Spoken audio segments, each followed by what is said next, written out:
Slide 7. Chainfire by Terry Goodkind. Continuing on page 216. Nietzsche smiled as she nodded her assurance. We both care a great deal about him. I assume that what you're telling me is only because you are concerned for him. That's right. She rubbed her arms again as she went on. When he came to pull me back, or whatever it is he did, it was like he was inside me. Inside my head, I mean. It was a kind of intimacy unlike any other. Lord Rall healed me once before when I was seriously hurt, but this was different.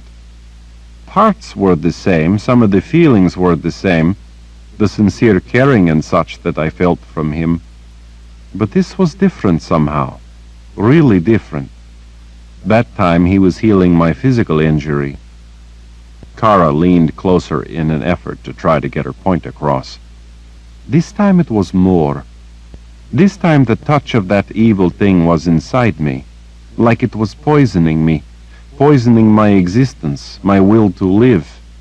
She straightened then, seemingly frustrated and unable to think of how to explain it better. I know the difference you're trying to define, Nietzsche offered. This time it was a more personal connection between the two of you. Kara nodded, as if relieved that Nietzsche seemed to understand. Yes, that's right. It was more personal. A lot more personal, she added under her breath. It was like my soul was laid bare to him. It was kind of like... Well, never mind.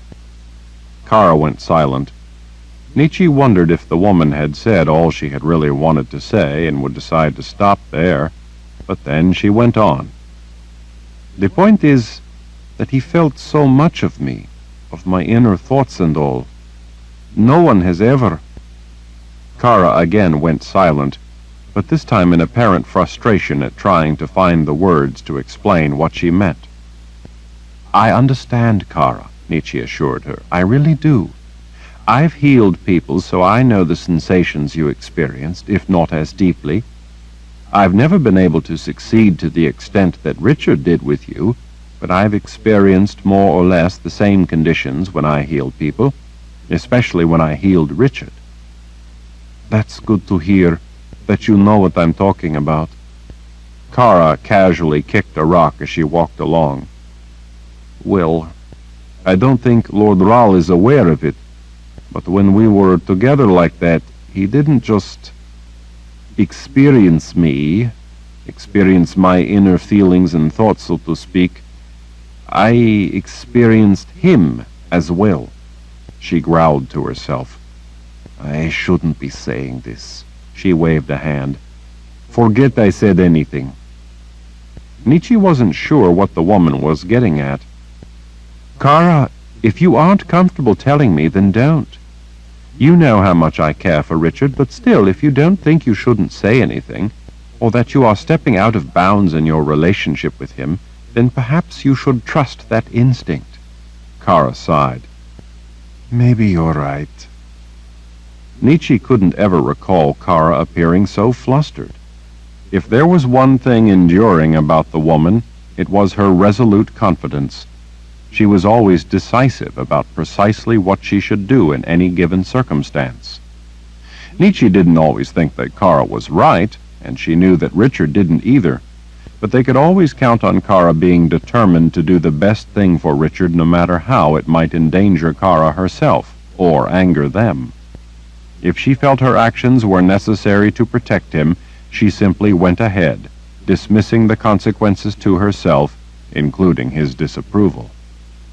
As they walked in silence through the dark alleyway, Nietzsche, with the help of her gift, could hear people in the distance speaking in low voices.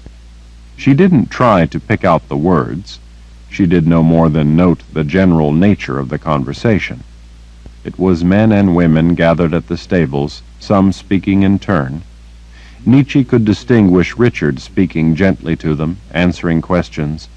She could hear people weeping. At the corner of the inn where the road to the right led down a few doors to the stables, Kara abruptly caught Nietzsche's arm and brought her to a halt while they were still in the deep shadows. "Look, you and I, well, we both started out in all this determined to kill Lord Rahl." Somewhat taken aback, Nietzsche didn't think that this was the time to split hairs. "I guess you're right. Maybe more than anyone else, you and I have a unique perspective on Lord Rahl. I think that when you start out wanting to do someone harm, and they make you see how wrong you've been and how your own life means much more than that, well, it kind of makes you care all that much more for them. I think I would have to agree with you." Kara gestured back the way they had come, toward the grounds of the palace that was now Liberty Square. "Back there, when the revolt started, when Lord Rahl was wounded and near death, people didn't want to let you try to heal him. They were afraid that you would instead do him harm. I'm the one who told them to trust you. I understood the awakening you had gone through because I had gone through much the same thing. I was the only one who knew what you had come to feel about him. I told them to let you do it. They feared you might use the opportunity to take his life. I knew you wouldn't. I knew you would save him." "You're right, Kara. We both care deeply for him. We both have a special bond with him." "Yes, that's it. A special bond. Different, I think, than other people." Mystified by what Kara could be getting at, Nietzsche spread her hands.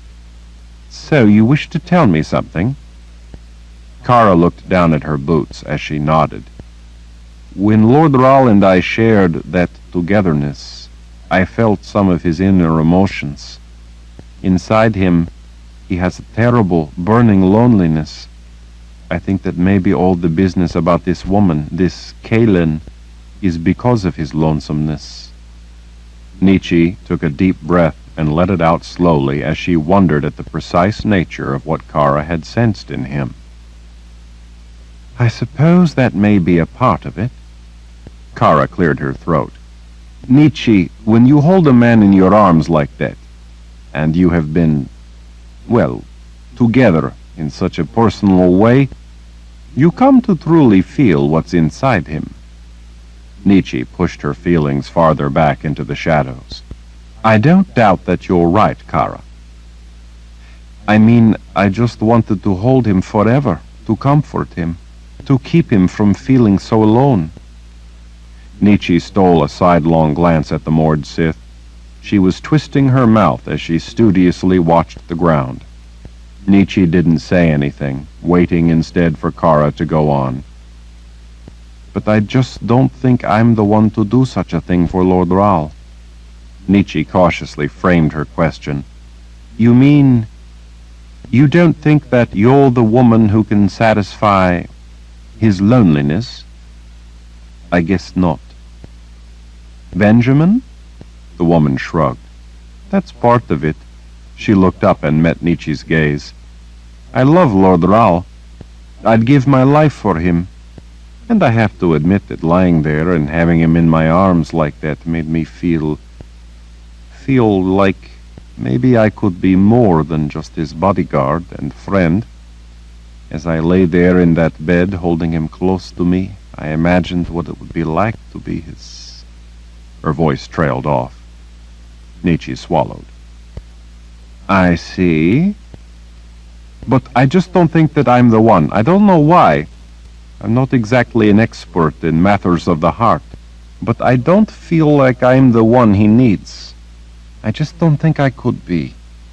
If he were to ask it of me, I would do it in a heartbeat, but not because I wanted it exactly. Do you understand what I mean?" "You mean you would do it out of your deep respect and caring for him, not out of your personal wish to be his lover?" "That's it," Kara said with a sigh of relief, apparently at having someone else say it aloud. "Besides, I just don't think that Lord Rahl feels that way about me. When I was sensing his feelings, when we were in each other's arms, I think I would have known if he felt that way about me, but he doesn't. He loves me, I know that much, but not in that way. Nietzsche carefully eased out her own breath. So, that's what you wanted me to know? That you think his loneliness is the source of his fantasy woman? Kara nodded. Yes, but one more thing, too. Nietzsche glanced down the street, watching men making their way to the stable. And what would that be? I think that maybe you could be the one.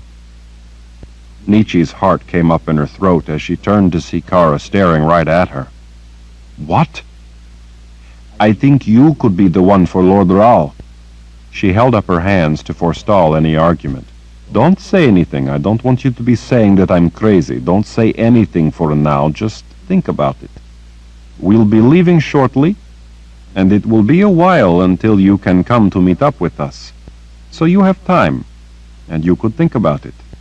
I'm not asking you to sacrifice yourself for him or anything foolish like that. I'm just saying that I think Lord Rahl needs someone, and you could be that woman. I mean, if you felt right about it. I'm not the one he needs. I'm Mord Sith, and Lord Rahl is a wizard. Dear spirits, I hate magic, and he is magic. We just aren't right for each other in all kinds of little ways. But you have so much in common with him. You're a sorceress. Who could understand him better than you? Who could help him with every aspect of his life better than you? I remember back that night at camp in the shelter when the two of you were talking about the creative dimension of magic. I didn't understand half of it, but it struck me then how the two of you could talk so easily to each other and understand each other's thoughts, ideas, and meaning like no one else could. I remember being taken by how the two of you, well, seemed so right together. And I remember thinking, too, when we lay down close to him to keep warm, how good you looked close to him like that. Like a woman would be close to a man she cared about. I remember for some reason half expecting him to kiss you. It would have seemed natural. Nietzsche couldn't make her heart slow down. Kara, Words failed her. Kara picked at a strip of peeling paint on the corner board of the building. Besides, you're about the most beautiful woman I've ever seen. Lord Rahl should have a wife who is his match, and I can't think of a better match than you. Wife? Don't you see how much sense it makes? It would fill the emptiness I felt inside him. It would bring him joy and happiness to replace his misery. He could have someone to share his gift and his connection to magic. He wouldn't be lonely. Just think about it. But Kara, Richard doesn't love me. Kara appraised her for a long, uncomfortable moment. Nietzsche recalled then Richard once telling her how paralyzing it felt to be under the scrutiny of a Mord Sith when she looked into your eyes, really looked into them. Nietzsche now understood what he meant. Maybe he doesn't feel that way now, but maybe when you come back to join us, you could do a little more to let him know you were open to such a notion about the two of you. I mean, if you wanted to, if you were open to the idea. Sometimes people just have to be made aware of something, so that they will consider it seriously. That's why I felt I needed to say something to you. Maybe if he thought you might be open to such a thing, then he'd get interested and start looking at you in that light.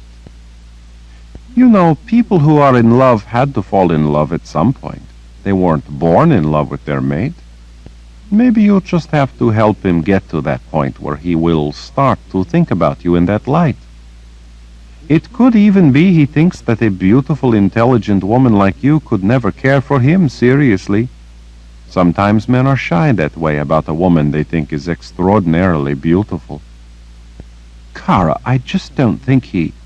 Kara leaned in confidentially.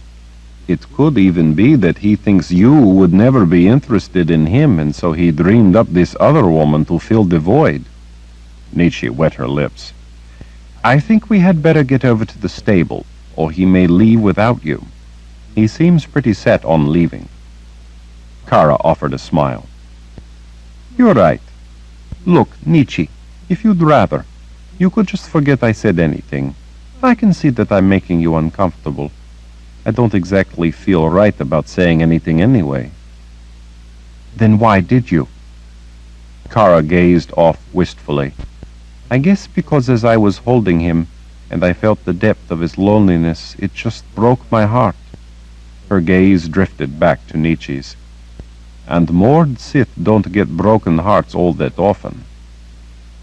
Nietzsche almost said that neither did sorceresses. Chapter 22. Lanterns hanging from stout posts lent a cozy glow to the stable. The dusty smell of fresh straw hung thick in the wide passageway running in front of the stalls and pens.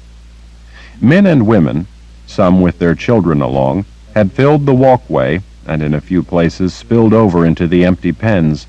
But now, after Richard had talked to the relatives of the men who had been killed, many had bid him a safe journey and started for their homes. Dawn was still a couple of hours off. Despite the hour, there had been a number of people other than grieving relatives who had come to ask questions about the impending battle for their city. More people, sitting on hay bales, had watched from the loft, but now many had started down the ladders. Richard supposed that they would be going back to bed to catch a little more sleep. He knew that their sleep would be troubled by worries about the soldiers marching toward their city. Victor, standing nearby, looked grim after speaking about the bravery of his men and how much he would miss each of them. Many people wept openly as they'd listened. Richard had known that nothing he could have said would have lifted their grief. He had done his best to make them understand what good men he thought they had been and how much he cared for them. In the end, all he could really do was sympathize with their loss. He had felt helpless and useless, even though they had seemed to appreciate the things he'd said. From the corner of his eye, Richard caught sight of Nietzsche and Kara as they came in the big doorway at the end of the stable. They had to ease their way among people who were leaving. He had been wondering where the two of them had gone to, but, surrounded by people all wanting to speak with him, he hadn't had a chance to go check. He'd figured that either they had wanted to let him have the time to talk to people, or else Kara had wanted to look around outside to make sure that all was well. Either way, he was glad to see their faces. So that's what you think, then, that this thing, this beast that crashed through the walls of Ishak's Inn was after you? An older man named Hendon asked, as he paused beside Richard. He held a pipe with a long curved stem in one hand, his elbow propped on a rail as he spoke. The skin on his thin, leathery face sagged with the weight of years. Because he was older and possessed a quiet, prudent manner, many in the crowd had deferred to his earlier questioning of Richard. Hendon drew air in through his pipe and released aromatic clouds of smoke from the opposite side of his mouth as he waited for Richard's answer. Like I said, the evidence seems to point to it, so I think it probably was. But whatever it was, it's likely that it was coming after me. So you can see why I think it's best if I leave now and not risk that thing coming after me again in the city, and maybe causing harm to a lot of people here. The man removed the pipe from his mouth and gestured toward Richard with the stem. You mean like those men with Victor were harmed as a result of you being near? Victor stepped forward. Now look here, Hendon, it's not Lord Rawl's fault that evil people are trying to kill him. Those same evil people want to come here and kill us as well, beast or no beast. Would you be to blame if Jagang's soldiers coming to kill you happened to harm Lord Rawl on their way to get you? My men were fighting against the Imperial Order when they were cut down by something evil. That evil was spawned by the Order. They were fighting for a world for themselves and their families in which they could live their lives free and safe. They made the choice to do that rather than live in subjugation. Hendon chewed on the pipe stem a moment as his placid eyes considered Victor. Just asking. Only think it's reasonable to know what the situation is and what we're up against." Richard saw heads among the men and women nodding. "You're right. It is reasonable," he told the man before Victor could get any hotter. "I don't begrudge a man asking questions, especially where lives are concerned. But Victor is right as well. Jagang is intent on killing us all, and as I've told you, the order needs to be stopped, or none of us, no matter where we are, will ever be able to rest easy." Richard saw Nietzsche slipping effortlessly through the press of people departing. Her flowing blonde hair cascaded over the shoulders of a black dress. The dress, cut low with a laced bodice, showed off her shapely form to advantage, but it was her commanding presence that made her stand out like a queen in the throng. Kara, in her red leather, could have been the royal escort. Richard felt a little uncomfortable at the way they both stared at him, as if they hadn't seen him for a month.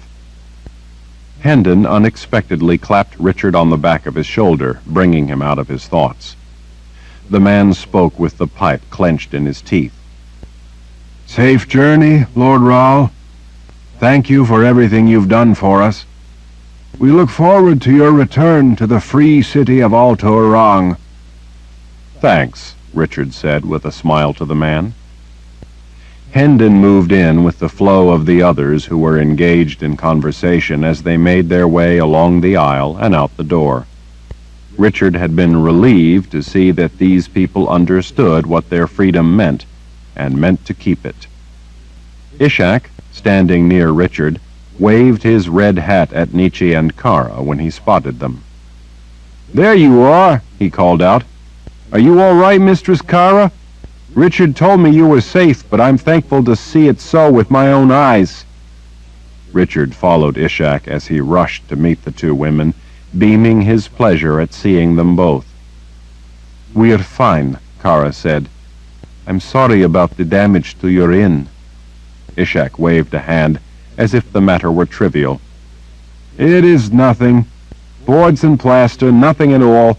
People can't so easily be fixed." "You're right about that," Kara said as she met Richard's gaze.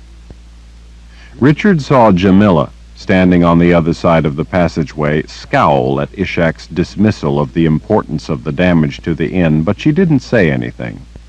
She held the hand of a little girl as she leaned back against the wall near the big door, watching. By the girl's round face, Richard thought that it had to be Jamila's daughter. The girl beamed an infectious smile at him, and he couldn't help smiling back. "Ishak, I said that you should deduct the damage from what you owe me, and I meant it." Ishak replaced his hat. "Why you worry so? I told you I fix." Before Richard could answer, he heard a commotion just outside. Some of the men who had been patrolling the neighborhood came in the door dragging two big men with them.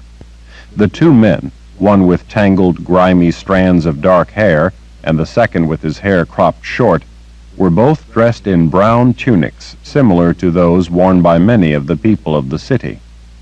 Victor leaned closer to Richard and spoke under his breath. "Spies." Richard didn't doubt it. He could see broad belts underneath the tunics that would probably have held weapons. With the Imperial Order soldiers getting close, they would have sent scouts ahead to gauge what they were going to be up against. Now that they were captives, it was possible that they might be prevailed upon to provide valuable information on the nature of the impending attack. Despite their attempt to dress the part, the two looked out of place among the people of the city. The plain clothes they wore weren't quite large enough to fit their bulk. Neither was huge, nor were they massively muscular, but they had a well-honed, cool, resourceful demeanor. Both men kept silent, but their eyes were always on the move, surveying everything around them. They looked as dangerous as wolves among sheep. As the guards pulled the two men into the passageway inside the stable, Richard instinctively lifted his sword a few inches, making sure that it was clear in its scabbard before letting it drop back. As one of the guards turned to look at something, The prisoner with the long hair suddenly and savagely kicked the shin of the man holding him from behind. The guard cried out in pain and shock as he crumpled to the ground. The man violently broke the grip of the men holding his arms by twisting and flinging them away. Some of the nearby people were toppled to the ground. Guards pounced on the free man. In the scramble, several crashed to the ground, bloodied, and another tumbled back over a rail. In an instant, the subdued mood in the stable changed as the entire place erupted in panic. Women screamed. Children, when their mothers screamed, shrieked. Older children started wailing. Men yelled. The guards cried out orders. Confusion and fear swept through the crowd. The free enemy spy, a powerful man who knew how to handle adversaries and how to create a break for himself in a relatively confined space where they couldn't employ the numbers necessary to apply overwhelming force, sprang up with a roar. He had Jamila's little girl by the hair. Somehow in the scramble, the man had managed to snatch a knife from someone and now had it pressed to the girl's throat. The child squealed in terror.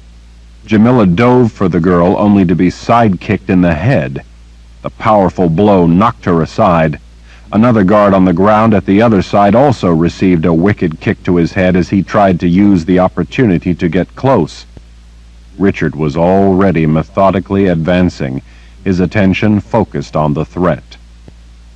"Everyone back!" the man growled at all the people close in all around him. He tossed his head to flip his greasy hair back off his face. His eyes darted around at the people trying to back up out of the way. He still panted from the effort of the brief struggle. Sweat ran down his pockmarked face. "Everyone get back or I'll slit her throat." The girl, a meaty fist holding her aloft by the hair, again shrieked in terror. He held her fast against his stomach. Her feet kicked in the air as she struggled in vain to escape. "Let him go," the man ordered the guards holding his partner. "Now, or she dies." Richard was already lost in a rage unleashed. There would be no compromise, no negotiations, no quarter given. He stood sideways in a slight crouch, his right side to the man holding the girl, preventing him from seeing his sword. The man kept glancing at the guards to his left who were holding the other man. He wasn't paying any particular attention to Richard. The burly man holding the wailing girl didn't know it, but in Richard's mind the deed had already been completed. In Richard's mind the man was already dead. The fury of the magic from Richard's sword had been freed before his hand even found the hilt. When it did, the storm thundered unrestrained up through him, powering his muscles, joining his overwhelming lust to consummate the deadly thought. In an instant, calm had been swept away by a terrible avalanche of need for action. In that instant, there was nothing Richard wanted more than the man's blood. Nothing less would stop him. Conviction burned away all uncertainty. The sword of truth was a tool of the seeker's intent, and that intent was now simple and clear. Now that Richard's hand was on the hilt of his sword, nothing else existed but his purpose, and his singular purpose was to bring death raining down on the man before him. His vision tunneled toward his target. His entire life narrowed down to that singular, lethal commitment. The man with the knife had only to pull it across the tender veil of flesh, and the girl would die. But that would take time. Brief time, to be sure, but time nonetheless, because he would first have to decide to do it. At that moment, the man's life was tied to the life of the girl. If she died, his shield would lose its value. He would have to weigh that choice and decide on killing her before he resolved to it. That decision would take a fleeting glimmer of time. Richard had already made his decision and had fully charged himself to the task. He now had a sliver of time that gave him an opportunity to alter the nature of the situation, to be the one to control the outcome. He would not let that small slip of time escape him. But even that no longer mattered to him. Now, powered by lethal rage, both the sword's and his own, he wanted the man's blood. Nothing else would satisfy him. Nothing else would stop him. He would accept nothing less. Richard twisted away from the threat, putting the back of his shoulders to the man with the girl, feigning that he was turning away, that he was backing off as the man had commanded. In so doing, Richard knew that, with so many things pulling for his attention, the man would discount Richard and direct his concern to the more obvious threat of the men to his sides and back. With his fist tightly gripping the wire-wound hilt of his sword, Richard pulled a breath. The world around him seemed to go silent and still. As he reached the apex of his backward twist, he paused. Richard felt his heart begin a beat. With all his power, as people stood frozen, as the man with the knife stood at the brink of murder, as the girl's shrill scream drew out into a wire-thin sound filling the empty void in time, Richard unleashed himself in an explosive movement. With all his strength, he uncoiled. His blade erupted from its sheath fully charged, not only with a wrath of its own, but with Richard's deadly resolve. At the same time, as the sword of truth rang with the unique sound of its liberation, Richard released a cry of fury. As he spun, he emptied all his rage into that roar. With every ounce of effort he had, he drove the blade around with as much speed and power as he could put behind it. In a crystal-clear instant in time, Richard's vision focused on the man with the knife standing rigid with surprise. Into that void in time, Richard poured all his effort, all his muscle, all his wrath, all his need. That instant belonged to him alone, and he used it to his singular purpose. He could see the drops of sweat leave the man's face as his head snapped toward Richard. Yellow-orange light from the lanterns reflected in tiny points on those drops as they floated weightless in midair. Richard could count each point of light from each lantern, in each individual droplet of sweat, as his sword ever so slowly swept around. He could count each greasy strand of the man's hair as it whipped around, floating up into the air with the droplets. Richard knew that eyes all around the stable were watching, that the eyes of the girl, too, were watching, but that made no difference. The only eyes that mattered to him were the dark eyes that at last met his glare. In those black eyes, Richard could see the initiation of thought. The tip of Richard's sword whistled through the dusty air. Lantern light glinted off the razor-sharp steel. He could see the blade mirrored in the man's dark eyes. Those eyes reflected the recognition of the full dimension of the threat. Onward came the sword, sweeping like the crack of a whip toward those eyes, sweeping around toward the target Richard held in his own sight. In that instant, the man completed his thought and made the decision to act. But even in the infinitesimal fragment of time that it took to come to the conclusion of that thought, the lightning arc of the blade closed most of the distance. Even as the man's decision was being made, flinching fear from Richard's battle cry caused the man to tense.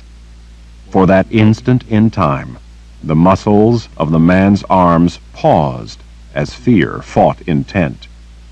It became a race to see which blade would first bite flesh.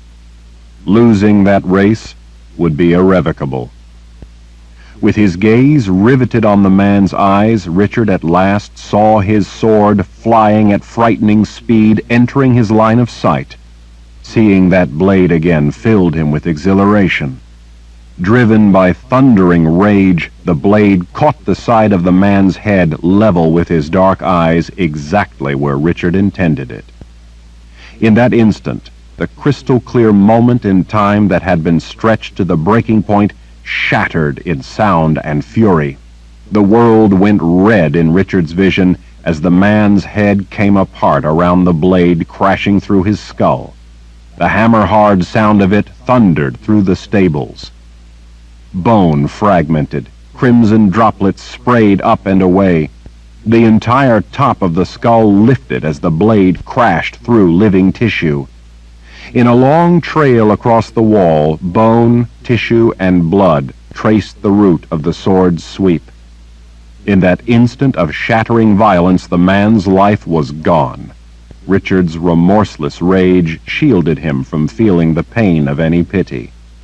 The force of the sword's impact caused the arm with the knife to fall away from the girl even before the swing of Richard's sword was complete. The man's body, like nothing more than boneless meat, began collapsing. The man had decided to kill the girl, but after he had made that choice, he had not had enough time to make his blade do his bidding. Richard had. He felt his heart finish the beat it had begun when he had leaped into the narrow window of time. The man's body gathered speed as it descended until it hit the ground heavily, lifting a small cloud of dust. The top portion of his head, most of his scalp still attached, landed with a heavy thud just outside the open stable doors, bouncing and tumbling away into the night, leaving a trail of gore to trace its crooked route. Richard heard people gasp in shock. Others screamed. The little girl, shrieking in terror, scrambled away into her mother's outstretched arms. As he held the blade cocked, ready for any other threat, Richard met the gaze of the wide eyes of the second man, still standing in place, held fast by Victor's guards. The man made no attempt to escape or to fight. Victor charged in through a gap in the bystanders, his heavy mace raised and ready. From somewhere, Kara had appeared behind Richard, her aegil in her fist. Richard spotted Nietzsche for the first time. She raced across the passageway, her arms held up. "No!" she screamed. "Stop!" Victor straightened in surprise. Nietzsche seized his raised wrist as if she believed he was about to slaughter the other prisoner. "Stand down, blacksmith!" Startled, Victor paused and let his arm drop. Nietzsche turned a furious glare on Richard. "You too, carpenter! You will do as I say and stand down. Do you hear me?" she screamed in fury. Richard blinked. Carpenter? Chapter 23. Through the haze of the sword's anger storming through him, Richard realized that Nietzsche had to be up to something. He didn't know her intent, but by calling both Victor and him by a trade rather than by their real names, she was sending them a signal that was too obvious to miss. She was making an emphatic bid for them to catch on to her effort and to follow her lead. Probably because people often did call him blacksmith, Victor didn't seem to get the hint. He started to open his mouth to say something. Nietzsche smacked him across the face. "Silence! I will hear none of your excuses!" Shocked, Victor took a step back. The shock quickly curdled into a dark scowl, but he didn't say anything. Seeing that Victor got the message to keep quiet, Nietzsche turned her ire on Richard. She shook her finger at him. "You will have to answer for this, carpenter." Richard didn't have any idea what she was up to, but when their eyes met, he gave her a slight nod. He feared to do anything else, lest he spoil whatever it was she was doing. Nietzsche appeared to be worked up into a fit. "What's the matter with you?" she yelled at him. "Where would you ever get the unacceptable idea that you can act of your own accord in such a manner?" Richard didn't know what she wanted him to say, so he offered only a humble shrug, as if he were too ashamed to speak up for himself. "He was saving my child," cried Jamila. "That man was going to cut her throat." Nietzsche wheeled indignantly to the woman. "How dare you show such little regard for our fellow man?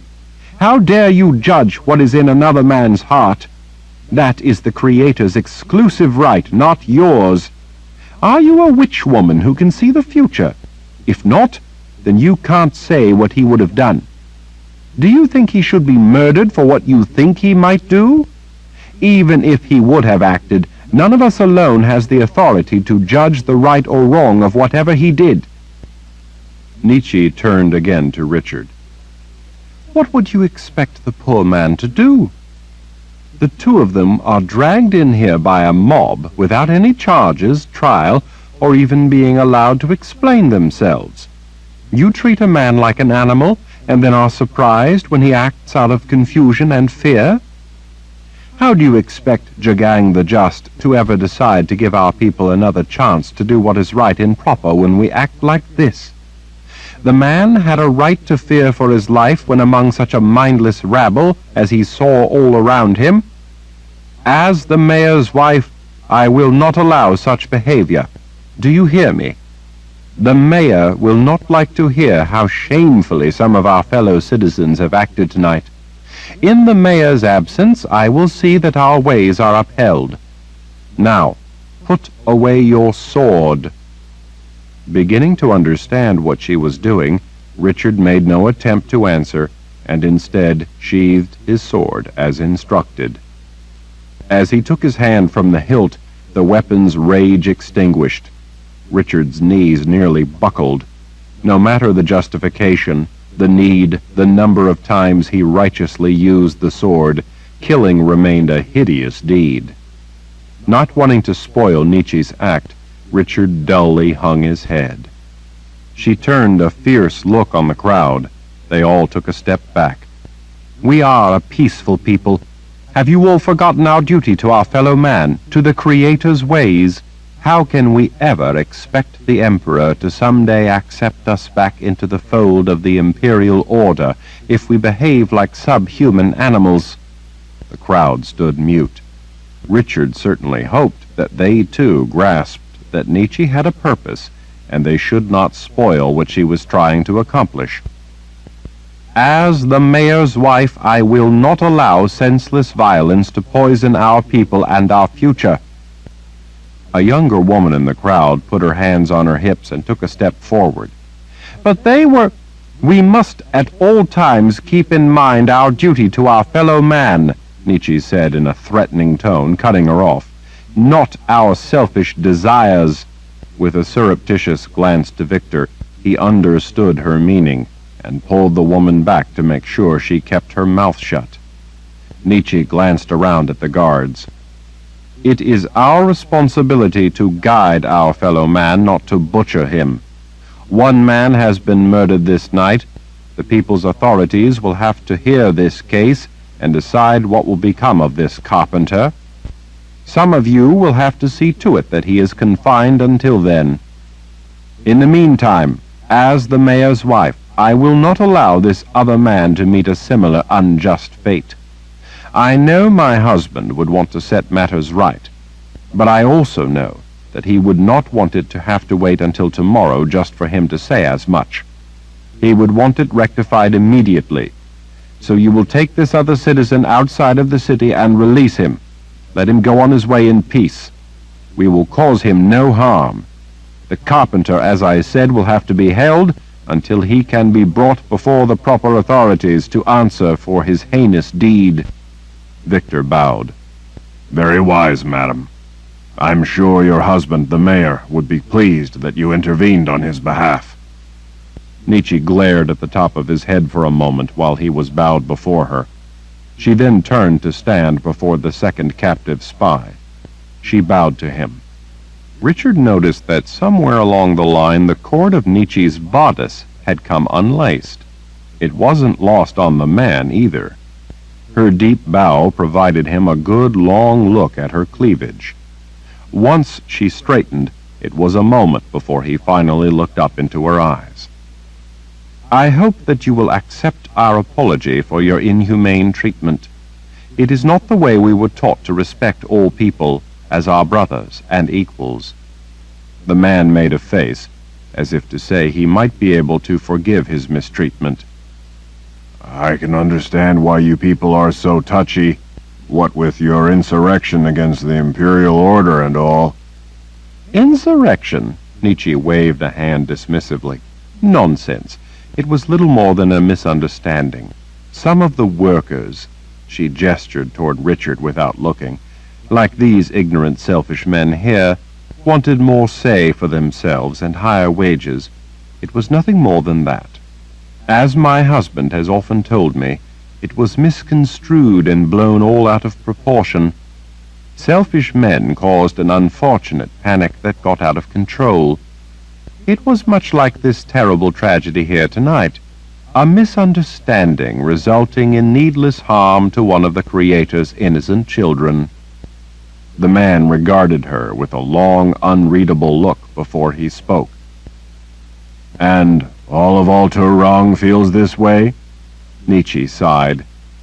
Well, along with the vast majority of the people of Altorong, my husband, the mayor, certainly does. He's been working to bring to task the hotheads and troublemakers. Along with representatives of the people, he has worked to make these few reactionary types see what a mistake they made and what great harm they do us all. They acted without considering the greater good. My husband has brought the leaders of the trouble before the People's Council, and they have decreed the proper punishment. Most have repented. At the same time, he works to reform and re-educate the less intelligent of the lot. The man tipped his head to her in a slight bow. Please tell your husband that he is a wise man and has a wise wife who knows that her place is properly in service to the greater good. Nietzsche nodded in return. Yes, exactly, the greater good. My husband has often said that despite our own personal wishes or feelings, we must always consider the greater good above all else. That despite any personal sacrifice, we must think only of the betterment of all people, and not cling to the sinful ways of individual wishes and greed. No one has a right to place themselves above the well-being of others. Nietzsche's words seemed to have struck a chord with the man. Such notions were the fundamental teachings and beliefs of the Imperial Order. She knew precisely how to strum those chords. How true, he said as he watched her, taking another long look down the gaping neckline of her dress. I guess I'd better be on my way. And where are you headed? Nietzsche asked. Her hand came up to modestly contain the sagging front of her dress. He looked back up to her face. Oh, we were just traveling through, heading farther to the south, to where we have family. We were hoping to take up some work there. I didn't know this fellow all that well. We've simply been traveling together for the last few days.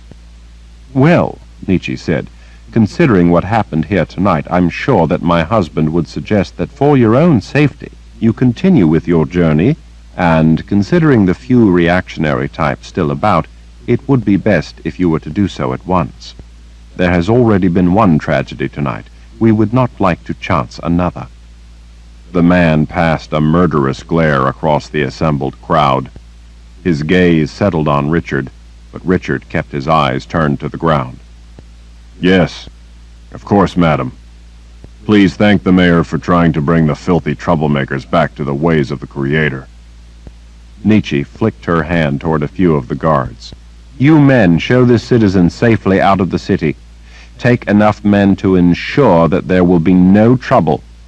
And I need not remind you of how displeased the mayor and the People's Council would be should they discover that any harm whatsoever came to this man.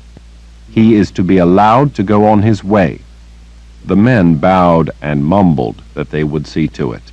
By the way they acted, Richard could tell that they knew how to fall back into the role of what life had been like under the Imperial Order. All the people in the stable watched in silence as the men disappeared into the night with their charge.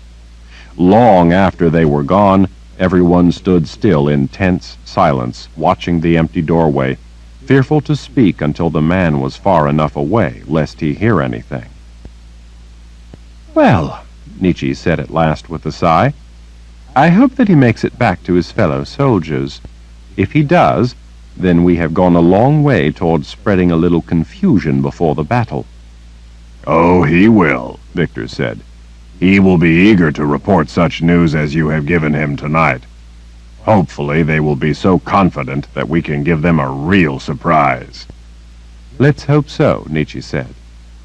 Some of the people still remaining in the stable broke into chatter, pleased with Nietzsche's apparent stratagem of confusing the enemy.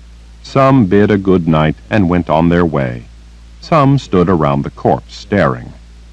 Nietzsche offered Victor a brief smile. Sorry to have to strike you. Victor shrugged. Well, it was to a good purpose. When Nietzsche turned to Richard, she looked uneasy, as if she feared a lecture or a reprimand. I want the troops coming this way to think they will have no trouble crushing us, she explained. Overconfidence leads to mistakes. There was more to it, Richard said. Nietzsche cast a quick glance at the people still in the stables and then eased closer to him so that others couldn't hear. You said that I could come and join up with you once the troops coming to crush the people of Alturang are destroyed. And? Her blue eyes turned as hard as iron. And I intend to see to it. Richard considered her for a time, finally deciding to let her do what she could to help the people of Alturang and not interfere with how she planned to accomplish it. Besides, he was more than a little worried about what her plan might be. Right then, he didn't really want to know what she was up to. He already had enough to worry about. Richard took the loose ends of the cords lacing her bodice, drew them tight, and retied them. She stood with her hands at her side, watching his eyes the whole time he did it. Thank you, she said when he finished. I guess that must have come undone in all the excitement. Richard ignored her lie and checked to the side to see Jamila there, behind some of the other people. The woman, her cheeks swollen and red, was kneeling, hugging the frightened little girl. Richard stepped closer. How is she? Jamila looked up at him. Safe. Thank you, Lord Ral. You saved her precious life. Thank you. As the little girl sobbed and clutched her mother, she eyed Richard with a look of terror, as if she feared he might slay her next. She had witnessed something terrible at Richard's hand. I'm relieved that she's safe and unharmed, he said to Jamila. Richard smiled at the girl, but received only a hateful glare in return. Nietzsche clasped his arm in empathy, but said nothing. The people still left in the stable finally spoke up to congratulate him on saving the child. They all seemed to have guessed that Nietzsche's words to the man were a ruse of some sort. Many spoke up then to tell her that they thought her deception was clever. That should throw them off, one of the men said. Richard knew that she had more planned than to simply throw them off. He was concerned about what she intended to do. He watched briefly as some of the men dragged away the dead spy. At Ishak's direction, others began quickly cleaning up the gore. The smell of blood made horses nervous, and the sooner they were rid of it, the better. The rest of the people bid Richard a safe journey and then departed for their homes. It wasn't long before they had all gone. The men cleaning up the remains finished and left. Only Nietzsche, Kara, Ishak, and Victor remained behind. The stables became a quiet and empty place. Chapter 24. Richard carefully surveyed the shadows before going to see to the horses that Ishak had collected for him. The stables felt too quiet. He remembered the hush in the room in the inn before the thing came crashing through the wall. It was not hard to find the sudden quiet menacing. He wished he had a way to know if the beast was near or if it was about to pounce. He wished he knew how to fight such a thing. His fingers touched the pommel of his sword. If nothing else, at least he had his sword and its attendant power. He remembered all too well the inhuman promises of suffering and torment left lurking within Kara for him to find. It made him nauseated and lightheaded just recalling the wordless whisper of those covenants.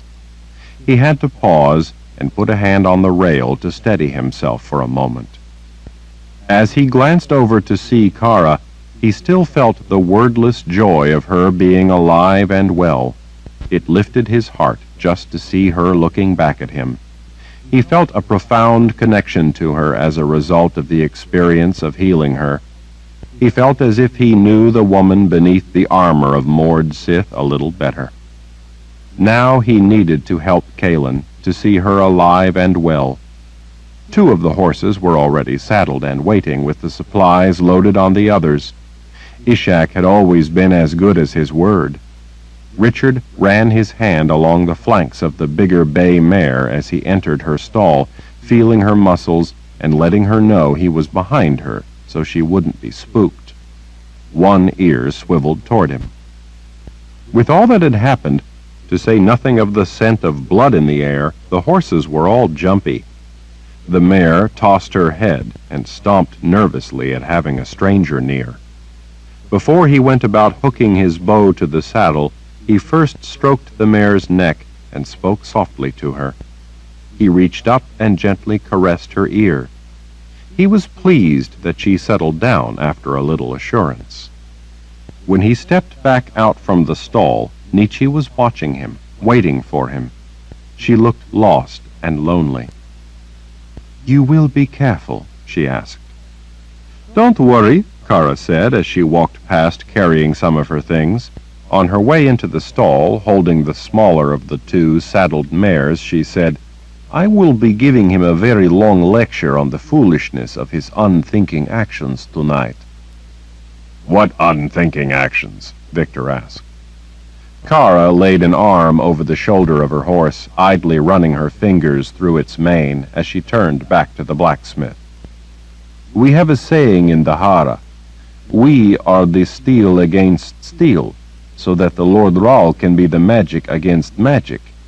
What it means is that it's foolish for the Lord Rahl to needlessly risk his life in things like battles with blades. We can do that.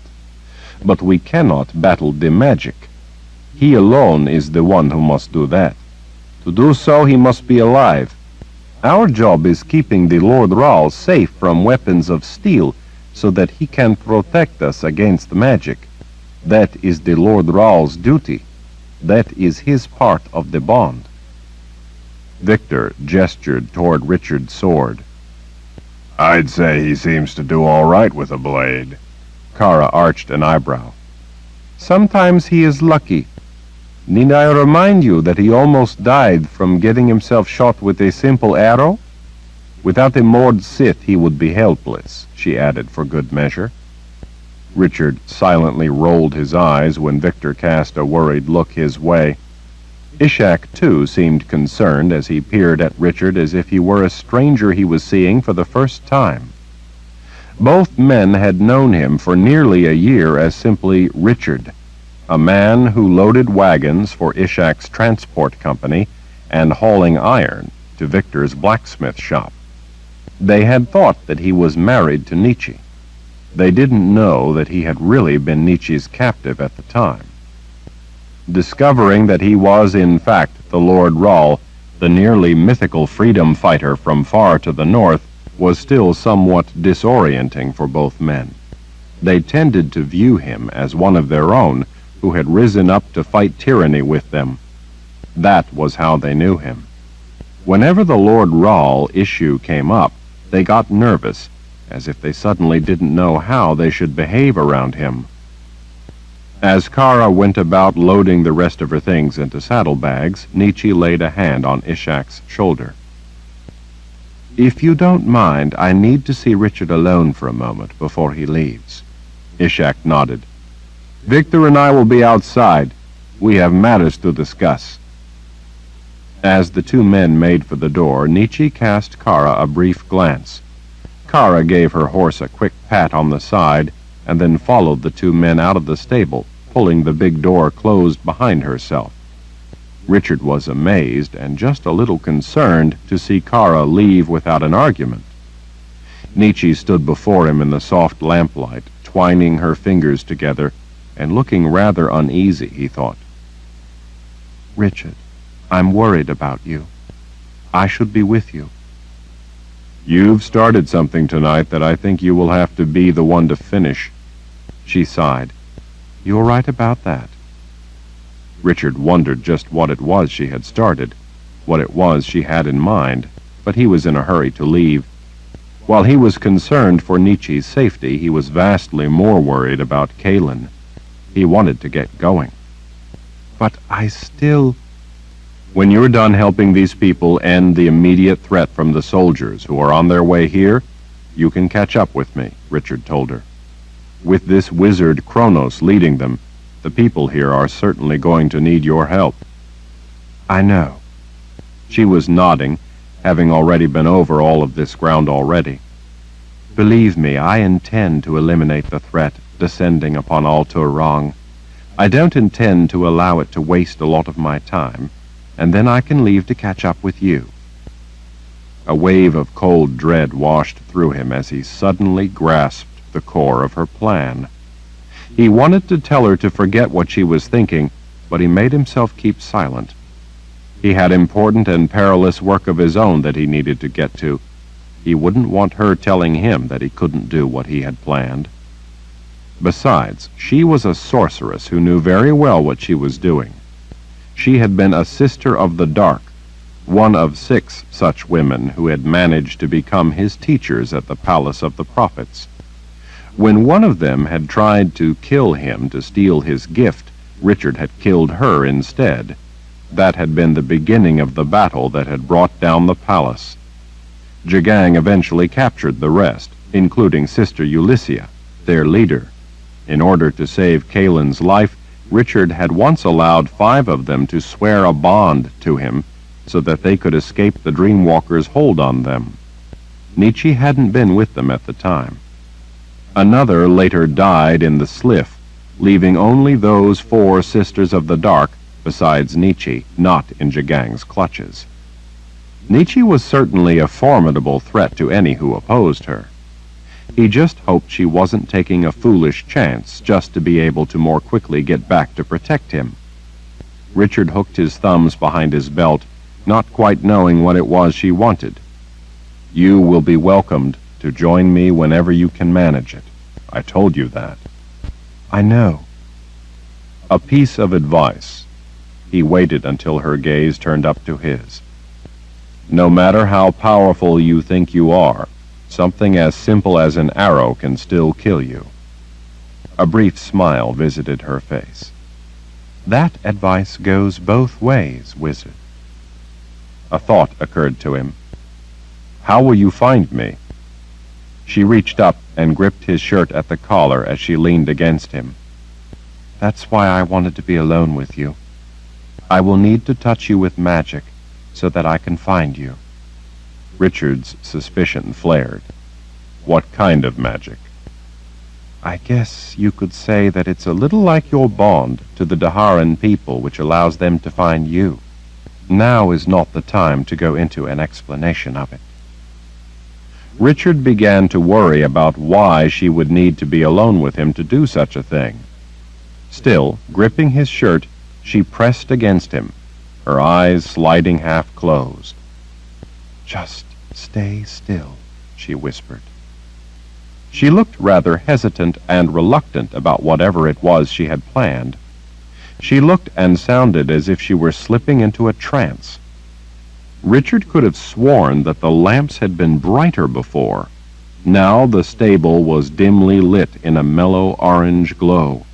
The hay smelled sweeter. The air felt warmer. Richard thought that perhaps he shouldn't be allowing her to do whatever it was that she intended to do. In the end, though, he decided that he trusted her. Nietzsche's left hand released its grip on his shirt and slipped up and over his shoulder to the back of his neck. Her fingers glided around his neck, her hand fisted, holding his hair at the back of his head to keep him still. Richard's level of alarm rose. he suddenly wasn't so sure that he wanted her to touch him with her power. He'd felt her magic several times before, and it wasn't something he was exactly eager to experience again. He wanted to back away, but somehow he didn't. Nietzsche leaned in even more and gently kissed his cheek. It was more than a kiss. The world around him dissolved. The stables, the humid air, the sweet aroma of hay, all seemed to cease to exist. The only thing that existed was his connection to Nietzsche, as if she were all that held him from evaporating as well. He was swept into a rising realm of breathless pleasure with all of life itself. It was an overpowering, disorienting, magnificent sensation.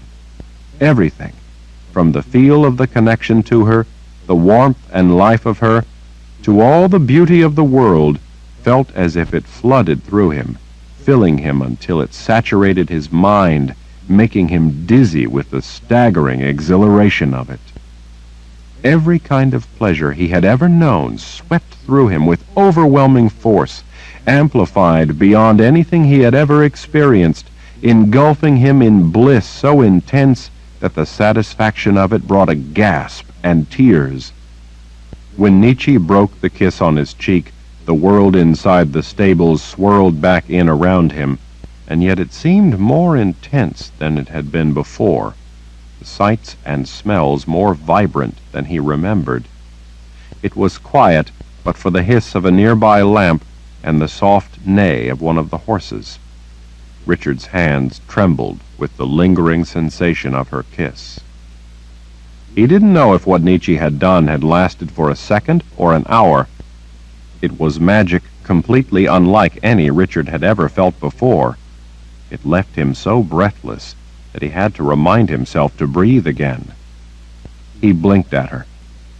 What did you do?" The slightest smile blossomed in the curve of her lips, and in her blindingly blue eyes. "I touched you with a small trace of my magic, so that I can find you. I recognize my power. I will be able to follow it to you. Fear not, the effect will last long enough for me to be able to find you." "I think you did more, Nietzsche." Her smile ghosted away. Her brow tightened with her concern. It took her a moment to find the words. At last, she peered at him with an intensity that told him that it was important to her that he understand. "Always before, Richard, I have hurt you with magic. When I took you away, when I held you prisoner, even when I healed you, it was always hurtful or painful. Forgive me, but I wanted just once to give you a touch of magic that would not leave you being hurt by me or hating me." Her gaze sank away from his. "I wanted you to have a better memory of me than of those times before when I touched you with the pain of magic. I wanted, just once, to give you a small trace of something pleasant instead." He could not begin to imagine what any more than a small trace would have been like. He lifted her chin, making her look up into his eyes. "I don't hate you, Nietzsche, you know that. And I know that the times when you healed me, you were giving me my life. That was what counted." Finally, he was the one who had to look away from her blue eyes. It occurred to him that Nietzsche was probably the most beautiful woman he had ever met, other than Kaylin. "Thank you, though," he managed, still feeling the lingering effects of the sensation. She gently clutched his arm. "You did a good thing tonight, Richard. I thought some pleasant magic would give you back some of your strength." "I've seen a lot of people suffer and die.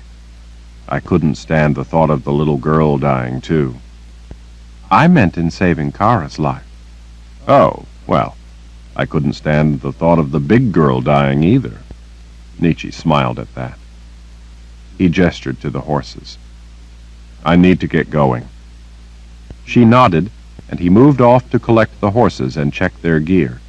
Nietzsche went to open the stable door. After she did, Kara came back in to get her horse. Dawn was still a couple of hours off. Richard realized that he was terribly tired, especially after the emotional strain of having used his sword, but he did feel better after what Nietzsche had just done. He knew, though, that they wouldn't be getting much sleep for quite a while. They had a very long way to travel, and he fully intended to do it as swiftly as possible. By taking fresh horses with them, they would be able to ride hard, change mounts, and then continue to ride just as hard in order to make good time. He intended to ride more than hard. Nietzsche held his horse's bit as he stuffed his boot into the stirrup and swung up into the saddle. The horse flicked her tail and danced about, eager to be out of the stable even if it was still night. Richard patted her shoulder to settle her down. She would have plenty of time to show him her spirit. Kara, once in her saddle, turned to frown at him. "By the way, Lord Rahl, where is it we're traveling to in such a hurry?" "I need to go see Shota." "Shota?" Kara's jaw dropped. "We're going to see the witch woman? Are you out of your mind?" Nietzsche, suddenly mortified, rushed to his side. "Going to the witch woman is madness, to say nothing of the Imperial Order troops all along the way back up through the New World. You can't do this." "I have to. I think that Shota may be able to help me find Kaelin." "Richard, she's a witch woman." Nietzsche was beside herself. "She's not going to help you." "She's helped me before. She gave Kaelin and me a wedding gift. I think she may remember it." "A wedding gift?" Kara asked. "Are you crazy? Shota would just as soon kill you as not." There was more truth in that than Kara knew. His relation with Shota had always been an uneasy one. Nietzsche put a hand on his leg. "What wedding gift? What are you talking about?" "Shota wanted Kaelin to die because she feared that together we would conceive what Shota believed would be a monster child, a gifted confessor. At our wedding, as a truce, she gave Kaelin a necklace with a small dark stone. It's a magic of some sort that prevents Kaelin from getting pregnant. Kaelin and I decided that for the time being, with all that's going on and all that we have to worry about, we would accept Shota's truce." There had been a time when the chimes had been loosed that magic of every sort had failed. For a while they hadn't known about the chimes, and that the necklace's magic had failed. It was then that Kaelin had conceived a child. The men who beat her that terrible night had ended that. It was also possible that because of that brief failure of magic, the nature of the world had undergone a fundamental, irrevocable change that would eventually lead to the end of all magic. Kaelin certainly believed that it was happening. There had been a number of strange events that were otherwise inexplicable. Zed had called it the cascade effect. He said that once begun, such a thing could not be stopped. Richard didn't know if it was true that magic was failing or not.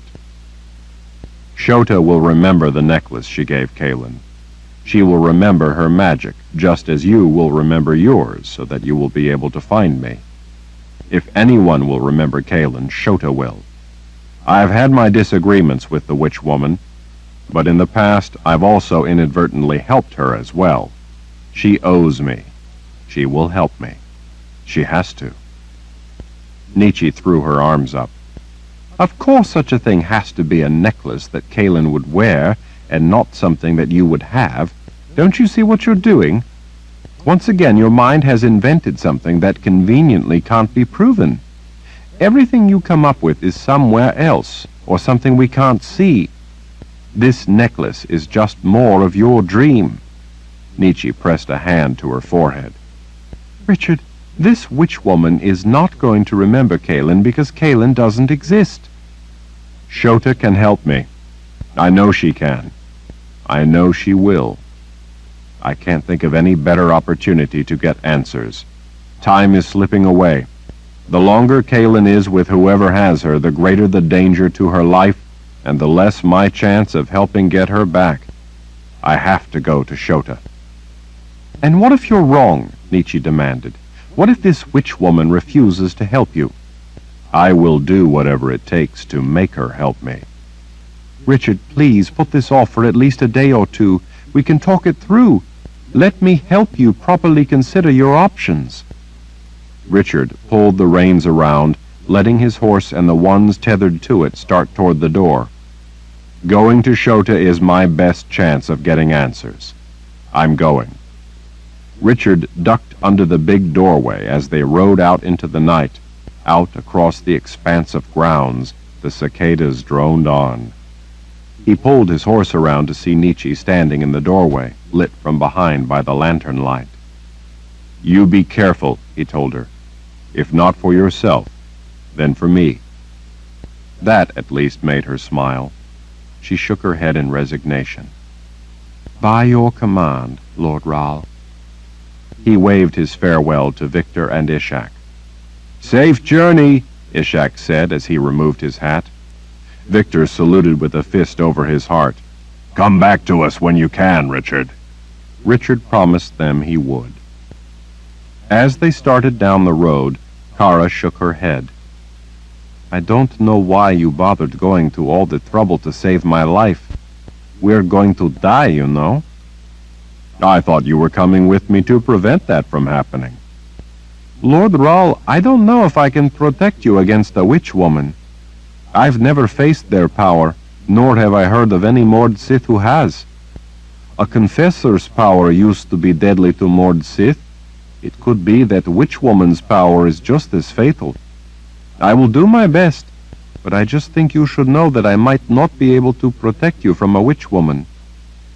Oh, I'd not worry about it, Kara, Richard said as he squeezed his legs and shifted his weight, urging his horse into a canter. If I know Shota, she won't let you get anywhere near her anyway. Chapter 25. As she marched down the side of a wide thoroughfare, leading a small knot of men, Nietzsche thought that in a way it seemed like the sun had gone out since Richard had left.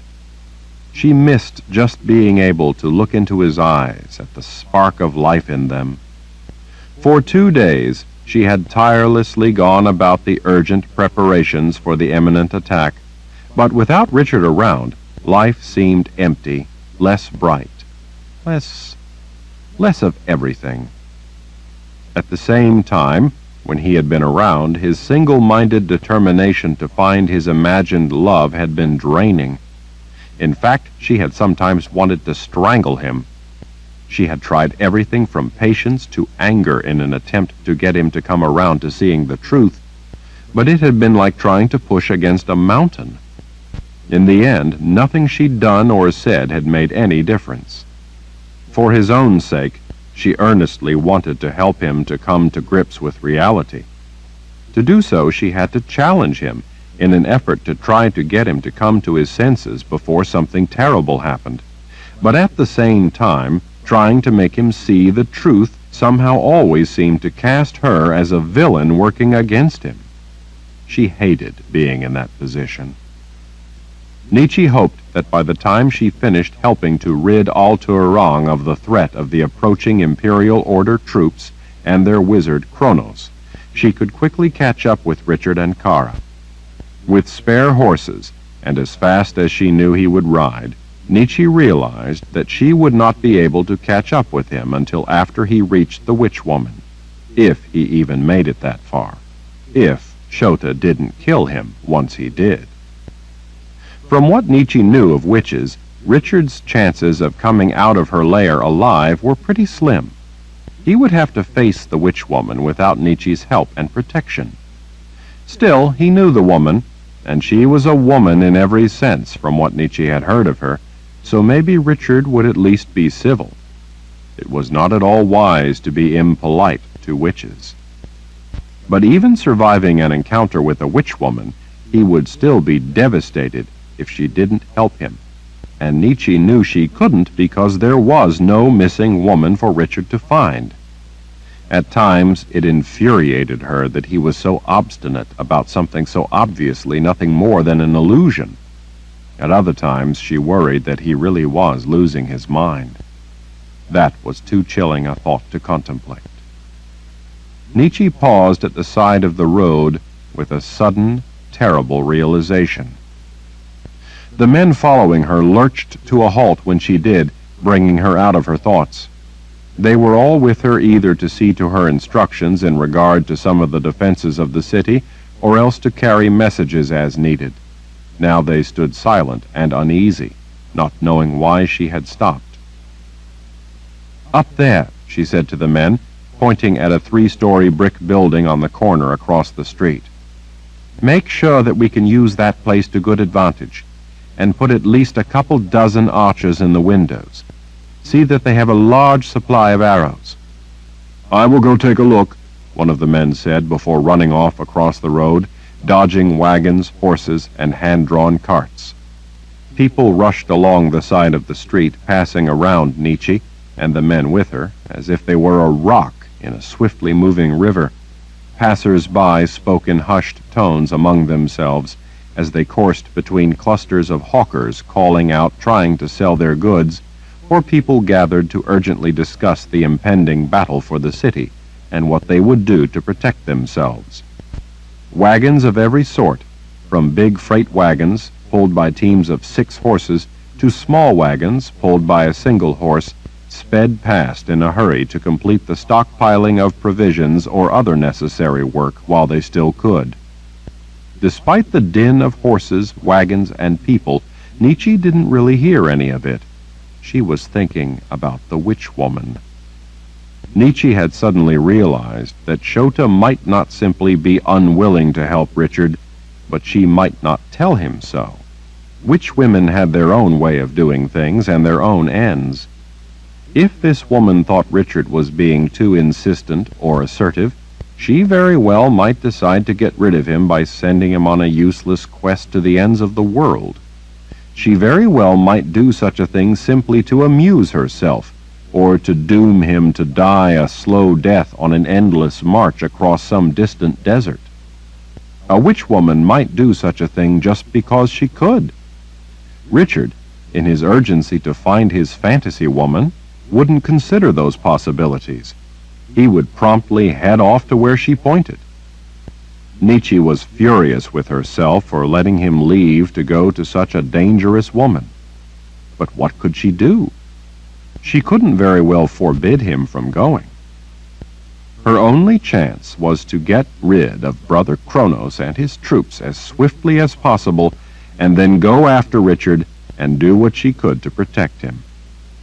She spotted the man she had sent to check the brick building sidestepping his way between the wagons and horses as he ran back across the road.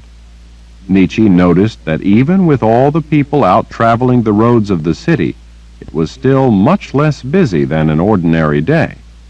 People everywhere were making preparations. Some had already holed up in places where they thought they might be safe. Nietzsche had been with the order when they swept into a city. There was no safe place. The man dodged his way around an empty wagon bouncing past, and at last reached Nietzsche's side. He stood silently waiting. He was afraid to speak unless she requested his report. He was afraid of her. Everyone was afraid of her. She wasn't just a sorceress. She was a sorceress in a bad mood, and they all knew it. No one understood why she seemed so ill-tempered, but for 2 days everyone had walked on eggshells when they were around her. It had nothing to do with them, and not even anything to do with Richard racing off on his mad search for a woman who didn't exist, but none of them knew that. Nietzsche was mentally immersed in preparing herself for the ferocity of the violence to come, rehearsing in her mind the various things she might need to do, and hardening herself to it all. When on the brink of unleashing almost inconceivable savagery, one did not hum a merry tune and remark on the lovely day. One nursed dark thoughts. Nietzsche never bothered to try to explain her mood. Going through the effort of doing so would drain some of her store of energy. Preparing in her mind to gather every bit of skill, knowledge, wisdom, and power she had at her disposal required a certain kind of withdrawal. There were violent and deadly forces these people could never begin to comprehend that she had to be ready to unleash in an instant. She couldn't explain all of that to everyone. They would just have to deal with it. "Well?" she calmly asked the man as he stood silently catching his breath. "It will work," he said. "They do knitting and make cloth there. All 3 floors are pretty open, so archers will be able to quickly and easily move from window to window to get the best shot." Nietzsche nodded. She put a hand to her brow to shield her eyes from the low sun as she looked back to the west along the wide boulevard. She studied the layout of the roads and the angles at which they crossed. She finally decided that the crossroads where they stood, with the brick buildings across the way, was the best spot. With as wide as both thoroughfares were, these roads would likely be the choice of enemy cavalry in the eastern part of the city. She knew the way the Order ran their attacks. They liked width so as to present the strongest front, the most powerful blow in order to break the enemy apart. She was pretty sure that they would send cavalry in this way if they came in from the east, as she expected. "Good," she told the man. "See to getting archers here along with a heavy supply of arrows. Be quick about it. I don't think we have much time." As he ran to see to it, Nietzsche spotted Ishak in the distance racing up the road in a wagon pulled by 2 of his big draft horses. He looked to be in a hurry. She had a good idea why he was coming for her, but she tried not to think about it. She turned to another of the men with her. "Back there, just after the brick building where we will station the archers, I want spikes placed. The span of the road is hemmed in by buildings on both sides." She gestured to the road that crossed the main thoroughfare before the brick building. "Down the street to each side as well, so that if the remaining men charging in try to take either route to escape, they will get the same." Once the enemy charged up the main route into Al-Turang, they would abruptly pull up the spikes to impale them. The archers would then pick off all those caught in the bottleneck between the spikes and the men still rushing up from the rear. The man nodded and ran off to see to her orders. She had already instructed everyone on the spikes.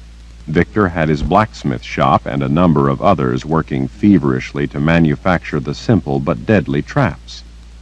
They were little more than sharpened iron bar stock that was all connected together, almost like a picket fence, but with different length chain between the top crossbar and the upper portion of the spikes. Sections of these linked spikes were laid in the roads all over the city. Lying down flat, they didn't prevent travel on the road, but when cavalry charged in, the pointed ends of the entire section were lifted and an iron brace was jammed in place. The different length of chains attaching the spikes to the crossbar allowed the deadly spikes to hang at varying distances from the crossbar, thus making them stick up at different angles. Making them stick up at uneven angles allowed them to be far more treacherous than a simple straight line of spikes. If it was done properly, the enemy cavalry would unexpectedly run their horses right onto the sharp iron tips. Even if they tried to jump them, the horses would more likely than not be ripped open. It was simple, but highly effective. There were traps made of the iron sections all over the city, usually at intersections. Once the sections were lifted, they couldn't easily be lowered. The panicked horses would be gored on the spikes, or at the least, wouldn't be able to escape the confinement created by the obstacle. As the cavalry charged up onto the spikes, the soldiers would either be thrown off their horses and likely injured or killed, or they would have to dismount in order to try to deal with the obstruction. Either way, the archers would then have a much better chance of picking them off than if they were just charging past. The men manning the sections of spikes were instructed to judge the situation and not to necessarily pull the spikes up just as the cavalry ran up to them. In some cases, it would be better to wait until some of the men had already charged past.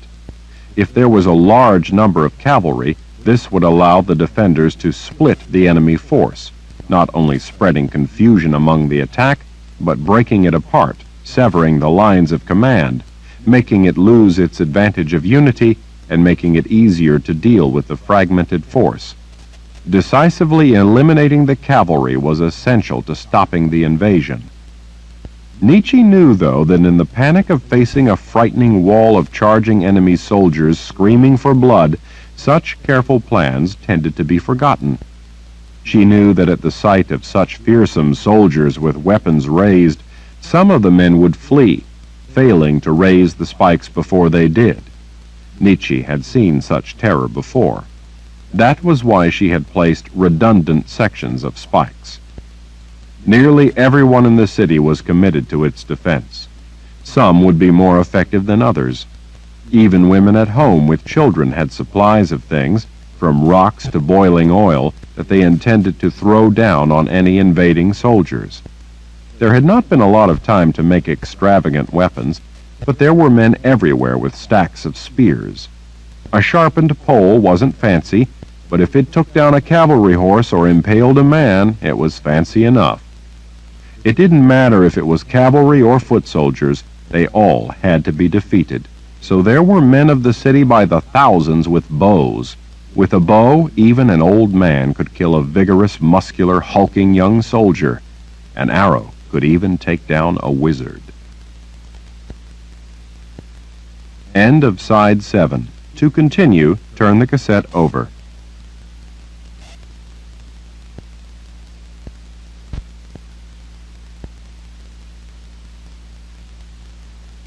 Side 8. Chainfire by Terry Goodkind. Continuing on page 253. It would be futile to have the men of the city trying to fight experienced soldiers in a traditional battle. They had to deny the order's soldiers everything they were used to using. Nietzsche's object had been to make the city one big trap. Now she had to draw the order into that trap. To that end, she saw Ishak's wagon rumbling toward her. People scattered out of the way. Ishak pulled back on the reins and drew the big horses to a halt. A cloud of dust boiled up.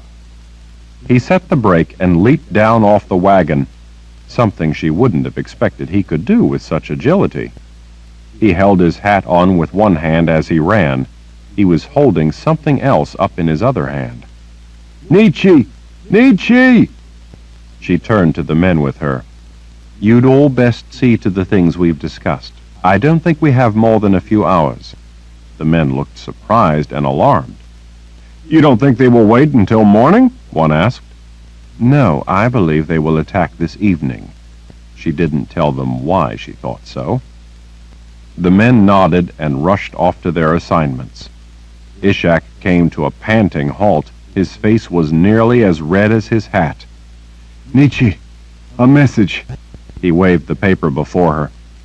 "A message for the mayor." Nietzsche's insides tightened. "A group of men rode in," he said. "They were carrying a white flag, just as you said they would. They brought a message for the mayor. How did you know?" She ignored the question. "Have you read it yet?" His face went red. "Yes, so did Victor. He is very angry. It is not a good thing to make the blacksmith angry." "Do you have a horse, as I requested?" Yes, I have a horse." He handed her the paper. "But I think that you had better read this." Nietzsche unfolded the paper and read it silently to herself. Citizen Mayor, I received word that the people of Alturang, under your direction, wish to renounce their sinful ways and bow again to the wise, merciful, and sovereign authority of the imperial order.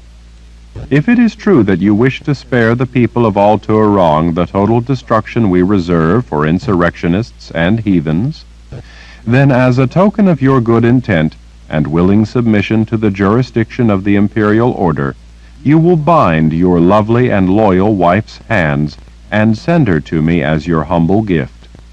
Fail to turn over your wife as instructed, and everyone in Alturang will die. In the service of the merciful Creator, Brother Kronos, commander of His Excellency's Reunification Force. Nietzsche crushed the message in her fist. Let's go.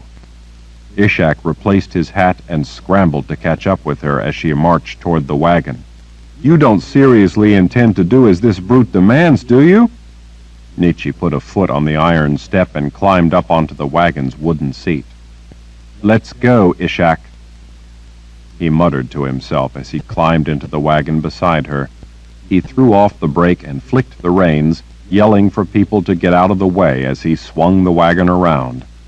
Dirt and dust spiraled up off the wheels as he turned the wagon around in the road. He cracked his whip above the horses' flanks, crying out to urge them away. The wagon slid around and finally straightened as the horses threw their weight against the hames. Nietzsche held on to the side rail with one hand as the wagon lurched ahead, letting her other hand, with the message crumpled in her fist, rest in the lap of her red dress. She watched without seeing as they raced through the streets of Altor Rang, past buildings and storefronts, other wagons, horses, and people on foot. Low sunlight flickered through rows of trees to the left as they raced north along the wide boulevard. At vegetable, cheese, bread, and butcher stands under awnings, some drab and some striped, a press of people were buying up all the food they could before the impending storm. The road narrowed as it passed into ancient sections of the city, becoming clogged with wagons, horses, and people.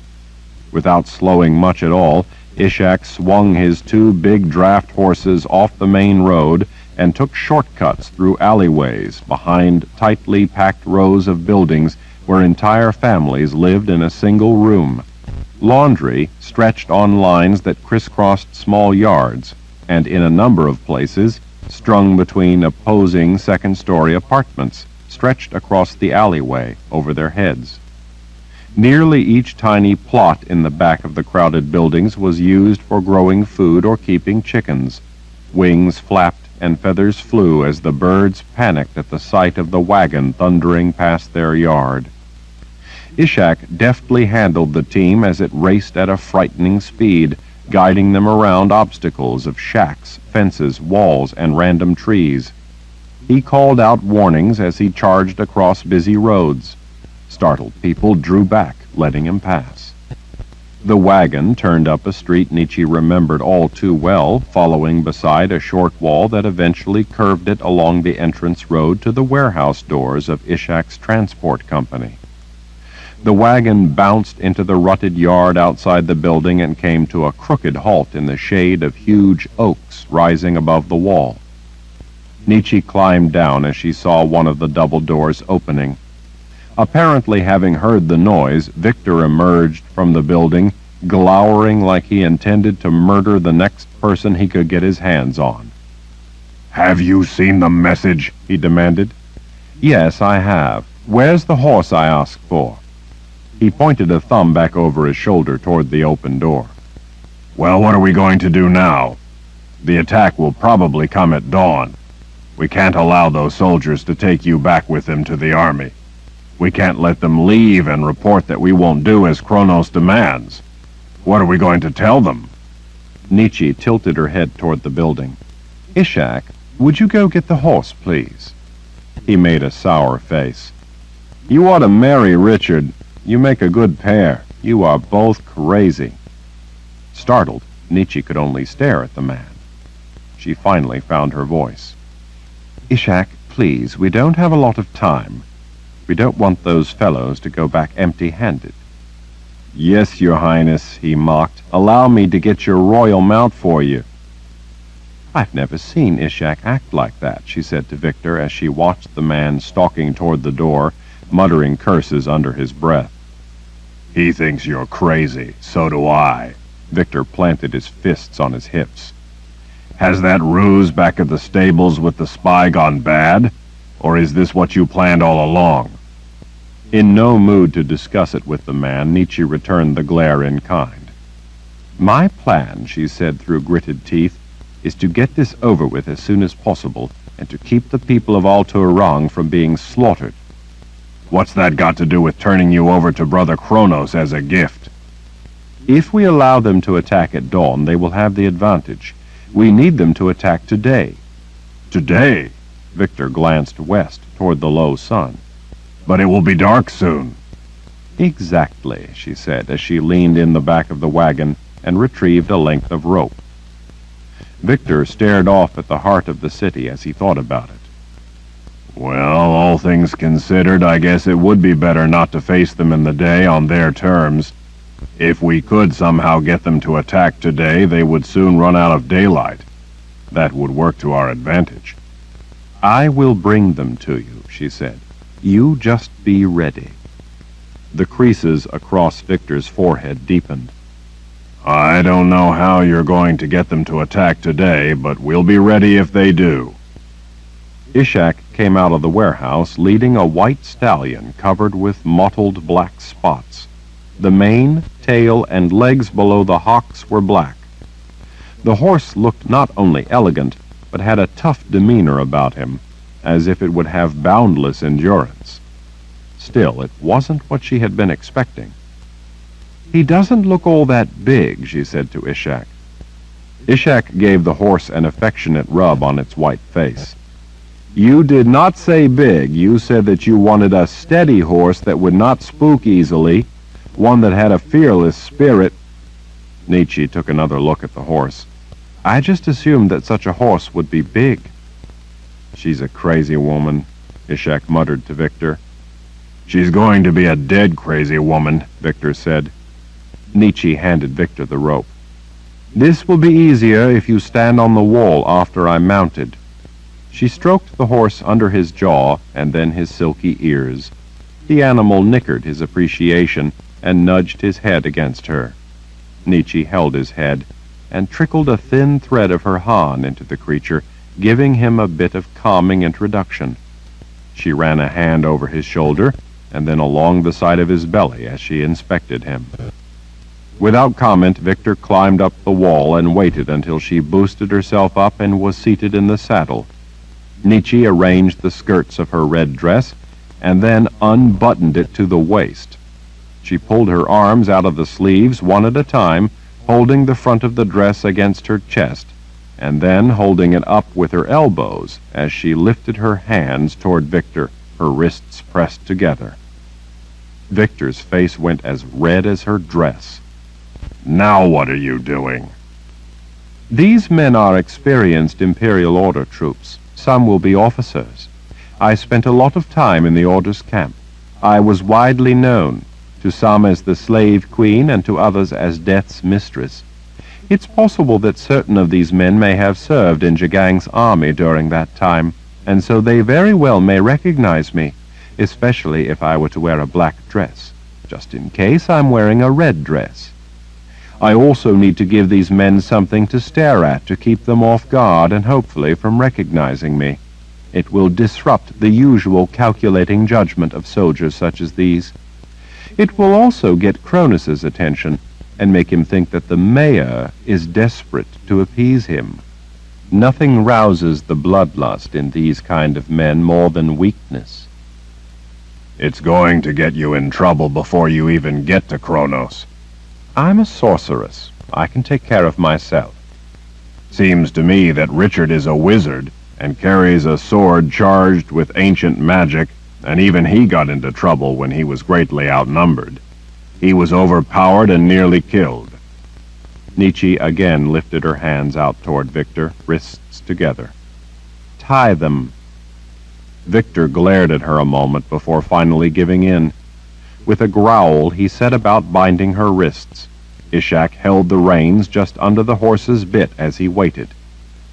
Is this horse fast? She asked, as she watched Victor wrapping rope around her wrists. Sardine is fast, Ishak told her. Sardine? Doesn't that mean the wind in the old tongue? Ishak nodded. You know the old tongue? A little, she said. Today, Sardine will need to be as swift as the wind. Now listen to me, both of you. I don't intend on getting myself killed. Few people do, Victor griped. You don't understand. This will be the best chance to get near Kronos. Once the attack begins, it would be difficult not only to find him, but even if we did know where he was, it would be next to impossible to get close to him. He would be dealing death against the innocent in ways you cannot even imagine, spreading fear, panic, and death. That makes him valuable to them. In battle, their soldiers will be looking for anyone trying to take out their wizard. I have to do it now. I intend to end it tonight." Victor and Ishak shared a look. "I want everyone to be ready," she said. "When I come back, I expect there will be some very angry people behind me." Victor looked up after yanking the knot tight. "How many angry people?" "I intend to have their entire force right on my heels." Ishak gently rubbed Sardine's face. "What are they going to be angry about, if I may ask?" "Besides trying to take out their wizard, I intend to give the hornet's nest a good stiff whack." Victor sighed irritably. "We'll be ready for them when they attack, but once you go in there, I'm not so sure you will be able to get away." Nietzsche wasn't either. She remembered a time when she went about her plans not caring if she lived or died carrying them out. Now she cared. "If I don't come back, then you will just have to do your best. Hopefully, even if they kill me, I will be able to take Kronos out with me. Either way, we've laid a lot of surprises for them." "Does Richard know what you had planned?" Ishak asked as he squinted up at her. "I expect he knew. He had the good grace, though, not to make me feel any more afraid by arguing with me about what I know I must do. This is not a game. We are all fighting for our very lives. If we fail, then innocent, decent people are going to be slaughtered in numbers that stagger the imagination. I've been on the other end of attacks like this. I know what's coming. I'm trying to prevent it. If you don't want to help, then just stay out of my way." Nietzsche looked at each man in turn. Chagrined, they both kept silent. Victor went back to his work and quickly finished up with binding her wrists. He pulled a knife from his boot and sliced off the excess length of rope. "Who do you want to take you to the soldiers who are waiting?" Ishak asked. "I think you'd better take me, Ishak. While Victor alerts everyone and sees to the preparations, you will be a representative of the mayor." "All right," he said as he scratched the hollow of his cheek. "Good," she said as she picked up the reins. Before she could say anything, Victor cleared his throat. "There is one other matter I've been meaning to talk to you about, but we've both been busy." Victor uncharacteristically looked away from her. "What is it?" she asked him. "Well, ordinarily I wouldn't say anything, but I think maybe you ought to know." "Know what?" "People are beginning to question Richard." Nietzsche frowned. "Question him? What do you mean? Question him in what way?" "Word has gotten around about why he left. People are worried that he is abandoning them and their cause to chase phantoms.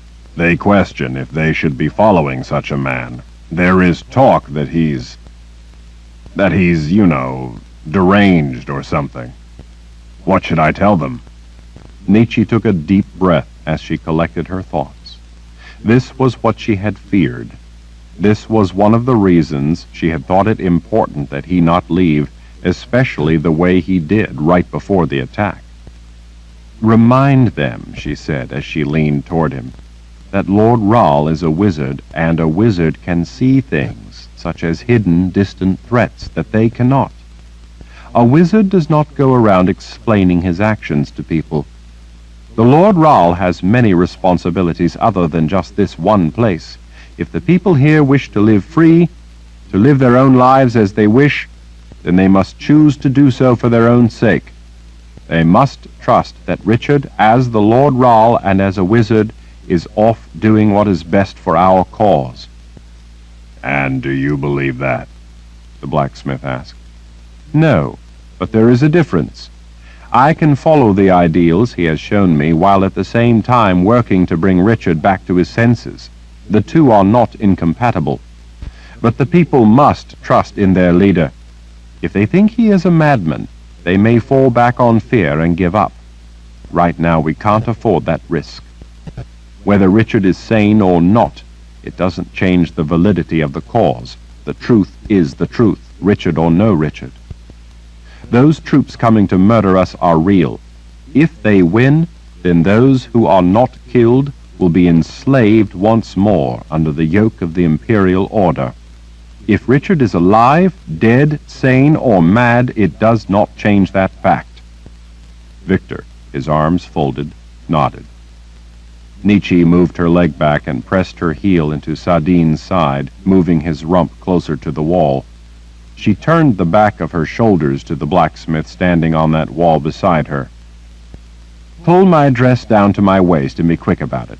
The sun will be setting soon." Ishak turned away, shaking his head.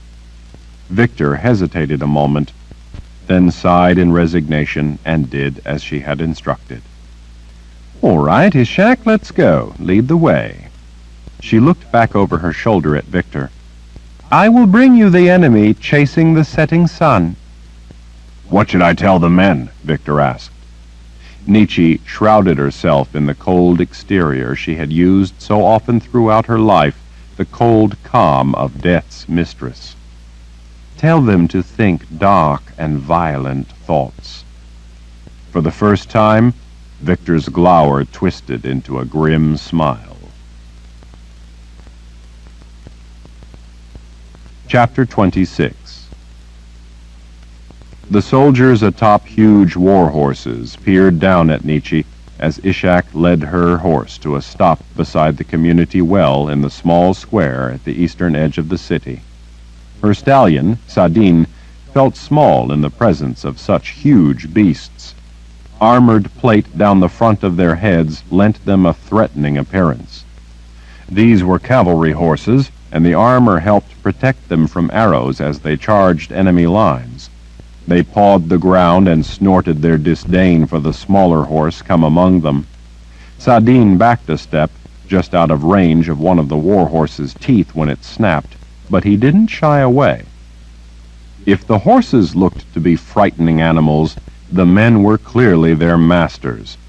Dressed in dark leather armor plates and shirts of chain mail, and carrying an array of sinister weapons, these men were not merely brutish-looking, but larger than any of the men defending the city.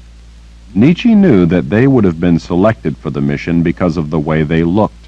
The Order liked sending such intimidating messages to strike fear into the hearts of their enemies.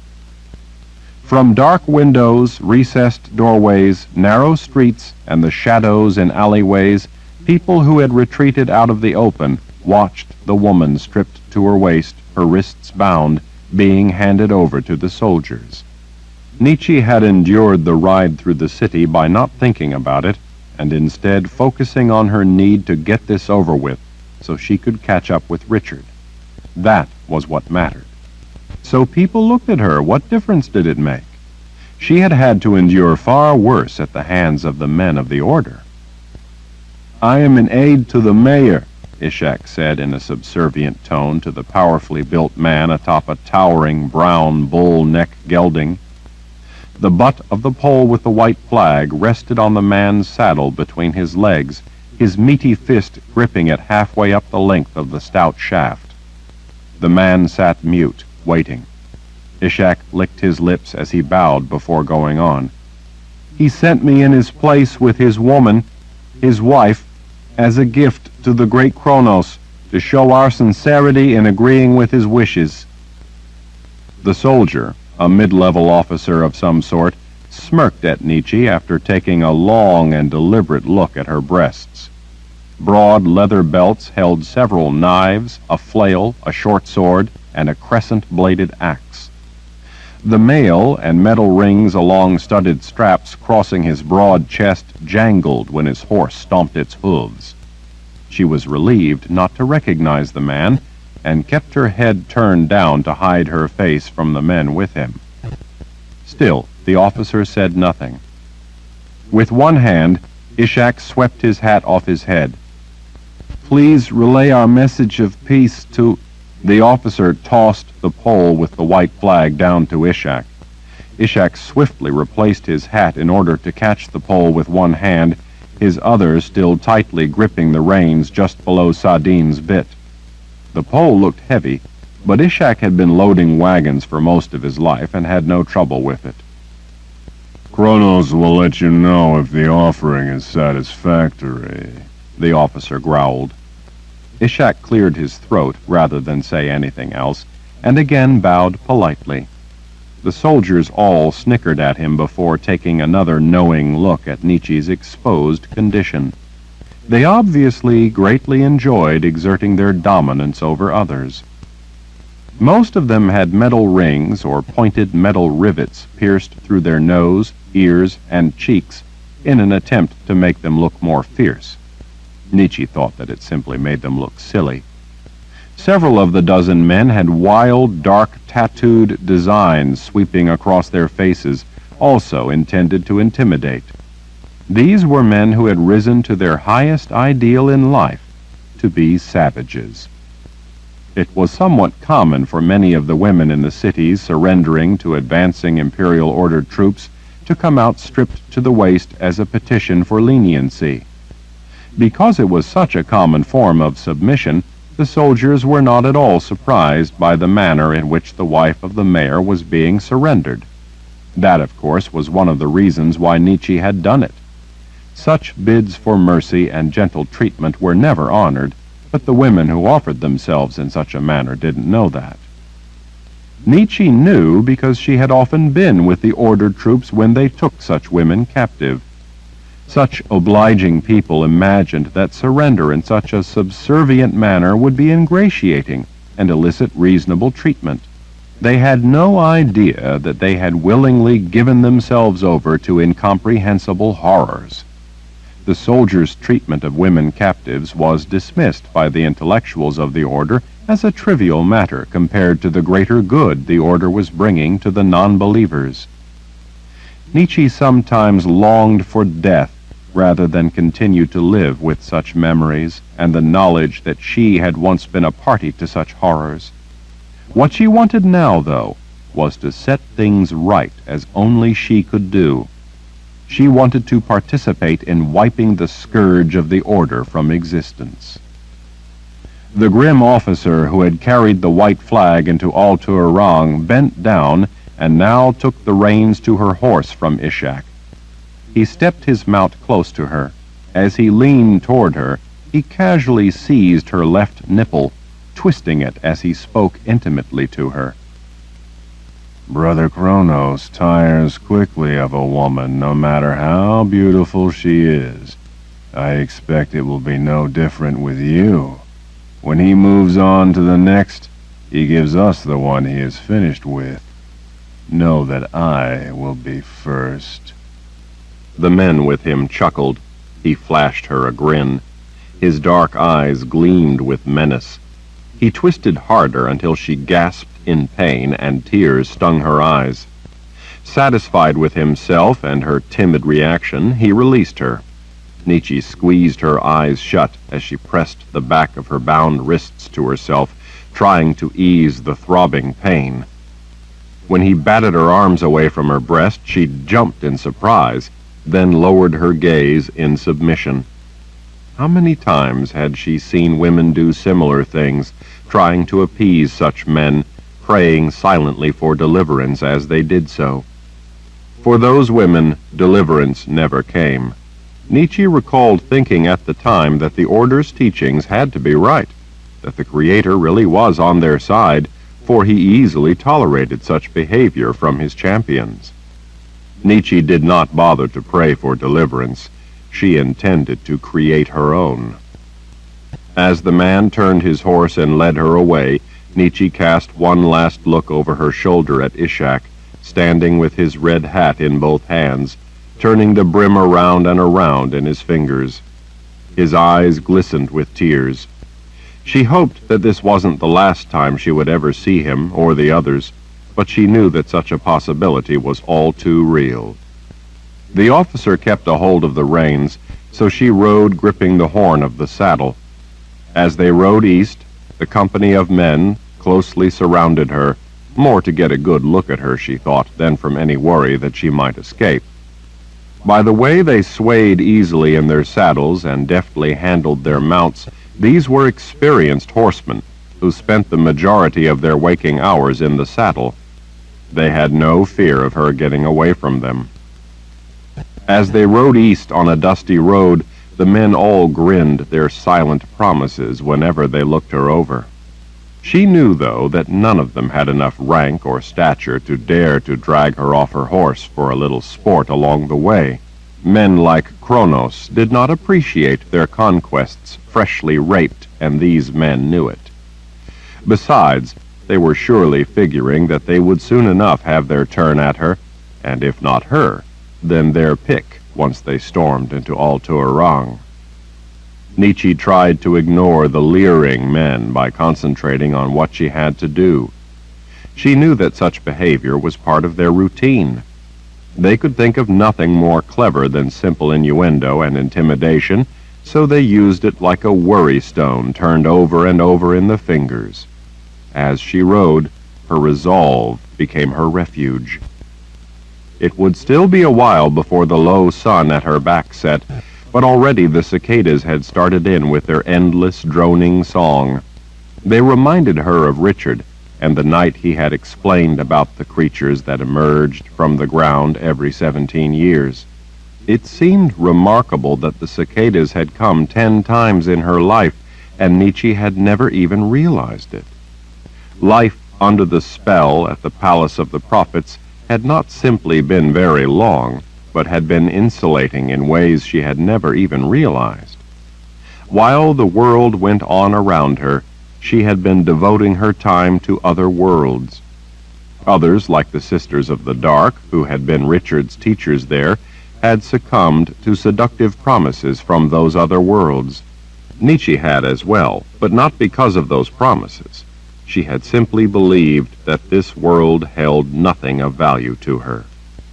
Until one day, when Richard had shown up. The air was warm and humid, so at least Nietzsche wasn't cold as she rode, but the mosquitoes were starting to come out, and they were becoming obnoxious. She was glad that her hands weren't tied behind her back, so she could at least keep the biting bugs off her face. The wheat-covered hills they passed through to the east of the city shimmered a greenish gold in the late light, almost like burnished bronze. She didn't see any people working in the countryside, and the roads remained empty. Everyone had fled before the impending arrival of the army, like animals before a wildfire. Cresting a hill, Nietzsche finally saw them. Men and horses from the imperial order spread out across the broad valley below her like a dark flood. It appeared they hadn't been there long, as it looked like they were only starting to set up camp. Apparently they wanted to be close to the city so that when they began their attack in the morning they wouldn't have far to go. The ground was only just beginning to be churned up by all the men, horses, mules, and wagons. Individual territory had been staked out and small tents erected. Rings of sentries and outposts guarded the sea of men. Every hilltop had lookouts watching all the approaches. The tents cast long shadows across the trampled wheat. Already a haze of smoke hung over the valley from all the cook fires. Nietzsche could see that one of the nearby olive groves had been stripped of its valuable fruit trees to be used for firewood.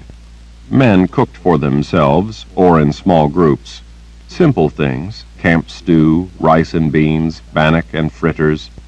The aroma of the burning wood and cooking mingled uneasily with the smell of all the animals, men, and manure. Her escort kept a tight formation around her as they trotted into the camp along what was quickly becoming a temporary road among the seething throng. Nietzsche had expected to see them in a raucous state, drinking and celebrating on the eve of a great battle. They were not.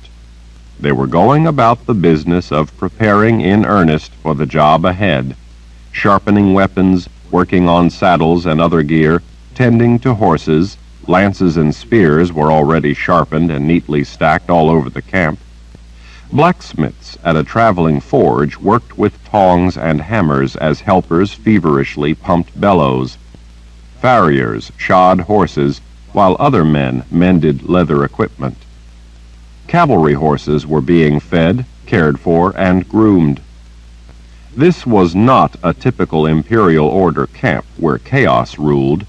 The army to the north was almost unimaginably vast. Many parts of it were little more than an unruly mob that was periodically unleashed on helpless civilians and allowed to plunder at will. This force, on the other hand, was much smaller, consisting of less than 20,000 men. This was the camp of a well-honed war machine. In the main army camp of the Imperial Order, a woman with her breasts exposed as Nietzsche's were would already have been dragged from her horse by a rabble and raped. These men were no less lecherous, but they were far better disciplined. These were not just any soldiers sent to do some dirty work. These were experienced, dedicated, hand-picked troops sent to vent the Emperor's rage at the insult of his home city rejecting everything for which he stood. Nietzsche felt a shiver of dread at again being among such men. These were the cream of the Order's crop. These were men who gleefully killed all those who opposed them. These were brutes who reveled in violence to further their beliefs. These were the embodiment of the term bloodthirsty. These men were the enforcers of the Order's doctrines. As Nietzsche and her escort rode through the camp, the soldiers all ogled her. Every step of the way, hoots, calls, and cheering followed her. Obscene promises were laughingly given as she passed. Nothing was left to the imagination of anyone in earshot. She heard herself described in every lewd term she had ever heard before, and among Jagang's men she had heard them all. Now they were all directed at her. She kept her eyes ahead as she rode, thinking of the way Richard treated her and just how much such respect meant. Near a grove of cottonwood trees along the bank of a creek running through the valley, Nietzsche spotted lambskin tents that were a little larger than the rest. While by no means elaborate accommodations like the tents of Emperor Jagang's entourage, these were still luxurious by army standards. The small group of command tents sat atop a hillock that afforded the officers the opportunity to look down on the rest of the camp. Unlike the main army encampment, here there was no ring of guards protecting the elite forces and officers from the common soldiers.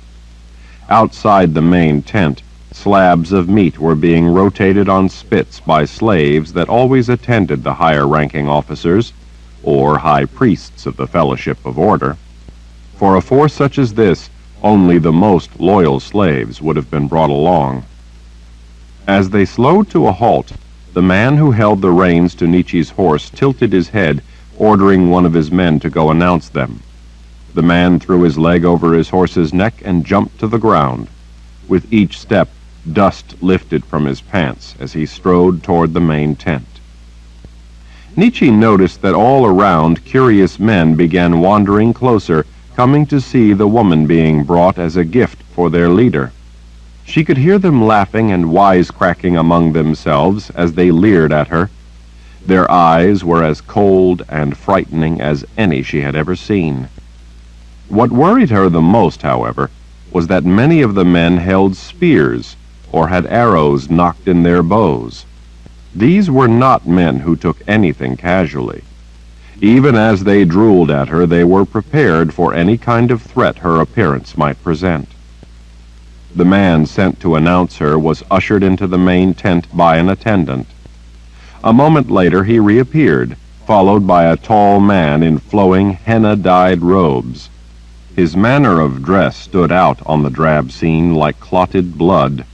Despite the heat and humidity, the hood of his robe was draped regally over his head, a sign of pious authority. He stalked to the edge of the rise, closer to her, and struck an arrogant pose. He took his time looking her over, inspecting the goods. The man holding the reins to her horse bowed in his saddle. "A humble gift from the people of Alturang," he explained with mock courtliness. Men far and wide laughed quietly to themselves at that, commenting to one another on the specific pleasures Kronos was going to enjoy from his gift. Officers came out of nearby tents to see what was going on. A lustful grin spread across Kronos's face. "Bring her in. I will have to unwrap the gift and have a closer look." The men laughed all the louder. Kronos's smile widened, pleased that they found his wit entertaining. Nietzsche found the circumstances of her dress to be distracting, but that was the risk. She had judged the risk necessary. These men were brutes, and they found her situation to their liking. Brother Kronos took her in as he waited for her to be conveyed inside. Her unflinching gaze was riveting. She found herself staring into his dark eyes. Men closed in around her. Nietzsche knew that she couldn't allow them to get her off her horse. It had to be now.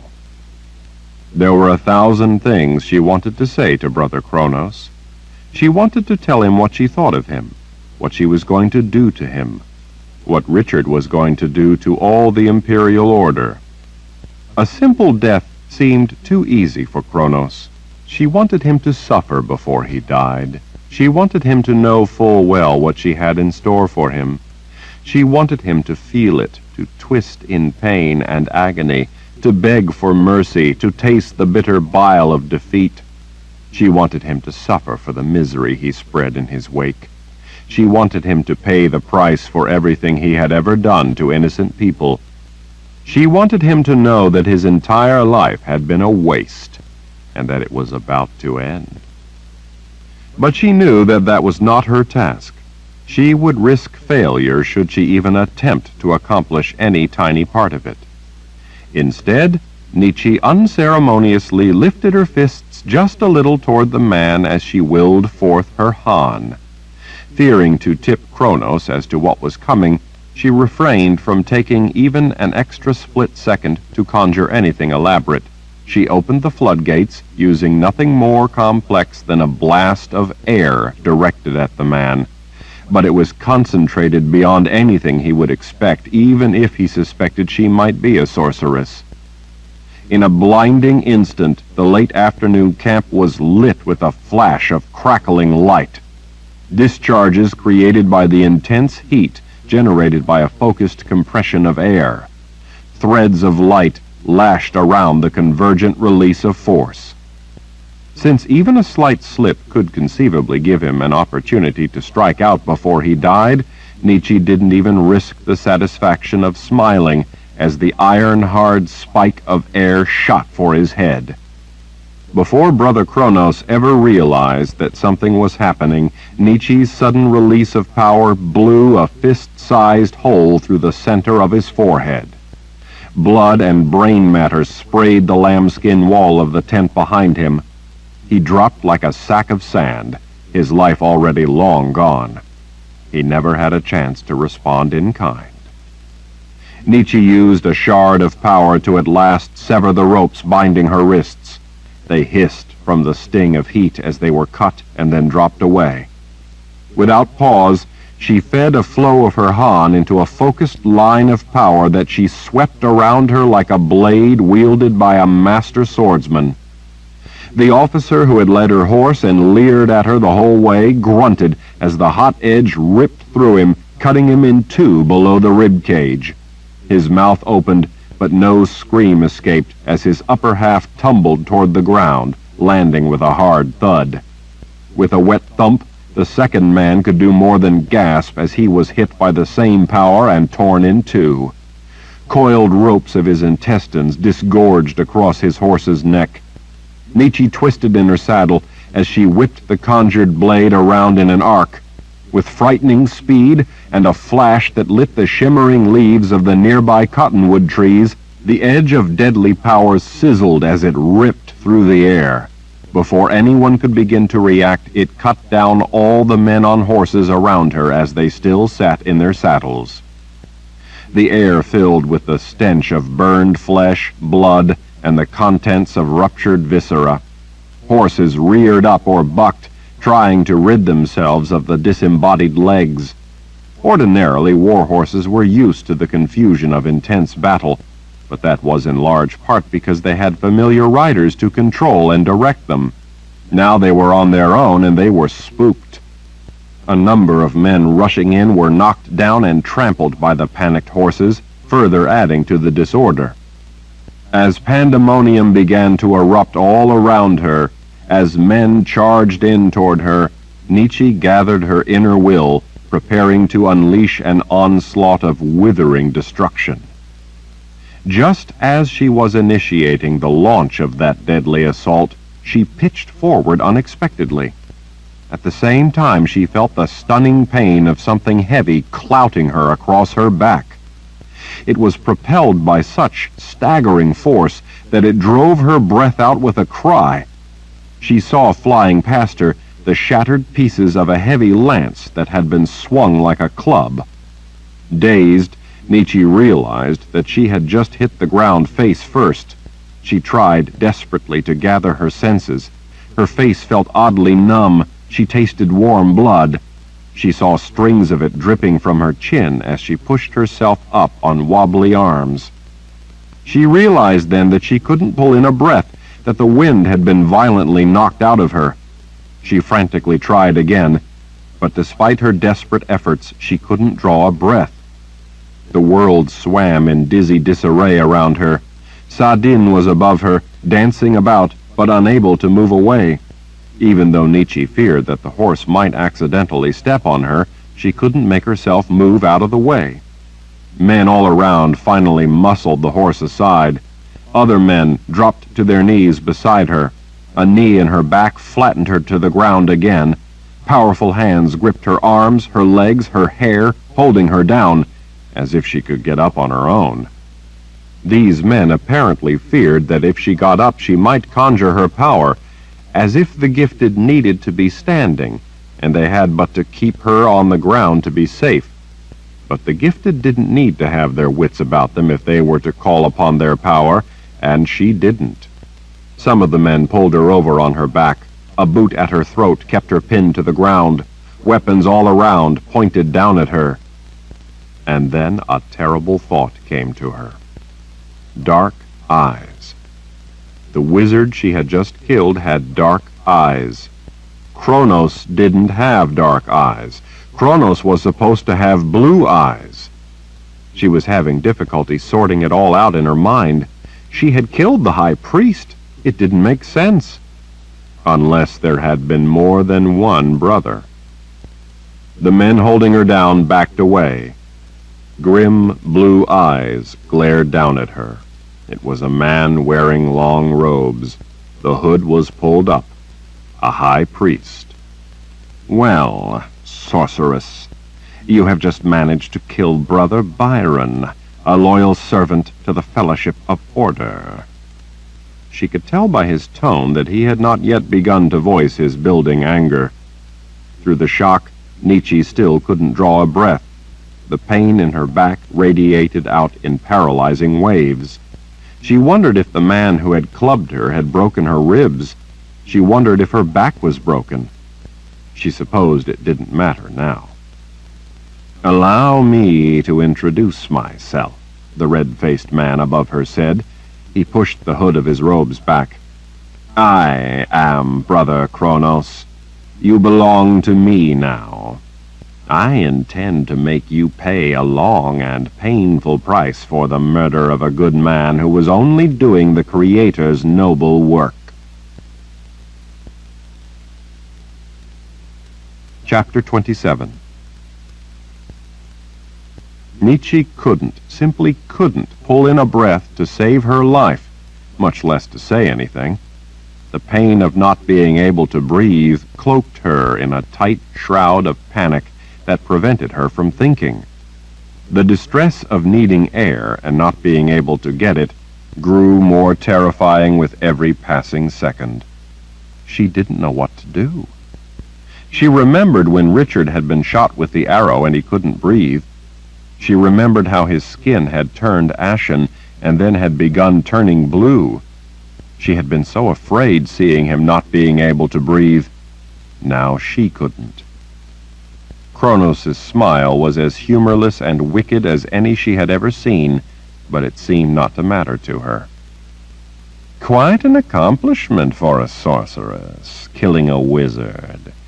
But then you only accomplished such a feat by treachery, so it was no real accomplishment after all. It was nothing more than simple underhanded deceit." He didn't know. Nietzsche realized that he still didn't know who she was or what she was. She was no mere sorceress. But she needed a breath to be anything. Her vision was narrowing to a black tunnel with the face of the wizard Kronos twisting into rage at the far end. She tried with all her might to pull a breath. It felt like her body had forgotten how to breathe. It surprised her that the lack of air made her ribs throb and ache. She wouldn't have expected that. Despite her fading, frantic effort to get air into her lungs, the life-giving breath simply would not come into her. She could only assume that whoever had clubbed her had done some kind of serious damage, and she would never again draw a life-giving breath. And then Kronos gritted his teeth and seized her breast in a vicious, vice-like grip, spiked with thorns of magic intended to inflict excruciating torment. The sudden sharp shock of pain made her gasp a breath before she realized she was doing it. The air felt hot with life as it flooded into her lungs. Without conscious thought, she instinctively struck out with her Han at the cause of the piercing pain. Kronos cried out and staggered back, cradling the hand that had been on her and dealing out his revenge. Blood ran down his wrist and under the sleeve of his robe. Although she had been able to get him to release her, and even to injure him, she was still too disoriented to muster the force necessary to get past the formidable defenses of a wizard in order to kill him. She panted, gulping air, even though each breath hurt. She knew, though, that it hurt far more not to be able to get a breath. "You filthy bitch!" he yelled. "How dare you use your power against me?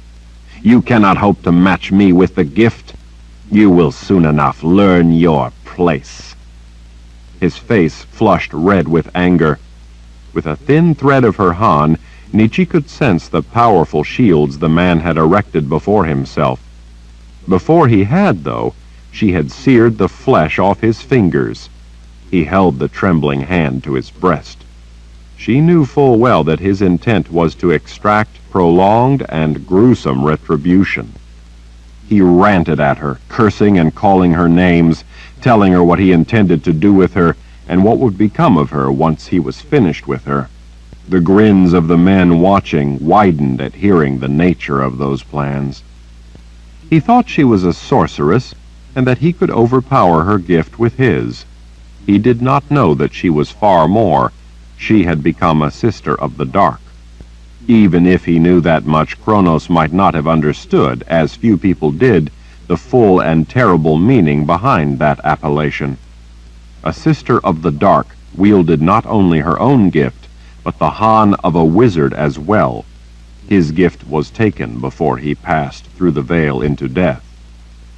As if the combined gift of a sorceress and wizard was not formidable enough, added into that powerful mix was subtractive magic, gained while the veil was parted at the instant of the donor wizard's death. His own Han acted as the conduit, and she held within herself that power as the subtractive essence slipped through the veil. There were few people who could command subtractive magic. Richard by birth, and the Sisters of the Dark by contrivance. All of the Sisters of the Dark were now captives of Jagang except for Nietzsche and 4 others. 3 of Richard's former teachers from the Palace of the Prophets, and their leader, Sister Ulyssia. Kronos shook his bloody fist at Nietzsche. "The people of Al-Turang are traitors. They have defiled a holy place. In turning away from the ways of the Order, they have turned away from the Creator himself. Through our hands, the Creator will have his revenge and smite these sinful people. We will cleanse Alturang not just of their flesh and bone, but of their unenlightened ways. The Imperial Order will once again rule Alturang, and from there Jagang the Just will rule the world under the rightful ways of the Creator." Nietzsche almost laughed. Kronos had no idea that he was speaking to the person who had given Jagang the title of Jagang the Just. She had told the Emperor that such pronouncements of justice under his rule would win over a great number of people without having to fight them. He had been willing to battle them all. She alone had been able to make him see that it was to his benefit to have them rally to his side of their own free will. She told Jagang that the name she had given him would bring the people to him. She had been all too right. Many people equated intentions with the actual deed. The title she had given Jagang was now widely believed by people who didn't know much at all about him or the Order. It never failed to amaze her how simply saying something, no matter how untrue, was all it took to convince a large number of people of what you wanted them to believe. She supposed that it was easier for them to let someone else do their thinking for them. Kronos's tirade had brought her time to recover. With her strength returning, Nietzsche couldn't afford to wait another instant. She straightened her arm, pointing her fist up toward him. She wanted to draw her force out the length of her arm to let it build and converge at a point just beyond her fist. While it wasn't at all necessary, she wanted to do it that way simply because it pleased her to let Kronos see her overt threat. Confident in his ability and the shields of his power, her hostile posture only served to further enrage him. "How dare you threaten?" She released a tight bolt of additive and subtractive magic laced together in a fearsome cord of destruction that arced through the wizard's shields like lightning through paper and blew a melon-sized hole right through the center of his chest. Kronos's eyes snapped wide. His mouth hung open in mute shock as his mind registered the irredeemable. Through that hole, Nietzsche could see the sky. Almost instantly, the internal pressure forced what remained of his surrounding organs into the void and then out the opening as Kronos's mortally wounded body toppled back. The man hadn't known that his power was no match for hers. He could only conjure shields of additive magic. Such shields were of limited use against subtractive magic. All around her, weapons were already being lifted. Powerful muscles drew bowstrings to cheeks. Arms with spears cocked back, the iron tips all pointing at her, along with swords, axes, and pikes. Without pause, Nietzsche unleashed a blast of opposing magic twined together in a shattering ignition that in ruinous fury leveled the officers' tents and blasted through the men on the knoll. The devastating concussion radiated outward in a circle at breathtaking speed, stripping flesh from bone. The ground was made muddy by the sudden deluge of blood. The heat that had been focused into the blast was so intense that nearby trees erupted in flame. The clothes of men in the surrounding camp who had been rushing to meet the threat also caught fire. The flesh of those a little closer ignited. Men closer yet were ripped apart by the thunderous discharge of Nietzsche's power. The force of what she had unleashed dissipated with distance, and men farther away were only sent sprawling. Such an extreme effort was risky because it was so draining, but it had the desired effect. In an instant, the situation had changed from arrogant brutes gloating over a captive woman to confusion and panic. Fearing to lose the initiative, she focused intense heat into the trunks of trees along the creek bank behind the men. It was a method of getting a large return for a small investment of power. Superheated sap instantly boiled into steam, and the massive cottonwood trunks exploded in thunderous blasts, sending heavy sections of splintered wood spiraling through the crowds of men, cutting them down by the dozens. Nietzsche swiftly conjured a liquid fire and sent the inferno spilling out across the field and into the confusion, igniting men, horses, and equipment in the terrible fury of roaring flames. The screams of man and beast melted together into one long, terrible cry. The air smelled of oily smoke as well as burning hair and flesh. At last, men were no longer charging in at her. In the brief break, Nietzsche struggled to get up from the blood-soaked ground. She stumbled through the carnage. Saadin raced forward through the thick haze and nudged her with his head, helping her to find her balance. She threw an arm over his neck, relieved that she had succeeded in directing her power around him and that he was all right. She finally seized the reins and, grunting with effort, managed to pull herself up on the horse before men could spear him or slash her or send arrows at them. She spun Saadin around, all the time casting boiling gouts of fire out among the men as they again began rushing in at her. As they caught on fire, they stumbled blindly, shrieking, flailing, crashing into other men or into tents, spreading the deadly conflagration. A man on one of the big war horses suddenly galloped out of the smoke. The soldier raised his sword as he screamed a battle cry. Before Nietzsche could do anything, Saadin bellowed in rage and snapped, ripping the war horse's ear off. The wounded horse screamed in terror and pain as it spun and bucked. The soldier was sent flying into the burning bodies. Nietzsche directed a web of power at men rushing in at her, each in turn just for an instant, but long enough to stop their hearts. They stumbled, clutching their chests. In a way, it was more frightening for men to see their comrades gasp and drop from a mysterious cause than it was to see them rent by violence. From Nietzsche's point of view, it was just as effective, and it didn't take as much of her strength. Even though it required specific targeting, stopping a heart was easier than conjuring flames or lightning. With so many men all around her and all rushing in at her, she knew she was going to need all her strength if she hoped to get out of the camp alive. While the men in the immediate area knew what was happening, as of yet, those in the outlying areas of the camp weren't fully aware of what was specifically going on, although they now knew they were under some sort of attack. Being well trained, they all rallied. From all directions, arrows zipped through the air. Spears began flying past. An arrow flicked through Nietzsche's hair. Another clipped her shoulder just enough to cut her. Nietzsche drummed her heels against Saadin's ribs and lay forward over his withers. She was astonished at the power with which the horse leaped away. He fearlessly galloped right through men rushing in at them. The stallion's hooves made a sickening sound as they struck bone. Men tumbled away. Saadin jumped over tents and fires. The air was alive with terrible screams.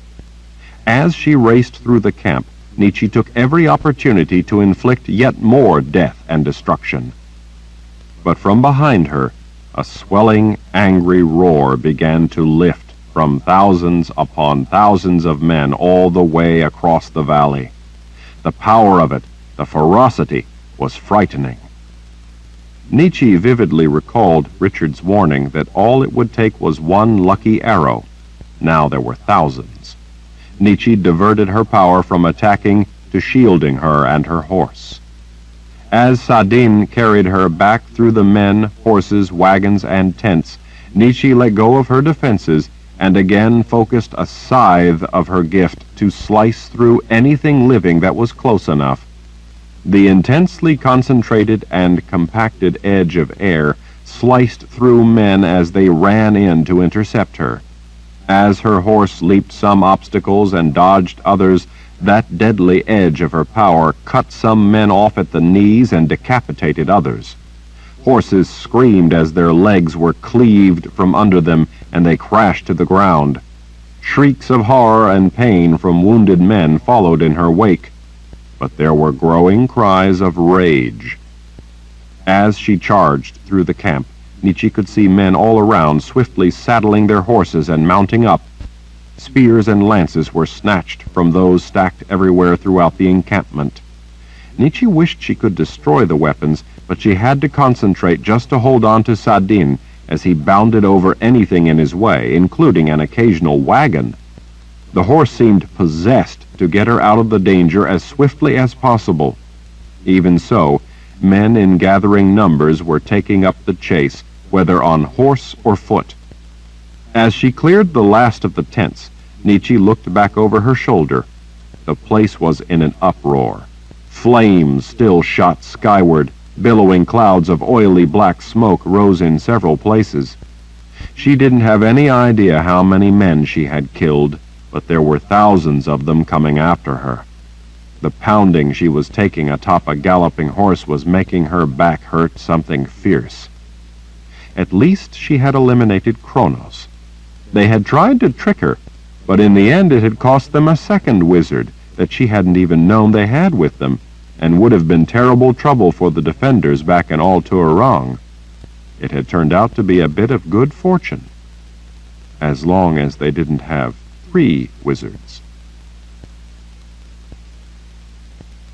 Chapter 28. As Nietzsche crested a hill, the first glimpse of the vast city in the distance was a beautiful sight. A quick glance over her shoulder revealed the thundering cavalry right on her heels. Nietzsche was able to see the raised swords, axes, spears, and lances glinting in the light of the setting sun like steel quills of an immense porcupine. The cloud of dust boiling up behind them blotted out the darkening eastern sky. The bloodthirsty battle cries were terrifying. And that was only the cavalry. She knew that farther back came the tide of foot soldiers. Even if the sun wouldn't have been in her eyes, Nietzsche didn't think that she could have spotted anyone in the city. That was as it should be. She wanted people for the most part to stay hidden. Even so, it was not reassuring to feel all alone with an angry hornet's nest chasing her.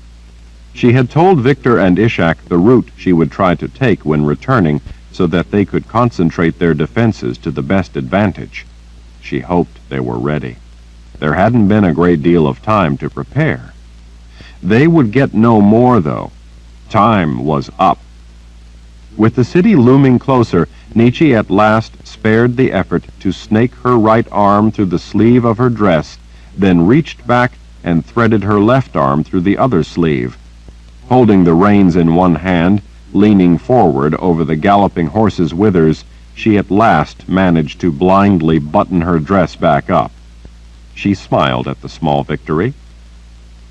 The first small buildings flashed by. Although there had been a cutoff from the main road that would have more quickly gotten her into the confines of the city, Nietzsche had kept to the main road down out of the hills. Entering Al-Turarang, the road turned into a broad boulevard, the main east-west thoroughfare. As the buildings grew closer together, they also rose up higher. In places along the road, trees lined the way. She could see, fastened on the bark of those trees, the split-open, empty skins of cicadas that had molted. It gave Nietzsche a fleeting memory of lying in the shelter in the warmth of Richard's arm. Sadin was sweating into a lather, and she knew that he had to be tiring, but he didn't show any sign of wanting to slow. She had to urge him to ease up just a little anyway so that the cavalry would get closer to her. She wanted them to believe they were catching her. Once a predator chasing prey was closing in, they tended to lose sight of everything else. The instinct to chase was as strong in soldiers as it was in wolves. Nietzsche wanted them to throw caution to the wind as they ran her down, so she leaned a little to the side, making it look as if she might be wounded and ready to fall. Running down the center of the road, trailing a ribbon of dust, she began to recognize groups of buildings. She remembered patterns of windows. She saw a butter-colored clapboard building to the left and red shutters to the right that she recognized. In the shadows down an alleyway just beyond a row of closely packed buildings that she knew were homes because of the laundry hanging on lines between them, she spotted some of the men hiding. They all had bows. She knew she wasn't far. She suddenly came upon the 3-story brick building. In the late light, she almost didn't recognize it. The spikes lying across the road were covered with a thin layer of dirt to hide them from the soldiers. As she galloped past, she spotted men hiding just around the corner, ready to pull up the spikes once she was by. "Wait until most are past," she called out to the waiting men, just loud enough for them to hear, but not so loud that those following could hear. She saw one of them nod to her. She hoped they understood. If the spikes were pulled up at the head of the cavalry, bottlenecking them all, then only those in the lead would be taken out, and most of those in the rear would escape injury and regroup. If that happened, then they would have lost their chance to break up the cavalry. Nietzsche needed the defenders manning the spikes to allow most to get past. Nietzsche looked back over her shoulder to see the big men with their weapons raised, thundering past the brick building. Most cleared the rear of the building, but then there was a sudden howling boom as charging war horses crashed headlong into the iron spikes. Horses behind weren't able to stop, and violently collided with the animals that had been impaled.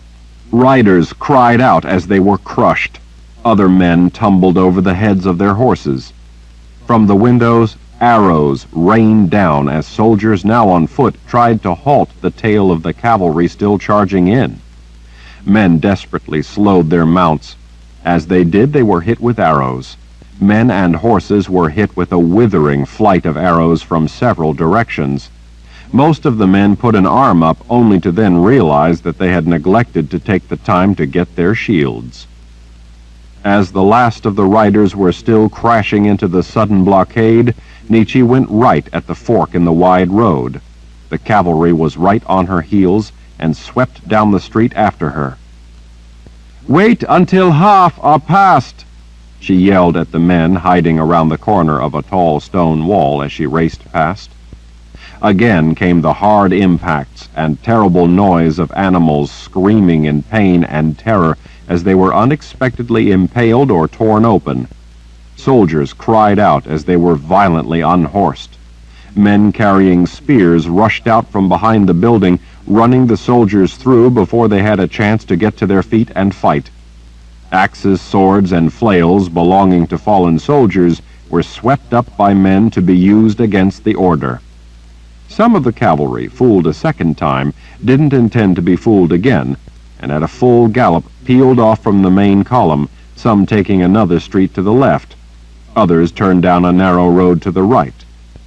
The riders following her had gone hardly any distance at all, and had not had a chance to fully consider if they should break off the charge when Nietzsche cleared the third barrier of iron spikes as men yanked them up and jammed posts in place.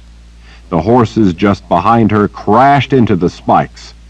From immediately behind came the most terrible noise of the immense weight of horseflesh thudding into the lead animals already caught up on the iron spikes and stopped cold in their tracks. A great cry lifted from the cavalrymen as they were ensnared in the violent debacle. Almost at the same time, the riders who had taken roads to the right and left suddenly found themselves caught up in the same iron traps. The enemy found themselves in a box canyon of brick and iron rather than rock. The impact of the horses running at full speed, clouting into a tangled pile of broken men and animals blocking the main road, was ghastly. Flesh pounded against flesh and bones snapped. Horses screamed in pain. So powerful was the force of the impact that it broke the spike wall and blew a hole through the bottleneck of carcasses. Great war horses, some with their face armor and some without, spilled through the gap, slipping and sliding on the blood and gore of slain comrades and other animals. In the treacherous footing, some of the horses and riders fell. Others, pouring through the gap at a full gallop, didn't have anywhere else to go and trampled them. Men bristling with spears rushed out of alleyways to the sides and into the path of the charging cavalry to close the breach in the line. The horses, already in shock from the carnage and terrible destruction of so many of their kind, now faced rank upon rank of men running in at them, yelling battle cries, thrusting spears into their sides. The animals squealed with horrific, desperate screams as they were mercilessly gored. The fallen animals tripped up those still running in an attempt to escape. The evening air sounded as if it were ripping, as archers rained down a hail of arrows on cavalrymen struggling to escape the carnage. Nietzsche doubted that these Imperial Order troops would have deliberately attacked into the city, using the cavalry in such a fashion, if they had not been goaded into it. These kind of horses were not meant for this kind of fighting. They simply couldn't maneuver properly in the close quarters, and the cavalrymen couldn't effectively cut down their opposition. To make matters more difficult for them, the defenders had too many places to hide for a cavalry charge to be truly effective.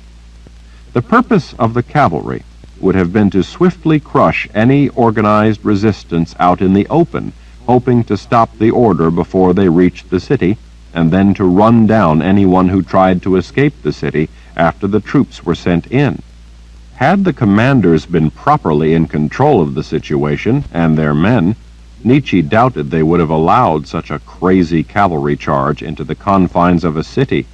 Nietzsche, of course, had known all that when she went to whack the hornet's nest. The folly of a cavalry attack into a city was becoming all too apparent. The killing was as swift as it was brutal. The gruesome sight of so many horses and men torn open seemed somehow unreal. The stench of blood was gagging.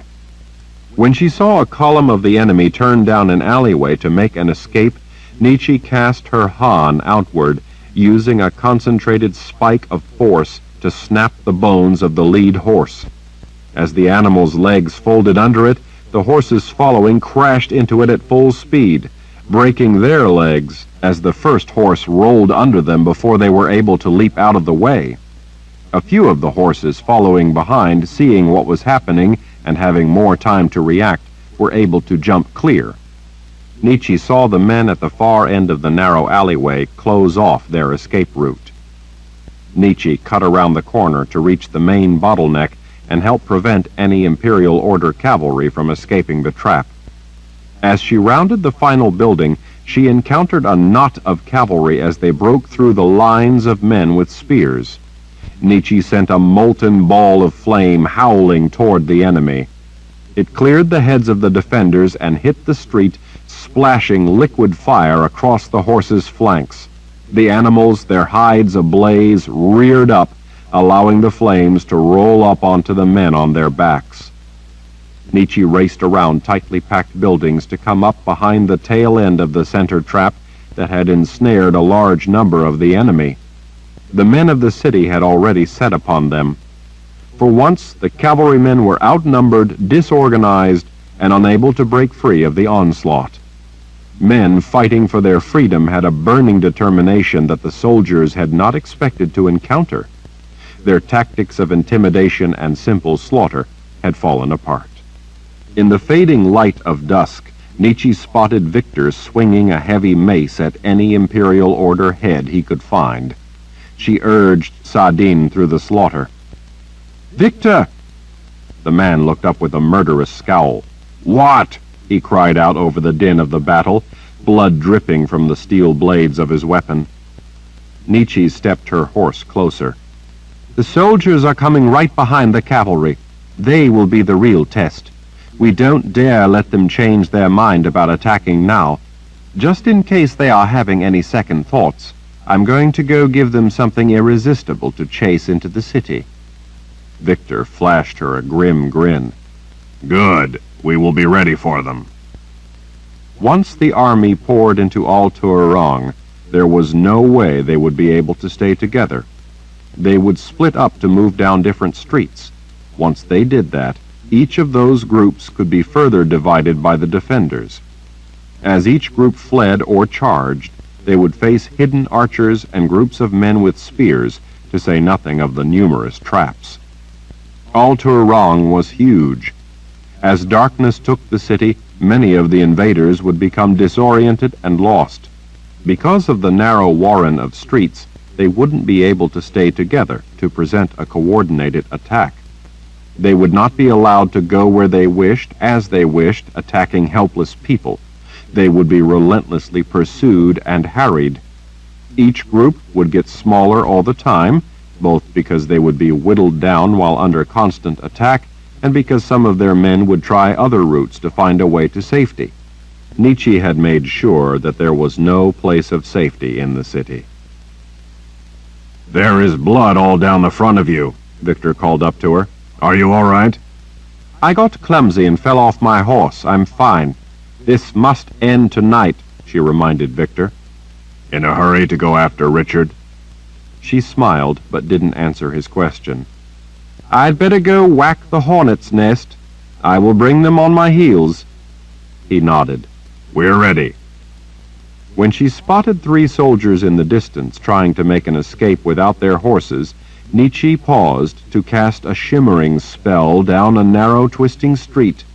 With 3 rapid thuds, the lance of power slammed through flesh and bone to drop the 3.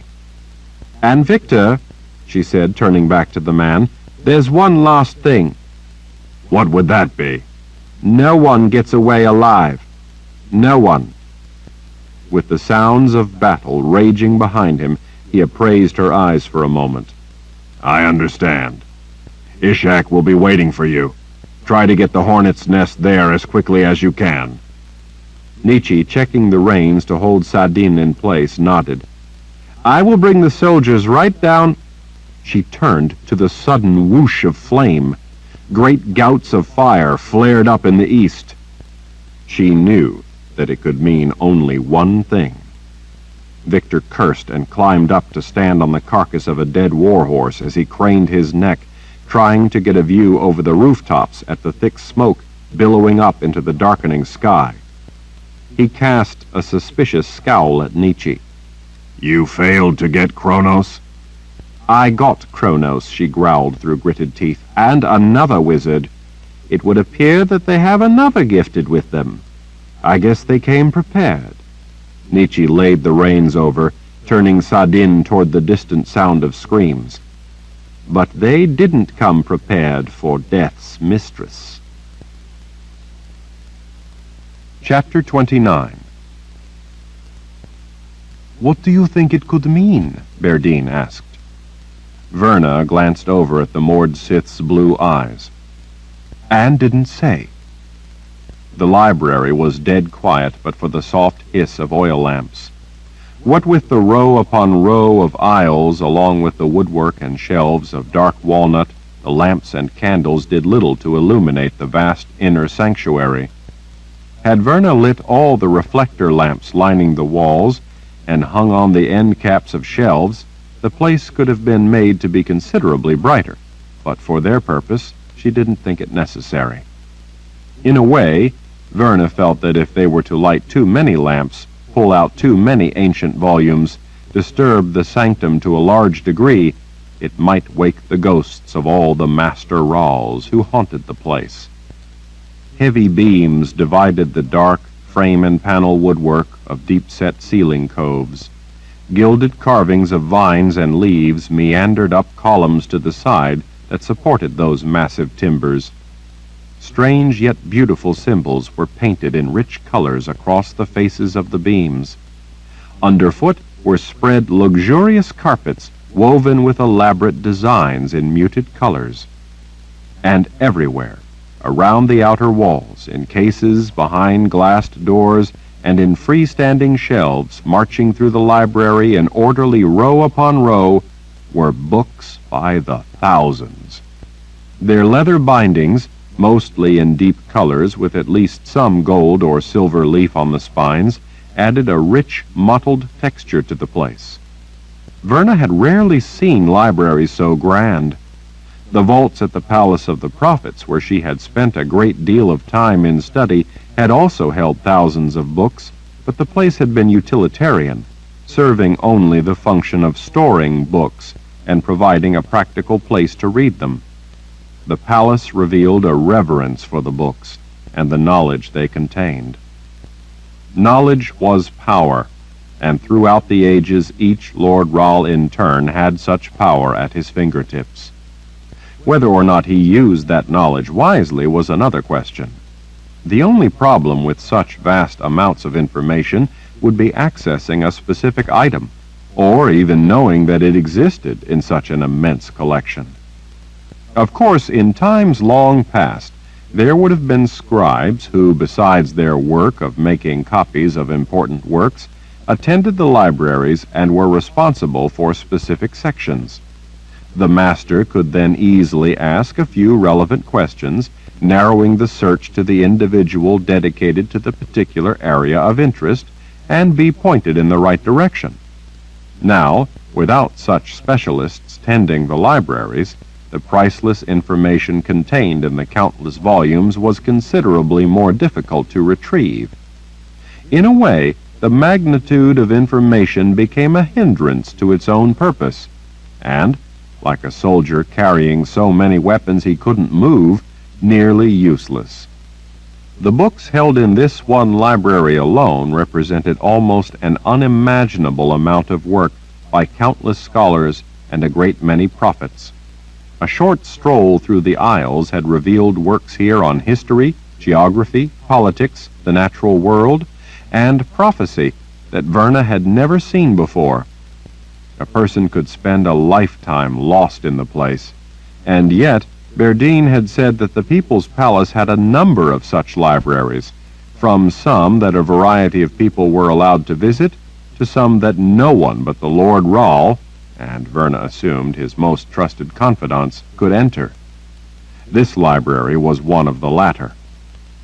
Berdine had said that because she knew High Daharan, Darken Rall had sometimes brought her into the most private of the libraries to get her opinion on translations of obscure passages in ancient texts. As a result, Berdine was in a unique position to know at least something about the wealth of potentially hazardous knowledge stored in the palace. Not all prophecy was equally troublesome, though. A lot of it turned out to be incidental and rather harmless.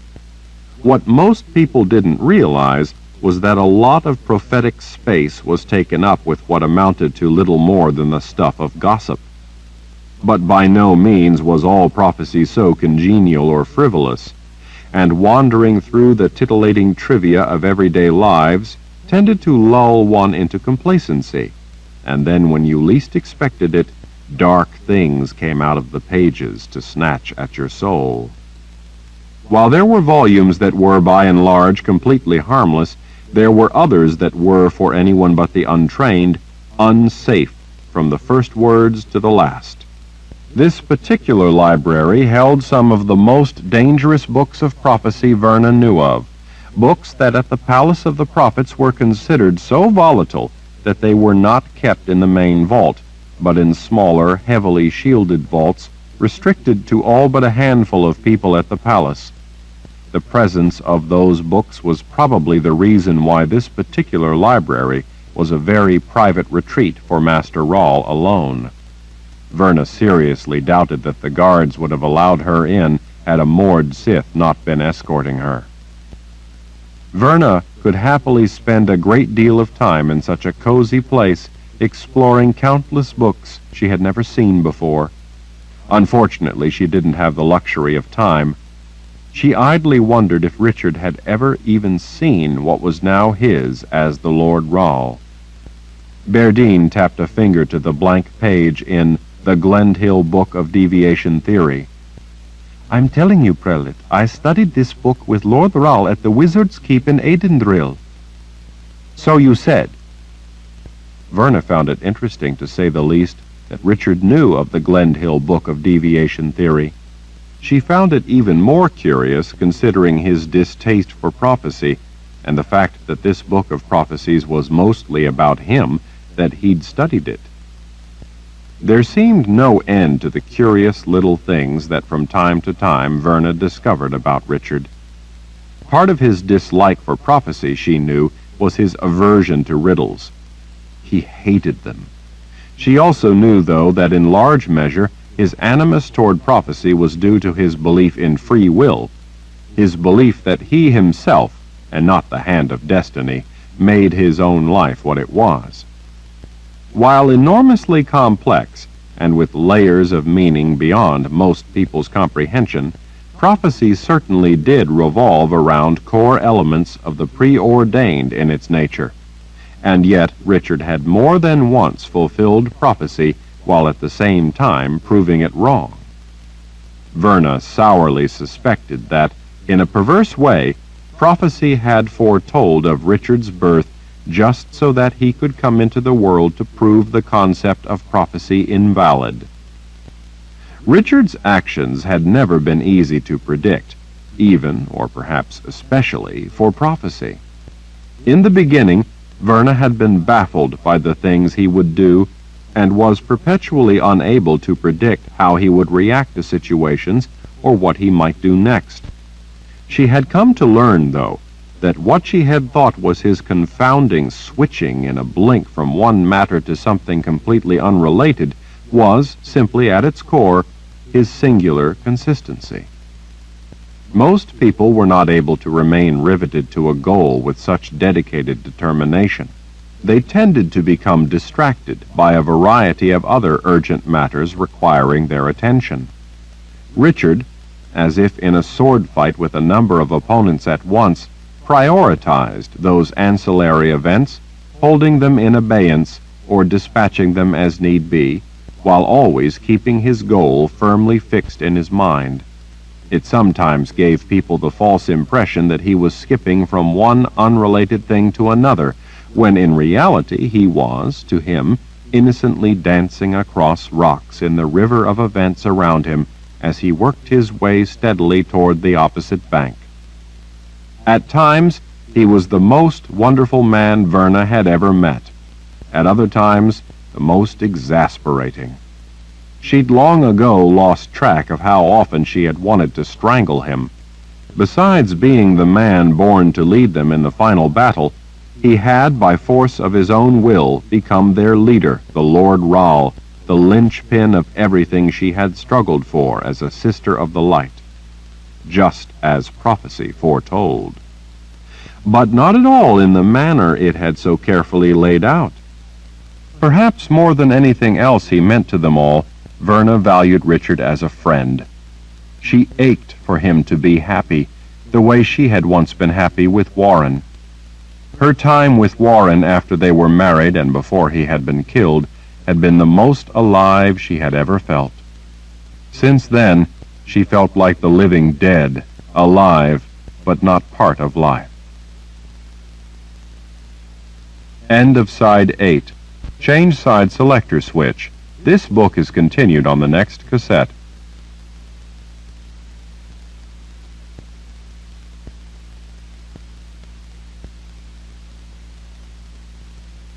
Side 9.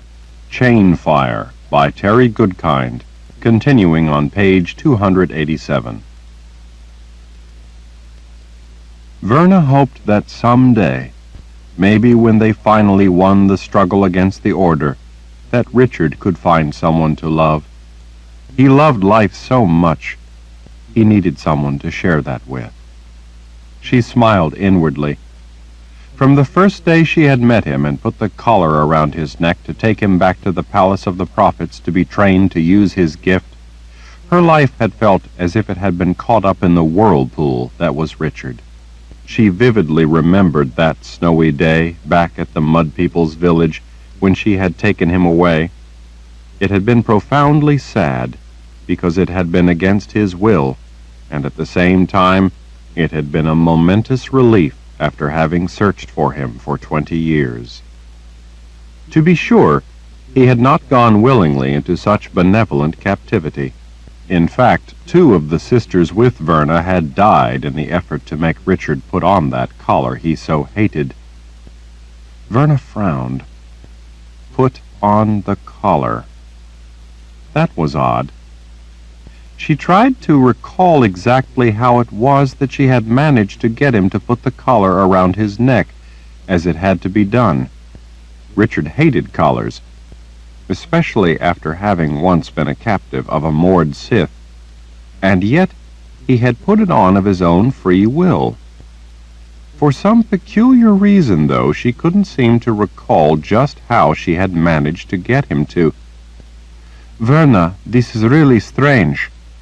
The brown leather of Berdine's outfit creaked as she leaned in a little more, peering intently at the last of the text in the ancient volume laid open on the table before her. She carefully turned a page, checking, and then turned it back. She looked up. I know this book had writing in it before. That writing is now missing. As Verna watched the candlelight dance in Berdine's blue eyes, she set aside memories from long ago and returned her full attention to the important matters at hand. But it wasn't this book now, was it? When Berdine frowned, Verna went on to explain. It may have been the same title, but it wasn't this very book. You were at the keep. It was a different copy of this book, yes? Well, sure, I guess you're right that it wasn't this actual book.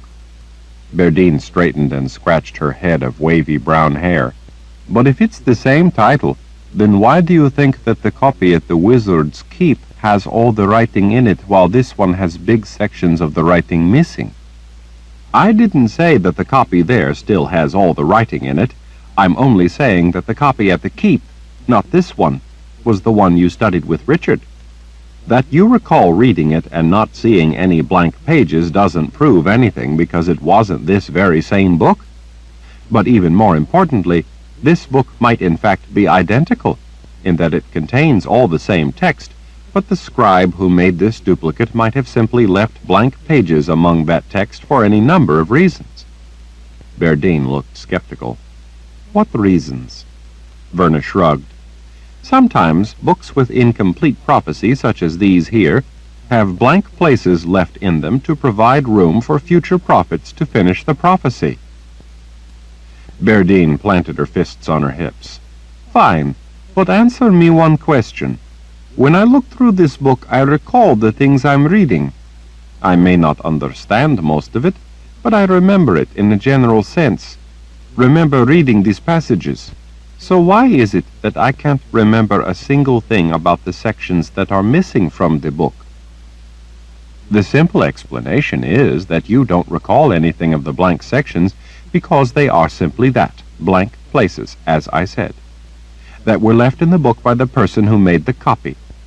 No, that's not what I mean. I mean, I recall the general nature of the prophecies, the length of them. As a gifted person, you would be more attuned to what you're reading.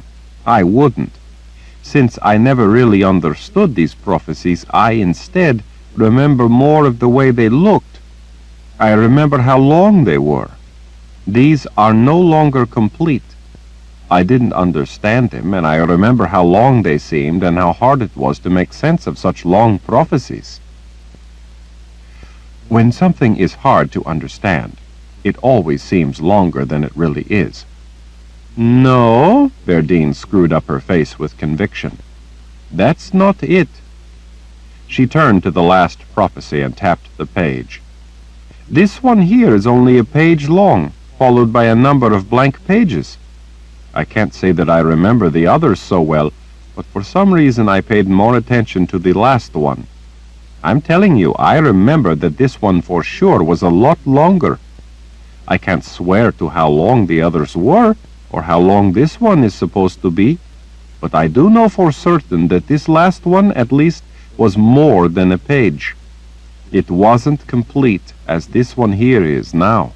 No matter how hard I try, I can't seem to remember how long it was, or what it said, but I know that it was more than a single page. That was the confirmation Verna had been waiting for.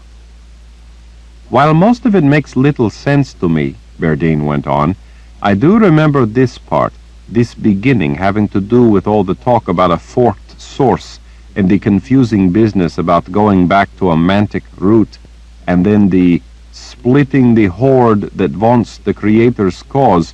That part at least sounds like the Imperial Order, but I can't recall the rest of it that's blank after a leader's lost trust.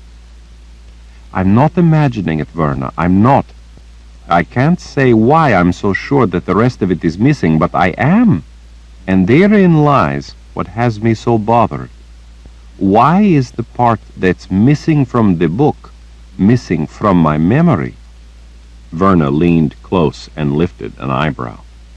Now that, my dear, is the question that I find troubling.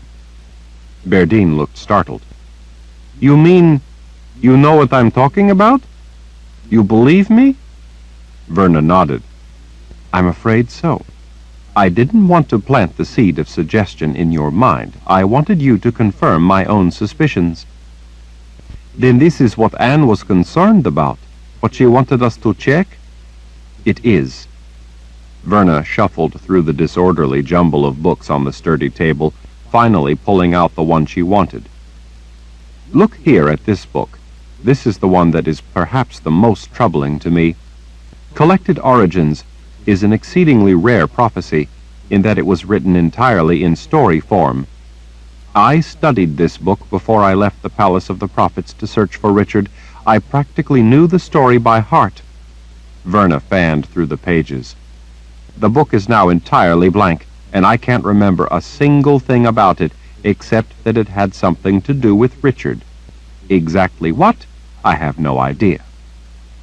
Berdine studied Verna's eyes the way only a moored Sith could study someone's eyes.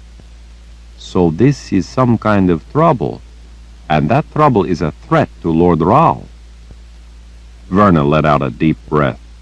The flames of several of the closer candles fluttered as she did so. I'd be lying if I said otherwise, Berdine. While the missing text doesn't all have to do with Richard, it all pertains to a time after his birth. I don't have a clue as to the nature of the problem, but I admit that it has me greatly concerned. Berdine's demeanor changed. Usually the woman was the most good-natured of any of the moored Sith that Verna knew. Berdine had a kind of simple, childlike glee about the world around her. At times, she could be heartwarmingly curious. Despite hardships that had others complaining, Berdine usually wore an unaffected smile. But at the impression of some kind of threat to Richard, she changed in a flash to all business. And now she had turned as suspicious and coldly menacing as any moored Sith ever was. What could be the cause of this? Berdine demanded. What does it mean? Verna closed the book full of blank pages. I don't know, Berdine. I really don't. Anne and Nathan are as puzzled as we are, and Nathan is a prophet. What does that part about people losing trust in their leader mean? For an ungifted person, Berdine had managed to single out the most crucial part of a very oblique prophecy. Well, Verna said, cautiously framing her answer, it could mean a number of things. It's hard to tell. Maybe hard for me, but not hard for you. Verna cleared her throat. I'm not an expert in prophecy, you understand, but I think it has something to do with Richard. I know that much. Why would this prophecy talk about people losing trust in him? Berdine, prophecy is rarely as straightforward as it seems. Verna wished the woman would stop staring at her. What it seems to say usually has nothing at all to do with the actual event involved in the body of the prophecy. Prelate, this prophecy seems to me to suggest that questions of soundness of mind are going to be the cause of a leader's lost trust. Since this prophecy names the leader as the one opposed to the horde that wants the Creator's cause, that would be the Imperial Order. That means it has to be talking about Lord Rahl. It then follows that Lord Rahl is the leader in whom people will lose trust. It comes after the part about the splitting of the horde, which the Order has now done. That makes the threat imminent. Verna felt sorry for anyone who ever made the unfortunate mistake of underestimating Berdine. It is my experience that prophecy sometimes tends to fret over Richard like a doting grandparent. This sounds to me like a specific threat. Verna folded her hands before herself. Berdine, you are a very smart woman, so I hope you can understand why it would be a grave mistake for me to argue or even discuss this prophecy with you. Prophecy is beyond the mind of the ungifted. It has little to do with how smart a person is. Prophecy is a creation of the gifted, and meant only for those who are gifted in the same way. They are not even intended for other types of wizards. Even us sisters, talented sorceresses though we may be, had to train for years before we were allowed to even look at prophecy, much less work with it. It is exceedingly dangerous for the untrained to hazard guesses at the meaning of prophecy. You may recognize the words, but you do not recognize the meaning of those words. That's silly. Words are words. They have meaning. That is how we can understand the world around us. Why would prophecy take words that mean something and use them for some other unknown meaning? Verna felt as if she were stepping gingerly through a field of bear traps. That isn't exactly what I meant by what I said. Words can be used to make people understand, to explain, to veil, and to interpret the world. But they can also be used to explain things that are only speculation. If I foretell that dark times will come into your life, those words may be true, but it could mean that you will suffer a loss that will sadden you, or it could mean that you will be murdered. Though the words might be true, their exact meaning is not yet known. It would be a grave injustice to use those words as a reason to start killing everyone around you because the words made you fear you would be murdered. Wars have started over such misunderstandings about prophecy. People have died as the result of the untrained hearing what they think are the simple words of prophecy. That is why the books of prophecy were kept in secure vaults below the palace of the prophets.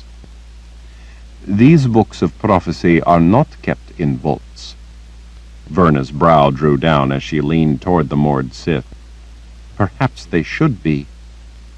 Are you saying that I'm wrong in what I believe this prophecy says? Verna heaved another sigh. Right or wrong is impossible to discern in this instance. We can't even begin to intelligently dissect this prophecy because it's incomplete. We have here only the beginning of it, and then a number of blank pages. So it could be just as you say, that it's about Richard, and people will question his judgment and lose faith in him. But maybe the missing text says that the issue will be resolved the next day by some other event of consequence, and they will think more of him than they ever had before. Not only can prophecy be forked, meaning that it may be an either-or kind of statement, but the same prophecy could mean opposite things. I don't see how it can mean opposite things. And how could something happen in the missing text of this prophecy to change people's minds? Verna shrugged as she gazed around the vast, dimly lit library, trying to think of an example. Well, say that they thought his battle plan was crazy. Maybe the army officers think it ill-advised. That could be something that would result in this prophecy, in people losing faith in him. Then say that despite the advice of officers, Richard insists, and so, despite their doubts and lack of faith, the soldiers follow his plan as ordered and achieve a victory that they never thought they could win. Their faith in Richard as their leader would be restored, and they would probably have even more respect for his judgment than they ever did before. But if the prophecy were to be acted upon without understanding its true meaning, those actions very well could countermand the rest of the event, as it would have taken place naturally, and give the illusion that the prophecy had been fulfilled, but in fact, the real and truly prophesied events had been bypassed by foolishly invoking a misinterpretation of the actual prophecy. Berdine, watching Verna the whole time, drew her single brown braid through a loose fist. I guess that could make sense. You see, Berdine, why prophecy is so confusing, even for those of us trained in it? But to make matters worse, without the whole prophecy, we dare not even begin to try to understand them or to assign any significance to them. The complete text is indispensable if one is to even begin to try to understand prophecy. Without all the text, it's as if prophecy has gone blind. That's one reason why this is so disturbing. One reason? Berdine looked up again, still running her braid through her fist. What is the other reason? It's bad enough to be without the text that was previously there, but the cause behind such an unprecedented event, the text of prophecy vanishing, is troubling in the extreme. I thought you just said that we shouldn't jump to conclusions when it comes to prophecy. Verna cleared her throat, feeling as if one of those bear traps just snapped closed on her leg. Well, that's true, but it's obvious that something is going on. Berdine folded her arms as she pondered the question. What do you think could be happening? Verna shook her head. I can't begin to imagine. Such a thing, to my knowledge, has never happened before. I have no idea why it's happening now. But you think it's trouble that involves Lord Ra? Verna gave Berdine a sidelong look. The simple fact that so much of prophecy involves him makes that conclusion impossible to avoid. Richard is born to trouble. He is at the center of it. Berdine didn't appear to like that one bit. That is why he needs us. I've never argued that he didn't. Berdine relaxed, if only a notch, and flicked her braid back over her shoulder. No, you have not. Anne is searching for him. Let's hope she can find him, and soon. We need him to lead us in the coming battle. As Verna spoke, Berdine idly pulled a book from one of the glass cases and began leafing through it. Lord Ra is supposed to be magic against magic, not the steel against steel. That is a Daharan proverb. Prophecy says that he must lead us in the final battle. I suppose, Berdine mumbled without looking up, as she slowly turned pages. With part of Jagang's forces headed south around the mountains, we can only hope that Anne will find him in time and bring him to us. Berdine was puzzling at the book. What is it that is buried with the bones? What? Berdine was still frowning as she tried to work out something in the book. This book caught my attention before because it says Fuer Grisa Ost Drauka on the cover. That's High Daharan. It means the bringer of death. Berdine glanced up. Yes. How did you know? There was a widely known prophecy that the sisters back at the Palace of the Prophets used to debate. It had actually been hotly debated for centuries. The first day I brought Richard to the palace, he declared himself to be the bringer of death, and thus named himself to be the one in the prophecy. It caused quite a stir among the sisters, I can tell you. One day, down in the vaults, Warren showed Richard the prophecy, and Richard himself solved the riddle of it, although to Richard it wasn't a riddle. He understood it because he had lived portions of the prophecy. This book has a lot of blank pages in it. No doubt. It sounds like it's about Richard. There are probably a great number of books here that are about him. Berdine was reading again. This is in High Daharan. Like I said, I know High Daharan. I would have to work at it to be able to translate it more completely. And it would help if there wasn't so much missing text. But this place is apparently talking about Lord Ra. It says something like, what he seeks is buried with the bones. Or maybe even, what he seeks is buried bones, something like that. Berdine looked up at Verna.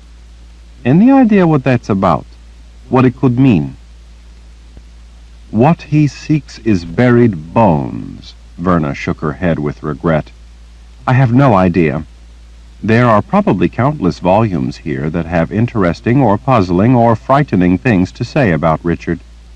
As I told you, though, with copy missing, what is there is next to useless.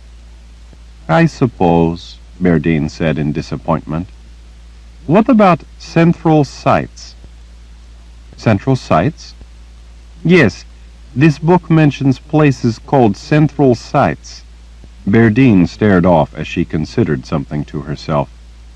Central sites. Kolo mentioned something about central sites. Kolo?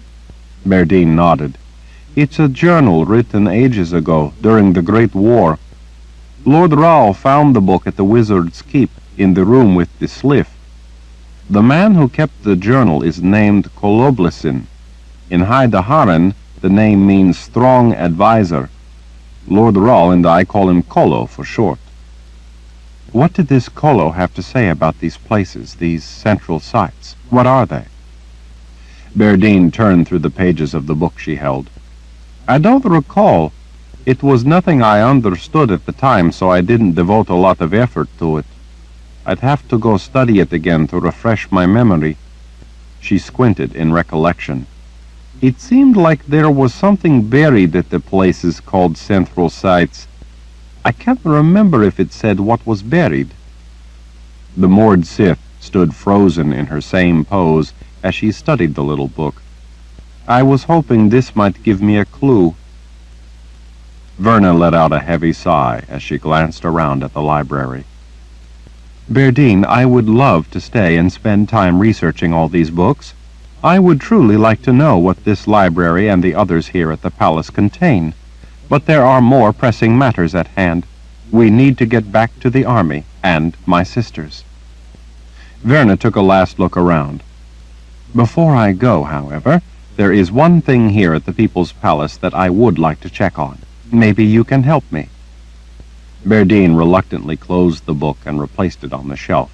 She carefully closed the glass door. All right, Prelate, what is it you want to see? Chapter 30.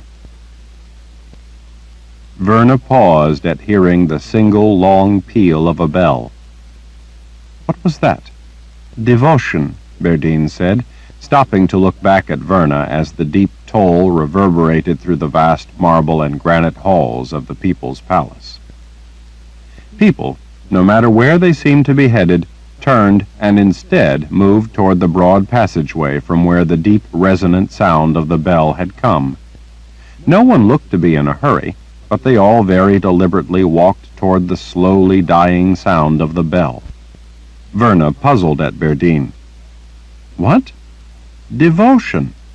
You know what a devotion is. You mean a devotion to the Lord Rao? That devotion? Berdine nodded. The bell announces that it is time for the devotion. Pensively, she gazed off in the direction of the hall where people were headed. Many of the gathering crowd were dressed in robes of a variety of muted colors. Verna assumed that white robes with gold or silver banding on them were the mark of officials of one sort or another who lived and worked at the palace. They certainly had the manner and bearing of officials. Everyone, from those administrators to messengers in tunics trimmed in green and carrying leather satchels with an ornate letter R on them, standing for the House of Rao, continued their casual conversations even as they made their way to the convergence of wide halls. Other people who worked at any of the countless variety of shops were dressed more appropriately for their profession, whether it was working at leather, silver, pottery, cobbling, or tailoring, providing the many foods and services, or doing any of the various palace work from maintenance to cleaning. There were a number of people dressed in the simple clothes of farmers, tradesmen, and merchants, many with their wives and some with children. Like those Verna had seen in the lower levels within the great plateau atop which sat the People's Palace, or at the market set up outside, they appeared to be visitors come to trade or make purchases. Others, though, were dressed in finery for their sojourn to the palace. From what Verna had learned from Berdine, there were rooms that guests could rent if they wished to stay for an extended period. There were, as well, quarters for the many people who lived and worked at the palace. Most of the people in robes walked calmly, as if this were just another part of their day. Those dressed in finery tried to look just as calm and not stare at the exquisite architecture of the palace, but Verna saw their wide eyes wandering. The simply dressed visitors, as they fell in with the flow of all the people making their way toward the fork that would take them to the passageway with the bell, openly peered about at everything, at the towering statues of men and women in proud poses carved from variegated stone, at polished two-story fluted columns soaring past balconies, at the spectacular black granite and honey onyx floors. Vernon knew that such intricate and precise patterns in the stone floors, set with such tight grout joints, could have been created only by the most talented master craftsmen in all of the New World. Serving as prelate at the Palace of the Prophets for a time, she had had to deal with the matter of the replacement of a section of beautifully patterned floor that had in the dim past been damaged by young wizards in training. The precise events leading to the damage, and who exactly had been the guilty party, remained shrouded in oaths not to tattle, but the result was that the bit of mischievous magic had in an instant torn up a long section of exquisitely laid marble floor. While the debris and loose tiles had long since been removed, the floor sat damaged for decades, filled in with serviceable but unsightly limestone, while life at the Palace of the Prophets moved on. The palace attitude toward the boys had been one of indulgence, in part out of a sense of regret for having to hold such young men against their will. Verna had always been vexed that the damage had never been fixed, in part because by not fixing it, it represented to her an attitude that had indulged such bad behavior. It had always seemed like she was the only one, except maybe until Richard came along, who was bothered by seeing such beauty marred.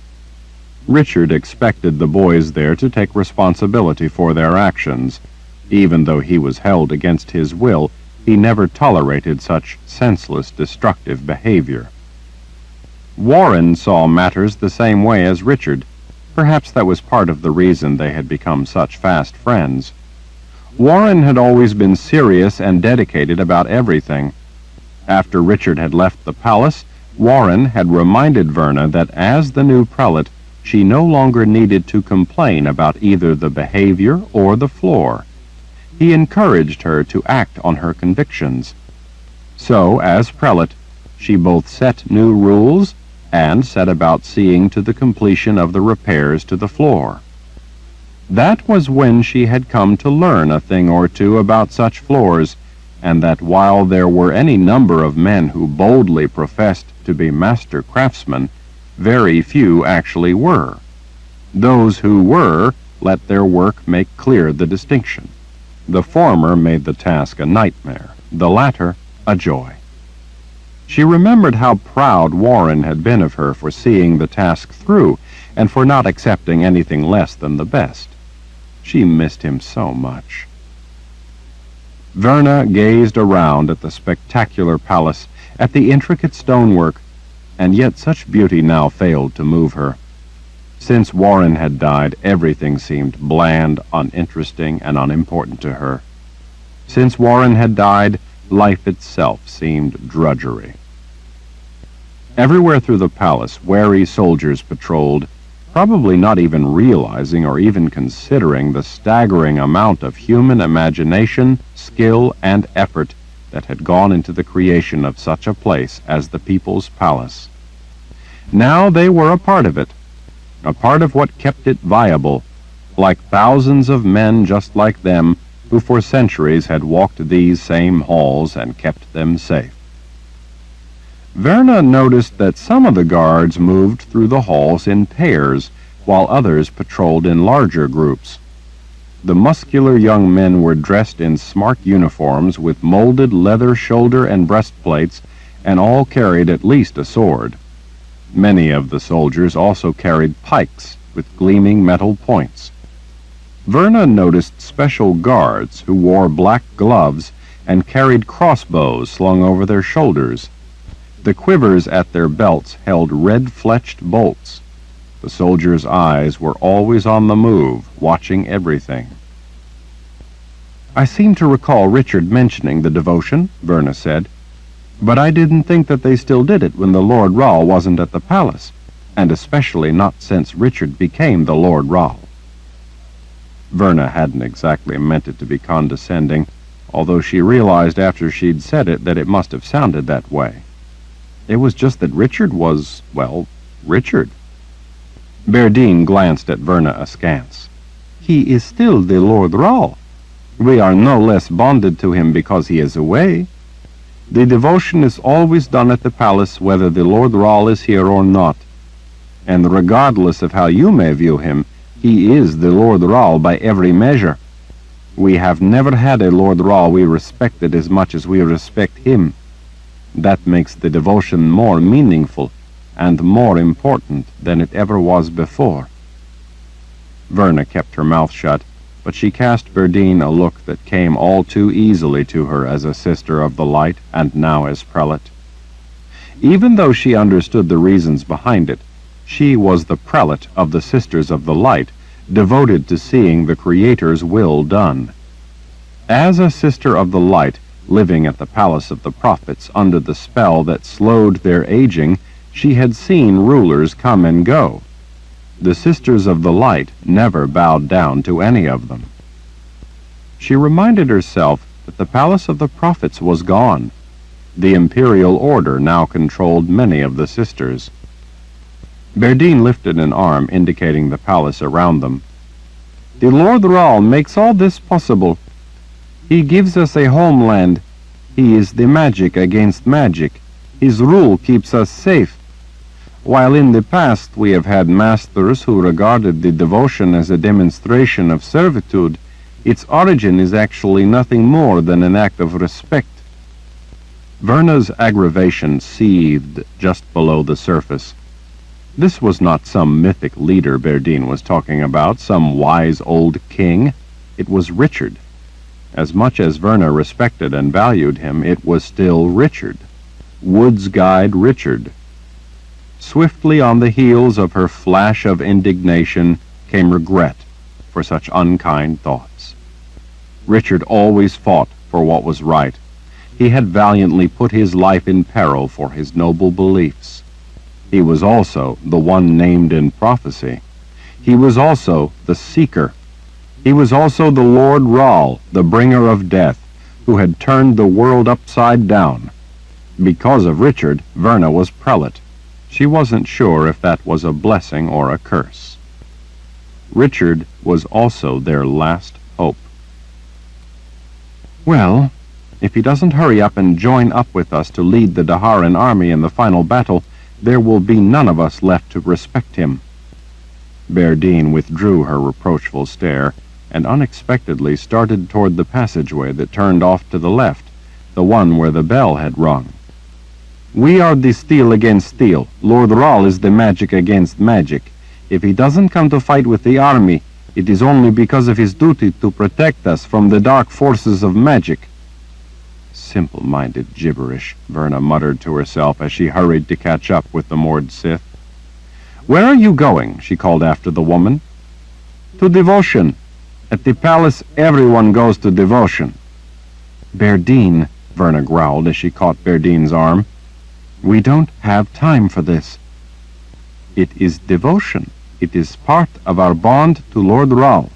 You would be wise to go to devotion, and then maybe you will remember that. Verna stood frozen in the vast hall, stunned, watching the moored Sith stalk off. Verna had a vivid memory of the time that the bond to Richard had been severed.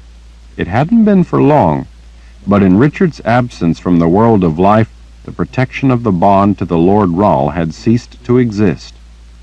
In that brief window in time, when Richard and the bond were gone from them all, Jagang had stolen into Verna's dreams to capture her mind.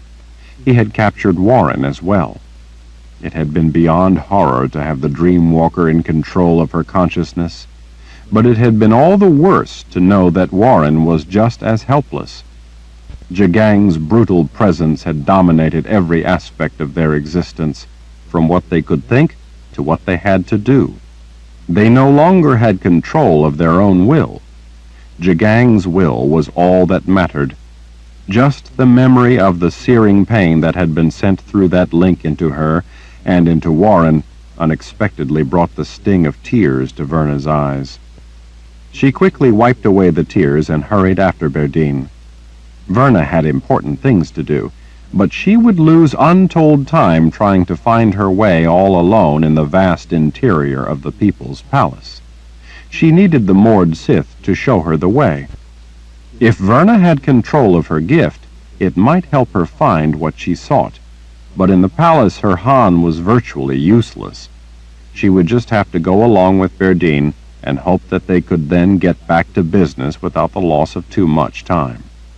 The passageway to the left led under an interior bridge with a rail and balusters made of gray marble struck through with white veins. At a convergence of 4 passageways, the hall expanded into a square open to the sky. In the center of the square was a square pond with a short, polished, speckled gray granite seat all the way around that held the water within it. A large pitted rock sat in the water a little off-center. Atop the rock sat the bell, apparently the one that had rung calling people to the devotion. Gentle rain had begun to fall in through the open roof. The surface of the pond danced with the drops. Verna saw that the floor all around the square was gently sloped toward drains in order to handle any rain. The clay tiles helped reinforce the realization that the square was really out of doors. All around, the people were going to their knees, bowing down on the clay tile floor, facing the pond that held the now silent bronze bell.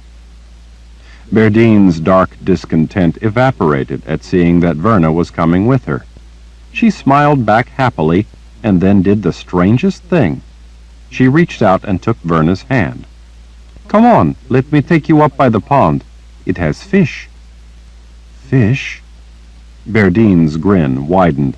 "Yes, I love the squares with fish." Sure enough, after they wove their way through all the people kneeling down on the floor and reached the front of the crowd close to the pond, Verna saw that there were schools of orange fish meandering through the water. There was hardly enough room for them to stand among all the people bowed down on the floor around them. "Aren't they pretty?" Berdine asked. She had that little girl air about her again. Verna glared at the young woman. "They're fish." Berdine seemed unfazed and knelt in a spot that opened up as people moved aside for them. Verna could see by the sidelong glances that everyone had at least a healthy respect for the Mord Sith, if not open fear. While none of them appeared frightened enough to leave, they clearly didn't want to be where Berdine wanted to be when she wanted to be there. They also seemed more than a little worried about who the Mord Sith was dragging to the devotion, as if it might be a repentant sinner and the lesson might involve bloodshed. Berdine glanced over her shoulder at Verna before leaning forward and placing her hands on the tile floor. The brief look had been an admonition for Verna to do the same. Verna saw that the guards were watching her. This was crazy. She was the prelate of the Sisters of the Light, an advisor to Richard and one of his close friends. But the guards didn't know that. Verna knew all too well that her power was diminished to next to nothing in the palace. This was the ancestral home of the House of Rahl. The entire palace had been built in the shape of a spell form designed to enhance their power and deny others theirs. Verna let out a sigh and finally went to her knees, bowing forward on her hands like everyone else. They were close to the pond, but the opening in the roof was only about the size of the pond itself, so the rain was confined mostly to the pond and whatever stray rain the gentle breeze carried beyond. The few sprinkles that reached her actually felt rather refreshing, considering her heated mood. "I'm too old for this," Verna complained in a whisper to her devotion partner. "Prelate, you are a young, healthy woman," Berdine chided. Verna let out a sigh. It was no use arguing the foolishness of kneeling on the floor and saying a devotion to a man she was already devoted to in more ways than one. But it was more than foolish, it was silly, and a waste of time besides. "Master Rahl, guide us," The crowd all began together, if not all quite in harmony, as they bowed down and put their foreheads against the floor. "Master Rawl, teach us," they all said, coming more into unison. Berdine, her forehead against the tile, still managed to cast a fiery look Verna's way. Verna rolled her eyes and bent forward, placing her forehead against the tile. "Master Rawl, protect us," she muttered, finally joining in with the devotion she knew and had already once given to Richard himself. "In your light we thrive, in your mercy we are sheltered, in your wisdom we are humbled, we live only to serve, our lives are yours." Verna sourly considered how, if Richard didn't wisely hurry up and get his hide to the Daharan army, he wasn't going to be able to protect anyone. Together the assembled throng softly chanted the devotion again. "Master Rawl, guide us. Master Rawl, teach us. Master Rawl, protect us. In your light we thrive. In your mercy we are sheltered. In your wisdom we are humbled. We live only to serve. Our lives are yours." Verna leaned a little toward Berdine and whispered, "How many times are we going to have to say the devotion?" Berdine, looking very much the Mord Sith, shot Verna a stern glare. She didn't say anything. She didn't have to. Verna recognized the look. She herself had countless times used the same look as she peered down her nose at novices who were misbehaving, or young wizards in training who were being mulish. Verna turned her eyes back to the tile under her, feeling very much like a novice again, as she softly spoke the chant along with the rest of the people. "Master Rawl, guide us. Master Rawl, teach us. Master Rawl, protect us. In your light we thrive. In your mercy we are sheltered. In your wisdom we are humbled. We live only to serve. Our lives are yours." The murmur of the chanted devotion, in the single joined voice of all the people gathered in the square, echoed through the cavernous halls. After the look Berdine had given her, Verna thought it best if, for the time being, she kept her objections to herself and said the devotion along with everyone else. She spoke the words softly, thinking about them, and how many times they had proven true for her personally. Richard had changed everything about her life. Verna had thought that the most important mission for the sisters was to put a collar around gifted boys' necks and train them in the use of their ability. Richard had humbled her for that unthinking belief. He had changed everything, made her rethink everything. If not for Richard, Verna doubted that she would ever have been thrown together with Warren, and that their fondness for each other would have blossomed into love. In that, Richard had given her the greatest thing she had ever had in her life. "Master Rawl, guide us. Master Rawl, teach us. Master Rawl, protect us. In your light we thrive. In your mercy we are sheltered. In your wisdom we are humbled. We live only to serve. Our lives are yours." The cadence of the murmured words of all the voices of the gathered people joined into a reverent sound that swelled until it filled the great hall. Verna felt so all alone, even among the gathered crowd of so many people. She ached with how much she missed Warren. She had built a wall around her feelings, and had shut herself away from such thoughts, as well as those around her, hoping to be spared the pain that always seemed to lurk just below the surface. Now she was suddenly overwhelmed by the raw misery of how much she missed Warren, how much she loved him.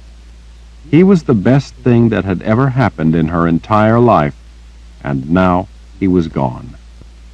Tears from her hopeless heartache welled up. She felt so alone. "Master Rawl, guide us. Master Rawl, teach us. Master Rawl, protect us. In your light we thrive. In your mercy we are sheltered. In your wisdom we are humbled. We live only to serve. Our lives are yours." Verna sucked back a sob as she remembered kissing Warren for the last time as he lay dying. That had been the most dreadful moment in her entire life. Despite the time that had passed, it had seemed as if it had happened yesterday. She missed him so much that it made her bones ache. Master Rahl, guide us. Master Rahl, teach us. Master Rahl, protect us. In your light we thrive. In your mercy we are sheltered. In your wisdom we are humbled. We live only to serve. Our lives are yours. Verna spoke the words of the devotion along with everyone else, pouring her feelings into them over and over, yet without haste. The murmured chant filled her mind. She wept as she remembered the time she'd had with Warren. She remembered his last words to her. "Give me a kiss," Warren had whispered, "while I still live. And don't mourn what ends, but what a good life we've had. Kiss me, my love." Pain and longing twisted her insides. Her world was ashes. Nothing seemed worthwhile. She didn't want to live anymore. Master Rahl, guide us. Master Rahl, teach us. Master Rahl, protect us. In your light we thrive. In your mercy we are sheltered. In your wisdom we are humbled. We live only to serve. Our lives are yours. Verna choked back her sobs as she chanted the devotion. It never even occurred to her to wonder if anyone noticed her. It had all been so senseless. A young man of no ability for anything worthwhile, with no interest in any values, of no use to anyone, including himself, murdering Warren just to prove his loyalty to the cause of the imperial order, which was, in essence, that people like Warren had no right to live his own life, but instead should sacrifice themselves for the likes of his murderer. Richard fought to end such madness. Richard fought with everything he had against those who brought such senseless brutality to the world. Richard had given himself over to ending it so that others would not have to lose those they loved as Verna had lost Warren. Richard truly understood her pain. Verna sank into the rhythm of the chant, allowing it to wash through her. Richard stood for everything she had fought for her whole life: solidity, meaning, purpose. A devotion to such a man, rather than being blasphemy, seemed altogether right.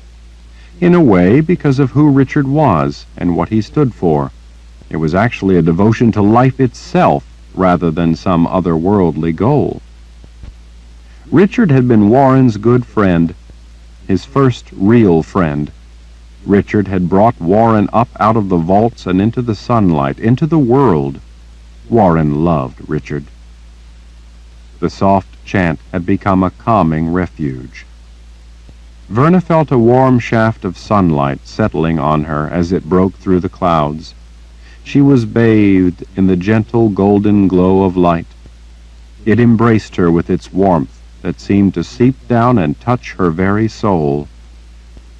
Warren would want her to embrace all the precious beauty of life while she had it. In the loving touch of glowing light, she felt peace for the first time in ages. Master Rahl, guide us. Master Rahl, teach us. Master Rahl, protect us. In your light we thrive. In your mercy we are sheltered. In your wisdom we are humbled. We live only to serve. Our lives are yours. The soft flow of the words of the devotion, as she knelt in the warm shaft of sunlight, filled her with a profound calm, a serene sense of belonging unlike she ever had before. She whispered the words, letting them lift away the shards of pain. As she knelt, her head to the tiles, putting her heart and soul into saying the words, she felt free of any and every worry. She was suffused with the simple joy of life and with reverence for it. As she chanted along with everyone else, she basked in the tender glow of the sunlight. It felt so warm, so protective, so loving. It almost felt like Warren's loving embrace. As she chanted along with everyone else over and over without pause but for breath, time slipped by, incidental, inconspicuous, unimportant within the core of calm she felt. The bell rang out twice, a low, mellow, comforting affirmation that the devotion had ended, but at the same time would always be there with her. Verna looked up when she felt a hand on her shoulder. It was Berdine smiling down at her. Verna looked around and saw that most of the people were already gone. She alone still bowed forward on her hands and knees on the floor before the pool. Berdine was kneeling beside her. "Verna, are you all right?" She straightened up on her knees. "Yes. It's just that it felt so good in the sunlight." Berdine's brow twitched. She glanced over at the drops of rain dancing in the water of the pond. "Verna, it has been raining the whole time." Verna peered around as she stood. "But I felt it. I saw the glow of the shaft of light all around me." Berdine seemed to catch on then and put a comforting hand on the small of Verna's back. "I understand." "You do?" Berdine nodded with a compassionate smile. "Going to devotion in a way gives you a chance to consider your life, and along with that it brings comfort in many forms. Maybe one who loves you came to comfort you." Verna stared at the soft smile on the moored Sith's face. "Has that ever happened to you?" Berdine swallowed as she nodded. Her eyes brimming with tears said that it had. Chapter 31. They followed what seemed like a meandering, wandering, convoluted course through the people's palace, not because they were lost or because they were taking their time and picking random routes as they came upon intersections of hallways, but because there was no straight route. The complex, confusing passage through the labyrinth was necessary because the place had not been built to accommodate ease of travel through the palace, but rather it had been constructed in the explicit shape of a power spell that had been drawn on the face of the ground. Verna found it astonishing to consider that this was not only a spell form similar to spells she herself had drawn, but that she was actually inside the elements that made up the spell. It was an entirely new perspective on conjuring, and one on an imposing scale. Since the power spell for the House of Raal was still active, she knew that the configuration of the foundation would probably have had to have been first drawn in blood. Raal blood. As the two of them walked down vast halls, Verna could not get over her astonishment at the utter beauty of the place, to say nothing of its size. She had seen grand places in the past, but the sheer magnitude of the people's palace was staggering. It was less a palace and more of a city in the desolate Azrith plains. The palace atop the immense plateau was only a part of the vast complex. The interior of the plateau was honeycombed with thousands of rooms and passageways, and there were innumerable stairs taking different routes up through the chambers inside. A great number of people sold goods and services in the lower reaches of the plateau. It was a long and tiring climb up endless flights of stairs to reach the elaborate palace at the top, so many of the visitors who came to trade or make purchases did their business in those lower reaches, never taking the time to make it up all the way to the palace proper at the top. Even more people did business at open-air markets around the base of the plateau. There was a single winding road, interrupted by a drawbridge along the outside of the plateau.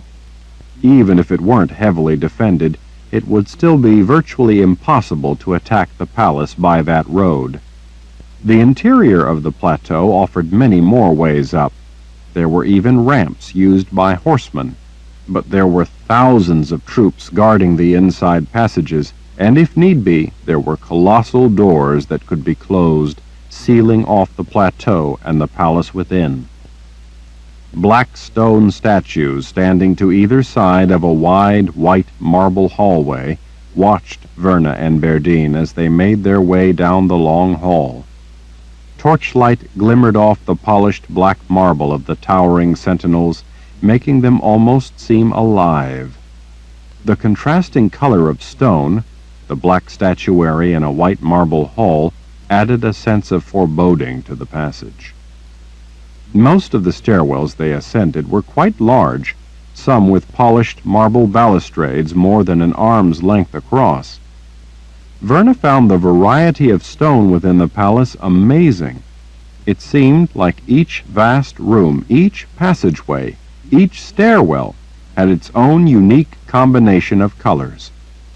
A few of the more utilitarian or service areas that Berdine took them through were done in bland, beige limestone, while the more important public areas were composed of startlingly vivid colors in contrasting patterns that lent an uplifting sense of life and excitement to the space.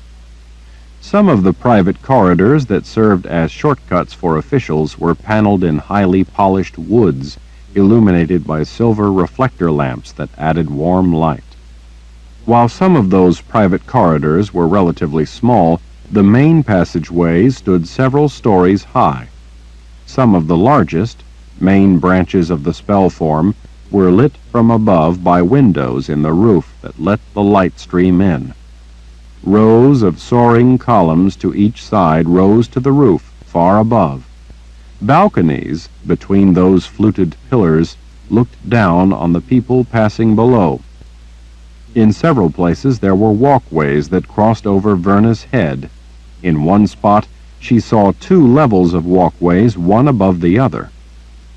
At times they had to go up to some of these higher levels, cross bridges over the passageways, and then descend again into a different branch of hallways, only to once more have to go back up in another place. Despite the up and down of the serpentine route, they steadily worked their way higher into the center of the palace.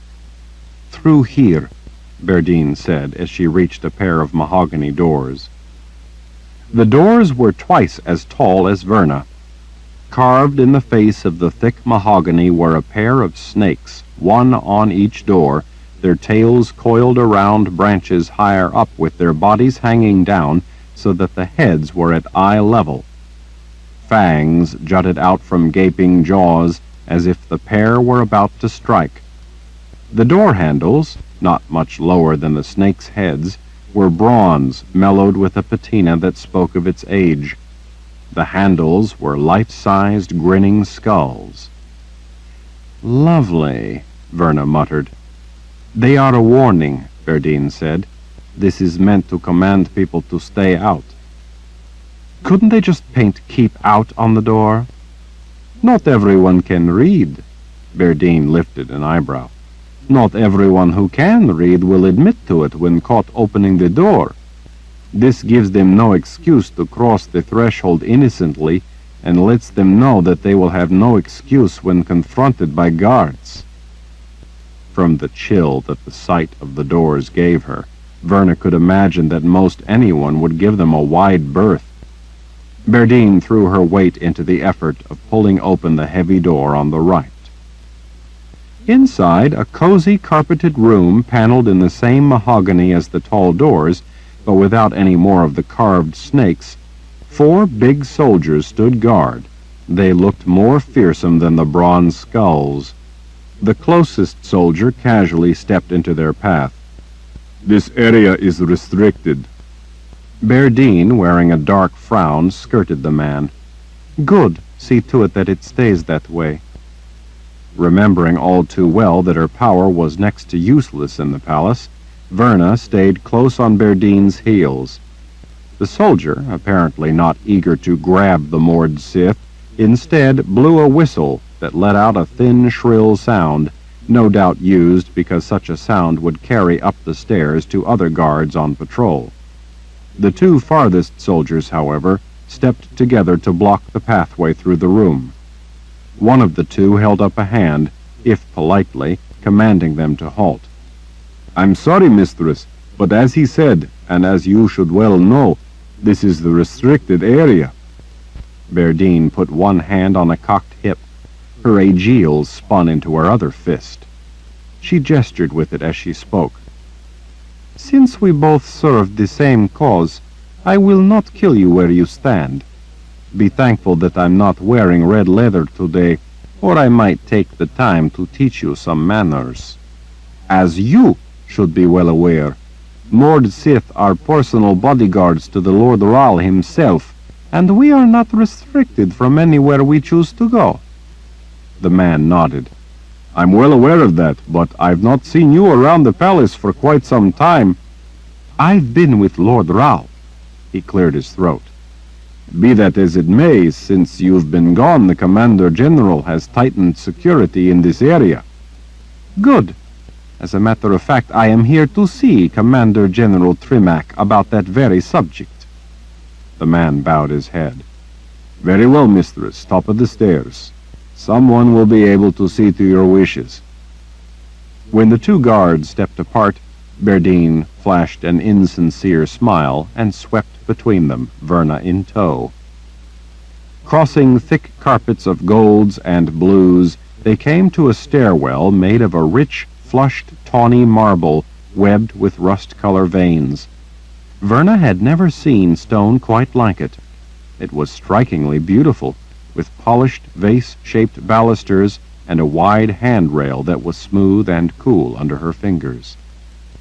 Changing direction at a broad landing, she spotted at the top of the stairs not just patrolling soldiers, but what appeared to be an entire army waiting for them. These were not going to be men Berdine would be able to so easily get past. What do you think all the soldiers are doing here? Verna asked. Up there and then down a hallway, Berdine answered in a low voice, is the Garden of Life. We've had trouble there in the past.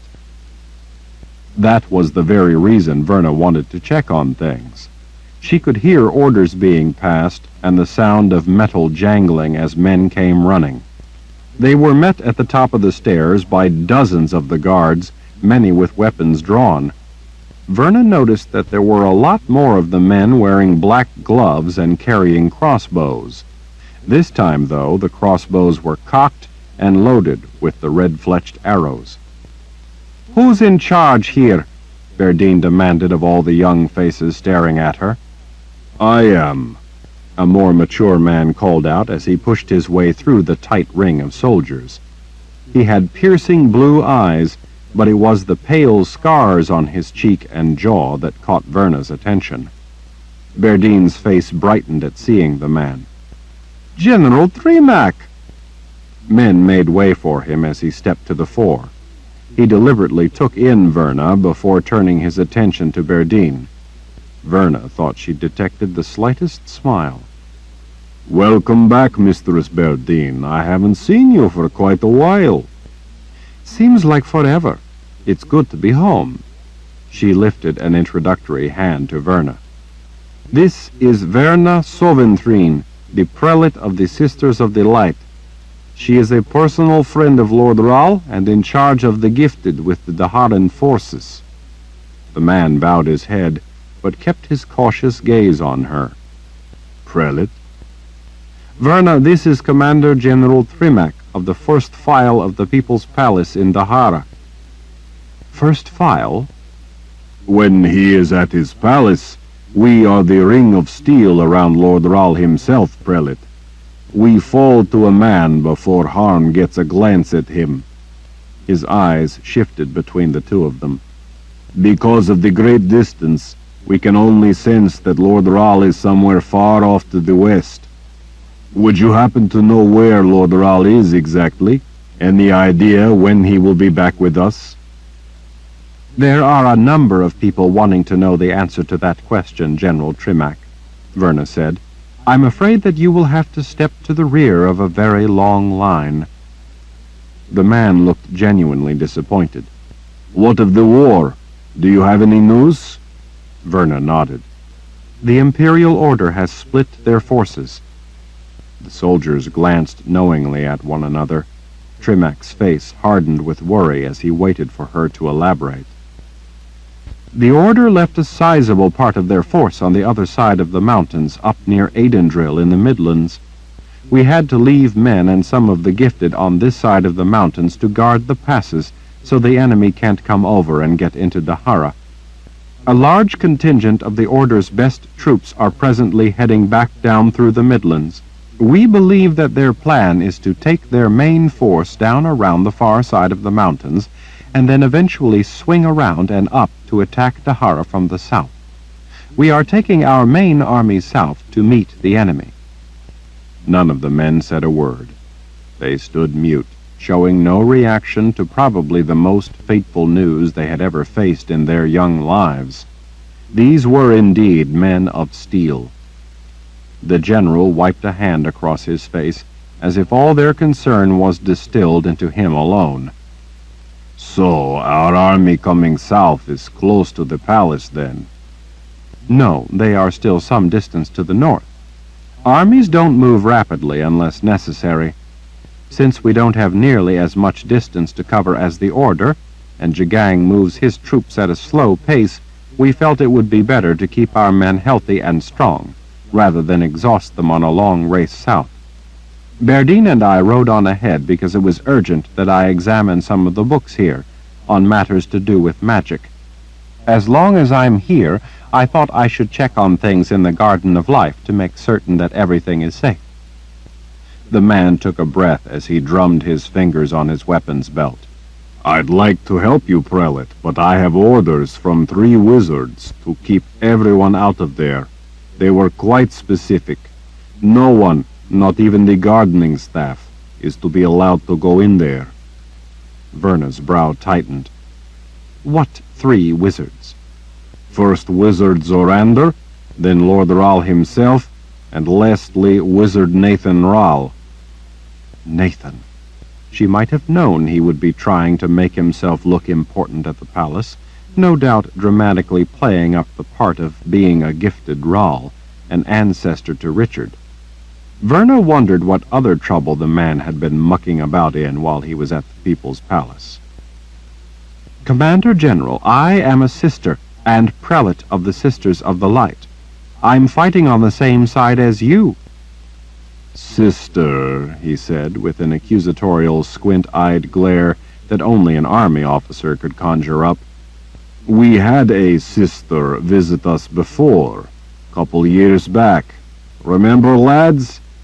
He glanced around at the grim faces before turning back to Verna. "Wavy, shoulder-length brown hair, about your size, Prelate. She was missing the little finger on her right hand. Maybe you remember her, one of your sisters, I believe." "Odette," Verna confirmed with a nod. "Lord Ral told me about the trouble you had with her. She was a fallen sister, you might say." "I don't really care what side of the Creator's grace she was on the day she visited us. I only know that she killed almost 300 men getting into the Garden of Life. 300. She killed nearly 100 more getting back out. We were helpless against her." As his face reddened, his scars stood out all the more. "Do you know what it's like to see men dying and not be able to do a bloody thing about it? Do you know what it's like not only to be responsible for their lives, but to know that your duty is to keep her out of there, and not be able to do anything to stop the threat?" Verna's gaze fell away from the man's intent blue eyes. "I'm sorry, General, but she was fighting against Lord Ral. I am not. I'm on your side. I'm fighting to stop those like her." "That may be true enough, but my orders from both Zed and Lord Ral himself, after he killed that vile woman, are that no one else is to be allowed in there. No one. If you were my own mother, I'd not be able to let you go in there." Something didn't make sense to her. Verna cocked her head. "If Sister Odette was able to get in there, and you and your men couldn't stop her," she lifted an eyebrow, "then what makes you think you can stop me?" I'd not like it to come to that, but if need be, this time we have the means at hand to carry out our orders. We are no longer helpless. Verna frowned. What are you talking about? Commander General Trimac plucked a black glove from his belt and pulled it on, flexing his fingers to draw the snug glove all the way onto his hand. With a thumb and first finger of his gloved hand, he carefully lifted a red-fletched arrow from the rack of 6 in a quiver at the belt of a soldier beside him. The soldier already had one of the bolts knocked in his crossbow, leaving 4 in the special quiver rack. Holding the bolt by the knock end, General Trimac lifted the razor-sharp steel point before Verna's face so that she could see it up close. This is tipped with more than steel. It's tipped with the power to take down those with magic. I still don't know what you are talking about.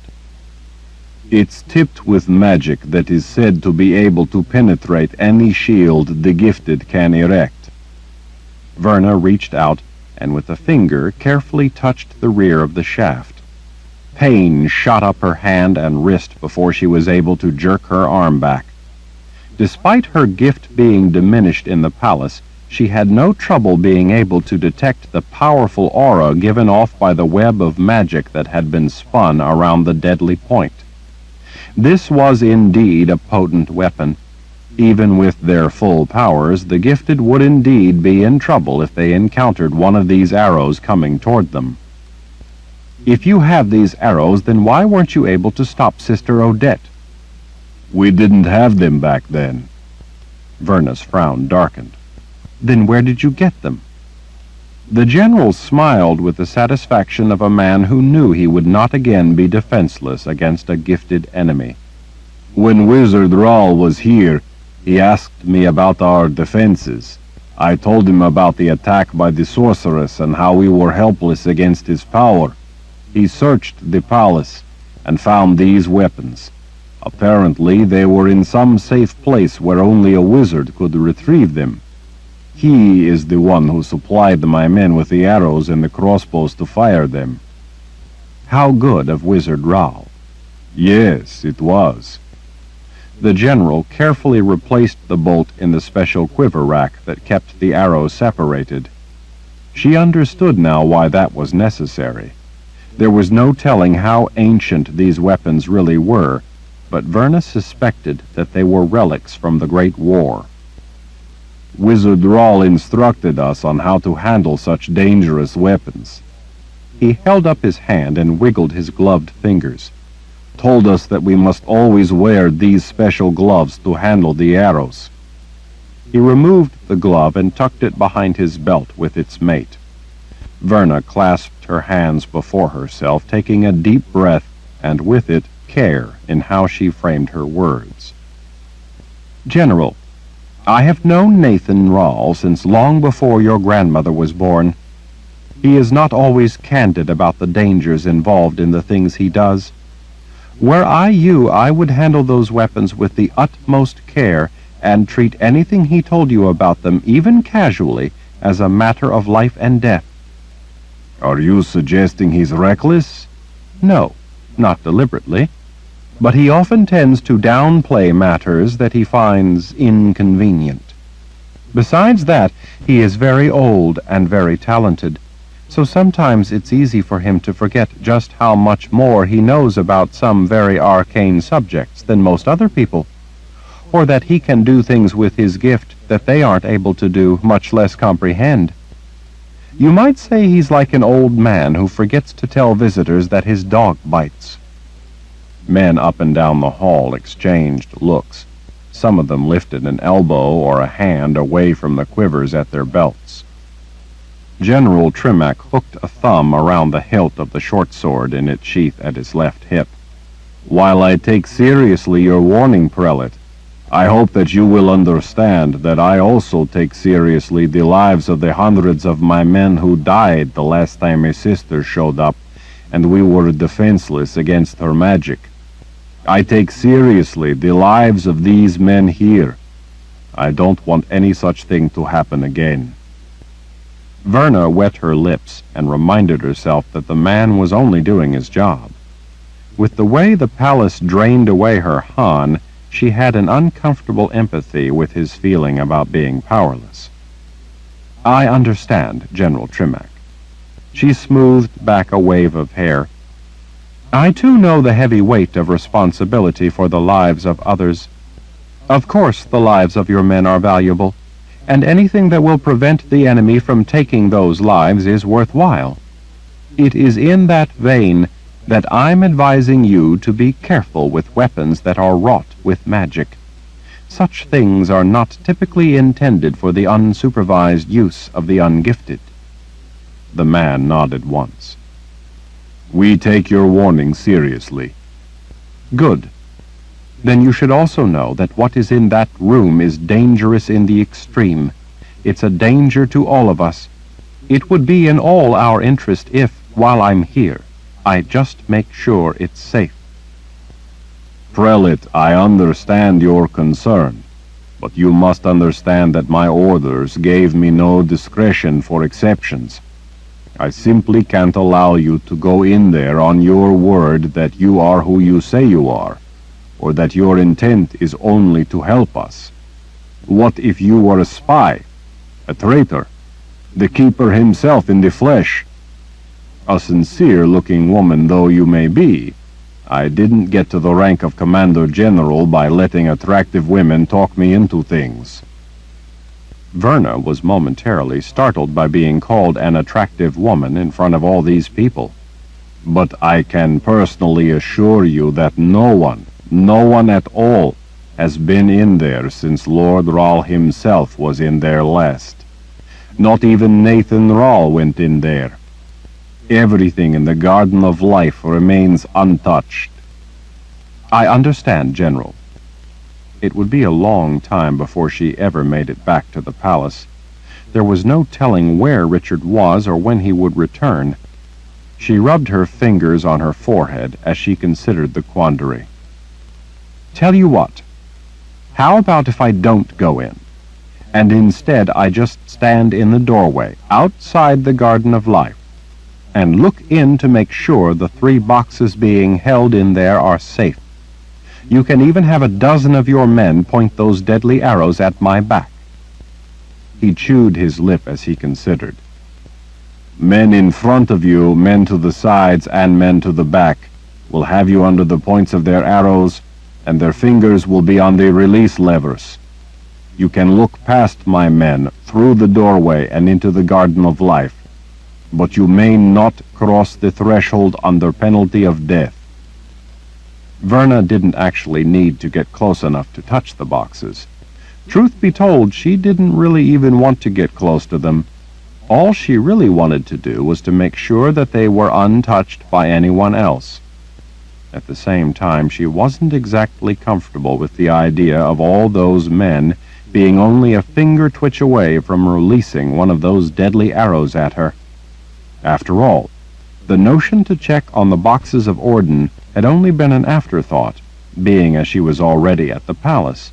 It wasn't why she had come to the palace. Still, she was so close. "Bargain struck, General. I only need to see that they are safe, so that we all can sleep a little easier." "I'm all for sleeping easier." Berdine and Verna, with a knot of soldiers surrounding them, were led by Commander General Trimac down a broad passageway of polished granite. Columns spaced against the wall framed great slabs of stone as if they were artwork. To Verna, they were visual evidence of the Creator's hand, artwork from the garden he had cultivated that was the world of life.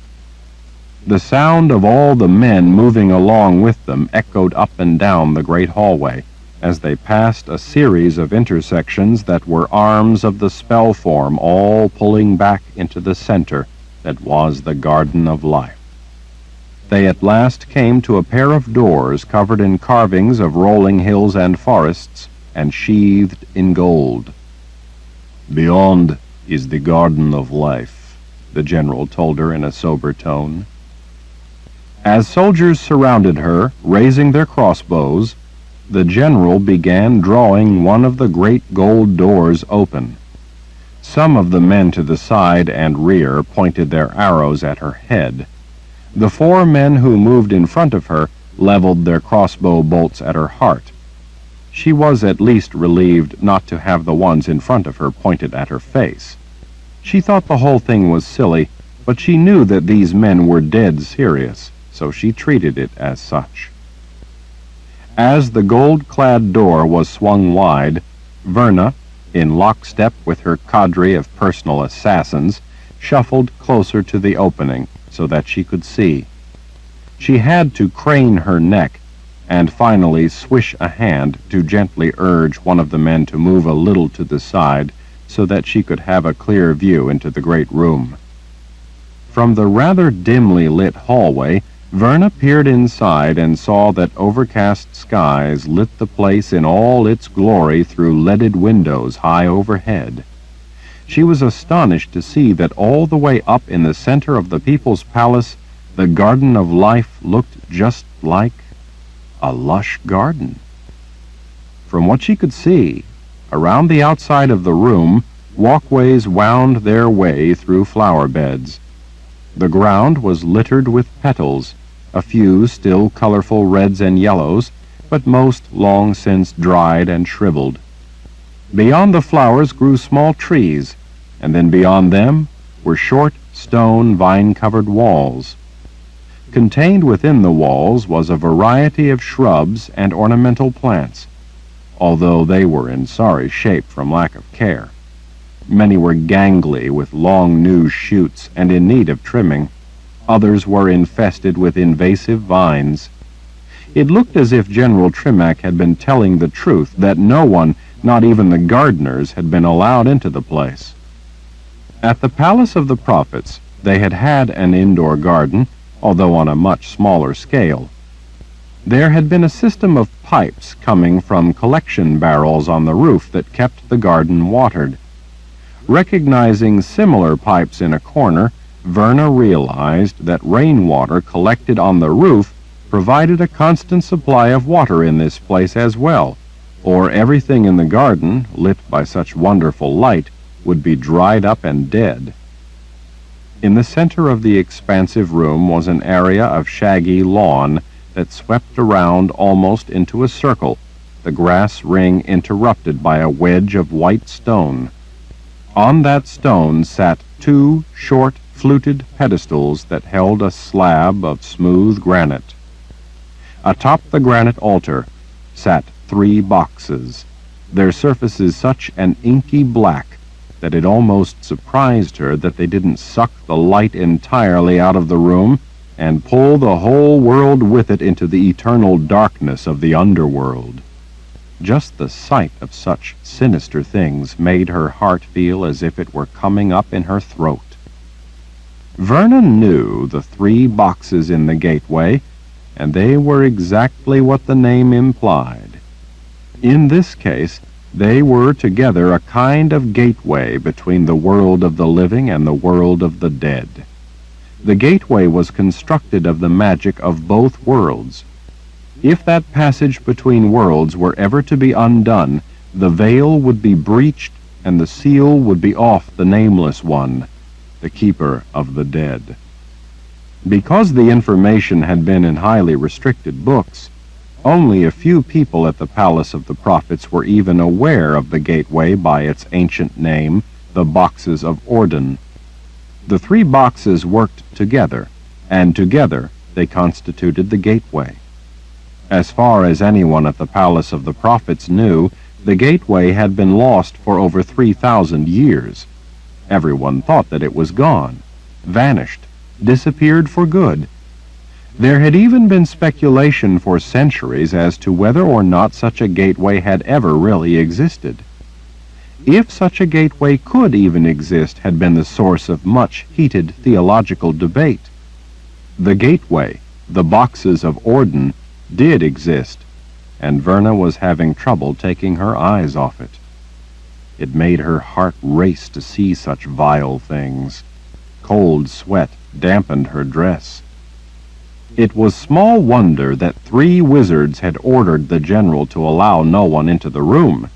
Verna reconsidered her opinion of Nathan for equipping the first file with such dangerous weapons. The jeweled covering had been removed, leaving the sinister black of the boxes themselves, because Darkenrall had put the boxes in play and had planned to use the power of Orden to claim mastery over the world of the living. Fortunately, Richard had stopped him. Stealing the boxes now, though, wouldn't do a thief any good. Extensive information was required to understand how the magic of Orden worked and how the gateway functioned. Part of that information was contained in a book that no longer existed except in Richard's mind. That, in fact, had been part of how he had defeated Darkenrall. In addition to vast knowledge and information, any thief would also need to have both additive and subtractive magic in order to use the gateway or to claim the power of Orden for himself. The real danger would probably be to any person foolish enough to handle such treacherous things. Verna sighed with relief at seeing the 3 boxes untouched right where Richard had said he'd left them. For now there was no safer place to keep such dangerous magic. Someday, maybe Verna could help find a way to destroy the gateway, if such a thing were even possible. But for now, it was safe. Thank you, General Tremack. I'm relieved to see that everything is as it should be. And it will stay that way, he said, as he put his weight against the door. It soundlessly moved closed. No one is getting in there except Lord Rahl. Verna smiled at the man. Good. She glanced around at the magnificent palace around her, the illusion of permanence, peace, and security it exuded. If only it were so. Well, I'm afraid that we need to be on our way.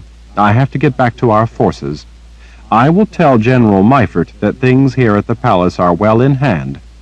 Let us hope that Lord Rahl will be joining us soon, and we can stop the Imperial Order before they ever reach this place. Prophecy says that if he joins us for the final battle, we have a chance to crush the Imperial Order, if not drive them back to the old world. The general gave her a grim nod. May the good spirits be with you, Prelate.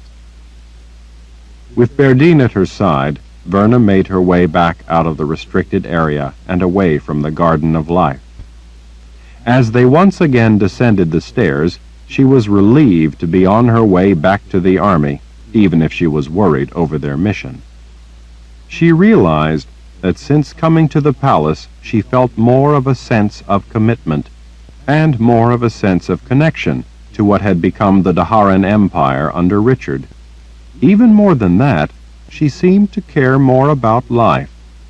But if they didn't find Richard and get him to lead their forces in the battle they would face when they finally met the Imperial Order, then the mission to stop Jagang's army was suicide. End of Side 9. To continue, turn the cassette over.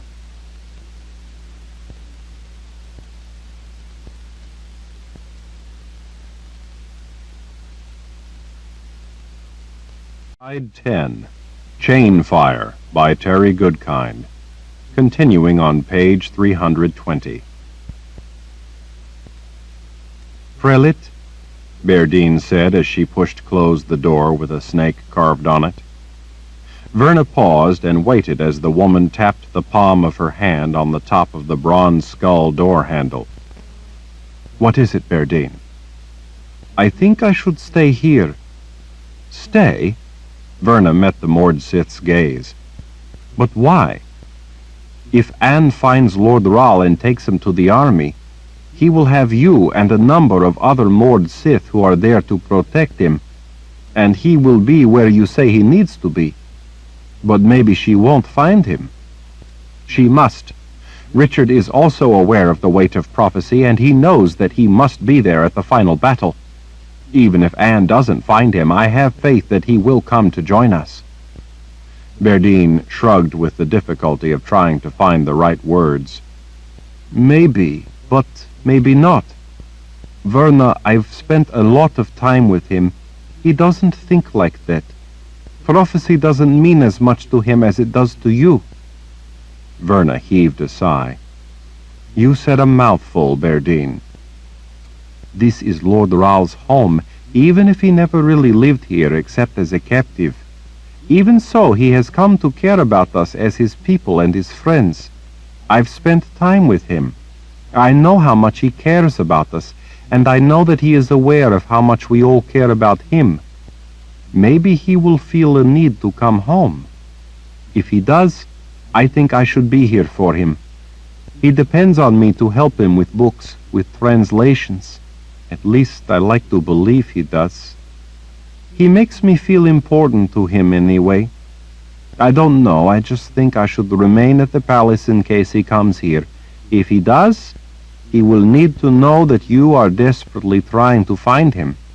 He will need to know of the impending final battle. Does your bond tell you where he is?" Berdine gestured west. "Somewhere in that direction, but very distant." The general said the same thing. "That can only mean that Richard is at least in the New World again." Verna found reason to smile. "At long last. That much is good to know. The closer those with the bond are to him, the better able they will be to help you find him." Verna considered it a moment.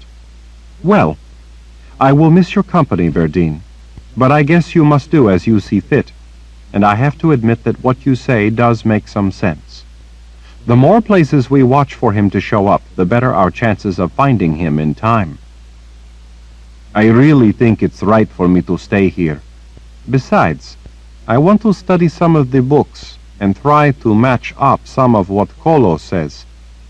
There are a few things bothering me.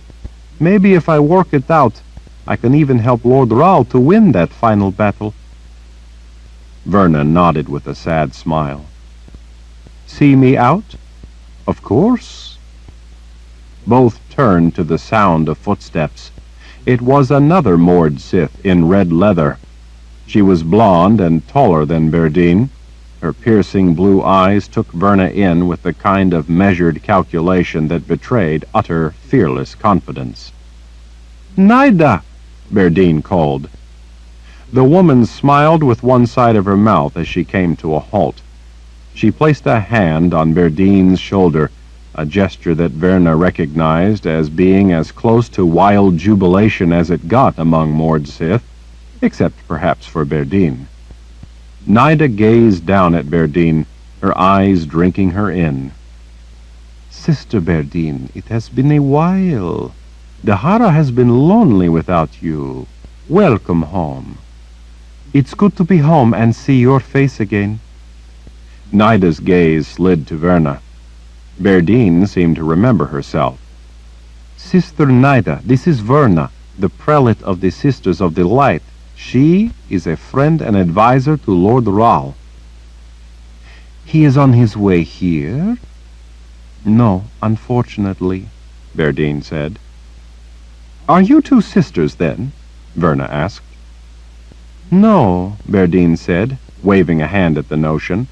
"It's more like you calling the other women of your kind sister. Naida is an old friend." Naida glanced around.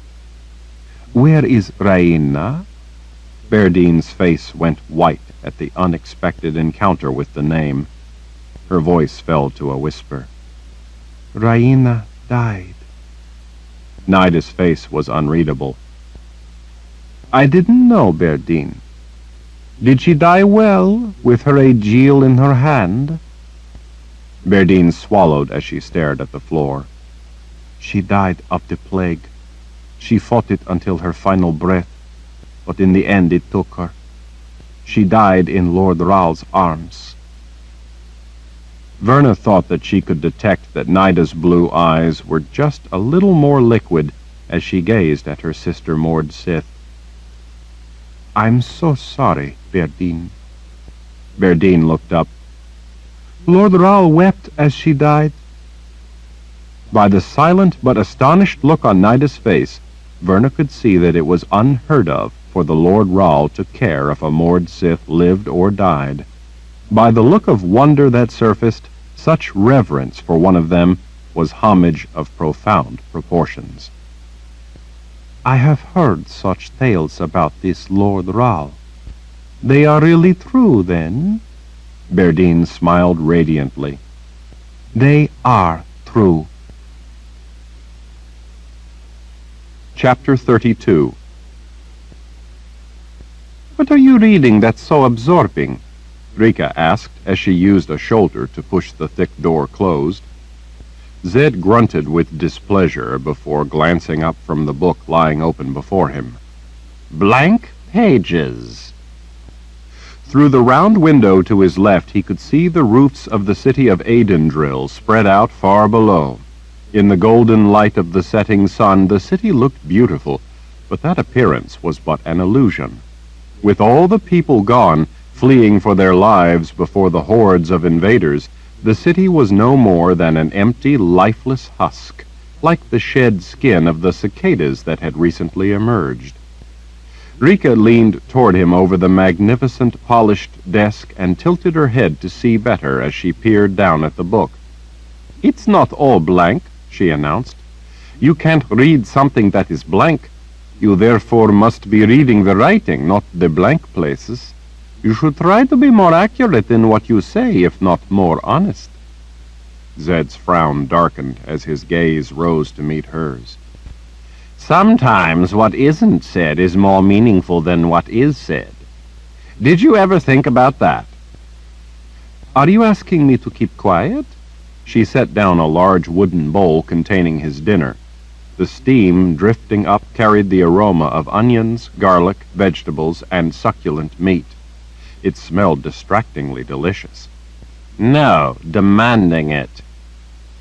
Through the round window to his right, Zed could see the dark walls of the keep soaring high up overhead. Built into the side of the mountain that overlooked Aidendrill, the wizard's keep was nearly a mountain itself. Like the city, it too was empty, with the exception of Rika, Chase, Rachel, and himself. It wouldn't be long, though, before there would be more people in the keep. At last, the keep would once again have a family living in it. The empty halls would again ring with laughter and love, as they once had when countless people called the keep home. Rika contented herself with gazing around at the shelves in the round turret room.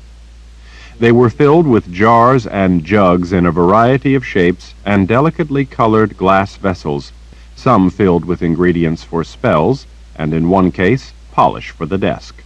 The ornately carved, straight-backed oak chair, the low chest beside his chair, and the bookcases.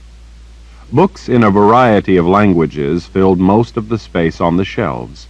The corner cases with glassed doors held more of the tomes. Rika folded her arms as she leaned close and studied some of the gilded spines. Have you actually read all these books? Of course, Zed muttered, many times. It must be boring being a wizard, she said. You have to do too much reading and thinking. It's easier to get answers by making people bleed. Zed harumphed. When a person is in agony, they may be eager to talk, but they tend to tell you what they think you want to hear, whether it's true or not. She pulled out a volume and thumbed through it before replacing it on the shelf. That is why we are trained to question people by using the proper methods. We show them how very much more painful it is for them when they lie to us. If they understand the profoundly terrible consequences of lying, people will tell the truth. Zed wasn't really listening to her. He was concentrating on trying to figure out what the fragment of prophecy could mean. Every single possibility he came up with only served to further ruin his appetite. The steaming bowl sat waiting. He realized that she was probably hanging around waiting for him to comment on dinner. Maybe she was waiting for a compliment. So, what's to eat? Stew. Zed stretched his neck a bit to glance in the wooden bowl. Where's the biscuits? No biscuits. Stew. I know stew. I can see that it's stew. What I mean is, where are the biscuits to go with the stew? Rika shrugged. I can get you some fresh bread if you'd like. "It's stew," he exclaimed with a scowl. "Stew calls for real biscuits, not bread." "If I had known you wanted biscuits for dinner, I could have made you biscuits rather than the stew. You should have said something earlier." "I don't want biscuits instead of stew," Zed growled. "You change your mind a lot when you're grumpy, don't you?" Zed squinted at her with one eye. "You really are talented at torture." She smiled, turned on a heel, and strode regally out of the small room. Zed thought that Mord Sith must strut even when they were alone. He went back to the book, trying to come at the problem from a different angle. He had only had time to read the passage again a couple of times when the latch on the door lifted, and Rachel shuffled into the room carrying something in both hands. She used her foot to push the door closed. "Zed, you should put your book away now and have some supper." Zed smiled at the child. She always made him smile. She was infectious that way. "What have you got there, Rachel?" She reached up and set the tin bowl on the desk, then stretched her arm out as she pushed it across the desk toward him. "Biscuits." Flabbergasted, Zed rose up a little from his chair to lean over and look in the tin bowl. "What are you doing with biscuits?" Rachel's big eyes blinked at him as if it were the strangest question she had ever heard. "They're for your supper. Rika asked me to carry them for her. She had her hands full with a bowl of stew for you and one for Chase." "You shouldn't help that woman," Zed said with a menacing scowl as he sat back down. "She's evil." Rachel giggled. "You're silly, Zed. Rika tells me stories about the stars. She makes pictures out of them and then tells a story about each picture." "Is that so? Well, sounds like a nice thing for her to do." With the light fading, it was getting hard to read. Zed cast out a hand, sending a spark of his gift into the dozens of candles in the elaborate iron candelabrum. The warm light brightened the cozy little room, lighting the finely fit stone of the walls and the heavy oak beams across the ceiling. Rachel grinned, her eyes glistening with both reflected points of candlelight and with wonder. She liked seeing him light candles. "You have the bestest magic, Zed," Zed sighed. "I wish you weren't leaving me, little one. Rika doesn't appreciate my candle-lighting trick." "You will miss me?" "No, not really. I just don't want to be left alone with Rika," he said, as he read the last bit again. "They will at first contest him before they plot to heal him." What could that mean? "Maybe you could get Rika to tell you some stories about the stars." Rachel began looking sad as she came around the desk. "I'll miss you something awful, Zed." Zed looked up from the book. Rachel held her arms out, wanting a hug. A smile overcame him as he scooped her into his arms. There were few things in life that felt as good as a hug from Rachel. She was a devotee of the hug, never putting less than her full enthusiasm into it. "You have good hugs, Zed. Richard has good hugs, too." "Yes, he does." Zed remembered being in that very room so long ago when his own daughter was about the same age as Rachel. She, too, would come to see him and want a hug. Now all that he had left was Richard. Zed missed him terribly. "I will miss you, little one. But before you know it, you will be back here with the rest of your family, and then you will have brothers and sisters to play with instead of just an old man." Zed sat her on his knee. "It will be good to have all of you at the Wizard's Keep with me. The keep will be a joyous place, what with life in it again." "Rika said that she will never have to cook again once my mother comes here." Zed took a sip of lukewarm tea from a pewter mug on the chest beside him. "Did she now?" Rachel nodded. "And she said that my mother would probably make you brush your hair." She held out her hands, wanting to share a drink from his mug. He let her gulp tea. Zed cocked his head. "Brush my hair?" Rachel nodded with a serious look. It sticks all out, but I like it. Rachel, Chase said as he ducked in through the round-topped doorway, are you bothering Zed again? Rachel shook her head. I brought him biscuits. Rika said he likes biscuits with his stew, and I should bring him a whole bowl full. Chase planted his fists on his hips. And how is he supposed to eat his biscuits with ugly children sitting on his lap? You could scare his appetite right out of him. Rachel giggled as she hopped down. Zed glanced at the book again. Are you all packed up? Yes, the big man said. I want to get an early start. We'll leave first thing in the morning if that's still all right with you. Zed dismissed the concern with a wave of his hand as he studied the prophecy. Yes, the sooner you get your family back here, the better. We'll all feel better having them here where we know they will be safe, and you will all be together. Chase's heavy brow drew lower over his intent brown eyes. Zed, what's the matter? What's wrong? Zed looked up with a frown. Wrong?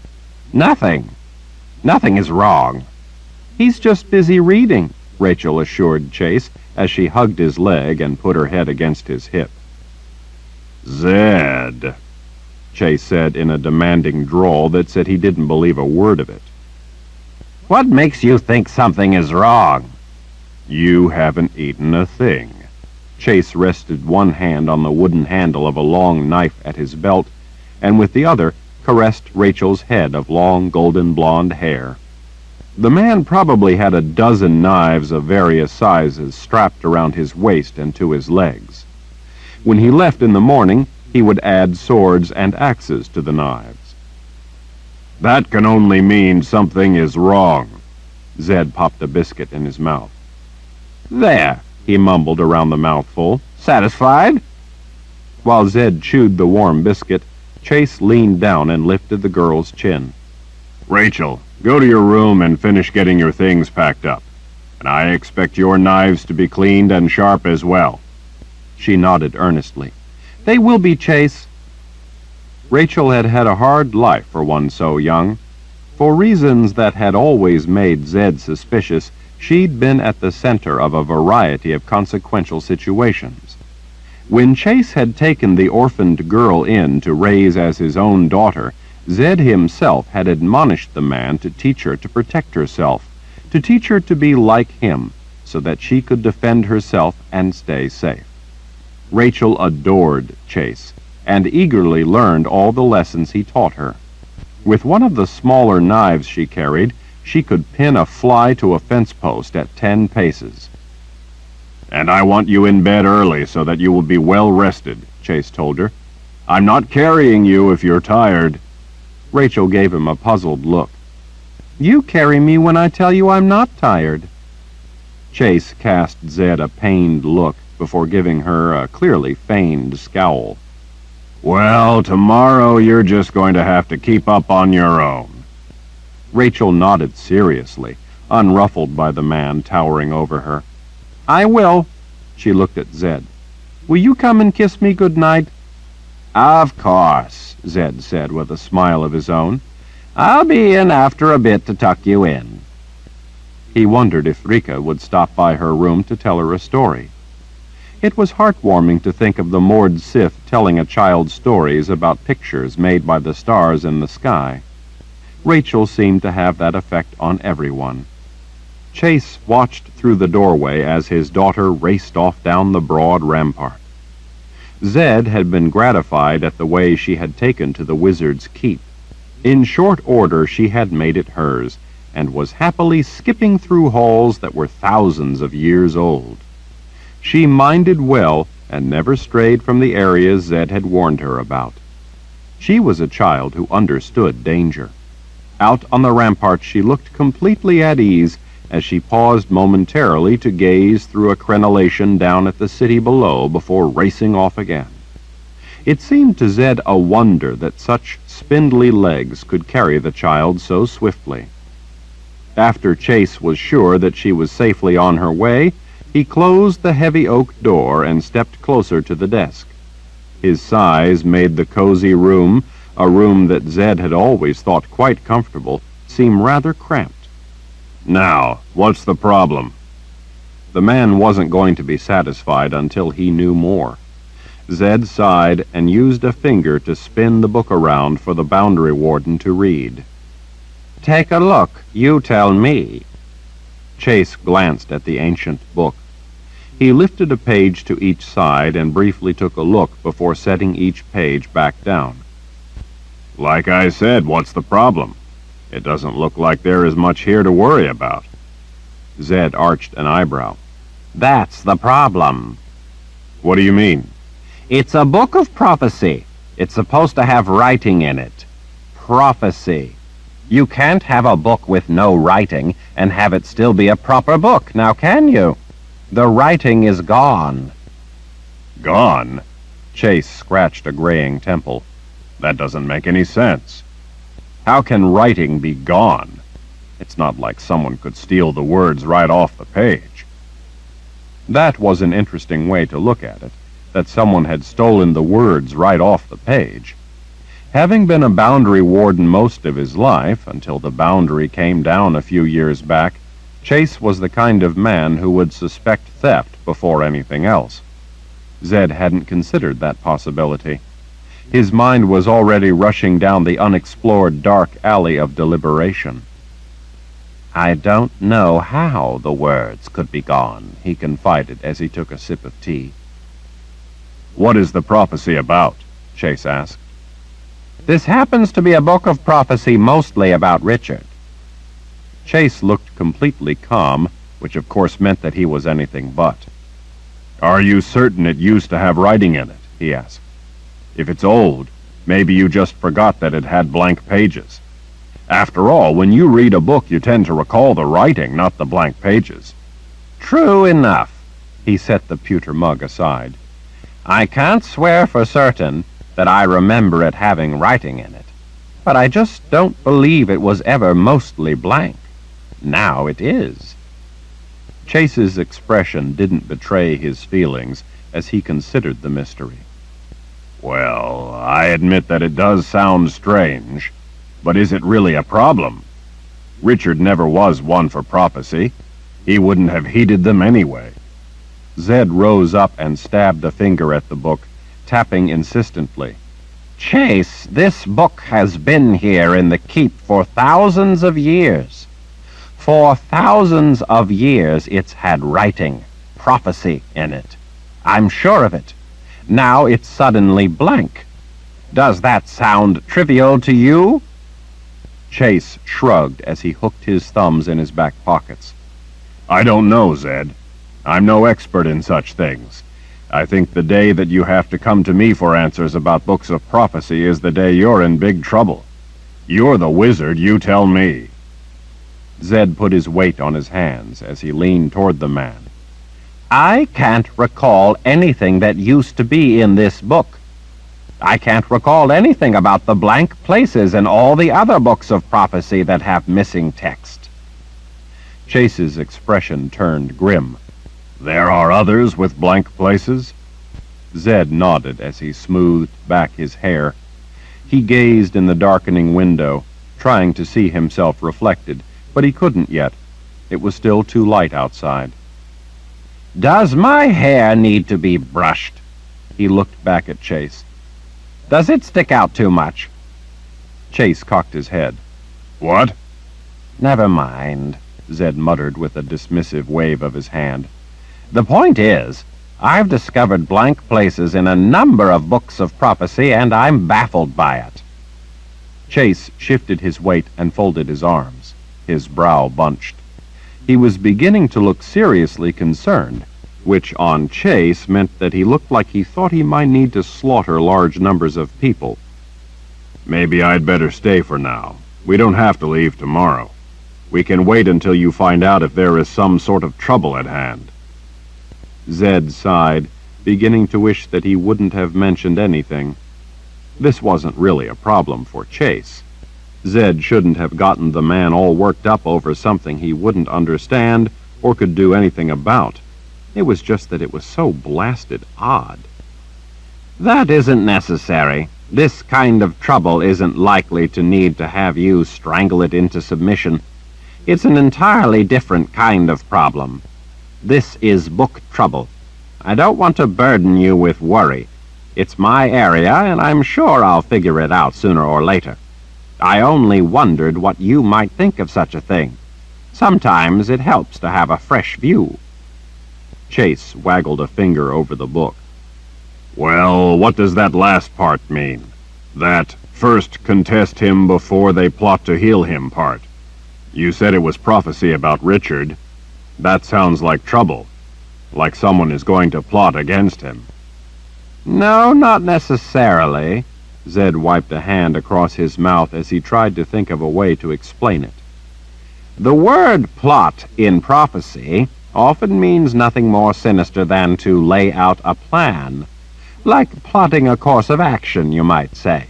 In this case, the passage was talking about those who are his closest advisers, his allies. So when it talks about plotting to heal him, it most likely means that they must first convince him that he needs their help, and then once they are able to convince him, these allies, that would most likely be some of us, are going to set about planning a way to heal him. Heal him from what? It doesn't say. So then it isn't serious. Zed gave the boundary warden a meaningful look. I believe that may be the part that is blank. Then it is serious. Richard is in trouble. He needs help. Maybe he's hurt. Zed shook his head unhappily. In my experience, prophecy is rarely so overt. But that could be the case. Zed appraised the man for a moment. We're a long way from needing to dream up things to worry about. In addition, the chronology of prophecy is always troublesome. For all I know, the part we're discussing could have already happened. It could, for instance, be talking about a time Richard had a fever as a child, and I had to find the proper herbs to heal him. Then it just as well could be past history. Zed turned up his palms in frustration. It could be. Without the missing text, or knowing a lot more about prophecy than I do, it's probably impossible to put this in the context of his life. Chase nodded, but then stepped out of the way as the door opened and Rika swept into the room. She reached out to take the bowls, but paused when she saw that they were still full. "What's the matter? Why haven't you eaten?" When Zed waved a hand as if trying to swish the issue away, she looked over her shoulder at Chase. "Is he sick? I thought he would have scraped the bowl clean by now and licked the smell off the ceiling. Maybe we had better think of a way to make him eat." See what I mean about plotting? Zed said to Chase. It could be no more serious than that.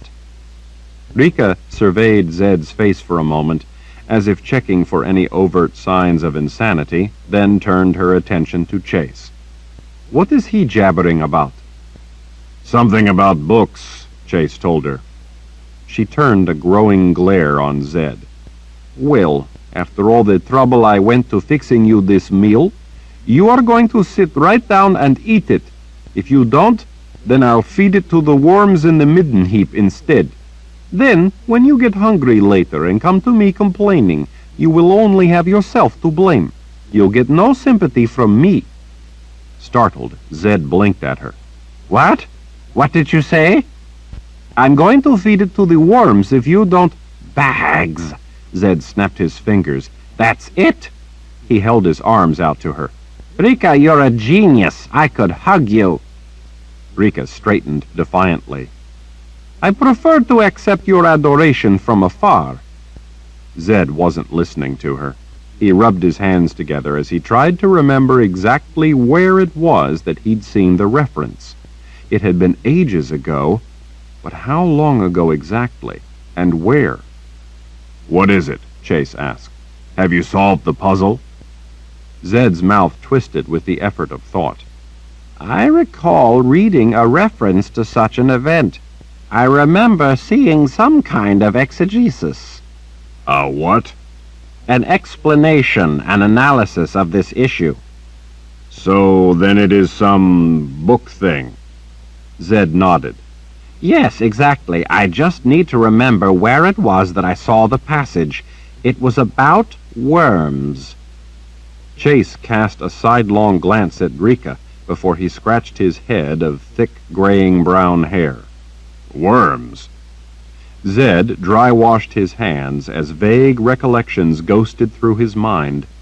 Those shadowy memories were real, he was sure of it, but despite his frantic effort to grasp them and pull them into the light of consciousness, they remained just out of reach. "Zed, what are you talking about?" Rika asked. "What did you say? Worms?" What? Oh, yes, that's right. Worms. Prophetic worms. It was some kind of evaluation, I think, examining if such a thing might be able to erode prophecy.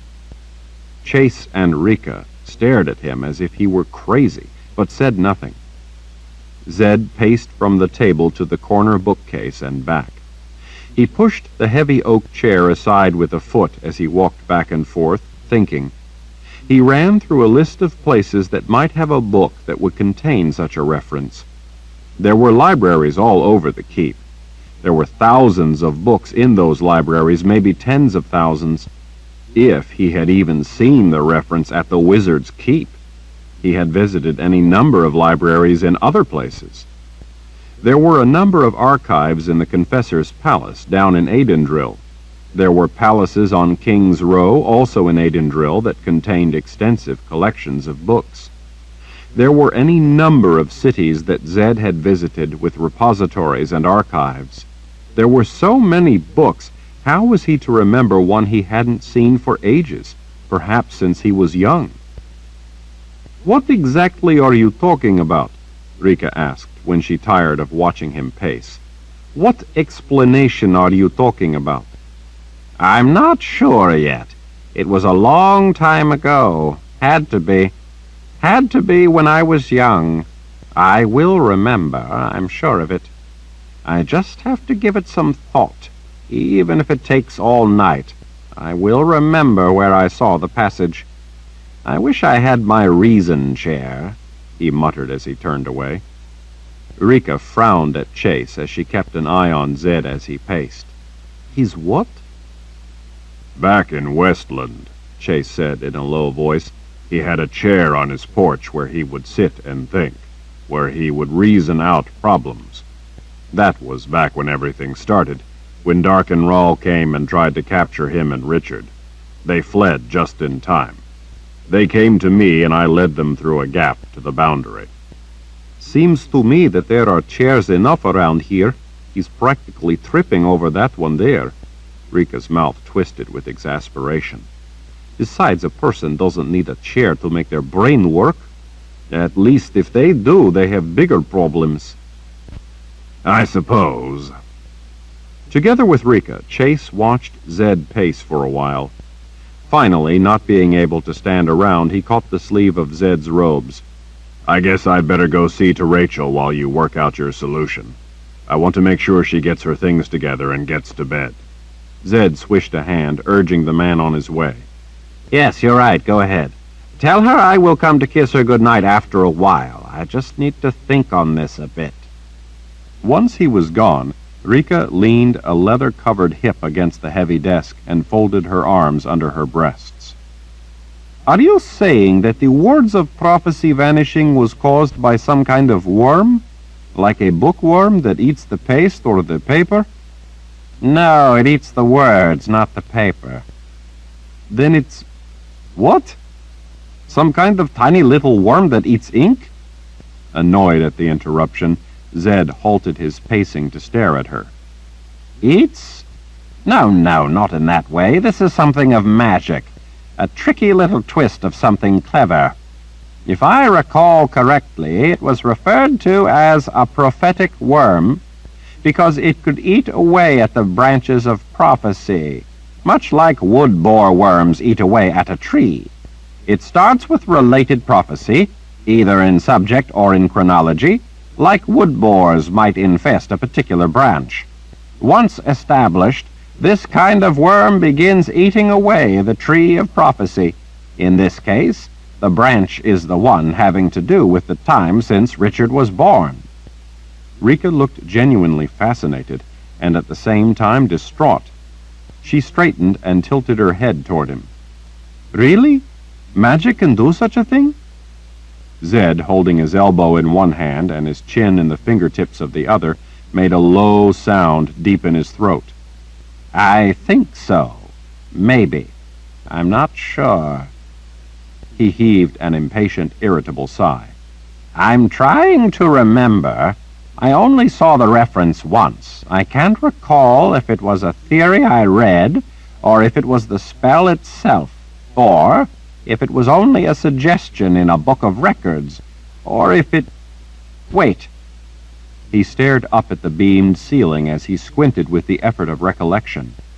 "It was before Richard was born, I'm sure of that much. I remember that I was a young man. That would mean that it had to be when I was here. That much makes sense. And if I was here..." Zed's head came back down. "Dear spirits." Rika leaned in. "What? Dear spirits what?" "I remember," Zed whispered, his eyes going wide. "I remember where I saw it." "Where?" Shoving his sleeves higher up his bony arms, Zed headed for the door. "Never mind, I will see to it. You just go about your patrolling or something. I'll be back later." Chapter 33. With the sun going down, the air was beginning to cool as Zed raced down the broad rampart.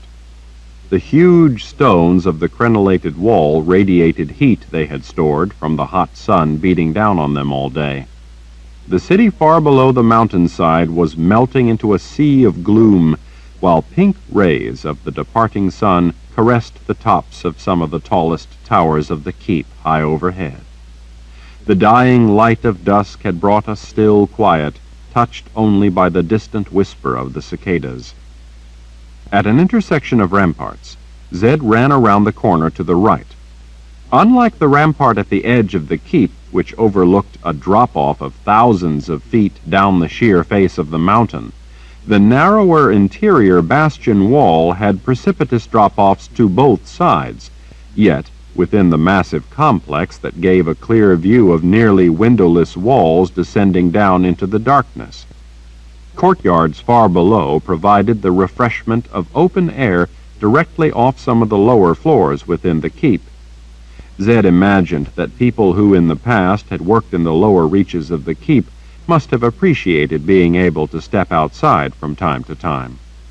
As he ran down the narrow bastion path, bridges to various towers crossed overhead.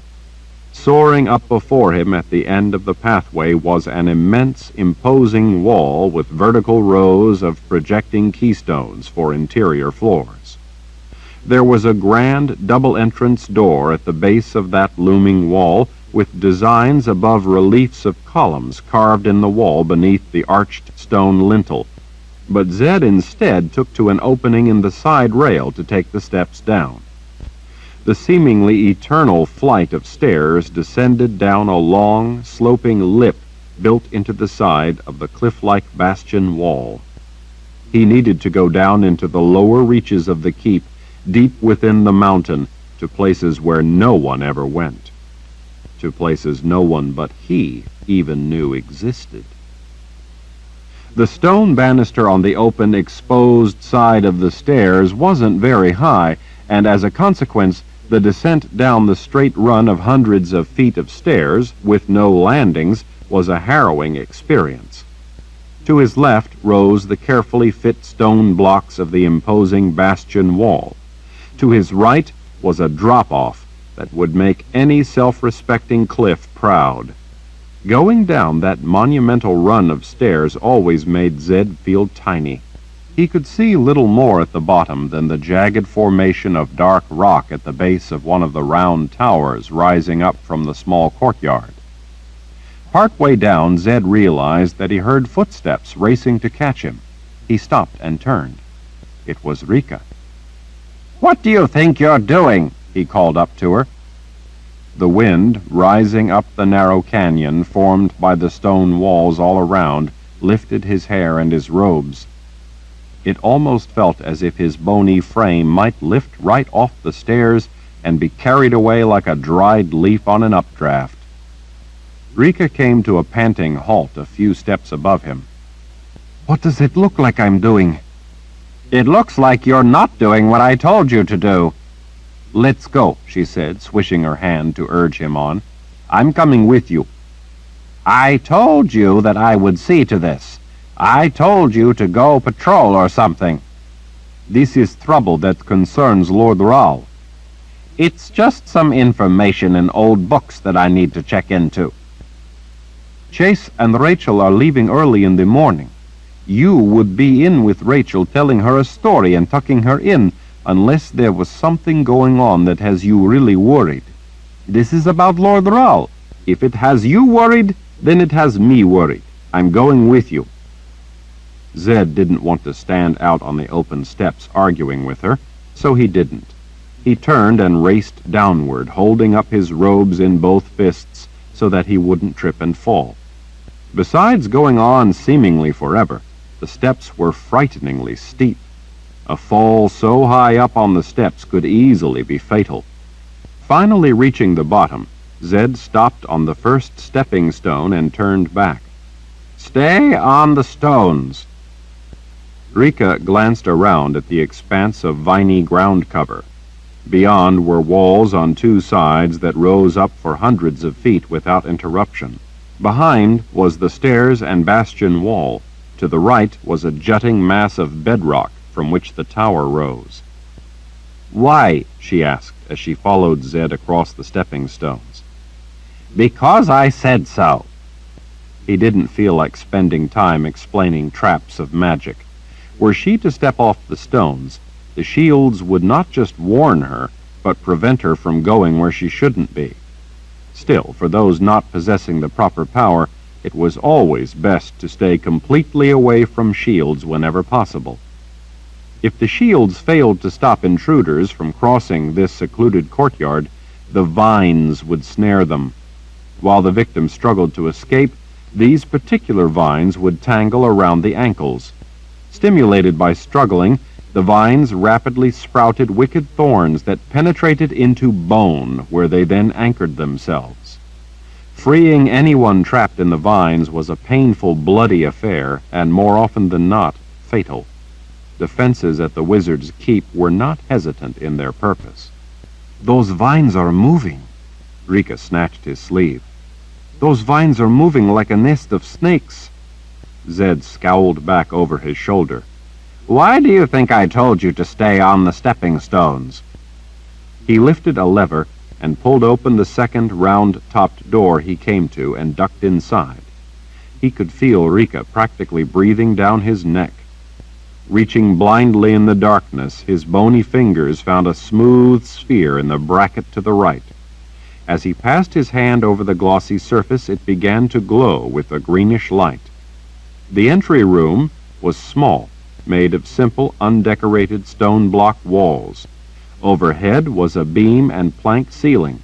Against the wall to the right was a single short slab of slate built in to provide a bench in case the stairs had left any visitor in need of a brief rest. In both of the other two walls were two dark passageways going off in separate directions. Along the wall above the slab bench were dozens of brackets, over half of them holding spheres that glowed faintly with the same color of greenish light as the one he had first touched. Zed lifted one of the spheres from a bracket.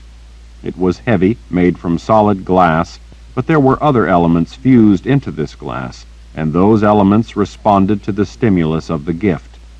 In his hand, the greenish cast changed to a warmer yellow glow.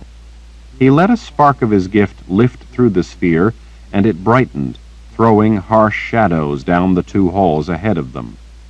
With a sharp jab of a bony finger, he sat Rika on the bench. This is as far as you go. Grim determination was etched on her face as her blue eyes watched him. Something strange is happening with the books of prophecy. You've been fretting over those books for days now. You haven't eaten or slept. But worse by far is that the prophecies that are vanishing are about Lord Rahl.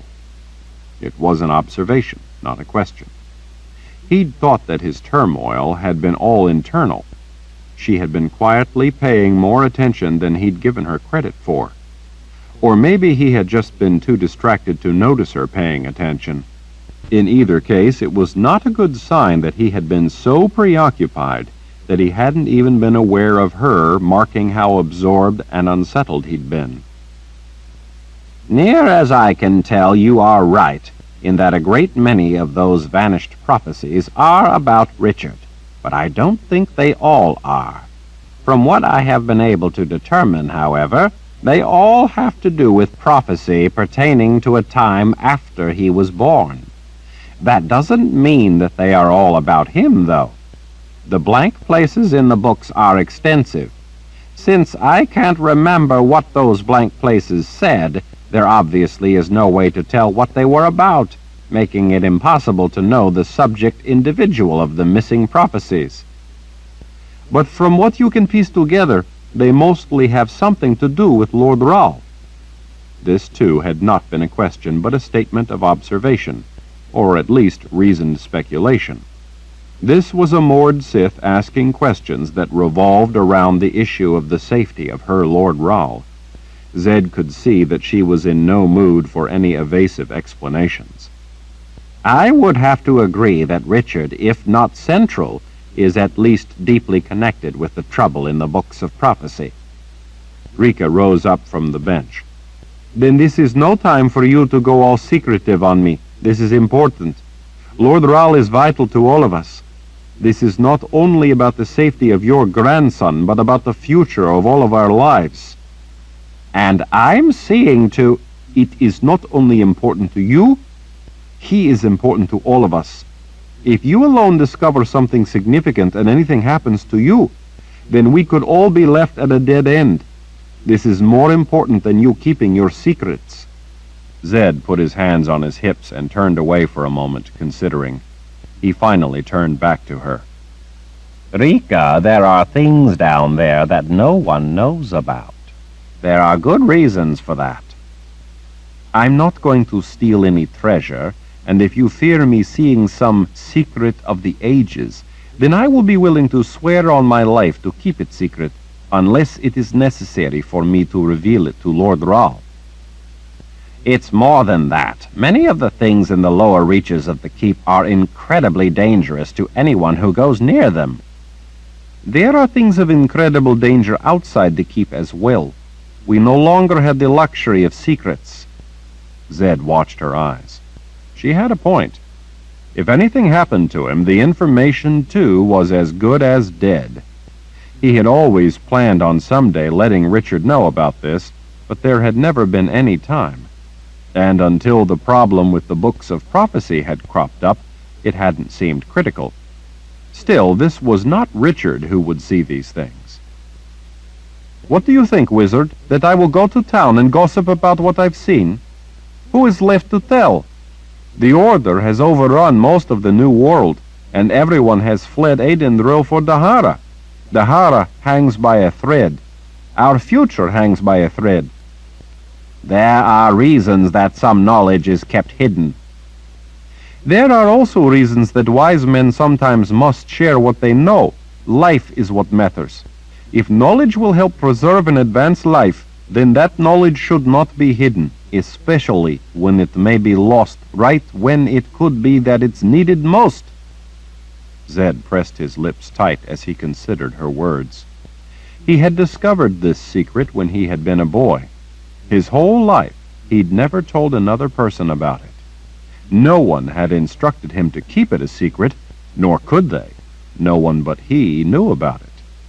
Still, he knew that there had to be a reason that this was not something that was meant to be widely known. This had been kept secret for a reason. He just didn't know what that reason was. Zed, for Lord Rahl's sake, for the sake of our cause, let me come with you. He appraised her determination for a moment. You can never reveal this to anyone. Except for Lord Rahl, I will never reveal it to another. Moored Sith often go to their graves without revealing the things they know. Zed nodded. All right. It goes to your grave with you unless something happens to me. If so, then you must tell Richard what I show you this night. You must swear to me that you will never tell anyone else about this, though, not even your sister Maud Sith." Without hesitation, Rika held her hand out to him. "I swear." Zed clasped her hand, and in so doing struck the agreement, accepting her word. When he had been first wizard during the war with Dahara, before he had put up the boundaries and killed Panis Ral, Darken Ral's father, if anyone had told him that he would someday make such an agreement with a Mord Sith over something so important, he would have thought they were crazy. He was grateful that such things had changed for the better. Chapter 34. "It's a complex route," Zed told her. Rika arched an eyebrow. "Have you ever had to come find me because I got lost patrolling the keep?" Zed realized that he hadn't. He knew very well how easy it was to become lost in the keep. In fact, that was one of its defenses. In several places, when trying to travel through the keep, one came upon interconnected rooms numbering in the thousands. In those places there were no hallways except for the stairs going up or down. Passage through those three-dimensional mazes was necessary to get into several well-protected areas. It was deceptively easy to become forever lost in the morass of those interconnected rooms. Even people who had grown up in the keep could easily become lost in there. An invader, unfamiliar with the place, and if they went too deep into the labyrinth, faced a formidable challenge just to find their way back out, much less to make a passage all the way through and then to escape. Once you had been through a few rooms, through a few doorways, it was amazing how similar everything looked. There were no windows to help, and direction soon became meaningless. There was virtually no way to tell if you recalled seeing a room or a doorway before. One looked much like the last dozen you'd seen. There had been spies and such in the past who had become lost in the maze of rooms. In ages past, it had not been entirely unusual to find a body in there. Of course, not all those who intended harm were strangers. In the past, some had been traitors. "No, I guess you never have become lost," Zed finally agreed. "Not yet, anyway. You've not been here long enough to begin to explore the majority of the place. There are dangers of every sort. Getting lost in the labyrinth that is the keep is only one of the perils. Where we're going is like that. It's even easier to get lost down there. You will have to do your best to remember your way. I'll help you where I can." Rika nodded, seemingly unconcerned. "I'm good at remembering things like a series of turns. I memorize them when I patrol." "Don't get overly confident. This is more complex than a series of turns. I myself have become lost in the keep, and I grew up here. There is not only one right way to get where we're going. Sometimes the route you took the last time won't work this time, because down in the lower reaches of the keep, the shields sometimes shift by themselves to different passageways. It's part of their design to make it more difficult to get through. For instance, if a spy were to draw a map for their cohorts." Unimpressed, Rika shrugged. "I understand. The People's Palace is like that in some of the sections where the public isn't allowed.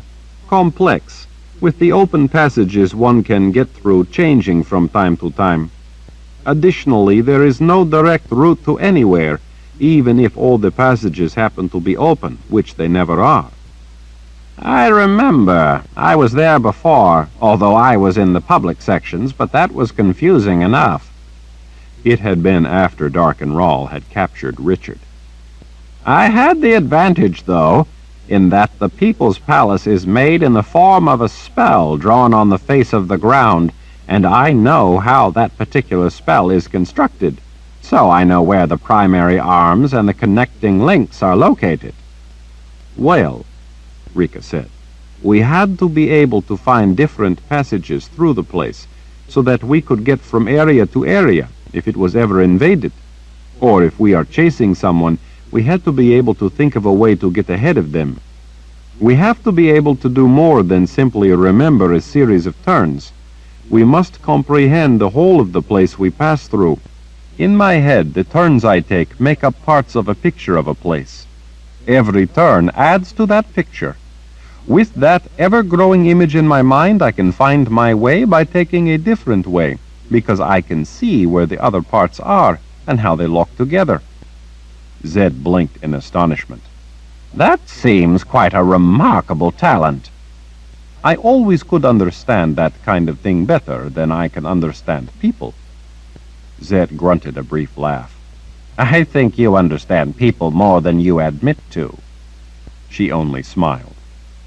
All right, now listen to me, he said. You will not only need to remember a great many turns this night, there is more. The only way to get where we are going is through a number of shields. You are not gifted, so the only way for you to pass through those shields is for a gifted person to help get you through. If it ever becomes necessary, Richard can take you through them, like I will take you through tonight. But no matter how well you know the place, or how the shields shift, there is no way to get through without having to pass the shields, so you won't be able to get through alone. That means you won't be able to practice the route by yourself. He shook a finger before her face to make his point. Don't even think to try to force your way through the shields. To attempt to do so would be fatal. Rika nodded. I understand. I would have no reason to need to get through without you or Lord Rahl. Zed leaned even closer to her. On your word and your life. I have already given you my word and sworn it on my life. That is the way it will be.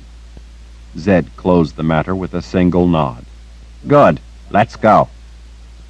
With Rika close at his heels, Zed rushed down the narrow stone hall to the left, their way lit by the globe he carried. Glass spheres in brackets in the distance glowed faintly once coming into sight. As they passed them, each brightened at his approach and dimmed as he moved on with the one he had taken. At the first stairway they came to, Zed took it up, knowing that to descend to his destination, he first needed to traverse several impassable areas of the lower keep by going higher. They made their way down broad corridors lined with elegant wood paneling and patterned stone floors, and then through several rooms that served as study areas outside nearby libraries. The rooms had dozens of thick carpets scattered about at various angles among the comfortable chairs. There was ample table space, and there were a number of lamps to provide adequate light for reading. Zed knew because he had spent a great deal of time reading books from the libraries. After passing through a series of plain stone halls that came from various parts of the keep, they at last reached the main artery hallway in the section they had to pass through. The hall was nearly 100 feet tall, with the sloping walls getting closer together at the top. It felt like walking through an immense cleft in the keep. The sun was already down, so the high slits in the stone did little to illuminate the hallway. They did, however, allow the bats out. Every night at dusk, thousands of the bats poured up from hidden, dark, damp places in the keep and made their way out the high slits in the main hallway. At a gilded doorway, Zed turned to Rika. This passage is shielded. Take my hand and you will be able to pass. She didn't hesitate. Zed went through the shield first. The shield produced a gentle tingling sensation against his skin along the plane of the opening. When he turned back toward her and pulled her hand through that plane of the shield at the doorway, she flinched. It won't hurt you as long as I hold on to you, he assured her. Shall I continue? She nodded. It's just so cold. The feel of it surprised me, that's all. Holding her hand tightly, he drew her the rest of the way through the doorway. Once through, she vigorously rubbed her arms. What would have happened had I tried to go through without you? It's hard to say, since different shields do different things, but let's just say that you wouldn't have made it through. This one has no preliminary warning field, so it may not be fatal. There are a number of shields we will have to pass through that would take the flesh right off your bones. Those kind give ample warning, though. She didn't look too pleased to hear it, but she made no protest. Mord Sith didn't like magic, so he knew she was putting in a great effort to suppress her natural resistance. The gilded doorway led down a hall of white marble all around, the floors, walls, and ceiling. The white color was designed to prevent certain gambits of magic that used conjuring involving color to trick the shield at either end of the hall. At the far end, Zed helped Rika through the shield, this one using heat rather than cold. Once clear of the hall, they went down several flights of dusty black marble steps. At the bottom of the steps, he led her down the left of 3 forks. The sphere he carried provided a bubble of light around them as they raced through the roughly hewn stone tunnel that took them into simple rooms that were made of simple stone blocks. Most of the rooms had 1 or 2 doorways, but some had 3 or even 4 openings that led to other rooms. Some were reached by going up a short flight of stairs to yet more rooms. A number of rooms were either up or down only a step or 2. Most of the rooms, though, were level with one another. The sizes of the rooms varied little, and not a single one had any furniture whatsoever. Some of the rooms were plastered to make the walls smooth, and a number of those were painted, although the chipped, peeling paint was so faded that the colors were barely discernible, leaving them all looking a similar dingy color, since dust had been settling in them for centuries. When Zed had been a boy, he had been lost in the maze of rooms for an entire day. The place was so undisturbed that there were still faint footprints evident in the fine dirt coating on the floors. After going through a seemingly endless series of rooms, they finally emptied into a broad corridor of coarse gray granite blocks. While the corridor was wide, the ceiling was so low that they had to bend down slightly so as not to bump their heads. It was a place that, while empty and simple-looking, had always felt ominous to Zed.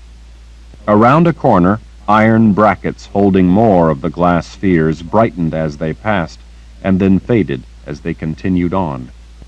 In several places, utilitarian stone stairwells emptied into the low corridor. Several other taller halls branched off the main passageway. At the end of the broad, low hall, they finally entered a major passageway that was plastered and painted a sandy color. Reliefs of pillars were spaced down the passage, giving it a grander appearance. When they reached the middle, Zed finally paused. He pointed up at the ceiling. See there? That iron grate overhead that lets the keep breathe, lets fresh air down here? She peered up at the ornate grate. Is that a book?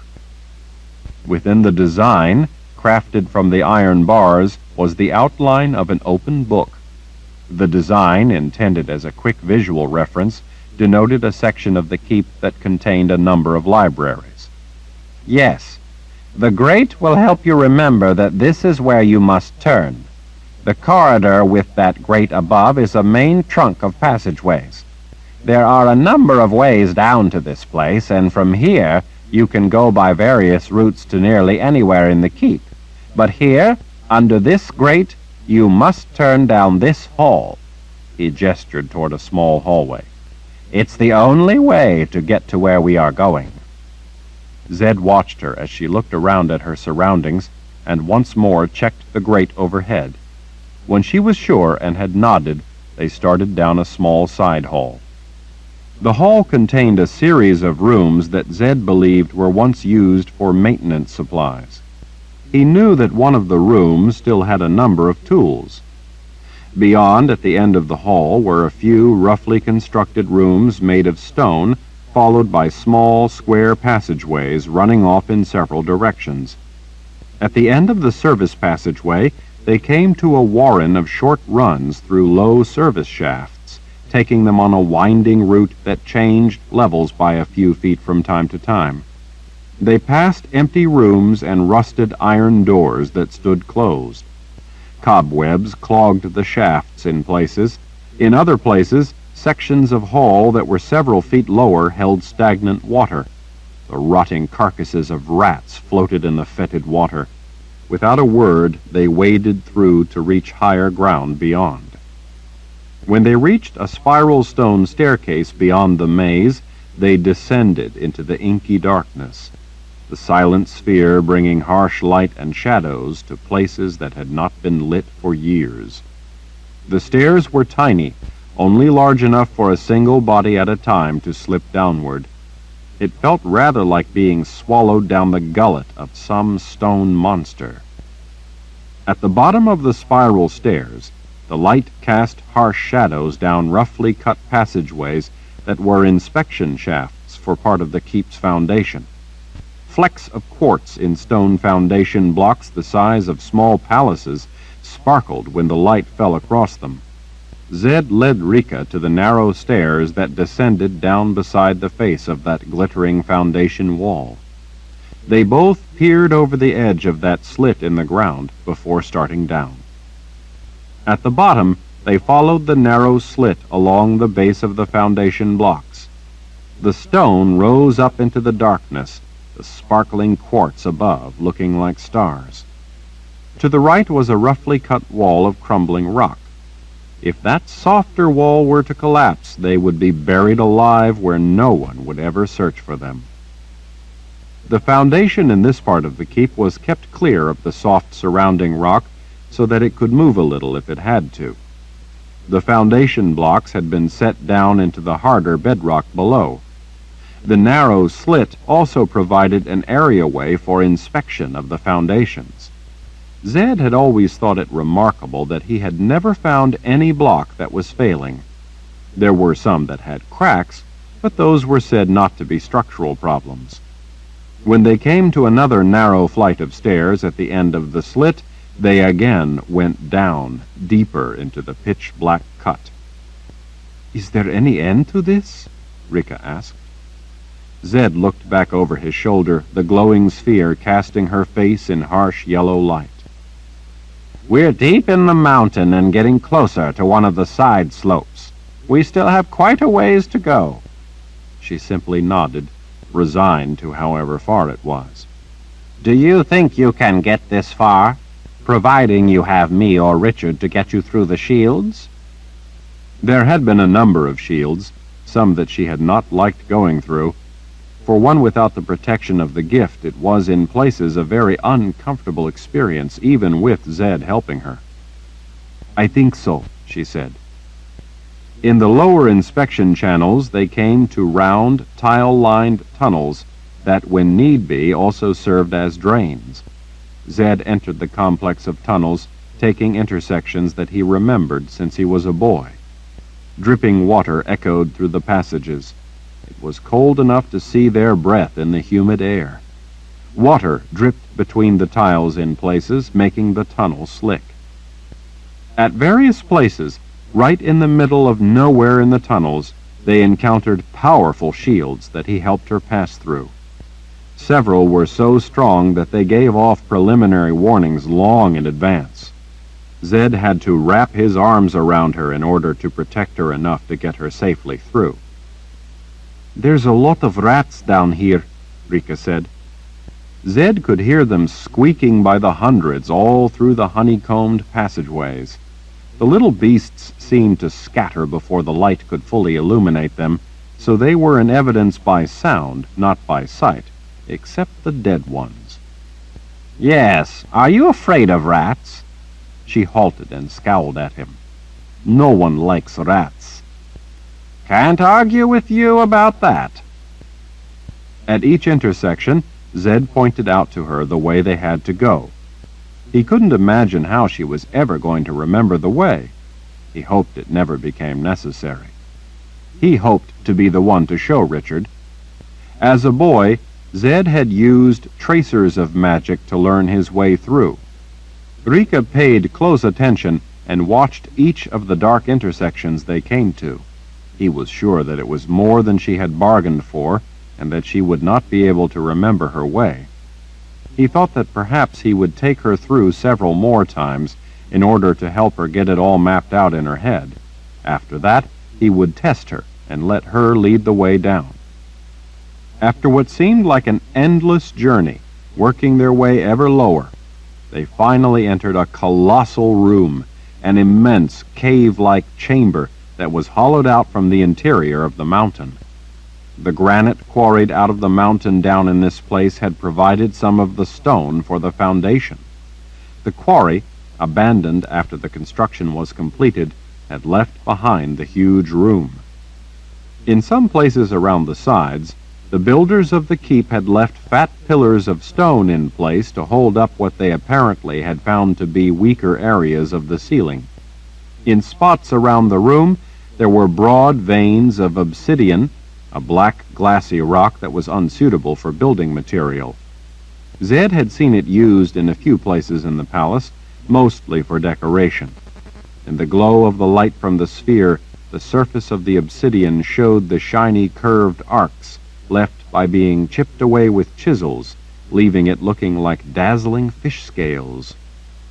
The center of the gigantic room, where the rock was the hardest, was vaulted to a height of over 250 feet.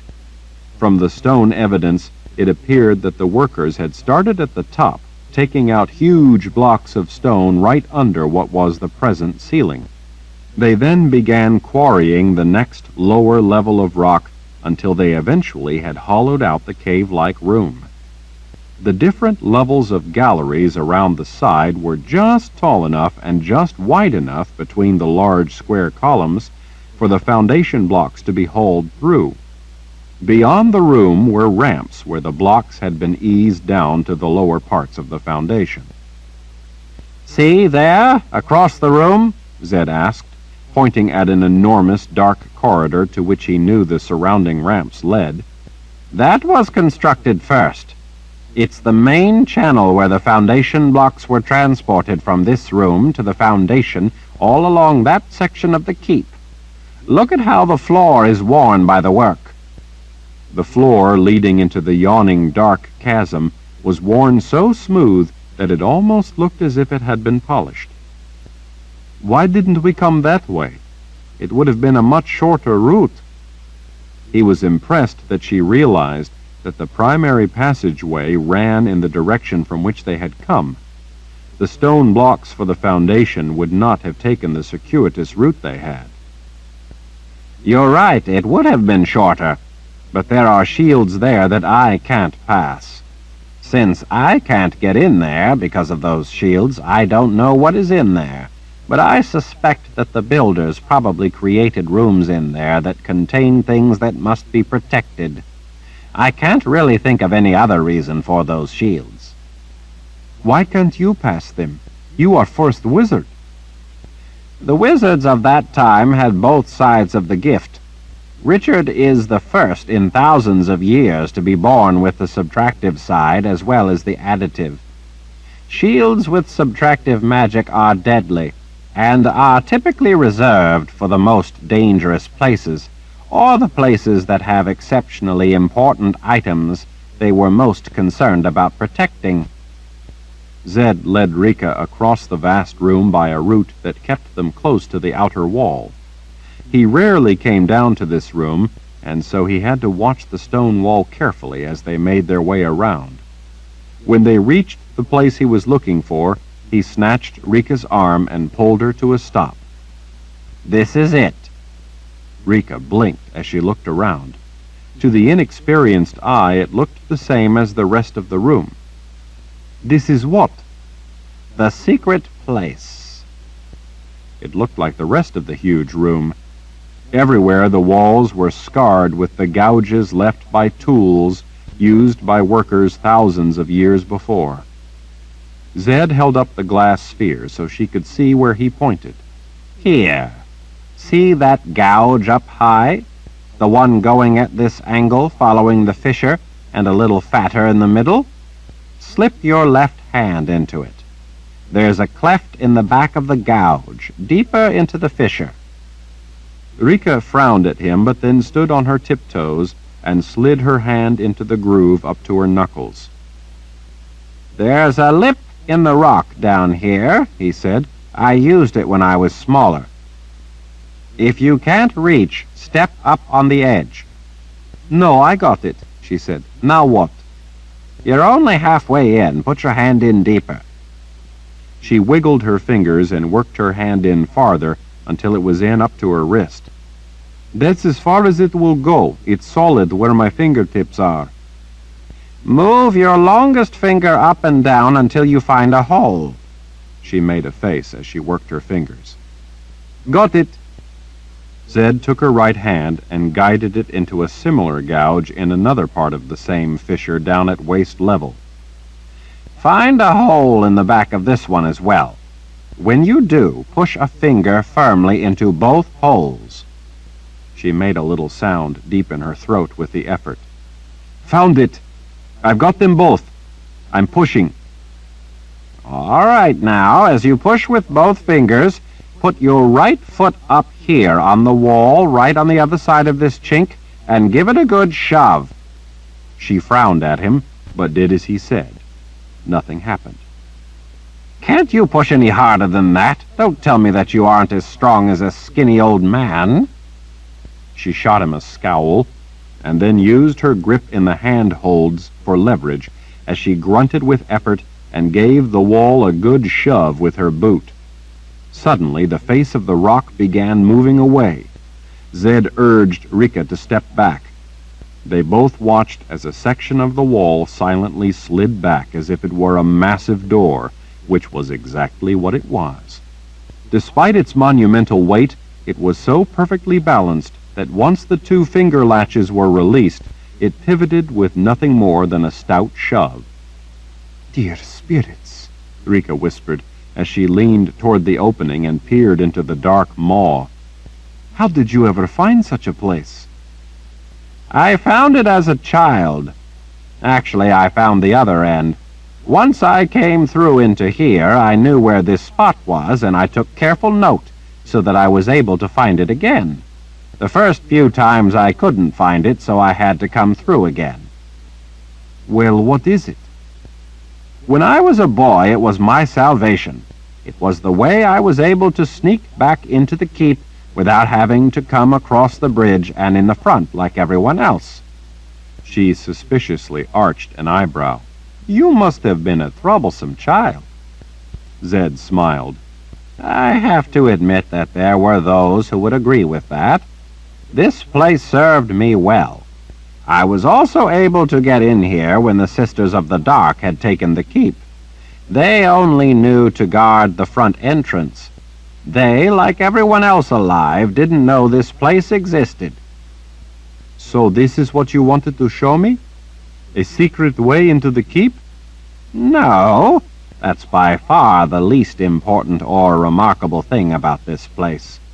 Come on, and I'll show you." Her suspicion flared again.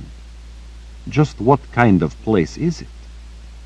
Zed held up the sphere of light as he leaned toward her and whispered, "Beyond is eternal night, the passage of the dead." Chapter 35. The distant howl of a wolf woke Richard from a dead sleep. The forlorn cry echoed through the mountains but went unanswered. Richard lay on his side in the surreal light of false dawn, idly listening, waiting for a return cry that never came. Try as he might, he couldn't seem to open his eyes for longer than the span of a single slow heartbeat, much less gather the energy to lift his head. Shadowy tree limbs appeared to move about in the murky darkness. Richard gasped as he fully awoke. He awoke angry. He was lying on his back. His sword lay across his chest, one hand clutching the scabbard, the other gripping the hilt so hard that the letters of the word truth were pressed painfully into his palm on one side and his fingertips on the other. The sword of truth was pulled partway out of its scabbard. Its anger, too, had partly slipped its bounds. The first faint traces of dawn were just beginning to silently steal through the forested mountainside. The thick woods were quiet and still. Richard slid the blade back into its scabbard and sat up, laying the sword down beside him on his bedroll. He drew his legs up and put his elbows on his knees as he ran his fingers back through his hair. His heart still raced from the sword's rage. It had stolen into him without his conscious awareness or direction, but he wasn't surprised or alarmed. It was hardly the first time he had begun to draw the sword as he'd remembered that fateful morning while slipping the bonds of sleep. Sometimes he woke to find that he'd pulled the blade completely free. Why did he keep having that memory as he awoke? He knew all too well the reason. That was the morning he had awakened to find Kaelin missing. It was the terrible memory of the morning she'd disappeared.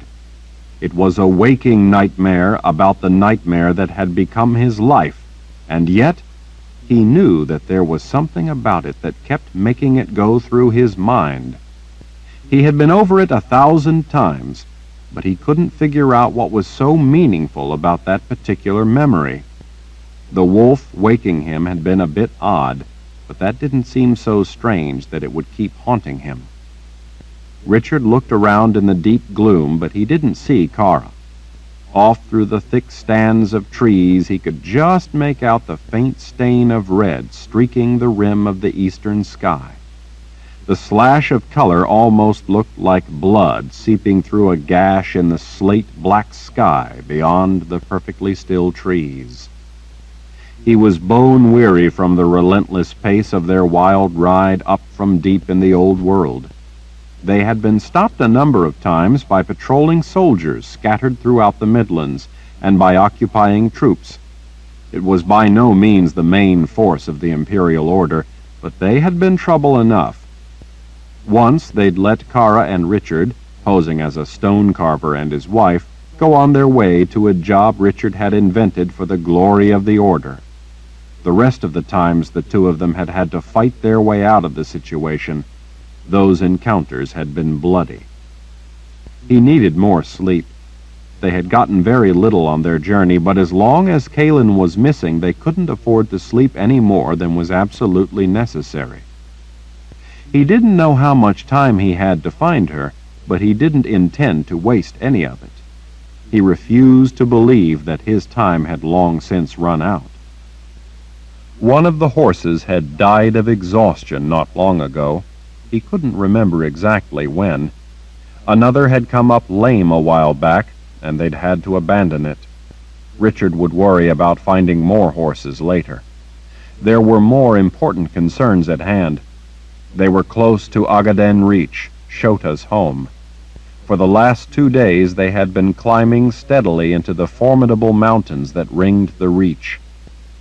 As he stretched his aching, tired muscles, he again tried to think of how he would convince Shota to help him. She had helped him before, but that was no guarantee she would help him this time. Shota could be difficult, to say the least. There were people who were so terrified of the witch woman that they wouldn't even say her name aloud. Zed had told him once that Shota never told you anything you wanted to know without also telling you something that you didn't want to know. Richard couldn't really imagine what he didn't want to know, but he understood quite clearly what it was he did want to know, and he intended Shota to tell him anything she knew about Kaelin's disappearance or where she might be. If Shota refused, there was going to be trouble. As his anger heated, he realized that he felt the cool, tingling touch of mist on his face. It was then that he also noticed something moving in the trees. He squinted in an effort to see in the darkness. It couldn't be the breeze moving the leaves. There was no wind in the silent pre-dawn woods. Shadowy tree limbs appeared to move about in the murky darkness. There had been no wind at all that morning either. Richard's sense of alarm rose to match his heart rate. He stood in his bedroll. Something was slipping through the trees. It wasn't disturbing the branches or brush the way a person or an animal would. It was higher up, maybe at eye level. There simply wasn't enough light for him to see what it was. As dark and still as the morning was, though, he couldn't be certain that there really was something there. It might have been his imagination. Being this close to Shota certainly was enough to make him uneasy. While she might have helped him in the past, she had also caused him no end of trouble.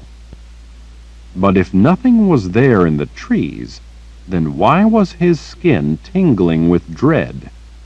And what was the almost imperceptible sound he heard, like a soft hiss? Without taking his eyes off the dark woods, Richard reached out and put his fingertips against a nearby spruce for balance as he carefully squatted down enough to pick up his sword from where it lay on the bedroll. As he quietly slipped the baldric over his head, he tried to focus his eyes in the darkness out ahead of him to see what, if anything, was moving. Whatever was moving, it couldn't be much, yet he was more and more convinced by the moment that it really was something. The most disconcerting aspect of it was the way it moved. It didn't move in short bursts like a bird flitting from branch to branch, or in rapid start-and-stop spurts like a squirrel. It didn't even move with the stealth of a snake that glided, then paused, then glided some more. This moved not only fluidly and quietly, but continuously. The horses, off through the trees in a corral Richard had constructed by using saplings to fence off the end of a narrow chasm, snorted and stamped their hooves. A flock of birds in the distance suddenly burst from their roost and took to wing. For the first time, Richard realized that the cicadas were silent. Richard detected the faint scent of something out of place in the forest. Carefully, quietly, he sniffed the air, trying to place the scent. He thought it might be a whiff of something burning. The odor wasn't anywhere near as strong as a fire would be. It almost smelled like a campfire. But they had no campfire. Richard hadn't wanted to take the time or to chance attracting attention. Kara had a lantern with a light shield around it, but it didn't smell like the lantern flame. He scanned the woods all around, checking for Kara.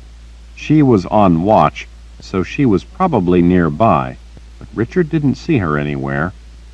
Surely she wouldn't have gone far, especially not after the attack the morning Kalen had disappeared. She was all too worried about his safety, and knew that this time, if he was shot with an arrow, there would be no Nietzsche to save his life. No, Kara would be close. His instinct was to call out for her, but he suppressed the urge. He first wanted to find out what was happening, to find out what was wrong before he called out an alarm. An alarm would also alert any adversary that he was already aware of them. It was better to let an opponent, especially an opponent sneaking up on you, believe that they had not been detected. End of side 10. To continue, change side selector switch and turn the cassette over.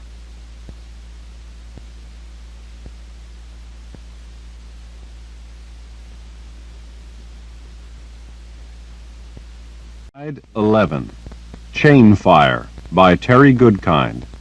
Continuing on page 357. As he studied the surrounding area, Richard thought that there was something not right about the woods. He couldn't put his finger on it, but they looked wrong. He supposed that he had that impression in part because of the curious burning smell. It was still too dark to be able to see anything clearly, but from what he was able to see, the branches didn't seem to look right. There was something odd about the pine boughs, the leaves. They didn't seem to hang naturally. He remembered all too well coming to Ogaden Reach the first time. Farther back down the mountains he had been attacked by some strange creature. As he had been frantically fighting it off, Shota had snatched Kaelin and taken her down into the Reach. That attack had been in the guise of a stranger trying to lead him to an ambush. The creature had finally been frightened off, and this time there was no such stranger. Still, that didn't mean that such a creature, having failed before, might not this time try a different approach. He remembered, too, that his sword had been all that had kept the monstrous thing at bay. As quietly as possible, Richard slowly drew his sword from its sheath. In an attempt to keep it from making any noise, he pinched the sides of the blade right at the throat of the scabbard, letting the steel slide between his finger and thumb as it slipped out of the scabbard. Even so, the blade hissed ever so softly as it came free. The sword's rage, too, slipped its bounds. As he steadily drew his sword, he began cautiously moving toward the spot where he thought he saw movement. Whenever he was looking elsewhere, he thought that out of the corner of his eye he could see a faint shape of something ahead of him. But when he then looked directly at the place, he couldn't see anything. He didn't know if it was a trick of his sight, or if there was nothing to see. He was well aware that in dark conditions the center of the eye's vision was not nearly as good as the peripheral vision. Being a guide, and having spent a great deal of time outdoors at night, he had often used the technique of not looking directly at what it was that he needed to see, but instead gazing at least 15 degrees away from it.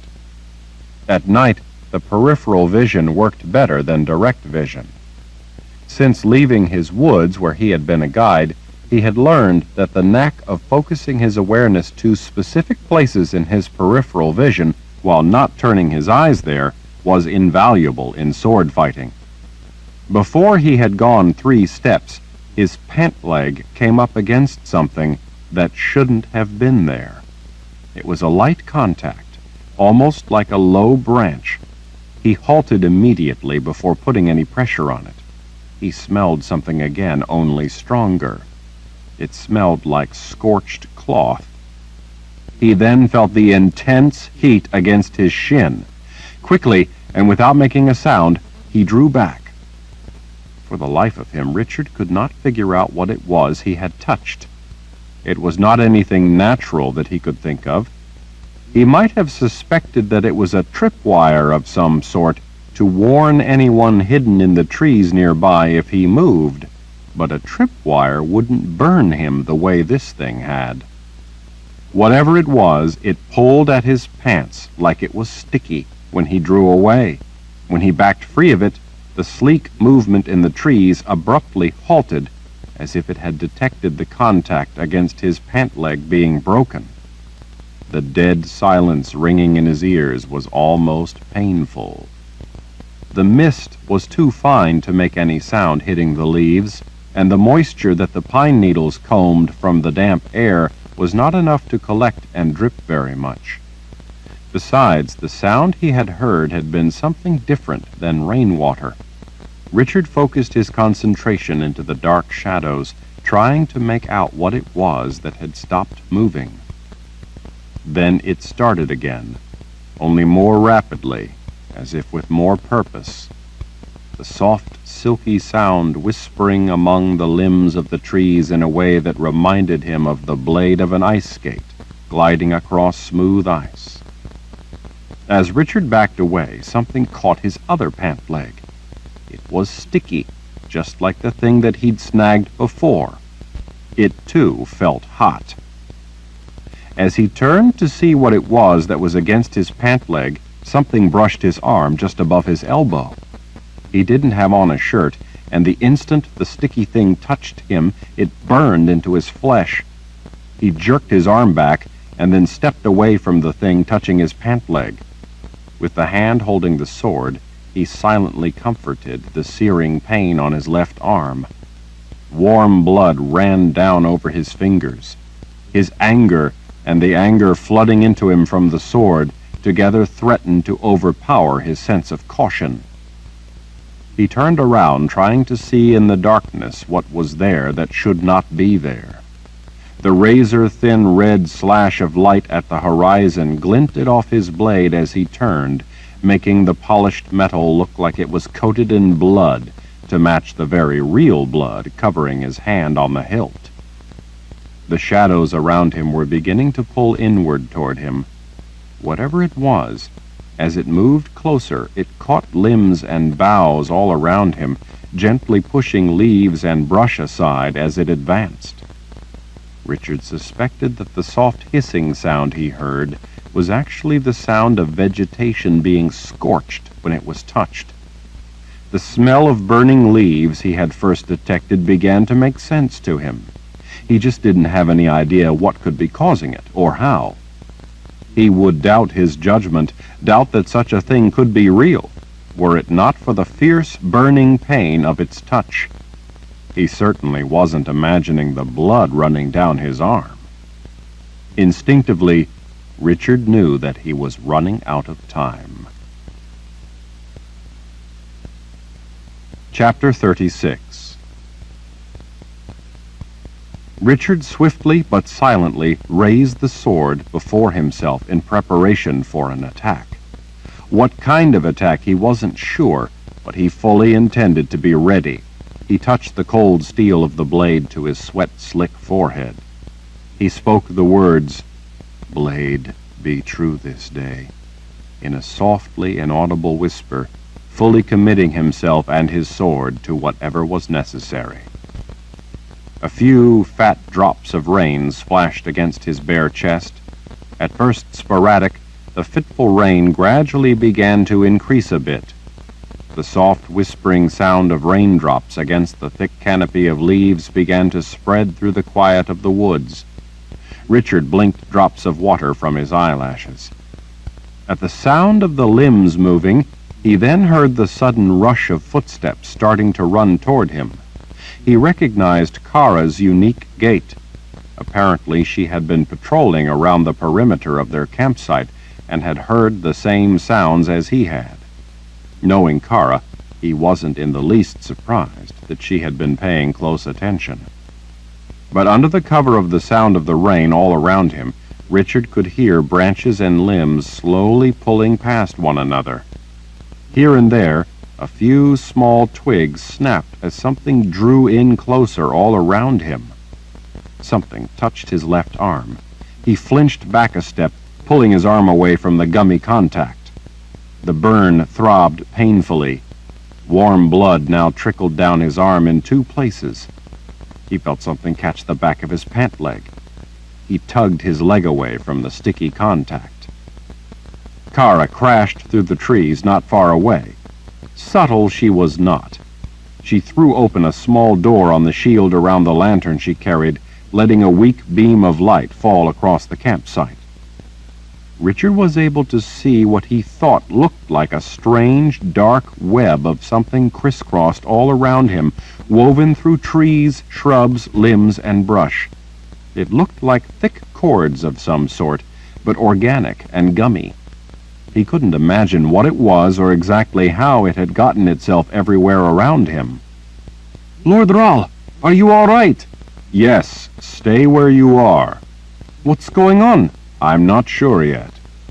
The sound came closer as the still, dark strands all around him again began to draw tighter. One of them pressed against his back. He flinched away, spun, and slashed with the sword. As soon as he cut it, the whole of the tangle all around him tensed and contracted in toward him. Kara threw open the entire shield around the lantern, hoping to see better. Richard could suddenly see that the glistening threads were nearly cocooning him. He even saw lines of the stuff crisscrossing overhead.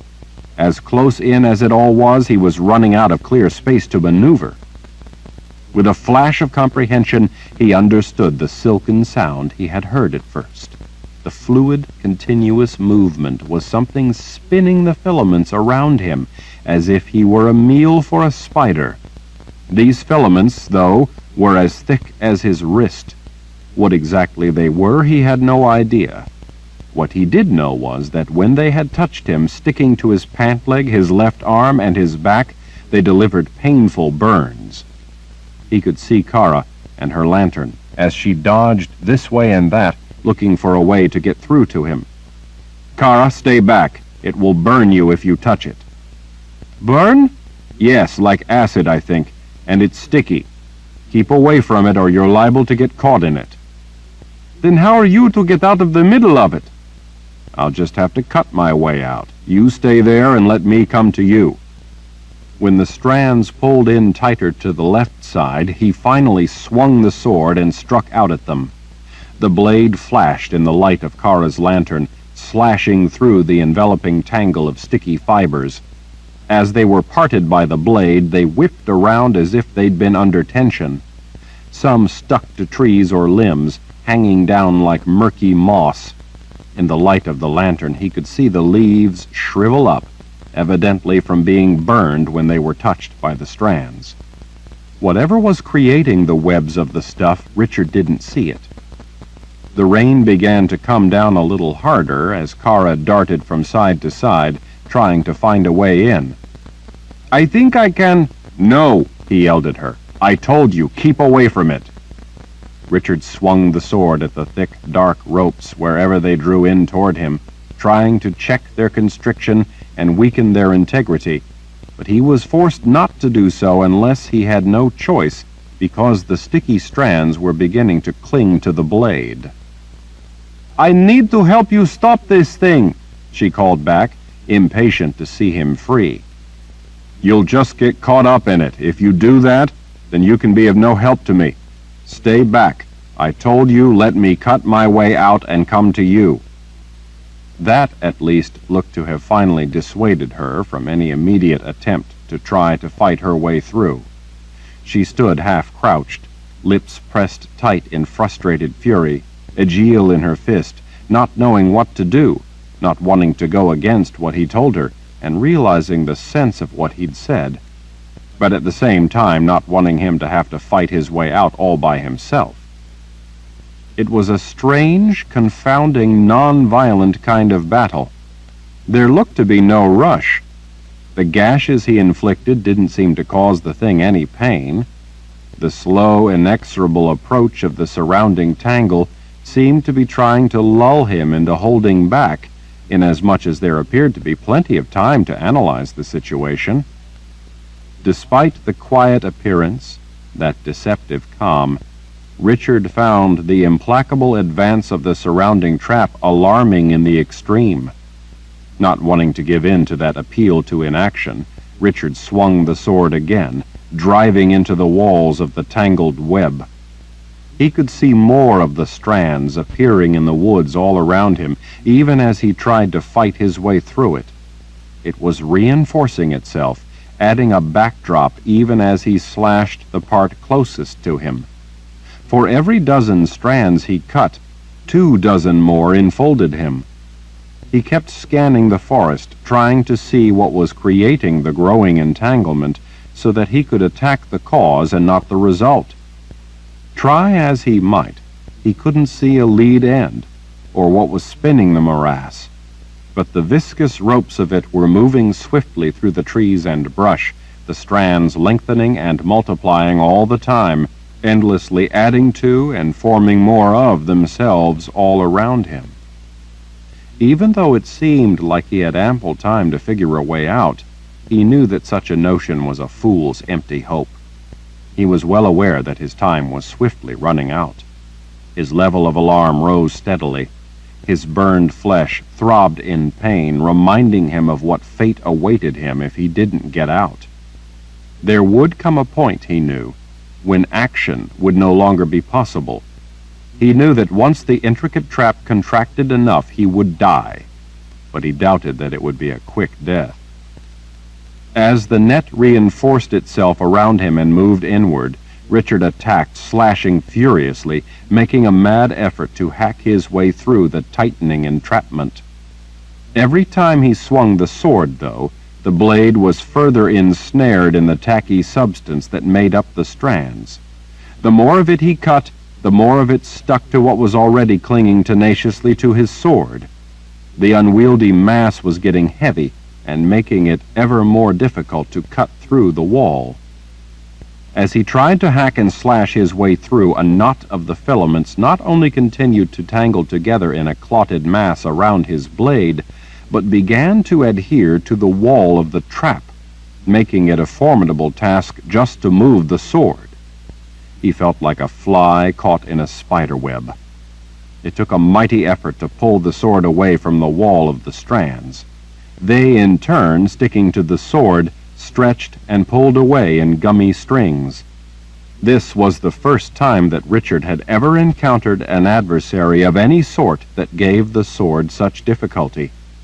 He had cut through armor and iron bars with it, but this sticky substance, even though it yielded to being cut, simply fell away and stuck to everything.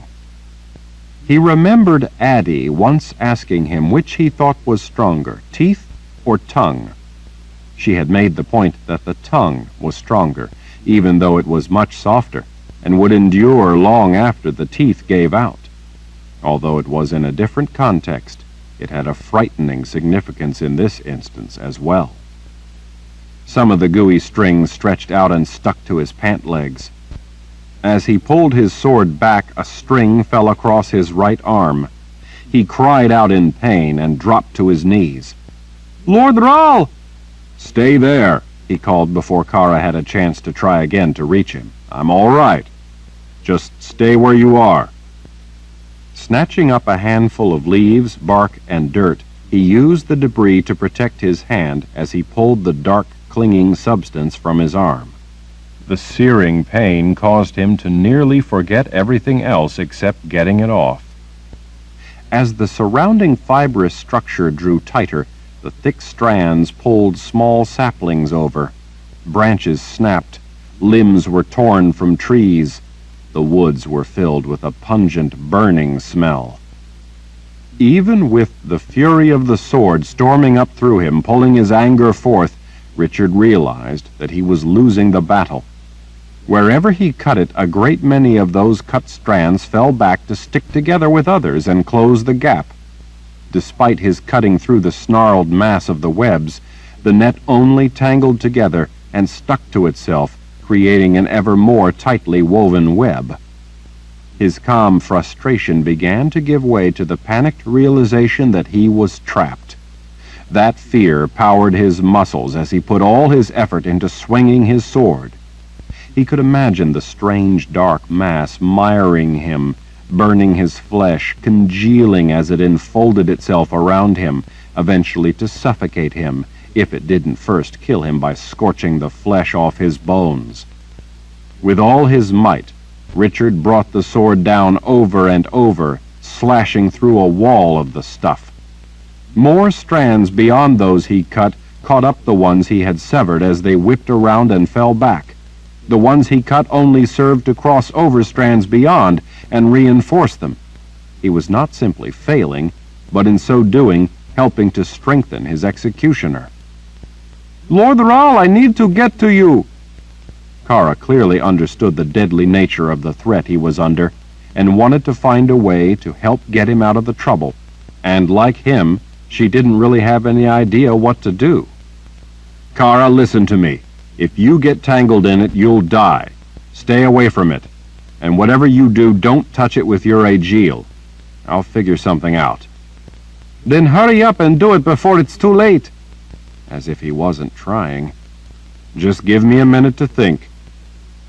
Panting, trying to catch his breath, he put his back against the protection of a large spruce tree close to his bedroll as he tried to figure out what to do to escape. There was not much room left around the tree, and not much time before that space too would be gone. Blood ran down his arms from the wounds where the dark substance had touched him. Those wounds burned and throbbed, making it difficult to think. He needed a way to get across the sticky tangle, to get out of the middle of it before it finally captured him for good. And then it came to him. Use the sword for what the sword could do best. Without wasting another moment, Richard stepped away from the tree, spun around, drew back, and with all his might swung the sword as hard as he could. Knowing that his life depended on it, he put every bit of fury and energy behind the blade, driving it with all his power. The tip whistled as it came around with lightning speed. The blade crashed through the tree with a loud boom that sounded like a lightning strike and did just as much damage. The tree's trunk shattered. Jagged splinters flew everywhere. Long fragments spiraled through the air. Smaller chips and a shower of bark were netted by the sticky tangle beyond. The mighty spruce groaned as the towering crown pulled itself through the tangled canopy above as the tree began to topple. With gathering speed, it plunged through the tight stand of trees, ripping thick branches from other trees as the great weight of the spruce dropped through the crowded forest. As the tree fell, it ripped the strands where the trunk rose through the tangled web above him, pulling gummy ropes along with it, and then it crashed down atop the entanglement of sticky strands, whipping them down against the ground, burying them under the trunk and the thick thatch of limbs. Before the web had time to reform or heal itself and close the yawning gap, Richard leaped up onto the trunk even as it was still rebounding from hitting the ground. He held his arms out and crouched for balance. The rain was picking up and the trunk of the tree was slippery. As the great trunk bounced and settled to the ground, and limbs, bark, branches, needles, and leaves still rained down on him, Richard used the opportunity to race across the length of the spruce, using it like a bridge to cross the sticky net. Panting, he reached Kara, free at last of the trap. Kara, having seen him coming, had climbed up on a stout limb to be ready to help him across. She seized his arm to keep him from falling on the wet bark as he ran through the snarl of branches. "What in the world is going on?" Kara asked through the roar of the downpour as she helped him down to the ground. Richard was still trying to catch his breath. "I have no idea." "Look," she said, pointing at his sword. The gummy substance still stuck to his sword had begun melting away in the rain. The mass of strands tangled all through the woods were also beginning to soften and sag. As strands came apart, the rain beat the net down, pulling yet more of the long, thick fibers from the trees. It dropped to the ground in dark masses where it hissed in the rain and melted like the first snow of the season, failing to survive as the storm turned back to rain. In the gray dawn, Richard could see the extent of the mass that had woven its way around him. It was an immense snarl. When the tree ripped the weave of the mesh open at the top, it seemed to have undone the integrity of the whole thing, causing its weight to tear itself apart and collapse.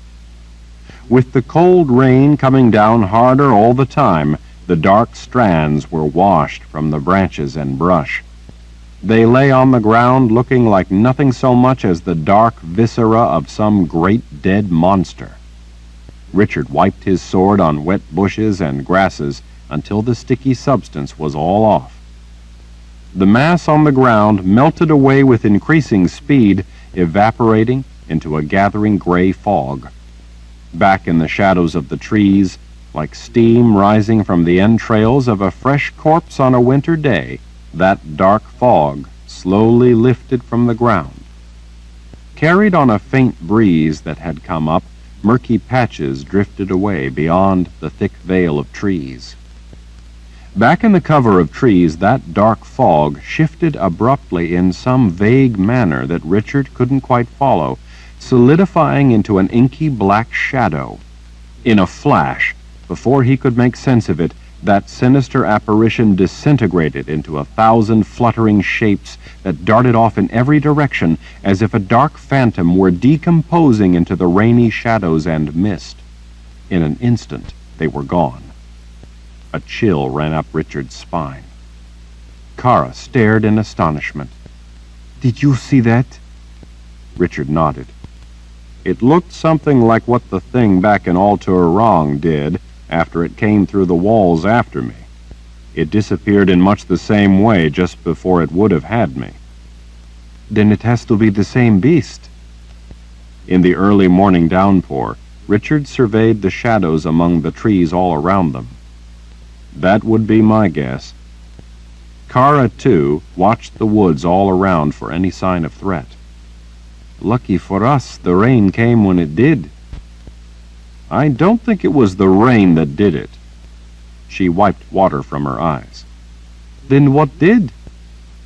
I don't know for sure, but maybe just the fact that I escaped its trap. I can't imagine a beast with that kind of power being so easily discouraged. The last time or this time. I don't have any other ideas. I know someone who might, though. He took Kara by the arm. Come on, let's get our things together and get out of here. She gestured off through the woods. You go get the horses. Let me pack up our bedrolls. We can dry them out later. No, I want us out of this place right now.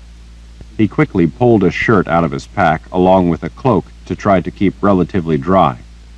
We'll leave the horses. With them fenced into a place where they have grass and water, they'll be fine where they are for a while. But the horses would get us away from here faster.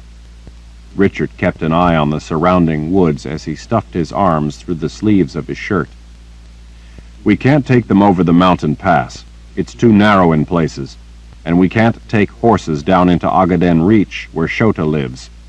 They can get a needed rest while we go see the witch woman. Then, when we find out what Shota knows about where Kalen is, we can come back and get the horses.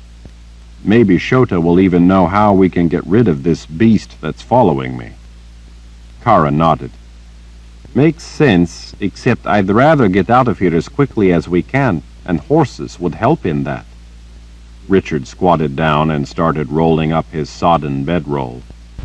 I agree with the sentiment, but the pass is close and the horses can't make it over, so let's just get moving.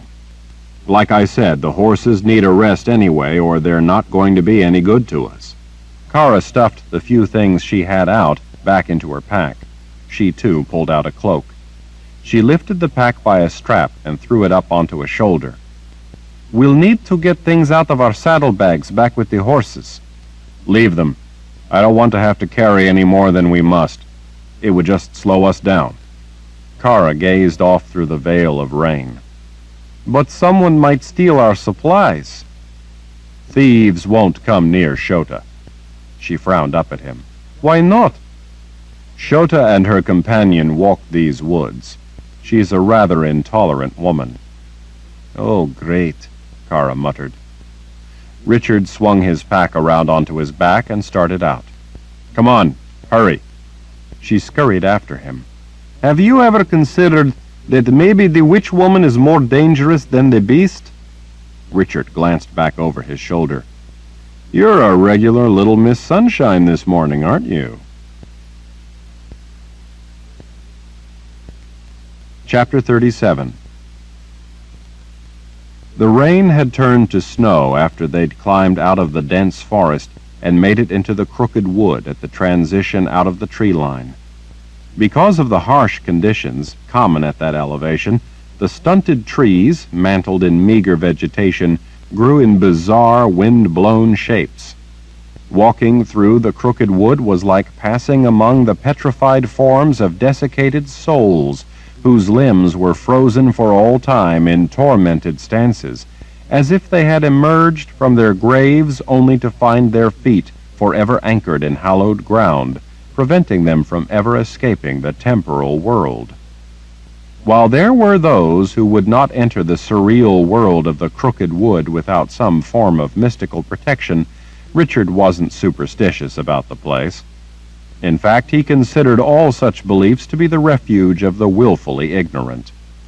Richard saw through the trappings to what lay beneath all superstition, nothing less than the call to surrender to the view of man as helpless in accomplishing his own ends and dealing with the reality of the world around him in order to further his own survival, instead embracing the notion that he existed only at the whim of vague and unknowable forces that can only be persuaded to stay their cruel and merciless impulses if man falls to his knees in supplication, or if they have to enter a spiritual place by carrying the proper fetish. While Richard had always found it eerie being in a crooked wood, he knew what it was and why it had grown to be that way, even if it still felt rather haunting to be in such a place. He was aware that there were basically two ways to deal with that primordial emotion.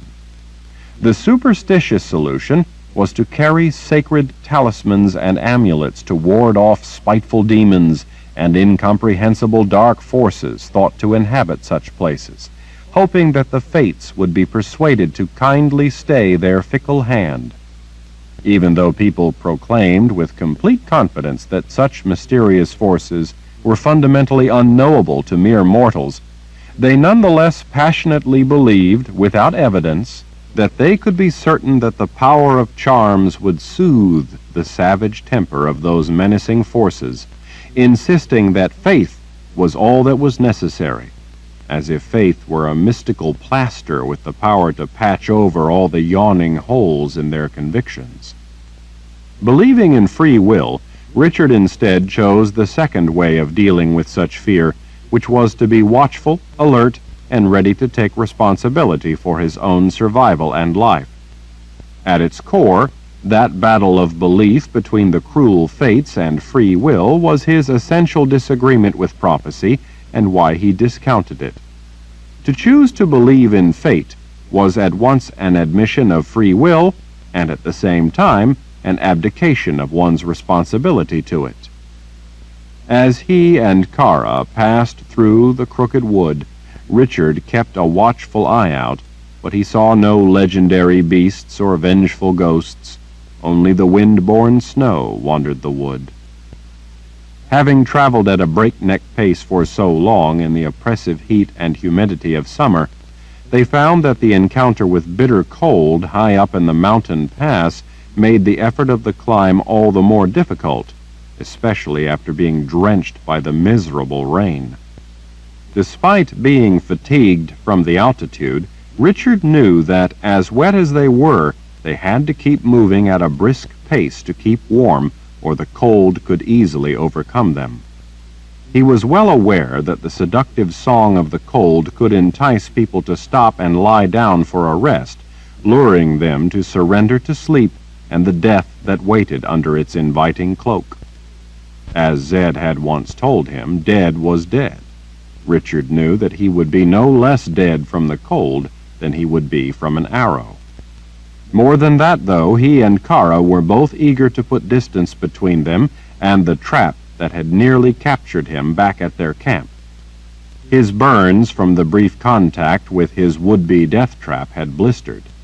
He shuddered to think of what had nearly happened. At the same time, he was leery about going to see Shota in her lair at Agaden Reach. The last time he had been in the Reach, she had told him that if he ever came back there, she would kill him. Richard didn't doubt her word or her ability to carry out the threat. Even so, he believed Shota would be his best chance of getting the kind of help necessary to find Kaelin. He was desperate to find someone who could tell him something useful, and after going through a list of things he might do, people he might go to, and in the end, he couldn't come up with anyone else who could be as potentially informative as Shota. Nietzsche hadn't been able to offer any solutions. Zed, he knew, might be able to help him in some ways, and maybe there were others with the capacity to be able to add some piece to the puzzle.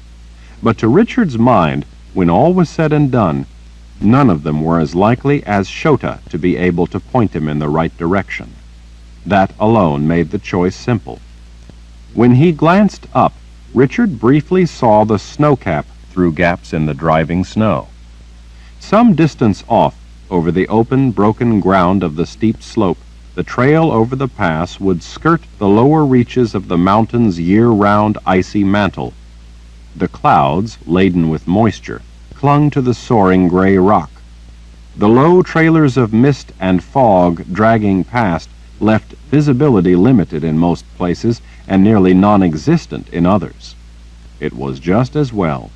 The precipitous drop-offs in spots along the infrequently used and increasingly slippery trail offered frightening glimpses down the towering mountainside. When a fresh flight of icy gusts carried curtains of wet snow into their faces, Richard pulled his cloak tight against the buffeting onslaught. Out of the cover of the trees, making their way across the loose scree, they had to lean not only into the steep incline, but into the wind. Richard hunched a shoulder, trying to keep the icy wet sting off his face. Wind-driven snow built a brittle crust on one side of his cloak. With wind howling through the mountain pass, talking was difficult at best. The altitude and the exertion left them both winded, and in no condition to be able to easily carry on a conversation. Just getting the air they needed was effort enough, and he could tell by the look on Kara's face that she felt just as nauseated by the altitude as he did. Richard wasn't in the mood to talk anyway. He'd been talking to Kara for days, and it never got him anywhere. Kara, for her part, seemed just as frustrated by his questions as he was by her answers. He knew that she thought his questions were absurd. He thought her answers were. The inconsistencies and gaps in Kara's recollection were at first disappointing and confounding, but eventually they became maddening. Several times he'd had to bite his tongue and remind himself that she was not doing it to be malicious. He knew that if Kara could have honestly said what he wanted to hear, she would have eagerly done so. He knew, too, that if she lied, it would be of no help in getting Kalin back. He needed the truth. That, after all, was why he was going to see Shota.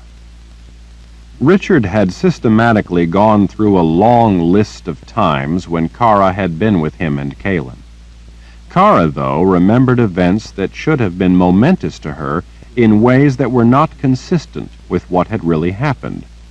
In a number of cases, such as the time he had gone to the Temple of the Winds, Kara simply didn't recall key parts of the circumstances in which Kalin had been involved. In other instances, Kara remembered events very differently from how they had actually happened. Happened, at least, as Richard remembered them. There were depressing moments when he sank into a despondent fear that it was he who was for some reason the one with the problem. Kara thought that it was he who was remembering things that had never taken place. Although she didn't try to put too fine an edge to her convictions, the more things he brought up, the more she thought his delusions about a fantasy wife were cropping up everywhere in his memory like weeds after a rain. But Richard's clear memory of events and the way those events were knit tightly together always brought him back to the solid conviction that Kalin was real. Kara's memory about certain incidents was very clear and very different from his, while in regard to other things her memory was agonizingly fuzzy. That his story of situations was so different from her memory of those same situations only served, in Kara's mind, to further convince her that he was even more delusional than she had previously realized or feared. While that obviously saddened her, he'd continued to press her. At his and Kalin's wedding, Kara had been the only moored Sith in attendance. Richard knew that such an event had been significant to her in more ways than one. Yet Kara remembered only that she'd gone with him to the Mud People's village. And why did they go there if not for the wedding? Kara said that she didn't know for certain why he'd gone there, but she was sure that he had his reasons. Her duty was to go where he went and protect him, not to question his motive every time he turned around. Richard wanted to pull his hair out. Kara didn't remember that she, Kalin, and Richard had traveled together to the wedding site in the Sliff. At the time, Kara had been apprehensive about climbing down into the Sliff's well and breathing in what appeared to be living quicksilver. Yet now she had no awareness that Kalin had helped her overcome her anxiety about traveling within such a creature of magic. Kara remembered Zed being there at the Mud People's village, and Shota making a brief appearance. But instead of the witch woman coming to offer Kaelin the necklace as a wedding gift and truce, Kara only recalled Shota being there to congratulate Richard on stopping the plague by going to the Temple of the Winds. When Richard questioned Kara about Wizard Marlin, the assassin Jagang had sent, she clearly remembered him coming to kill Richard, but not any of the parts where Kaelin had been involved.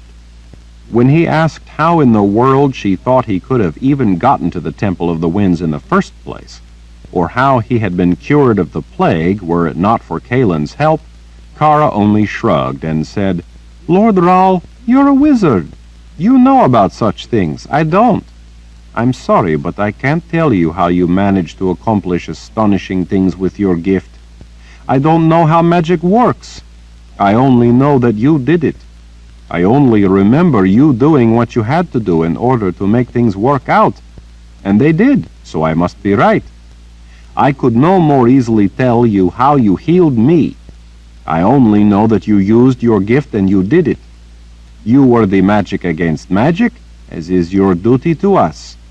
I simply don't recall this woman being any part of it. For your sake, I wish I did, but I don't." For every single instance where Kaelin had been present, Kara remembered it either differently or not at all. For every one of those events, she had an answer to explain it away with an alternate version, or, when that would have been impossible, simply didn't recall what he was talking about. To Richard there were 1,000 little inconsistencies in her version that just didn't add up or make sense. To Kara's mind, it seemed not only simple and clear, but straightforward. To say that it was exasperating trying to convince Kara of the reality of Kaelin's existence would not begin to touch the depth of his frustration.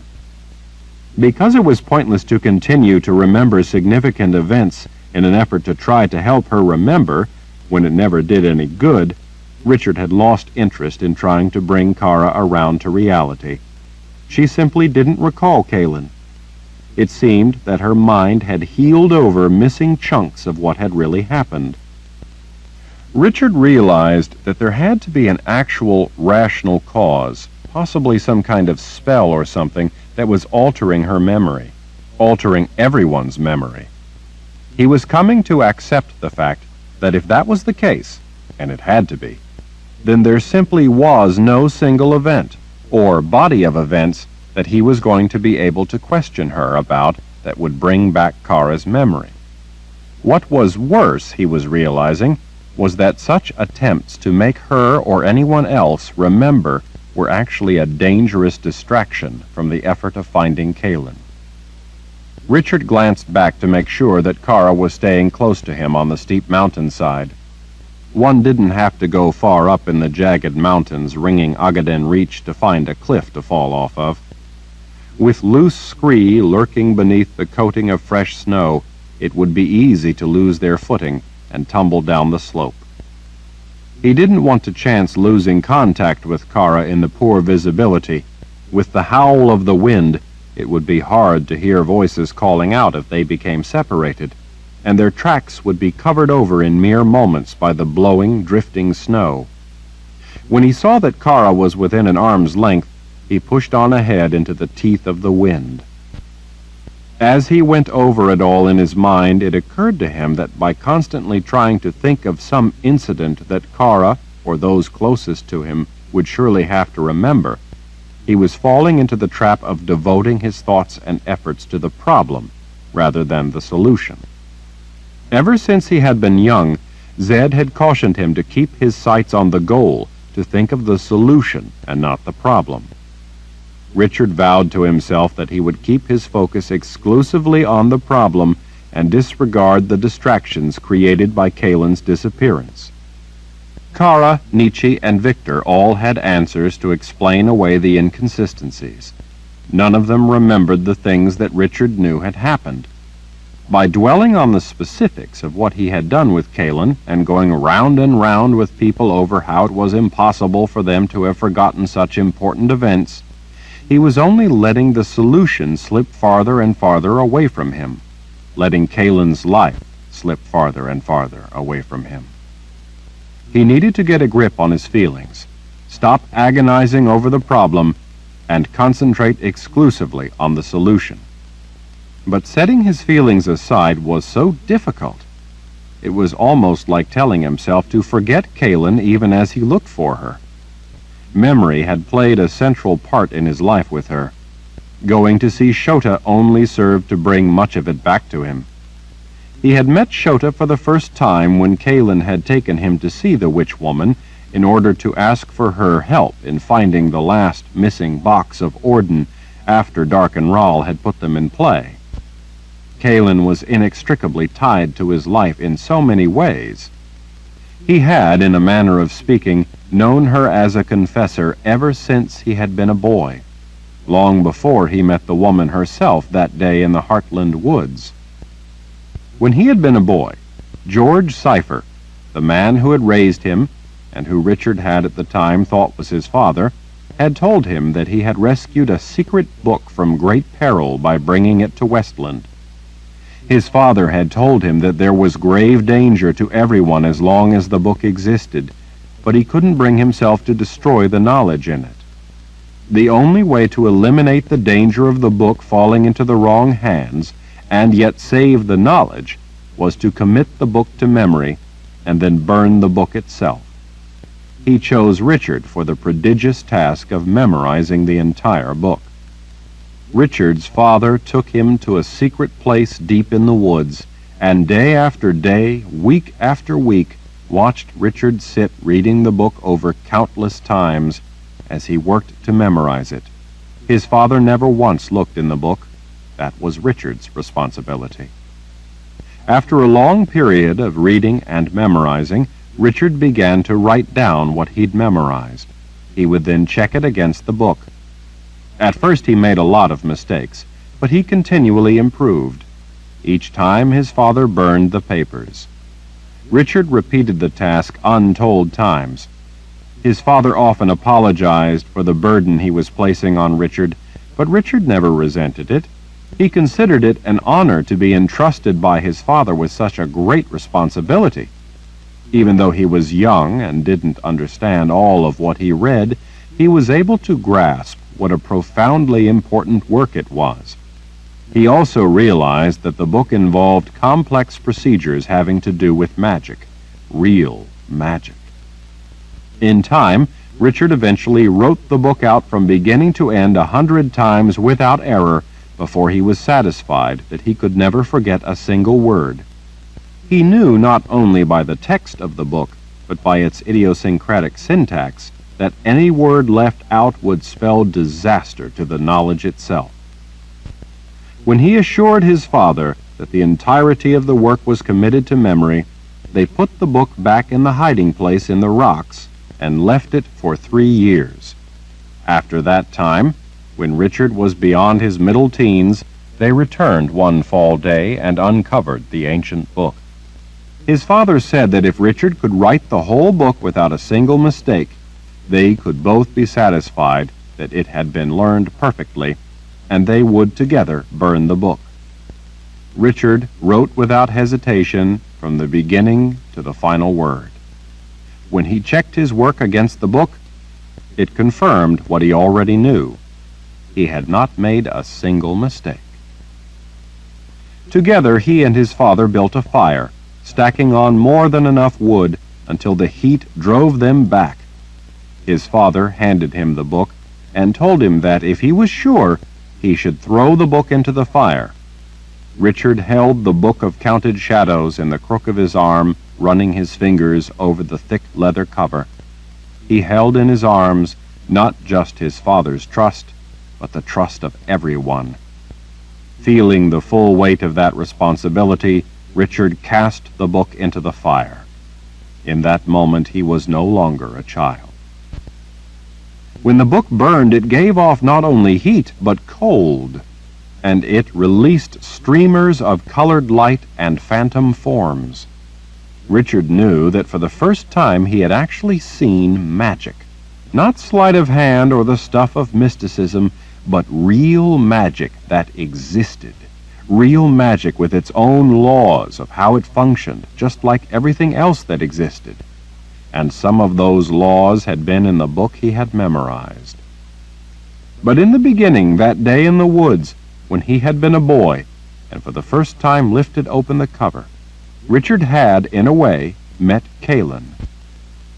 The Book of Counted Shadows began with the words, "Verification of the truth of the words of the Book of Counted Shadows, if spoken by another rather than read by the one who commands the boxes, can only be ensured by the use of a confessor."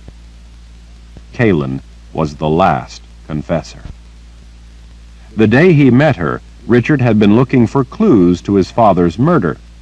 Darken Rahl had put the boxes of Orden in play, and in order to open them he needed the information in the Book of Counted Shadows. He didn't know that by that time the information existed only in Richard's mind, and that to verify it he would need a confessor, Kaelin. In a way, Richard and Kaelin had been bound together by that book and the events surrounding it from the time Richard had first opened the cover and encountered the strange word, confessor. When he met Kaelin in the woods that day, it seemed to him that he had always known her. In a way, he had. In a way, she had played a part in his life, been a part of his thoughts ever since he had been a boy. The day he first saw her standing on a path in the Heartland woods, his life suddenly became whole, even though at the time he had not known that she was the last living confessor.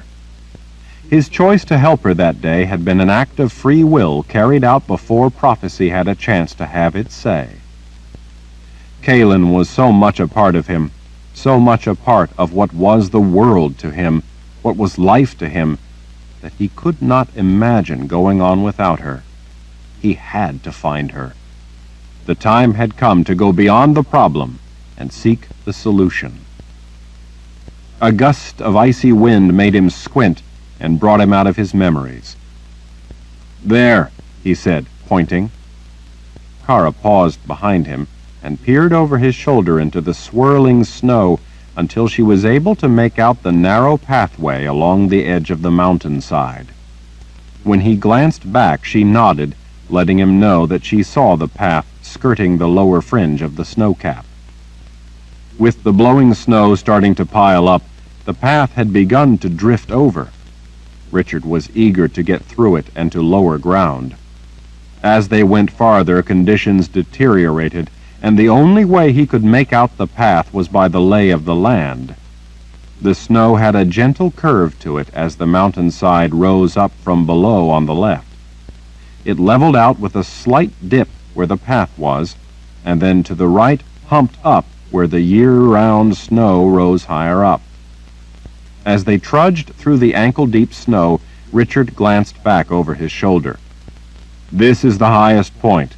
It will start going downhill soon, and then it will get warmer."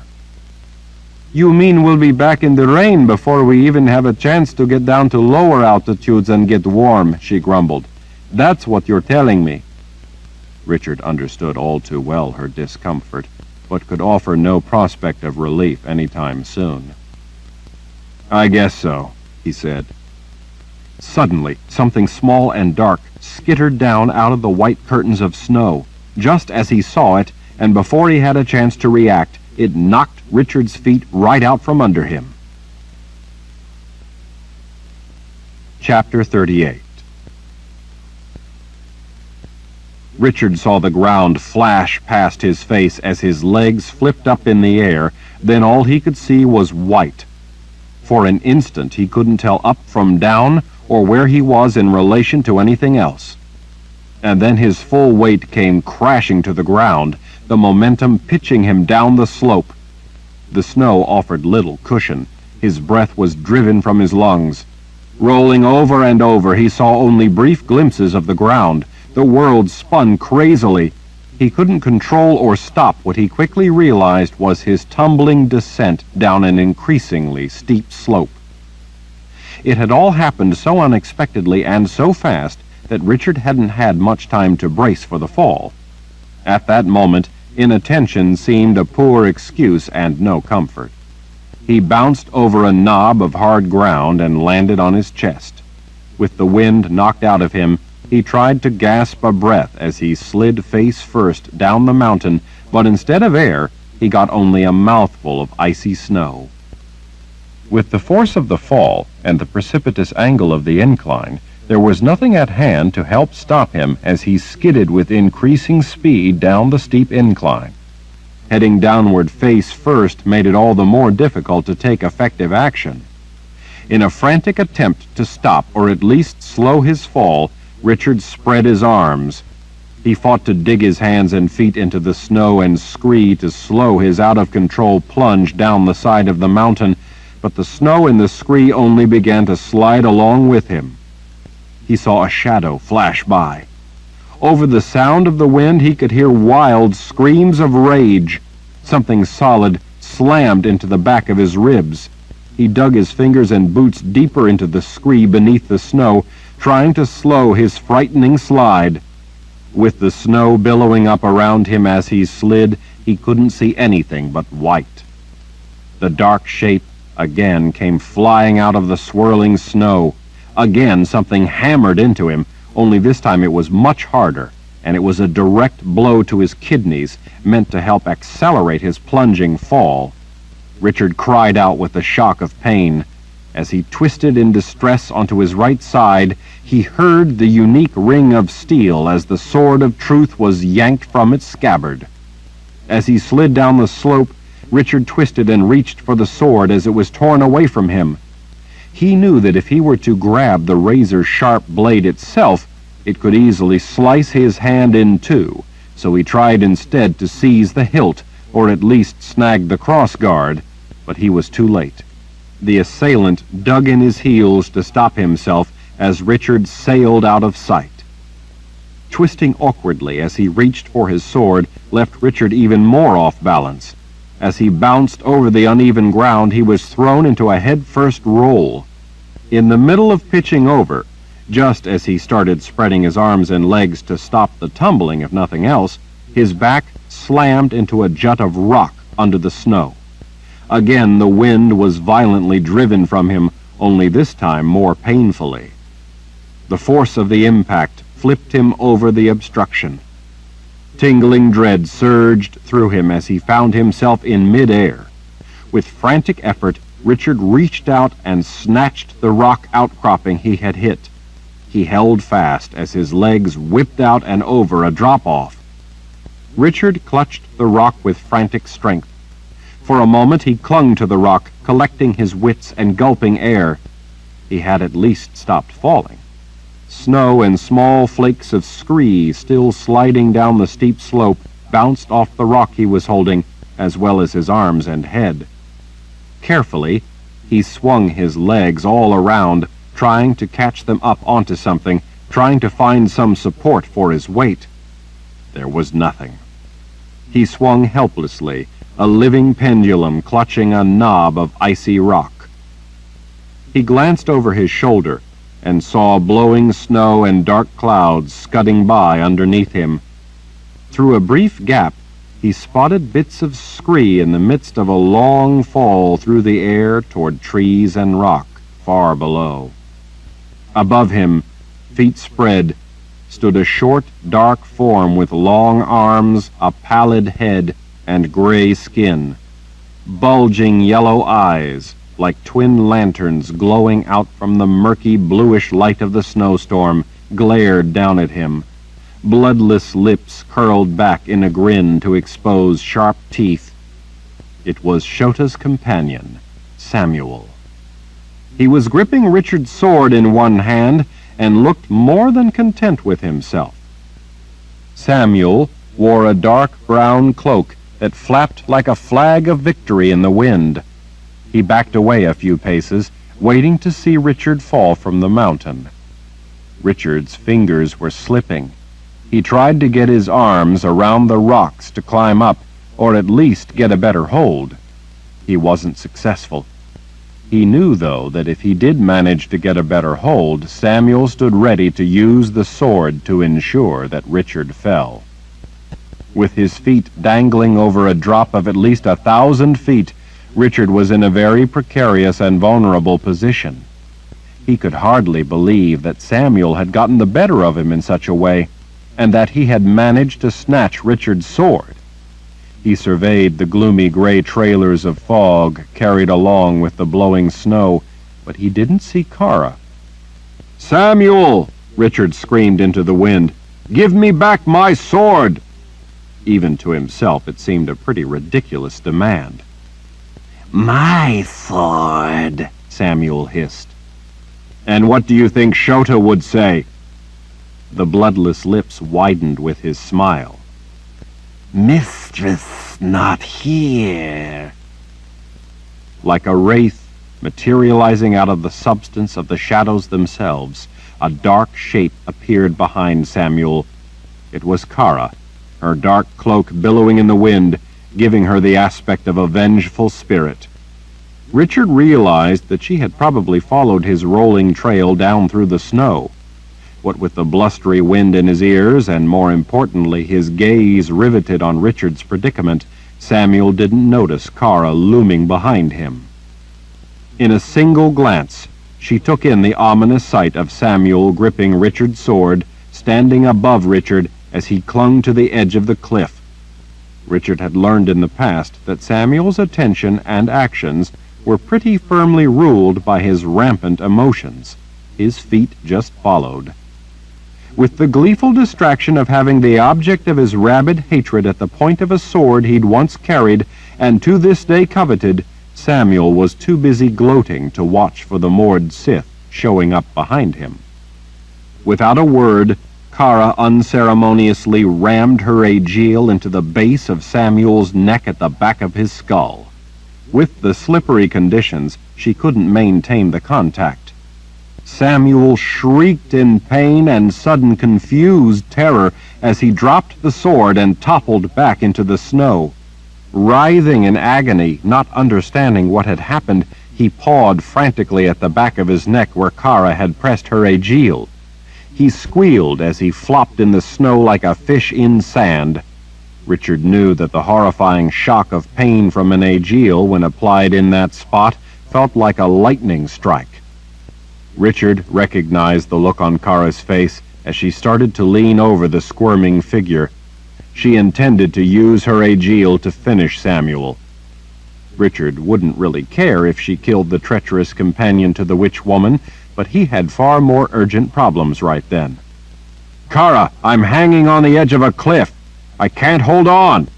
I'm slipping." She immediately snatched up the sword from beside a thrashing Samuel so that he couldn't get at it as she ran to help Richard. Stabbing the blade in the ground beside herself, she dropped down, braced her boots against the rocks, and seized his arms. She had not been an instant too soon. With her help, Richard was able to get a better grip on the rocks. With both of them struggling in the difficult conditions, he at last managed to hook his arm over the outcropping. Once he had a firm hold with an arm, he was finally able to swing a leg up and hook it over the rocks. Kara grabbed his belt and helped haul him up. Straining with effort, he dragged himself up and over the slippery outcropping. Richard sagged over onto his side, gasping, trying to get enough of the thin air. "Thanks," he managed. Kara glanced back over her shoulder, keeping an eye on Samuel. Richard quickly gathered his strength and staggered back to his feet. As soon as he had his footing at the brink of the cliff, he pulled up his sword from where Kara had stuck it in the ground. He could hardly believe that Samuel had managed to catch him off guard that way. Ever since Richard and Kara had left their camp that morning, he'd been watching for Samuel to show up unexpectedly. He knew, though, that despite expecting such an attack, it was impossible to forestall it every moment, much as it had been impossible to stop every arrow that morning that Kaelin had disappeared. Richard brushed some of the snow off his face. The tumbling fall, the sudden plunge, and hanging by his fingers over a cliff had left him shaken, but more than anything, angry. Samuel, still lying crumpled in the snow, wriggling and squirming, puled to himself, mumbling something Richard couldn't hear over the sound of the wind.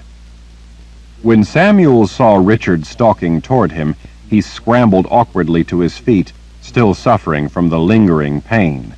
Despite that pain, though, he saw what he wanted. Mine! Gimme my sword! Richard lifted the point toward the disgusting little fellow. Seeing the point of the blade approaching, Samuel lost his courage and scuttled a few steps backward up the slope. Please, he whined, holding his hands out to ward Richard's wrath. No kill me? What are you doing here? Mistress sends me. Shota sent you to kill me, did she? Richard mocked. He wanted Samuel to admit the truth. Samuel vigorously shook his head. No, not to kill you. So then that was all your idea. Samuel didn't answer. Why then? Richard pressed. Why did Shota send you? Samuel eyed Kara as she moved to the side, halfway hemming him in. Samuel hissed at her, showing his teeth. Kara, unimpressed, showed him her aegil. His eyes grew big with fear. Samuel! Richard yelled. Samuel's yellow eyes turned back to Richard, and they again turned hateful. Why did Shota send you? Mistress, he whimpered as his anger flagged. He stared off longingly in the direction of Agaden Reach. She sends companion. Why? Samuel flinched when Richard yelled and took an aggressive stride forward. Samuel, trying to keep watch on both of them, pointed a long finger at Kara. Mistress say for you to bring pretty lady. This was a surprise, for two reasons. Pretty lady was what Samuel had always called Kalin. Secondly, Richard would never have expected that Shota would want Kara to come down into Agaden Reach with him. He found that somehow troubling. Why does she want the pretty lady to come with me? Don't know. Samuel's bloodless lips pulled back in a grin. Maybe to kill her. Kara waggled her aegil for him to see. If she tries, maybe she will get a lot more than you got. Maybe I'll kill her instead. Samuel squealed in horror, his bulging eyes going wide. No kill mistress. We didn't come to harm Shota, Richard told him, but we will defend ourselves. Samuel pressed his knuckles to the ground as he leaned toward Richard. We will see, he growled with contempt, what mistress does with you, seeker. Before Richard could answer, Samuel suddenly darted off into the swirling snow. It was surprising how fast he could move. Kara stared after him, but Richard caught her arm to stop her. I'm in no mood to go running after him, he said. Besides, it's unlikely we'll catch him. He knows the trail, and we aren't familiar with it. We can't follow his tracks as fast as he can make them. Besides, he will be heading back to Shota, and that's where we're going anyway. No use to waste our energy when we'll catch up with him in the end. You should have let me kill him. Richard started up the slope toward the trail. I would have, but I can't fly. I suppose, she conceded with a sigh. Are you all right? Richard nodded as he slid the sword home into its scabbard, putting away, too, the flush of hot anger. Thanks to you. Kara flashed him a self-satisfied smile. I keep telling you you couldn't get along without me. She glanced around in the gray-blue murk. What if he tries that again? Samuel is basically a coward and an opportunist. He only attacks when he thinks you're helpless. He is without any redeeming qualities as far as I can tell. Why would the witch woman keep him around? I don't know. Maybe he's just a sycophant and she enjoys the groveling. Maybe she lets him stay around to run errands for her. Maybe Samuel is the only one who would willingly be her companion. Most people are terrified of Shota, and from what I hear, no one will come near this place. Although, from what Kaylin told me, witch women can't help bewitching people. It's just the way they are. Even if they didn't, Shota is certainly seductive in her own right, so I imagine that if she really wanted a worthwhile companion, she could have her pick. Now that we've driven him off, I really doubt that Samuel would have the courage to attack again. He's delivered Shota's message. Now that we've scared him and hurt him, he will probably want to run back to Shota's protection. Besides, he probably thinks she may kill us, and he'd be just as happy to have her do it. Kara stared off into the swirling snow for a moment before following Richard up the steep slope. Why do you think Shota would send a messenger to make sure that I come with you down into Agaden Reach? Richard found the trail and started down it. He saw Samuel's footprints, but they were already filling in with the blowing snow. I don't know. That part has me puzzled. And why does Samuel think that your sword belongs to him? Richard slowly let out a deep breath. Samuel carried the sword before me. He was the last seeker before me, although not a legitimately named seeker. I don't know how he acquired the Sword of Truth. Zed came into Agaden Reach and took it back. Samuel believes that the sword still belongs to him. Kara looked incredulous. He was the last seeker? Richard cast her a meaningful look. He didn't have the magic, the temperament, or the character required by the sword to be the true seeker of truth. Because he wasn't able to be the master of the sword's power, that power changed him into what you see today. Chapter 39. With one finger, Richard swiped the sweat and drizzle from his brow. Little light penetrated the gloom at the lower stories of the swamp, but even without the sun beating down on them, the steamy heat was oppressive. After coming down from the storm raging up in the mountain pass, Richard didn't mind the heat so much as he otherwise might have. Kara wasn't complaining either, but then she rarely did about her own discomfort. As long as she was near him, she was satisfied, although whenever he did anything she considered risky, it did tend to make her ill-tempered, which explained her irritable disposition about going to see Shota. Here and there in the mud and soft ground of the forest floor, Richard saw fresh footprints left by Samuel. It was clear to Richard that Shota's companion had been eager to get back to her protection and had hurried along the trail at a constant lope. Kara, too, saw the tracks. Richard had been impressed when she had pointed them out when she'd first spotted them. She had been more observant of tracks ever since the day Kaylin had disappeared, and Richard had shown her, Nietzsche, and Victor some of the kinds of things that tracks revealed. Even though Samuel's tracks made it clear that he had been rushing, and it didn't look like he intended to try to jump them again, Richard and Kara still kept careful watch in case he or anything else were to be lurking in the shadows. The swamp was, after all, a place meant to keep intruders away. Richard wasn't sure just what waited back under cover of leaf and shadow, but people in the Midlands, including wizards, didn't fear to come into Shota's sanctuary without sound reason. It was no longer raining, but as foggy and humid as it was, it might as well have been. The forest canopy collected the mist and drizzle, releasing it as sporadic fat drops. Broad leaves on long arching stalks sprouting up from the tangled growth at the forest floor, and vines twisting through the branches of trees all around, bobbed under the assault of those heavy drops, giving the whole forest a constant nodding movement in the still air.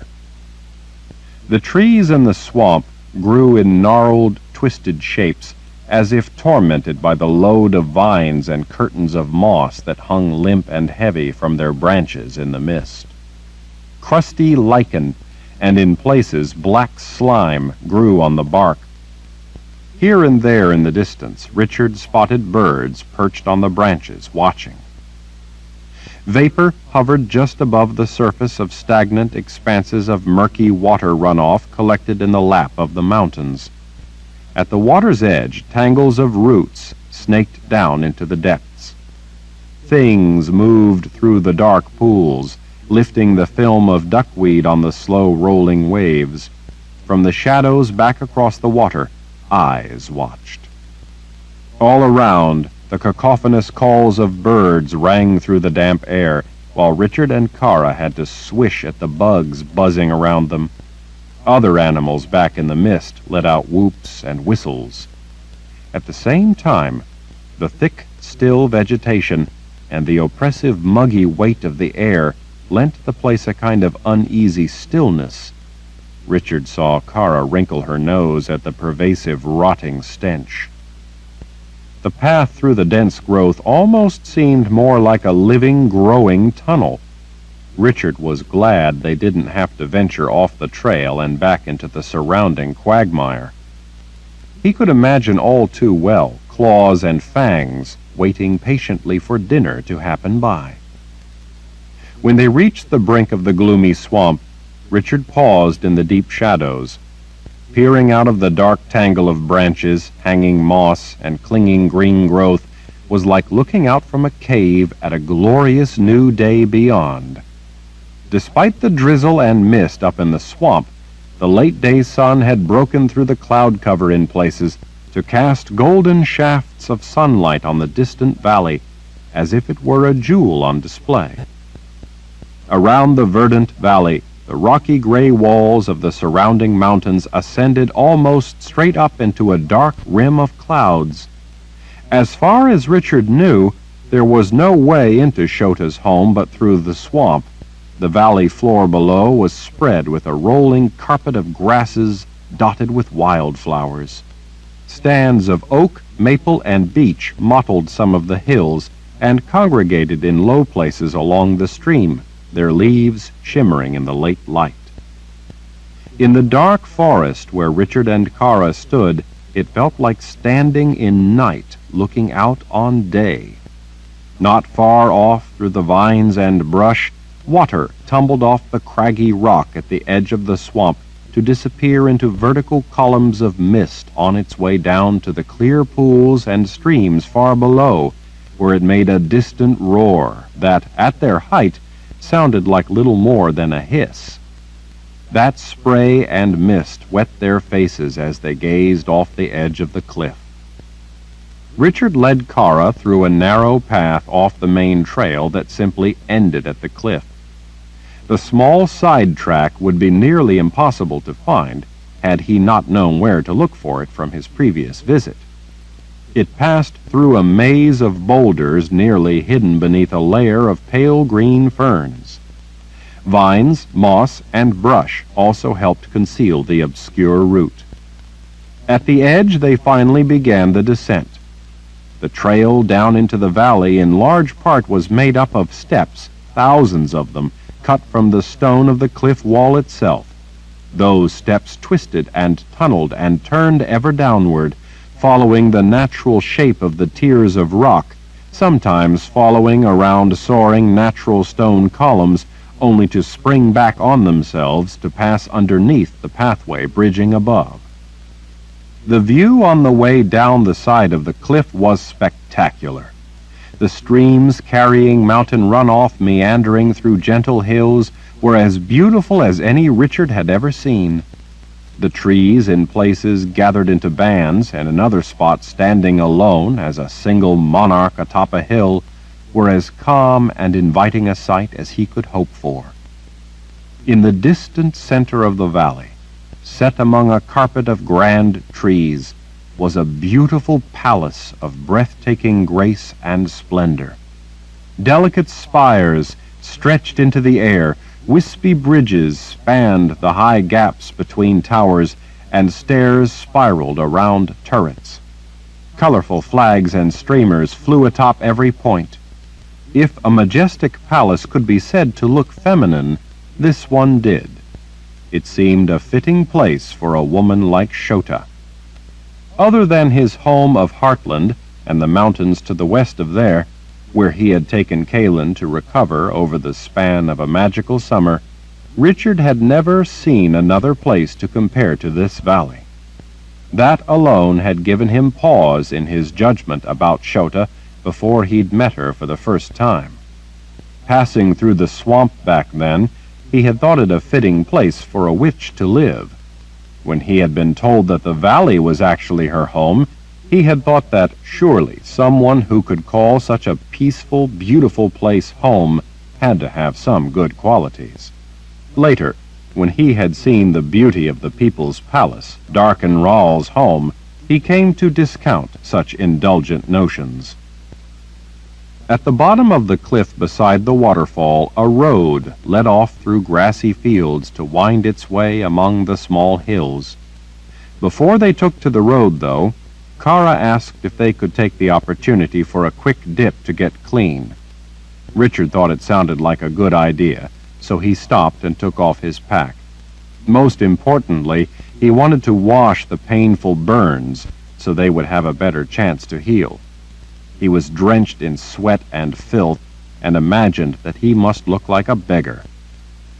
Kaelin had told him once that it was important to convey the proper impression to people. She had wanted him to come up with something better than his woods guide attire. At the time, she had been trying to tell him that if he expected people to believe in him and follow him, if he was to be the Lord Raal and command the Daharan Empire, he had to look the part.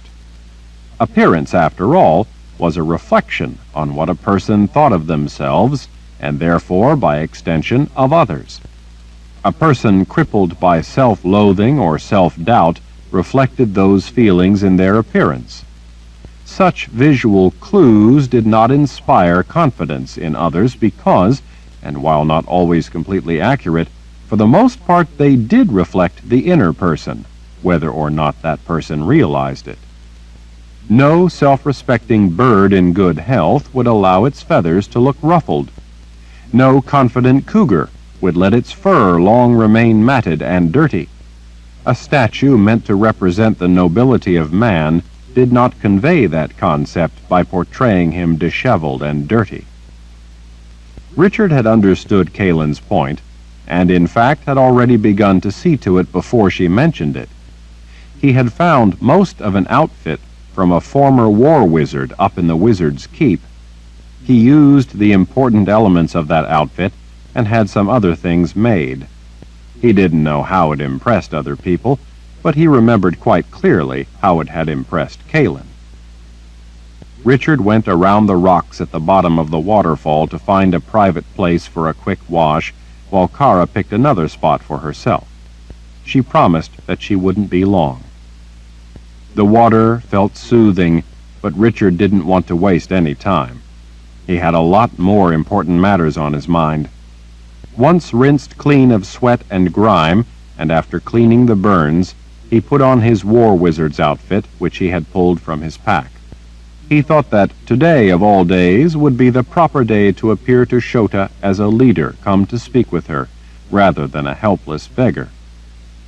Over black trousers and a black sleeveless shirt, he put on his black open-sided tunic, decorated with symbols snaking along a wide gold band running all the way around its squared edges. A wide, multi-layered leather belt bearing a number of silver emblems in ancient designs held a gold-worked pouch to each side and cinched the tunic at his waist. Pins on the leather lashing around the tops of his black boots also carried those symbols. He carefully placed the ancient tooled leather baldric holding the polished gold and silver wrought scabbard over his right shoulder and attached the sword of truth at his left hip. While to most people the sword of truth was an awesome weapon, and it certainly was that, it was much more to Richard. His grandfather, Zed, in his capacity as first wizard, had given the sword to Richard, naming him Seeker. In many ways, that trust was much the same as his father's trust had been in asking him to memorize the book. It had taken Richard a long time to come to fully understand all that the trust and responsibility of carrying the sword of truth meant. As a formidable weapon, The sword had saved his life countless times, but it had not saved his life because it came with redoubtable power or because it was capable of remarkable feats.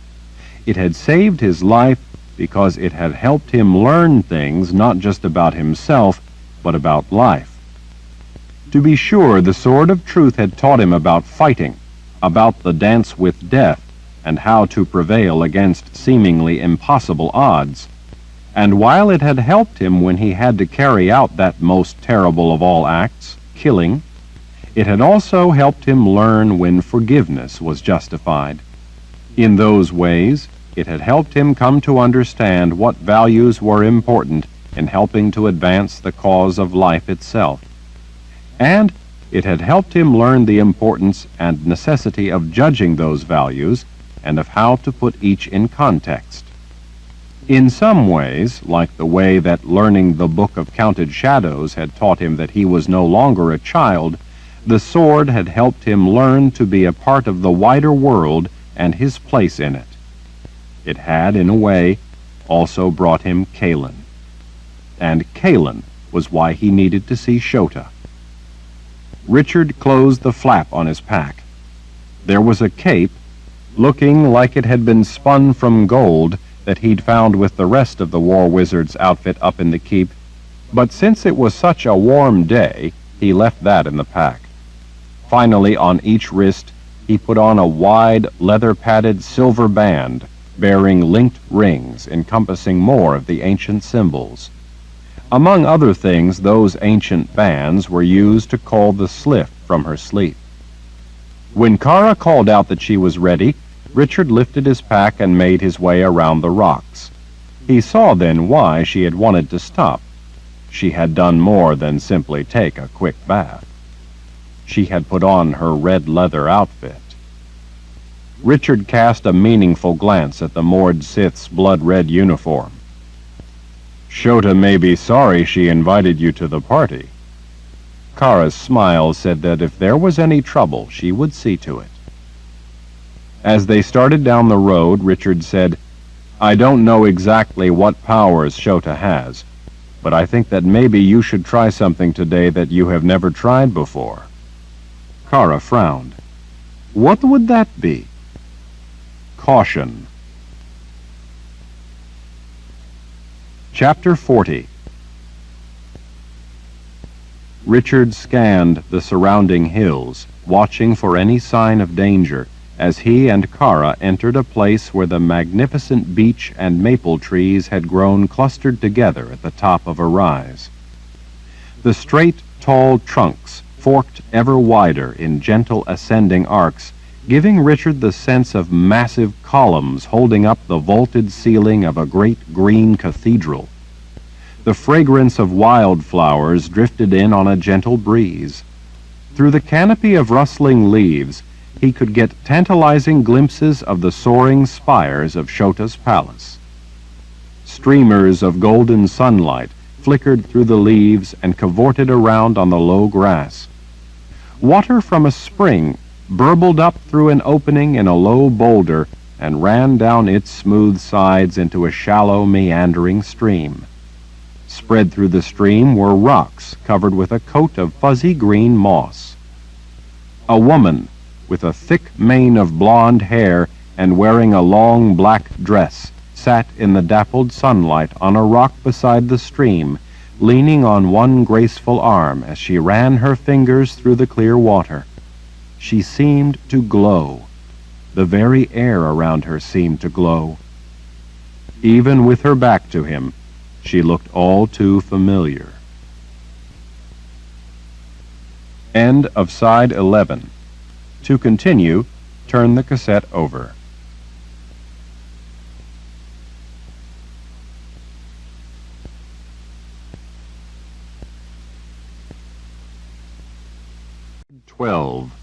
Chainfire by Terry Goodkind, continuing on page 391.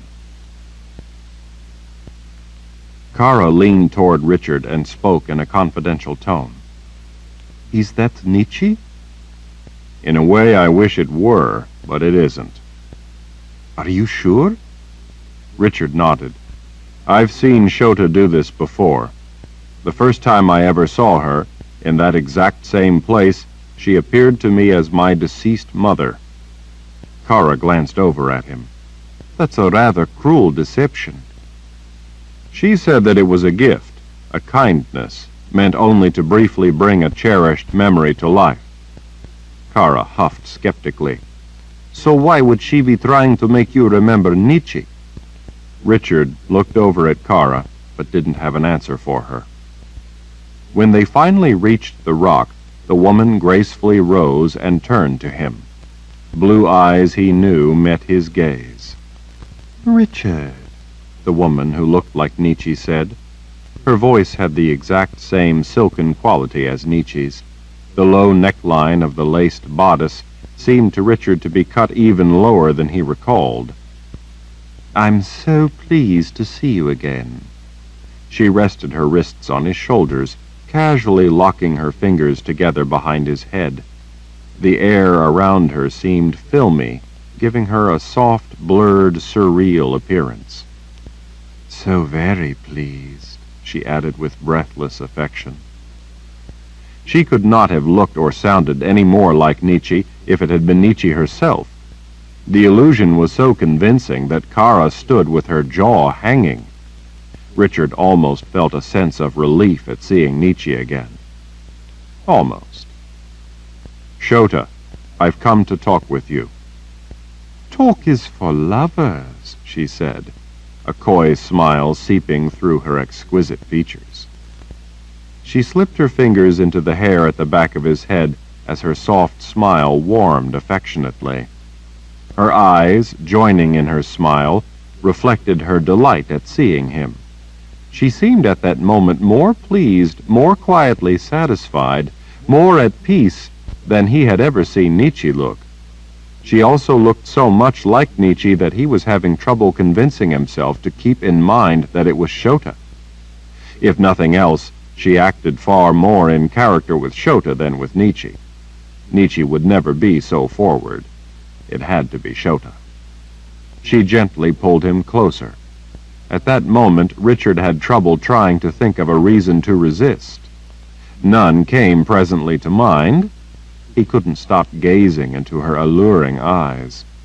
He felt himself being swept away with the simple pleasure of gazing at Nietzsche's entrancing face. And if that is your offer, Richard, then I accept. She had drifted so close to him that he could feel the sweet breath of her words on his face. Her eyes closed. Her soft lips met his in a slow, luxurious kiss that he did not return. Nonetheless, he didn't force her away either.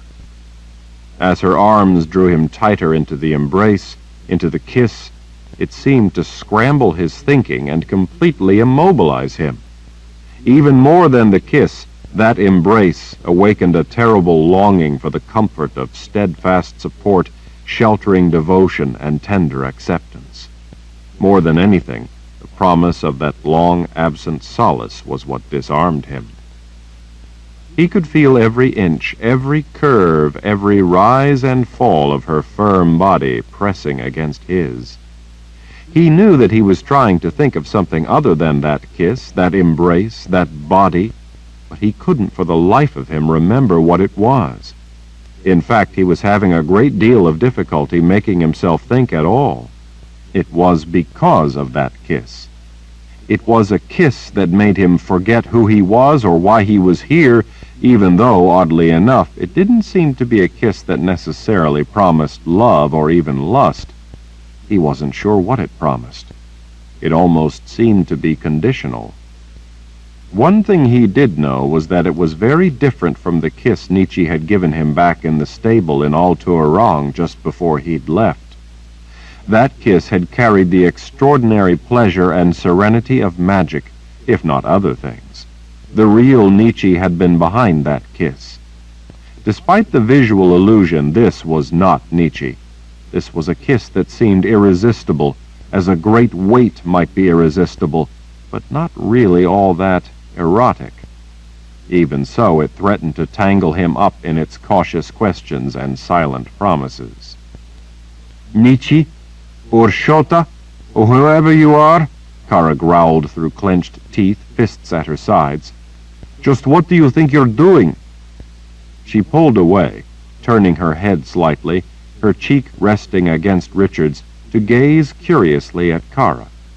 Delicate fingers idly twined their way through the hair at the back of his head. Richard's mind was reeling. Kara backed away a bit as Shota in Nietzsche's skin, with her other hand, tenderly cupped the moored Sith's chin. Why? Nothing more than what you want. Kara backed another step so that her face would be out of range of the comforting hand. What? This is what you want, isn't it? I would think that you would be grateful that I'm helping you with your grand plan. Kara planted her fists on her hips. I don't know what in the world you're talking about. Why so angry? The smile turned sly. I didn't come up with this, you did.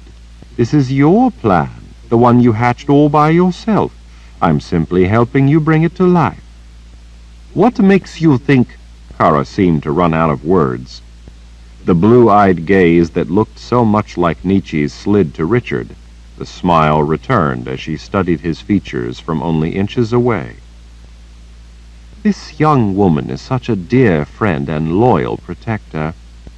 Has your dear friend and loyal protector told you what she has all planned out for you, Richard? She touched his nose. Such plans they are, too. She has the rest of your life all thought out and arranged for you. You really should ask her sometime what she is plotting for you. Kara's face suddenly went slack with understanding, and then it went crimson. Richard grasped Shota by the shoulders and eased her back, forcing her hand to slip off his shoulder. At the same time, he renewed his efforts to regain control of himself. You've already said it. Kara is my friend. I do not fear what she may want for my life. You see, despite what friends and loved ones want for me or hope I will achieve, it's my life, and I decide what I will try to make of it. People can plan or hope all they want for those they care about, but in the end it is each individual who must take responsibility for their own life and make the choice for themselves. Her wide smile showed her teeth.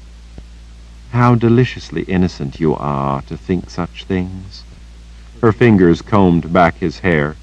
I would strongly advise you to ask her what she is plotting to do with your heart. Richard glanced to Kara. She looked at the same time on the verge of both exploding in rage and fleeing in panic. Instead of either, she stood her ground and kept quiet. Richard didn't know what Shota was talking about, but he did know that this was not the time or place to find out. He couldn't allow Shota to lead him away from his purpose. He also noticed that Kara had a white-knuckled fist around her aegil. Shota, enough of this charade. Kara's wishes and intentions are my concern, not yours. Nietzsche smiled sadly. So you think, Richard. So you think. The hazy air around the woman shimmered, and Nietzsche was no longer Nietzsche, but Shota. She was no longer a dreamy phantasm, but a clear vision. Her hair, instead of blonde, was just as thick, but a wavy auburn. Her black dress had changed into a wispy, variegated gray, layered affair, cut just as low, with loose points that lifted ever so slightly in the breeze.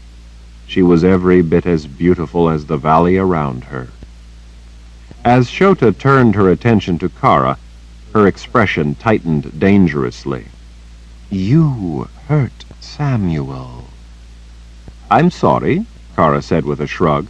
I didn't mean to hurt him. Shota arched an eyebrow over her threatening glare, as if to say she didn't believe a word of it. I meant to kill him, Kara said. Shota's anger melted away.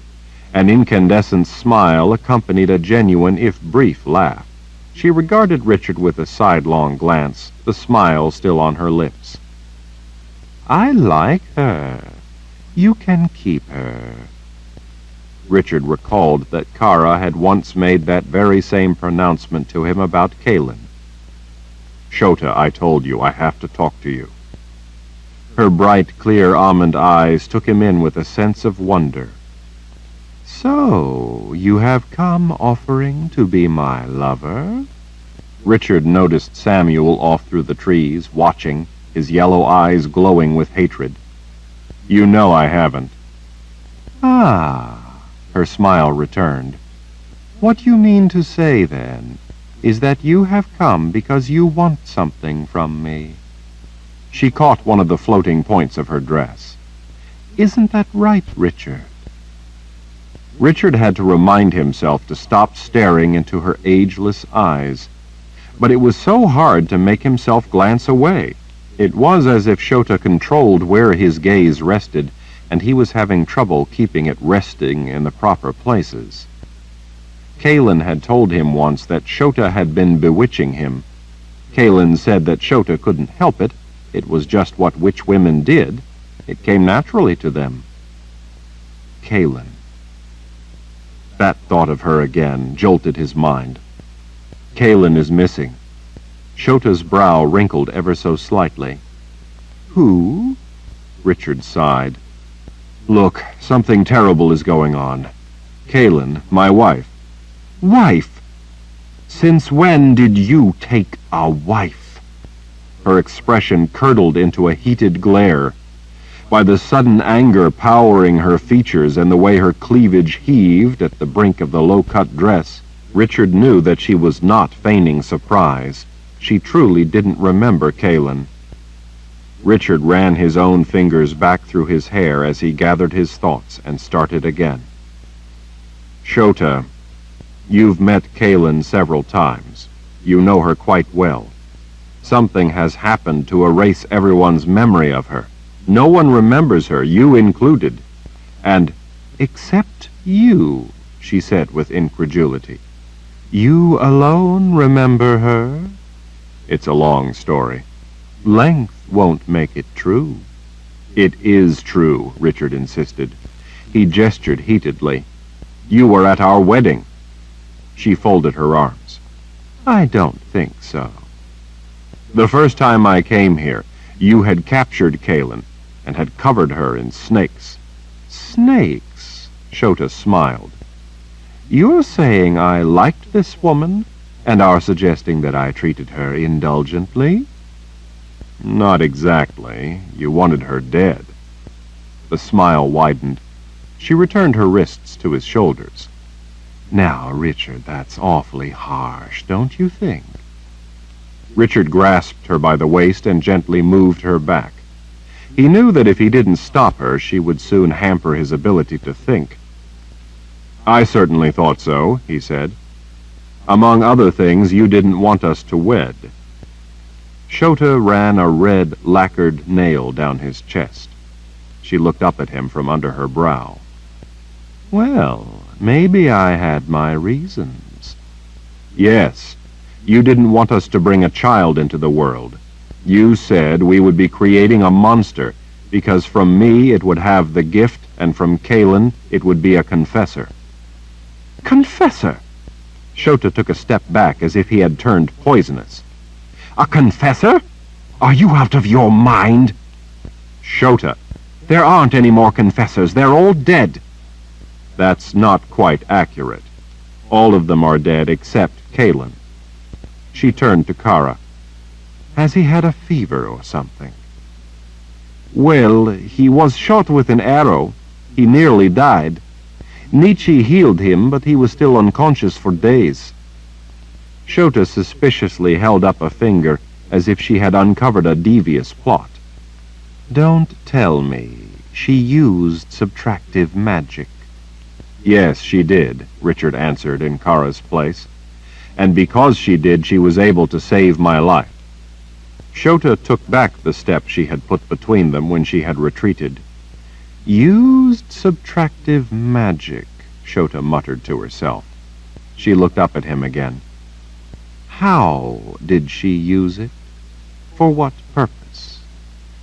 She used it to eliminate the barbed arrow embedded in me. Shota rolled a hand, wanting him to continue. She must have done something more. She used subtractive magic to purge all the blood pooling in my chest. She said that there was no other way to get either the arrow or the blood out of me, and either would kill me if left in. Shota turned her back to them, and, one hand on a hip, walked off a few paces as she considered the brief account. "That explains a great many things," she said unhappily under her breath. "You gave Kalen a necklace," Richard said. Shota frowned back over her shoulder. "A necklace? What sort of necklace would I give her? And why, my dear boy, do you imagine I would ever do such a thing for your lover?" "Wife," Richard corrected. "You and Kalen had spent time together, by yourselves, and had come to an understanding of sorts. You gave the necklace to Kalen as a gift, so that she and I could, well, be together. It had some kind of power so that we wouldn't conceive children. While I don't agree with your view of future events, right now, what with the war and all, we decided to accept your gift and the truce that went with it." "I can't imagine how you could possibly imagine that I would do any of those things." Shota looked to Kara again. "Did he have a bad fever on top of the injury?" Richard might have thought that Shota was being sarcastic, but he could see by the look on her face that she was asking a serious question. "Not exactly a bad fever," Kara said hesitantly. "It was a slight fever. Nietzsche said, though, that his problem was partly with how close he came to death, but mostly had to do with the extended time that he was unconscious." Kara sounded rather reluctant to speak about it to a person she considered a potential threat, but she at last finished her answer. She said that he was suffering from delirium. Shota folded her arms as she heaved a sigh while taking him in with her almond eyes. "What am I to do with you?" she murmured half to herself. "The last time I was here," Richard said, "you told me that if I ever came back into Agaden Reach, you would kill me." She showed no reaction. "Did I now? And why would I say such a thing?" "I guess you were rather angry with me for refusing to kill Kalen and for refusing to allow you to do it." He pointed with his chin back up toward the mountain pass. "I thought you might have meant to keep your word, and so you sent Samuel to fulfill your threat." Shota glanced to her companion off through the trees. He looked suddenly alarmed. "What are you talking about?" she asked with a frown as she looked back at Richard. "Are you claiming you didn't know?" "Know what?" Richard briefly considered the angry yellow eyes glaring at him. "Samuel hid up in the pass and jumped me from out of the storm. He snatched my sword and kicked me over a cliff.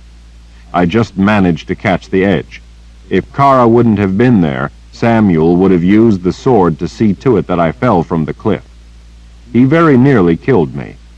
That he didn't wasn't because he didn't intend to or try his best." Shota's glare glided to the dark figure crouched off in the trees. "Is that true?" Samuel could not bear her scrutiny. Puling with self-pity, his gaze sank to the ground. That was answer enough. "We will discuss this later," she told him in a low voice that carried unequivocally through the trees and gave Richard goosebumps. "That was not my intention, Richard, nor my orders, I can assure you. I told Samuel only to invite your devious little guardian to come along." "You know what, Shota? I'm getting pretty tired of Samuel trying to kill me and you then claiming that you never gave him any such instructions. One might have been credible, but it's growing too routine. Your innocent surprise every time it happens is beginning to strike me as rather convenient. It appears to me that you find deniability quite useful, and so you stick to it." "That isn't true, Richard," Shota said in a measured tone. She unfolded her arms and clasped her hands as she looked at the ground at her feet. "You carry his sword. Samuel is a little touchy about that." Since it was taken from him, not given freely, that means it still belongs to him." Richard nearly objected, but then reminded himself that he wasn't there to argue the point. Shota's gaze rose to meet his. It came up angry. "And how dare you complain to me about what Samuel does without my knowledge, when you knowingly bring a deadly menace into the peace of my home?" Richard was taken aback. "What are you talking about?" "Don't play stupid, Richard. It doesn't fit you. You are hunted by a wildly dangerous threat. How many people have already died because they were unfortunate enough to be near you when the beast came looking for you? What if it decides to come here to kill you? You come here, and in so doing cavalierly risk my life without my permission, simply because you happen to want something? Do you think it's right that I'm put at risk of death because of your wants? Does the fact that you think I have something you need put my life at your disposal and therefore at great risk?" "Of course not," Richard swallowed. "I never looked at it that way." Shota threw her hands up. "Ah, so your excuse is that I am to be put in peril because you didn't think." "I need your help." "You mean you have come as a helpless beggar, begging for help, without regard to the danger it puts me in, simply because you want something?" Richard rubbed a fingertip across his forehead. "Look, I don't have all the answers, but I can tell you that I have good reason to believe that I'm right, that Kaylin exists and she has disappeared." "Like I said, you want something and you don't bother to consider the risk to anyone else?" Richard took a step closer to her. "That isn't true, don't you see? You don't remember Kaylin. No one but me does. Think, Shota. Think of what it means if I'm right." Her brow twitched as she puzzled at him. "What are you talking about?" "If I'm right, then there is something gravely wrong in the world that's making everyone, including you, forget her. She has been wiped from your mind. But it's more serious than that. It's not just Kaylin that is missing from everyone's mind. Everything that you or anyone else ever did with her is also missing. Some of those missing bits may be trivial, but other parts of it very well could be vital. You don't remember that you said you would kill me if I ever came back here. That means that when you said that, in your mind, that threat had to be somehow connected to Kaylin. She contributed to your choice to make that threat. Now, since you don't remember Kaylin, you also don't recall saying that to me. What if there's something vastly important that you've likewise forgotten? Because you've forgotten Kaylin, you've lost part of what you've done in your own life, lost some of the decisions you've made. How many ways do you have a connection with Kaylin that you are completely unaware of, that are now wiped away? How important are those missing bits? How much of your life has been altered because you now don't recall the changes in your thinking that you made because of her influence? Shota, don't you see the magnitude of the problem? Can't you fathom how this has the potential to change everyone's perception? If everyone forgets how Kaylin changed their individual lives, they will act without the benefit of the shifts they made in their thinking. Richard paced, one hand on a hip, gesturing with the other. Think of someone you know. He turned back to her, meeting her gaze. Think of your mother. Now just try to imagine all that you would lose if you lost every memory of her and everything she taught you, every one of your decisions in which she had an influence, both directly and indirectly. Now imagine everyone forgetting someone important like your mother was to you, but imagine them being central to events important to everyone. Imagine for a moment how your life, your thinking, would be altered if you forgot that I exist, and you no longer recalled the things you've done with me, the things you've done because of me. Can you begin to see the significance? You gave Kaylin that necklace as a wedding gift to both of us to prevent her from conceiving, at least for now. It was a gift that was more than that, though. It was a truce. It was peace between you and me as much as between you and Kalin. What other truces, alliances, and oaths have been made because of Kalin that, like the necklace, are now forgotten? How many important missions will be abandoned? Don't you see? This holds the potential to throw the world into turmoil. I have no idea of the possible effects of such a wide-ranging event, but for all I know, it could alter the complexion of the fight for freedom. It could usher in the dawn of the imperial order. For all I know, it could usher in the end of life itself. Shota looked astonished. Life itself? Something this significant does not happen randomly. It's not an unfortunate accident or some casual mistake.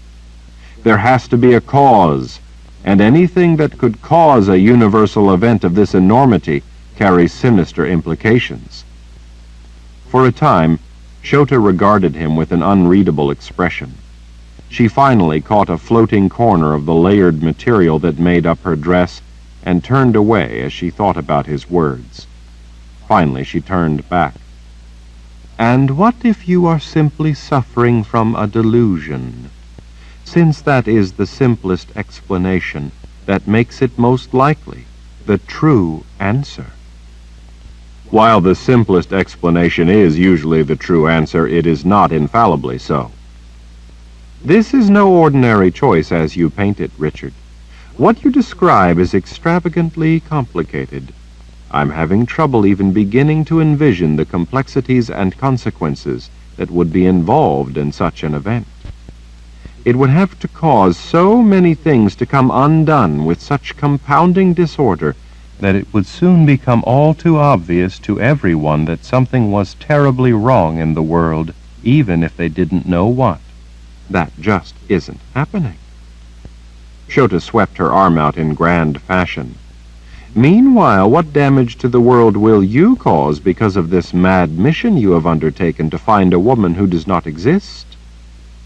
You came to me the first time to get help in stopping Darken Ral. I helped you, and in so doing I helped you become the Lord Ral. The war rages on, the Daharan Empire fights desperately on, and now you are not there to be a part of it, as is your place as the Lord Ral. You have been effectively removed from your position of authority by your own delusions and unthinking actions. A void is left where there should be leadership.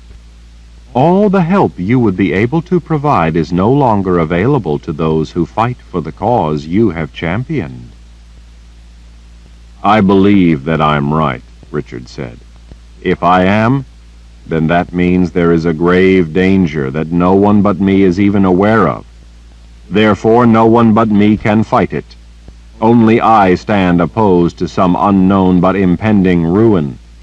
I can't in good conscience ignore what I believe to be the truth of a hidden threat more monstrous than anyone realizes. That makes a convenient excuse, Richard. It's not an excuse. Shota nodded mockingly. And if the newly founded free empire of Dahara falls in the meantime? If the savages of the imperial order raise their bloody swords over the corpses of all those brave men who will perish defending the cause of freedom, while their leader is off chasing phantoms? Will all those brave men be any less dead because you alone see some inscrutable danger? Will their cause, will your cause, be any less ended? Will the world then be able to slide merrily into a long, dark age, where millions upon millions will be born into miserable lives of oppression, starvation, suffering, and death? Will chasing after the enigma in your mind alone make liberty's grave acceptable to you, Richard? A mere consequence of what you stubbornly think is right in the face of overwhelming evidence to the contrary? Richard had no answer. In fact, he feared to even attempt to give her one. After the way she'd put it, anything he said would sound hollow and selfish. He felt sure that he had sound reasons to stick to his convictions, But he also knew that to everyone else the proof had to seem pretty thin, so he thought that maybe it was best to just keep quiet. More than that, though, lurking beneath the surface was the terrible shadow of fear that she could be right, that it was all some dreadful delusion in his mind alone and not some problem with everyone else. What made him right and everyone else wrong? How could he alone be right? How could such a thing even be possible? How could he know himself that he was right? What proof other than his own memory did he have? There was not one concrete shred of evidence that he could hold, that he could point to. The crack in his confidence terrified him. If that crack widened, if it ruptured, the weight of the world would crash in and crush him. He couldn't bear that weight if she didn't exist. His word alone stood between Kaylin and oblivion. He couldn't go on without her. He didn't want to go on in a world without her. She was everything to him. Until that moment, he had been pushing her personal, private, intimate, loving memory aside and instead dealing with details in order to endure the pain of missing her for yet another day, even as he worked toward finding her. But that pain was now tightening around his heart, threatening to take him to his knees. With the pain of missing her came a flood of guilt. He was Kaylin's only hope. He alone kept the flame of her alive above the torrent, trying to drown out her existence. He alone worked to find her and bring her back. But he had not yet accomplished anything useful toward that end. The days marched past, but so far he hadn't gained anything that would get him any closer to her. To make matters all the worse, Richard knew that Shota was also right in one very important way. While he worked toward helping Kaylin, he was failing everyone else. He had been the one who, to a large extent, had made people believe in the idea, the very real possibility, of a free Dahara, of a place where it was possible for people to live and work toward their own goals in their own lives.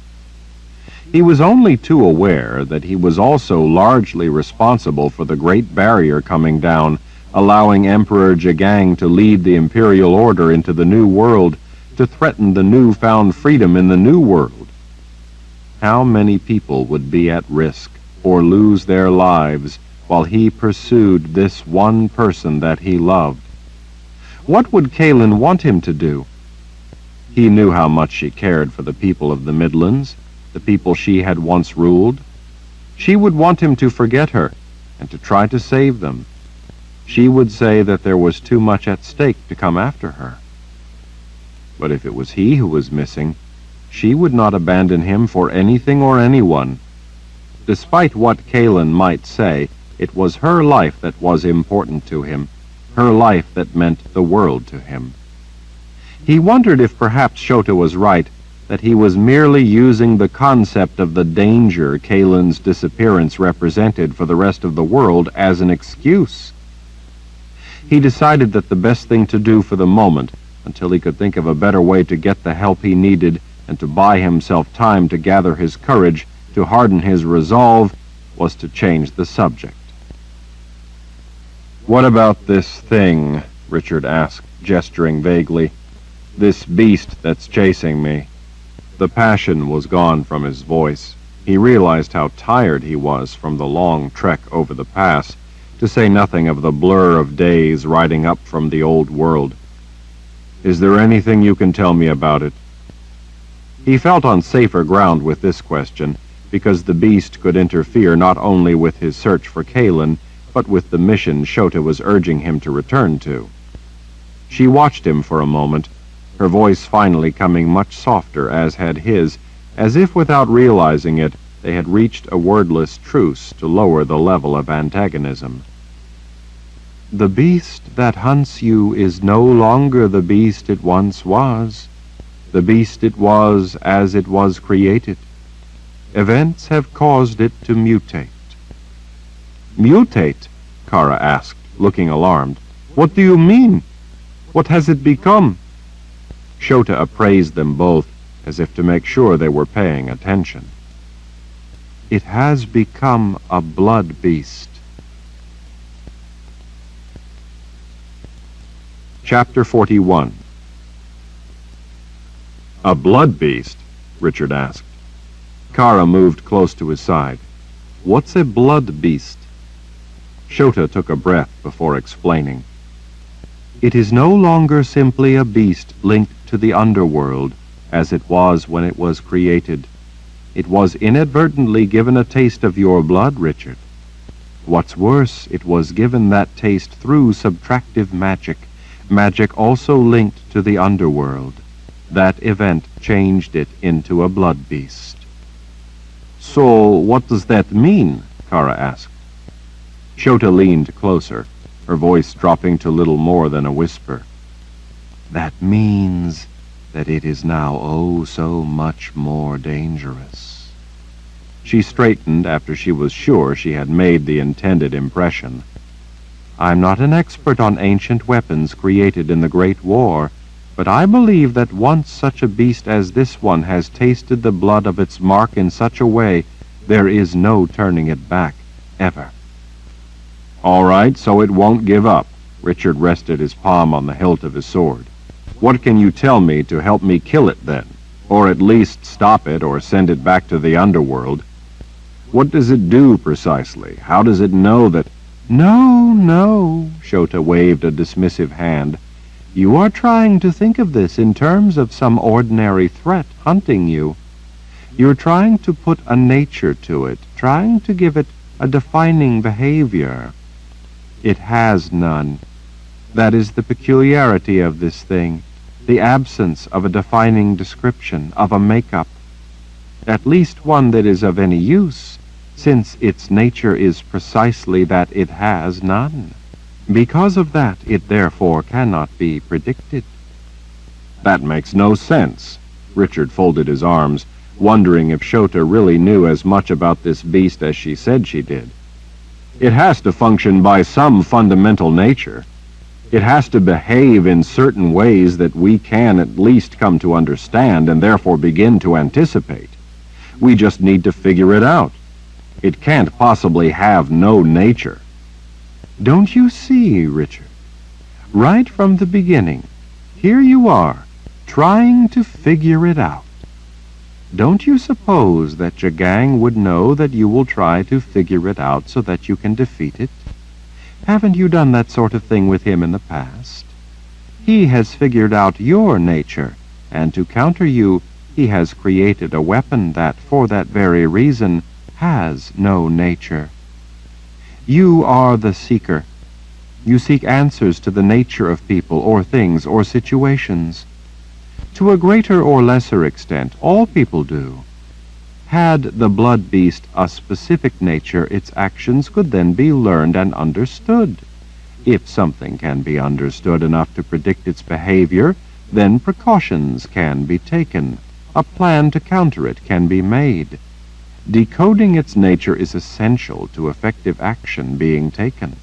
That's why this thing has no nature, so that you can't do those things to stop it.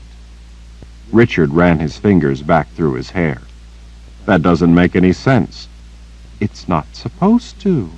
That, too, is part of its trait, to have no trait, to make no sense in order to foil you. I agree with Lord Rao, Kara said. It still has to have some kind of make-up, some way of acting and reacting. Even people who think they are being clever by trying to be unpredictable still fall into patterns even though they may not realize it. This beast can't just run around hither and thither hoping to come across Lord Rao napping. In order to prevent it from being understood and stopped, this beast was intentionally created as a creature of chaos. It was conjured to attack and kill you, but beyond that mission it functions toward that end through disordered means. Shota gathered up another floating point of her dress as she spoke. Today it attacks with claws. Tomorrow it spits poison. The next day it burns with fire, or crushes with a blow, or sinks fangs into you. It attacks by random action. It does not choose a course of action based on analysis, previous experience, or even the situation at hand. Richard pinched the bridge of his nose as he thought about her explanation. So far, it seemed like Shota was right in that there had been no pattern to the attacks. They had come in completely different ways, so different, in fact, that they had questioned whether or not it was really the same beast Nietzsche had warned was after him. "But Lord Rahl has evaded this beast several times now. He has proven that it can be bested." Shota smiled at the very idea, as if a child had come up with the assertion. She strolled off a ways and then returned as she considered the problem. The twitch of her brow told Richard that she had come up with a better way to explain it. "Think of the blood beast as if it were rain," she said. "Imagine that you want to stay out of the rain, like you would want to avoid being caught by the beast.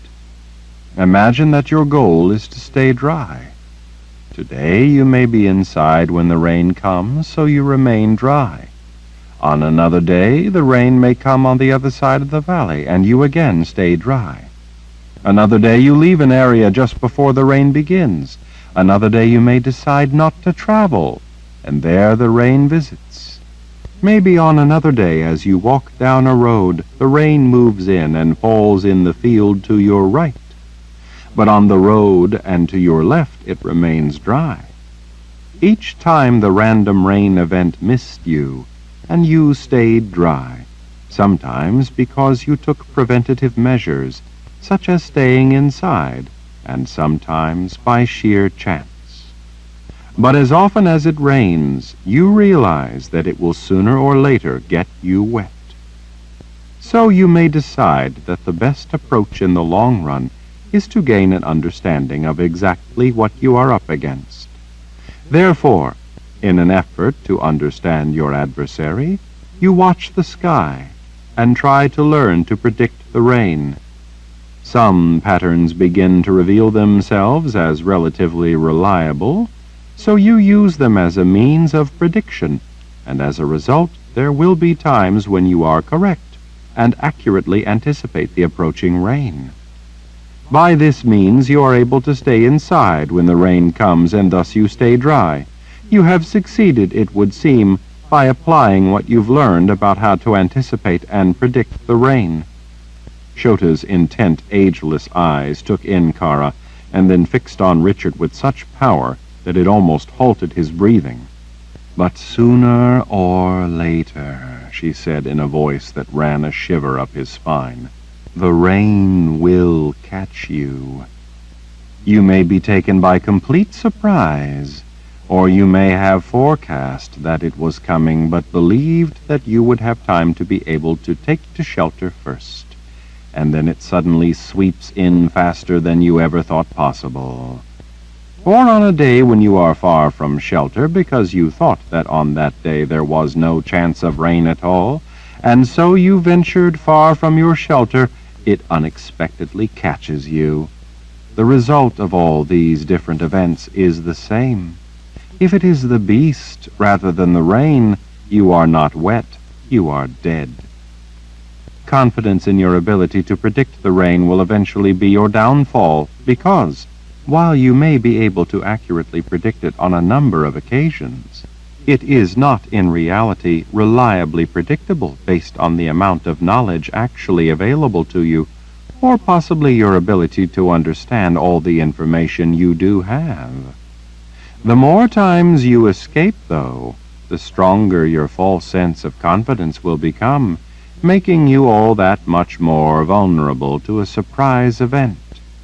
Your best efforts to know the nature of rain will eventually fail you, because even if you are right with a number of your forecasts, the things that brought about successful predictions are not always relevant. Yet you have no way of knowing that. As a result, the rain will sneak up and envelop you when you are not expecting it. Richard glanced at the worried look on Kara's face, but didn't say anything. "The blood beast is like that," Shota said with finality. It has no nature precisely so that you cannot predict its behavior by any patterns to its conduct. Richard took a patient breath. He couldn't keep quiet any longer. But all things that exist have to have a nature to them, laws of their existence, even if we don't understand them. Otherwise, what you are proposing is that they could contradict themselves, and they can't. Lack of understanding on your part does not mean that you can pick an explanation of your choice. You can't say that since you don't know the nature of it, it therefore has none. You can say only that you don't yet know the nature of this thing, that you haven't yet been able to understand it. With a slight smile, Shota gestured toward the sky. Like the rain? You may be theoretically correct, Richard, but some things, for all practical purposes, are so far beyond our understanding that they appear to be driven by happenstance, like the rain. For all I know, weather may very well have laws that drive it, but they are so complex and so far-reaching that we cannot realistically hope to comprehend or know them. The rain may not truly, in the end, be an event caused by chance, but it is still outside our ability to predict. So to us the result is the same, as if it were entirely random and without order or nature. A blood beast is like this. If there are in fact laws to its nature as you believe, it would make no difference to you. All I can tell you is that from what I know, it's a beast created specifically to act without order, and the creation of it was successful to the degree that it functions consistently with having no discernible nature, at least none that is of any use in understanding or stopping it. I grant the possibility that you may be right. I suppose it's possible that there is some complex nature behind the beast's seeming disorder, but if that is the case, I can tell you that it is so far beyond our ability to understand that for our purposes it functions by chaos. I'm not sure I understand you, Richard said. Give me an example. For instance, the beast will not learn from what it does. It may try the same failed tactic 3 times in a row, or it may try something even weaker the next time that obviously has no chance of success. What it does appears random, but if it is driven by some grand, complex equation, it is not revealed through its actions. We see only chaotic results. What's more, it has no consciousness, as we would think of it anyway. It has no soul. While it has a goal, it doesn't care if it succeeds. It doesn't get angry if it fails. It's devoid of mercy, empathy, curiosity, enthusiasm, or worry. It was given a mission, kill Richard Rall, and it randomly uses its myriad abilities to achieve that goal, but it has no emotional or intellectual interest in seeing its purpose accomplished. Living things have self-interest in seeing themselves succeed at their goals, whether it's a bird flying to a berry bush or a snake following a mouse down a hole. They act to further their life. The blood beast does not. It's just a mindless thing advancing toward the completion of its built-in conjured objective. You might say it's like the rain, given the mission of get Richard wet. The rain tries and tries, a downpour, a drizzle, a quick shower, and all fail. The rain doesn't care that it failed to get you wet. It may idle itself with a drought. It doesn't get eager or angry. It doesn't redouble its efforts. It will just go on raining in different ways until eventually it drenches you. When it does, it will feel no joy. The beast is irrational in that sense, but make no mistake, it is vicious, fierce, and mindlessly cruel in its actions. Richard wearily wiped a hand across his face. Shota, that still makes no sense to me. How could it be like that? If it's a beast, it has to be driven by purpose of some sort. Something has to drive it. Oh, it is driven by something. The need to kill you. It was created to be a creature that acts with pure disorder, so that you may not counter it. In a way, you have proven yourself to be an opponent so difficult to defeat that Jagang had to come up with something that would work by avoiding your striking abilities rather than overpowering them. But if it was created to kill me, then it has purpose. Shota shrugged. True enough, but that one bit of information is of no use to you in predicting how, when, or where it will try to kill you. As you should know by now, its actions toward that goal are random. You should clearly see the profound danger in that tactic. If you know the enemy will attack with spears, you can carry a shield. If you know that one assassin with a bow is hunting you, you can have an army search for a man with a bow. If you know a wolf is hunting you, you can set a trap or stay indoors. The blood beast has no preferred method of killing or hunting, so from the standpoint of defending yourself from it, it's profoundly difficult to protect against.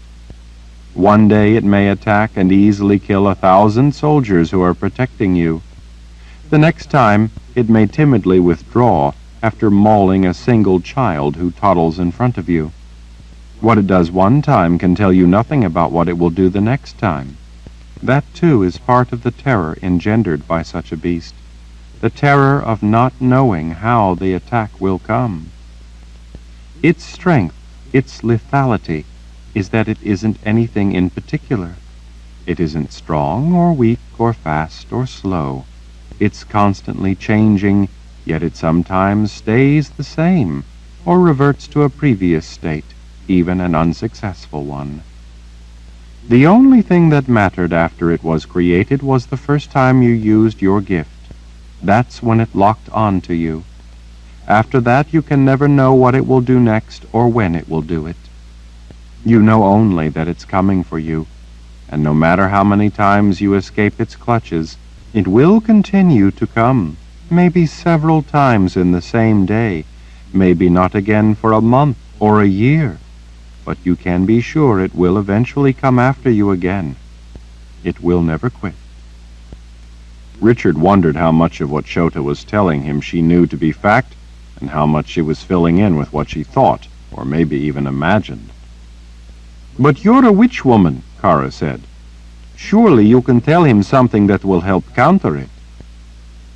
Part of my ability is the capacity to see how events flow in the river of time, to see where they're going, you might say. Since the blood beast cannot be predicted, it, by that practical definition of its character, exists outside my ability to predict. My ability is linked, in a way, to prophecy. Richard is a man, who, in a way, also exists outside prophecy. A man others often find frustratingly unpredictable, as the Mord Sith have no doubt discovered. With this beast, I can offer him no advice about what might happen or what he must avoid. So then, books of prophecy would be of no use? Richard asked. Just as I am blind to it, so is all prophecy. Prophecy cannot see a blood beast any more than it can see any chaotic chance event.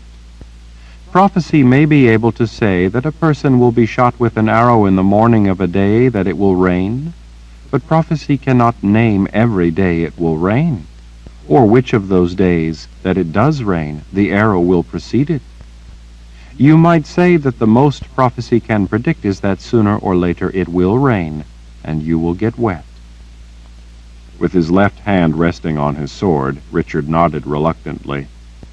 I have to admit that's close to my own views on prophecy. That it might be able to tell you that the sun will rise tomorrow, but not what you will choose to do with your day. He frowned at her. So, you can tell me nothing about what this blood beast will do, because your ability is with the flow of time. When she nodded, he asked, So then how do you seem to know so much about it? The flow of events through the river of time is not my only ability, she said rather cryptically. Richard sighed, not wanting to argue with her. So that's all you can tell me then? Shota nodded. That's all I am able to tell you about the blood beast and what such a thing holds for you.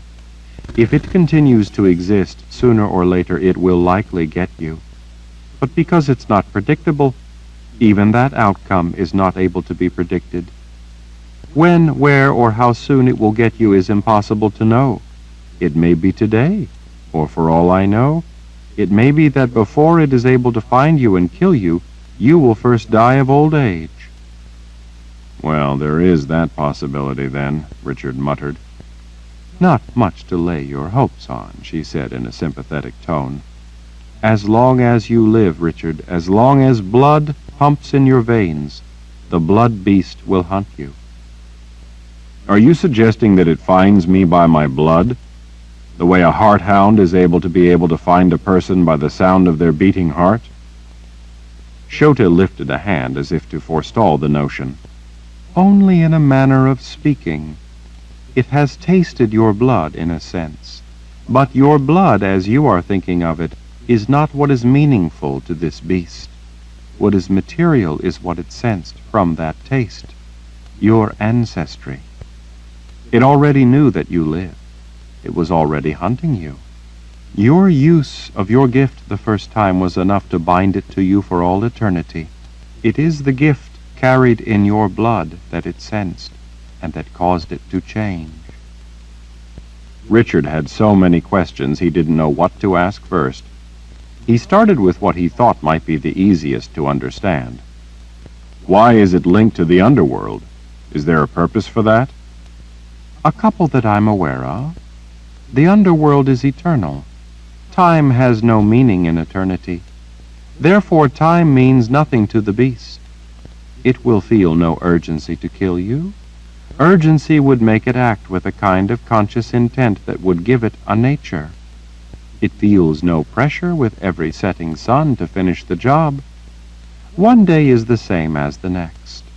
The days are never ending. Because it has no sense of time, it needs no nature. Time helps give dimension to every living thing. It allows you to put off chores that you know can be done later. It makes you rush to set up camp before it gets dark. It makes a general act to get his defenses in place before the enemy arrives. It makes a woman want to have children while she still has time. Time is one element that helps shape the nature of everything. Even a moth that emerges from its cocoon to live a life with wings for only a single day must mate in that day and lay eggs, or there will be no more of its kind. The beast is untouched by time. A constituent element of its makeup is the eternity of the underworld, which is antithetical to the very notion of creation, since the underworld is the undoing of creation. That mix, that internal conflict, is part of the driving mechanism which churns its actions and makes it chaotic. When Nietzsche used subtractive magic to eliminate your spent blood, the beast, from its roots in the underworld, got its taste of you, or more accurately, a measure of your magic. Your blood carries both additive and subtractive magic. The beast was created to be able to know you by your essence, magic, thereby allowing it to transcend typical worldly limits. The beast needed you to use magic the first time so that it could link to you. Through that link, it could hunt you. But when it received that taste of your blood, it became able to know you in a whole different way. The unique element of magic carried in your blood, inherited from Zed's side and from Darkenral's side, is what the beast tasted. That taste is what mutated it from the beast that Jagang's minions created. It's not your blood itself that it senses, but rather it detects those elements of magic inherent in it. That's why any use of magic will draw the beast. That's how it became more dangerous. It now recognizes any use of your magic anywhere in the world. Each person's magic is unique. The beast now knows yours. That's why you must not use your gift. For this very reason, the sisters who brought the beast into existence for Jagang would have loved to have been able to use your blood in the beginning, but they had no way of getting any. They could link the beast to your gift, but without your blood it was a weak link that didn't really know the full measure of your magic. Nietzsche gave the beast what it really needed right after it had been awakened by your first use of the gift. She may have done it to save your life, and she may have had no choice, but she did it. Now any use of magic can much more easily bring the blood beast to you. It would seem that Nietzsche has, in a way, fulfilled her oath as a sister of the dark. The hair at the back of Richard's neck had lifted. He wanted to think of a way to prove Shota wrong, to find a chink in the armor of the monster she had given shape to in his mind. But the beast has attacked when I wasn't using magic. Just this morning it attacked at our camp. I wasn't using magic. Shota gave him one of those looks that had the power to make him feel hopelessly ignorant. You were using magic this morning. I wasn't, he insisted. I was asleep at the time. How could I be using... Richard's words trailed off. His gaze wandered to the distant hills of the valley and the mountains beyond. He remembered waking up and having that terrible memory of the morning Kalin had disappeared, and then realizing that he was holding the hilt of his sword, its blade drawn halfway from its scabbard. He remembered feeling the sword's stealthy magic coursing through him. But that was the sword's magic, he said. I was holding the sword. It wasn't my magic. It was your magic, Shota insisted.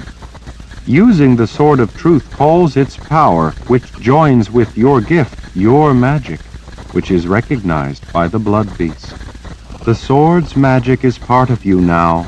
Using it will chance calling the beast. Richard felt like everything was pressing in on him, closing off every option, shutting off his ability to do anything to stop what was coming for him.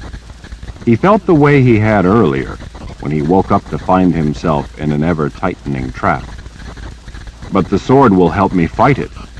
I don't know how to use my gift. The sword is the one thing I can count on. It's possible that in some instances it may save you. But because the blood beast has no nature, and because it is now a part of the underworld, there will be times when you think your sword will protect you, and it will not. Thinking you can predict the ability of your sword to work against the beast will beguile you into having false confidence. As I told you, the beast can't be predicted, so there will be times when your sword can't protect you. You must guard not only against false reliance on your sword, but on it unwittingly calling the beast. It's always hunting you and could attack at any time. But when you use your gift, it vastly increases the ability and therefore the likelihood of the beast initiating an attack. Magic baits it. Richard realized that he was gripping the hilt of the sword so hard in his fist that he could feel the raised letters of the word truth pressing into his palm. He could also feel the sword's anger urgently trying to steal into him to protect him against the threat. He took his hand off the hilt as if it were burning him. He wondered if that magic had ignited his own, if he had just called the blood beast without even realizing what he was doing. Shota clasped her hands. There is something else. Richard's attention returned to the witch woman. Great, what next? Richard, I'm not the one who created this beast. I'm not responsible for its danger to you. She looked away. If you wish to hate me for telling you the truth and want me to stop, then say so, and I will stop. Richard waved an apology. No, I'm sorry. I know it's not your fault. I guess I'm just feeling a bit overwhelmed. Go on. What were you going to say? If you use magic, any magic, the blood beast will know it. Because it acts in a random manner, it very well may not use that magic link to come after you right then. It may inexplicably not respond, but the next time it may pounce. So you dare not gain confidence in that manner. You already told me that. Yes, but as of yet you have not realized the full implications of what I'm telling you. You must understand that any use of magic will give the beast the scent of your blood, so to speak. Like I said, you told me that. That means any use of your gift. When he stared at her with a blank look, she impatiently tapped a finger to his forehead. Think. When he still didn't understand, she said, That includes prophecy. Prophecy? What do you mean? Prophecy is given by wizards who have the gift for prophecy. An ordinary person who reads prophecy will see only words. Even the Sisters of the Light, guardians of prophecy though they thought they were, do not see prophecy in its true state. You are a war wizard. Being a war wizard merely means that your gift carries a variety of latent abilities. Part of that is that you are able to use prophecy, to understand it as it was intended. Do you see? Do you see how easy it is to inadvertently use your gift? It doesn't matter how you use your gift. If you use your sword, or heal with your gift, or call down lightning, it doesn't matter. It will call the beast. To the blood beast, any use of your gift is the same, a means of recognition. It will not distinguish between a small use or a spectacular use. To the beast, the gift is the gift. Richard was incredulous. Do you mean to say that if I simply heal someone or draw my sword, it will alert the beast to me? Yes, and likely in short order while it knows precisely where you are. Being that it's elementally subtractive, it exists only partially in this world, so while the beast is not hampered by things such as distance or obstacles, it also doesn't function in this world with ease. It can't fully conceive of the laws of this world, such as time. Still, it doesn't get tired. It doesn't get lazy or angry or eager. By all this, I do not mean to suggest that because you use your gift, the beast will therefore act. As I've said, its actions can't be predicted. So like everything else, the use of magic cannot be used as a predictive factor. It only means that it increases its ease in being able to find you. Whether or not it will do so is not knowable. Great, Richard muttered as he went back to pacing. How can he kill it? Kara asked. It isn't alive, Shota said. You can no more kill the blood beast than you can kill a boulder that is about to fall on you, or kill the rain before it has a chance to get you wet. Kara looked as frustrated as Richard felt. Well, there has to be something that it's afraid of. Fear is a function of living things. Maybe then something it doesn't like? Shota frowned. Doesn't like? You know, fire or water or light? Something it doesn't like and so avoids. Today it might choose to avoid water. Tomorrow it might slither up from a bog, snatch his leg, and drag him under the water to drown him. It moves through this world as it would through an alien landscape that has little effect on it. Where in the world could someone learn how to create such a beast? Richard asked. I believe that the core of the knowledge was discovered by Jagang in ancient books on weapons that originated during the Great War. He is a student of ancient subjects having to do with warfare. He collects such knowledge from all over. I have a suspicion, though, that he took what he found and added specifications he wanted in order to defeat you. We do know that he then used the gifted sisters to spawn the beast.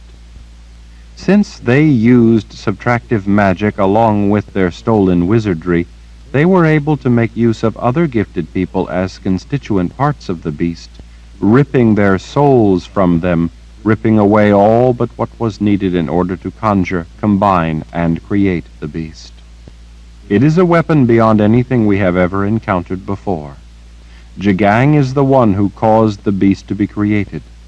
He has to be stopped before he creates anything else. I couldn't agree more, Richard muttered. You can't stop him if you are off chasing phantoms, Shota said. Richard halted his pacing and stared at her. Shota, you can't just tell me all this without at least telling me something that will help. You are the one who came to me asking questions. I did not go looking for you. Besides, I have helped you. I told you what I know. Maybe by using the information you now have, you can live another day." Richard had heard enough. The blood beast had no nature, but not to have a nature in a way was its nature, so it had one as far as he was concerned.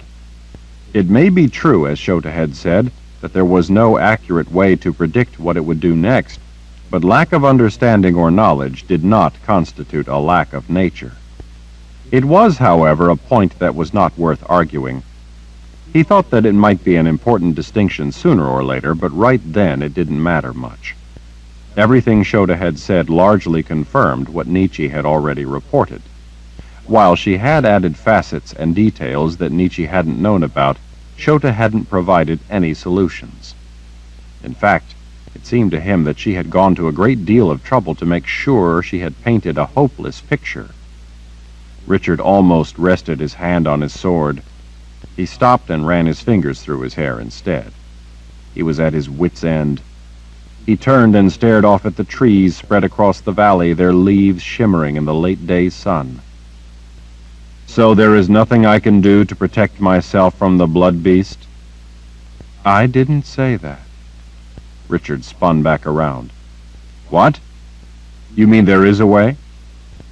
Without emotion, Shota studied his eyes. "I believe that there is one way to keep you alive." "What way?" She clasped her hands, twining her fingers together. She looked down at the ground a moment as if considering, and then met his gaze with steady resolution. "You could stay here." He saw Samuel come to his feet. Richard returned his attention to Shota's waiting gaze. "What do you mean I could stay here?" She shrugged as if it were a trivial offer. "Stay here and I will protect you." Kara straightened, her arms coming unfolded. "You can do that?" "I believe I can." "Then come with us," Kara suggested. "That would solve the problem." Richard already didn't like Kara's idea. "I can't," Shota said. "I can only protect him if he stays here in this valley, in my home." "I can't stay," Richard said, trying to make it sound casual. Shota reached out and gently grasped his arm, not allowing him to so easily dismiss the issue. "You can, Richard. Would it be so bad staying with me?" "I didn't mean it that way." "Then stay here with me." "For how long?" Her fingers tightened ever so slightly, as if she feared to say it, feared his reaction, but at the same time was steadfast in her course. "Forever." Richard swallowed. He felt like he'd walked out onto thin ice without realizing it, and now he found that it was a long, long way back to safety. He knew that if he said the wrong thing, he would be in over his head. His flesh tingled as he realized how dangerous the late-day air had suddenly become. At that moment, he wasn't sure that he wouldn't rather face the beast than Shota's scrutiny. Richard spread his arms as if to ask her understanding. "Shota, how can I stay here? You know that there are people counting on me, people who need me. You said so yourself." "You are not the slave to others, chained to them by their need. It's your life, Richard. Stay and have a life." Kara, looking more than suspicious, tapped a thumb to her own chest. "And what about me?" Without looking over at Kara, without taking her gaze from Richard's, Shota said, "One woman in this place is enough." Kara glanced between Richard and Shota as they stared into each other's eyes, but she then did what Richard had earlier advised. She turned cautious and said nothing. "Stay," Shota whispered intimately. Richard could see a terrible kind of vulnerability laid bare in Shota's eyes, in her hungering expression, an open look he had never seen on her before. From the corner of his eye, he could also see Samuel glaring at him. Richard tipped his head, indicating her companion. "And what about him?" She did not shy from the question. In fact, she seemed to have expected it. One seeker in this place is enough. Shota, Stay, Richard, she pressed, cutting him off before he could turn her down, before he crossed a line he hadn't known was there until right then. It was both an offer and an ultimatum. But what about the blood beast? You said yourself that you can't know its nature. How can you know that you would be safe here if I stayed? A lot of men near me were killed when the beast attacked the first time. Shota lifted her chin. I know myself, know my abilities, my limits. I believe that I can keep you safe here in this valley. I can't be completely certain, but I sincerely believe it to be true. I do know that if you leave here, you will have no protection. This is your only chance. He knew that the last part had more than one meaning. Stay, Richard, please. Stay here with me. Forever. Her eyes brimmed with tears. Yes, forever. Please, stay. I will take care of you forever. I will make sure you never regret it or ever miss the rest of the world. Please? This was not Shota, the witch woman. This was simply the woman, Shota, desperately laying herself open to him in a way she never had, offering her unprotected heart, taking a chance. The naked loneliness he saw there was terrifying. He knew because he felt the same anguish of being so alone that it hurt. Richard swallowed and took the step out onto the ice. Shota, that's probably the kindest thing you've ever said to me. To know that you respect me enough to ask such a thing means more to me than you will ever understand. I have more respect for you than you know. That's why when I needed answers, I thought of no one but you. I sincerely appreciate all you are offering, but I'm afraid I can't accept. I have to go. The look that came to her face made Richard go as cold as if he'd been plunged into icy water. Without another word, Shota turned and started away.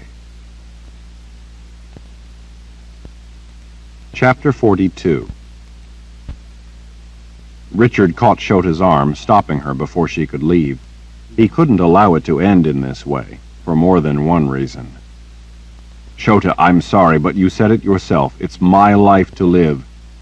If you consider me even a little to be your friend, someone you really do care about, then you would want me to live my life as I think I must, not as you might wish I could.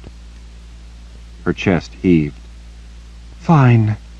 You have made your choice, Richard. Leave. Go and live what is left of your life. I came to you because I need your help.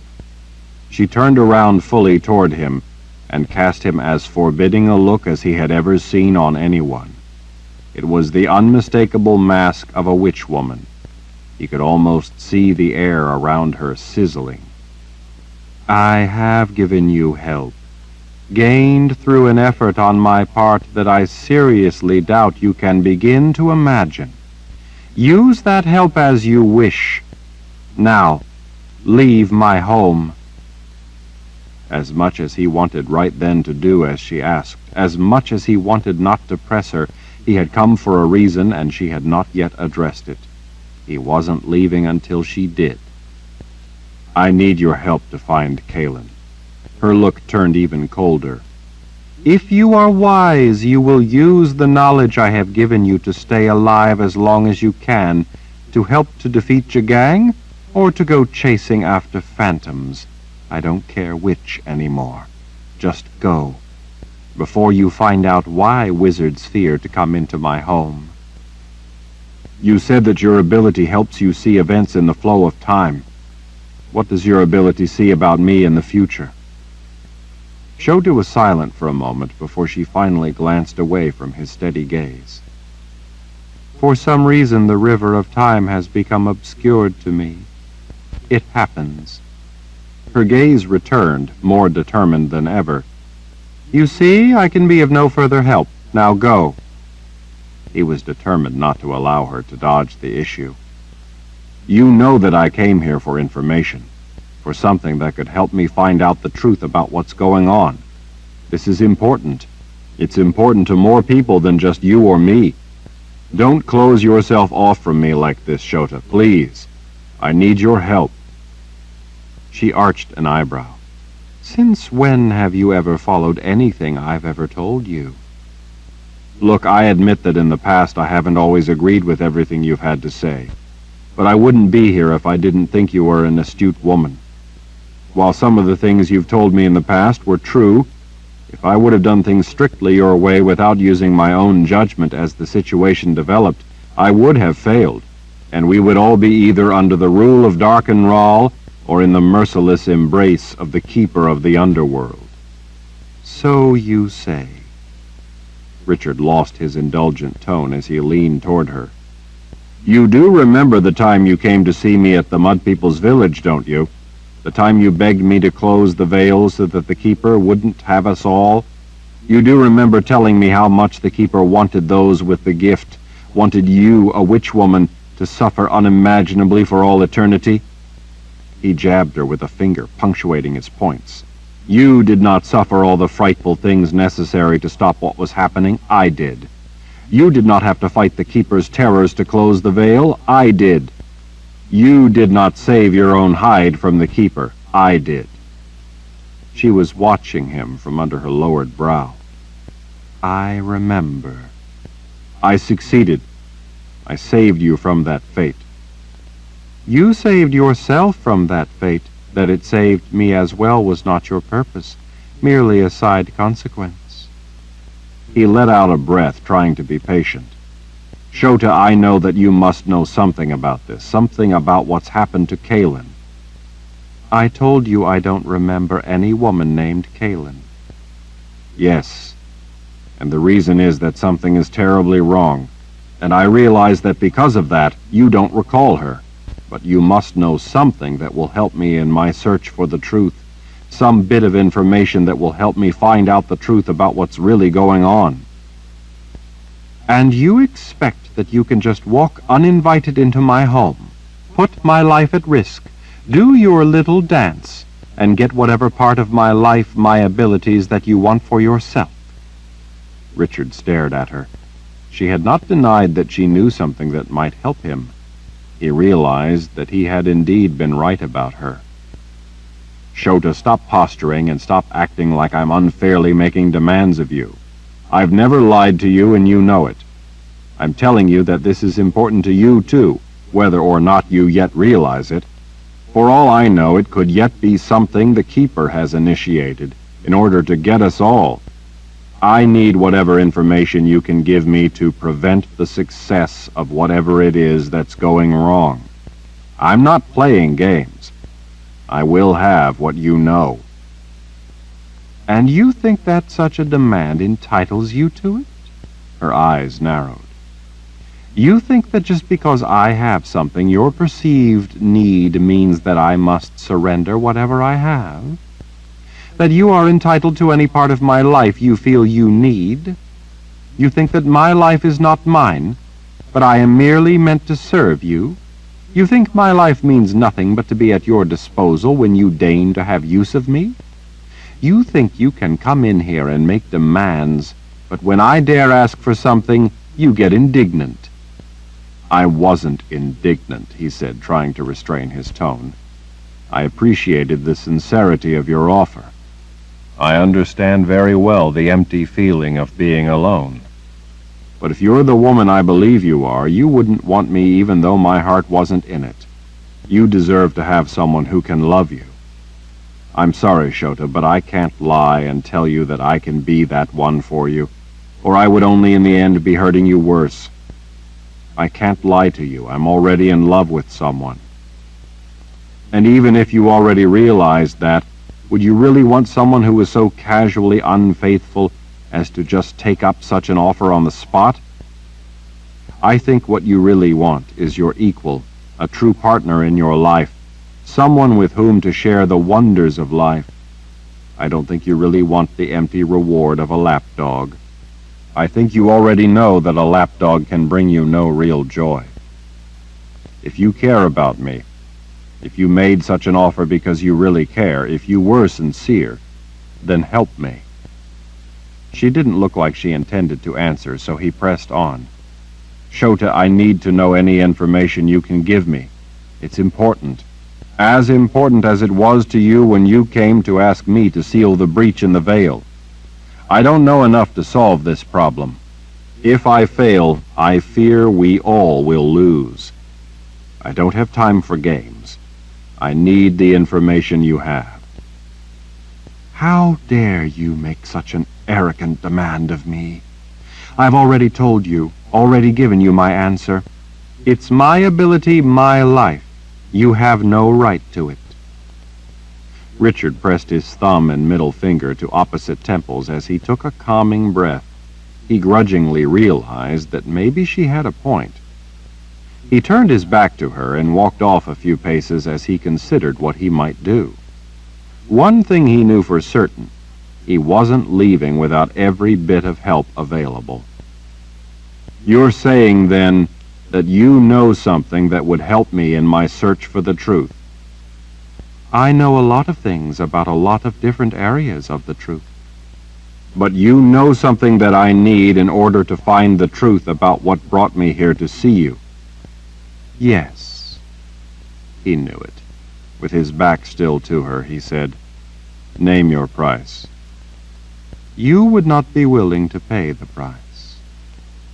He considered the price he expected her to revisit. Richard turned to her. She was watching him in that way that made him feel transparent. He was not leaving without the information, and that was all there was to it. This was Kalen's life. Whatever he had to do to save her life, including giving up his, he would do. "Name your price." "The sword of truth." The world seemed to stop. "What?" "You ask the price for what I can tell you. The price is the sword of truth." Richard stood paralyzed. "You can't be serious." The corners of her lips curled ever so slightly. "Oh, but I am." Off through the trees, Richard saw Samuel stand up, suddenly very attentive. "What do you want with the sword?" "You asked the price. I named it. What I want with the payment after it has been made is not your concern." Richard felt sweat trickle down between his shoulder blades. "Shota!" He couldn't seem to make himself move or speak. This was not at all what he had expected. Shota turned her back and started for the road. "Goodbye, Richard. It's been nice knowing you. Don't come back." "Wait!" Shota paused to look back over her shoulder, waves of her auburn hair glistening in a streamer of golden sunlight. "Yes or no, Richard? I have given you enough of myself for nothing in return. I will give you no more. If you want this, you will pay for it. I will not offer you the chance again." She watched him a moment, and then started to turn away again. Richard gritted his teeth. "All right." She paused. "You agree, then?" "Yes." She turned fully around to face him, waiting. Richard immediately reached up to pull the baldric off over his head. Kara jumped in front of him and seized his wrist in both her hands. "What do you think you're doing?" she growled. Her red leather glowed in the low sunlight as if to match the fire in her eyes. "Shota knows something about this whole mess," he told her. "I need to know what she can tell me. I don't know what else to do. I don't have any choice." End of Side 12. Change side selector switch. This book is continued on the next cassette.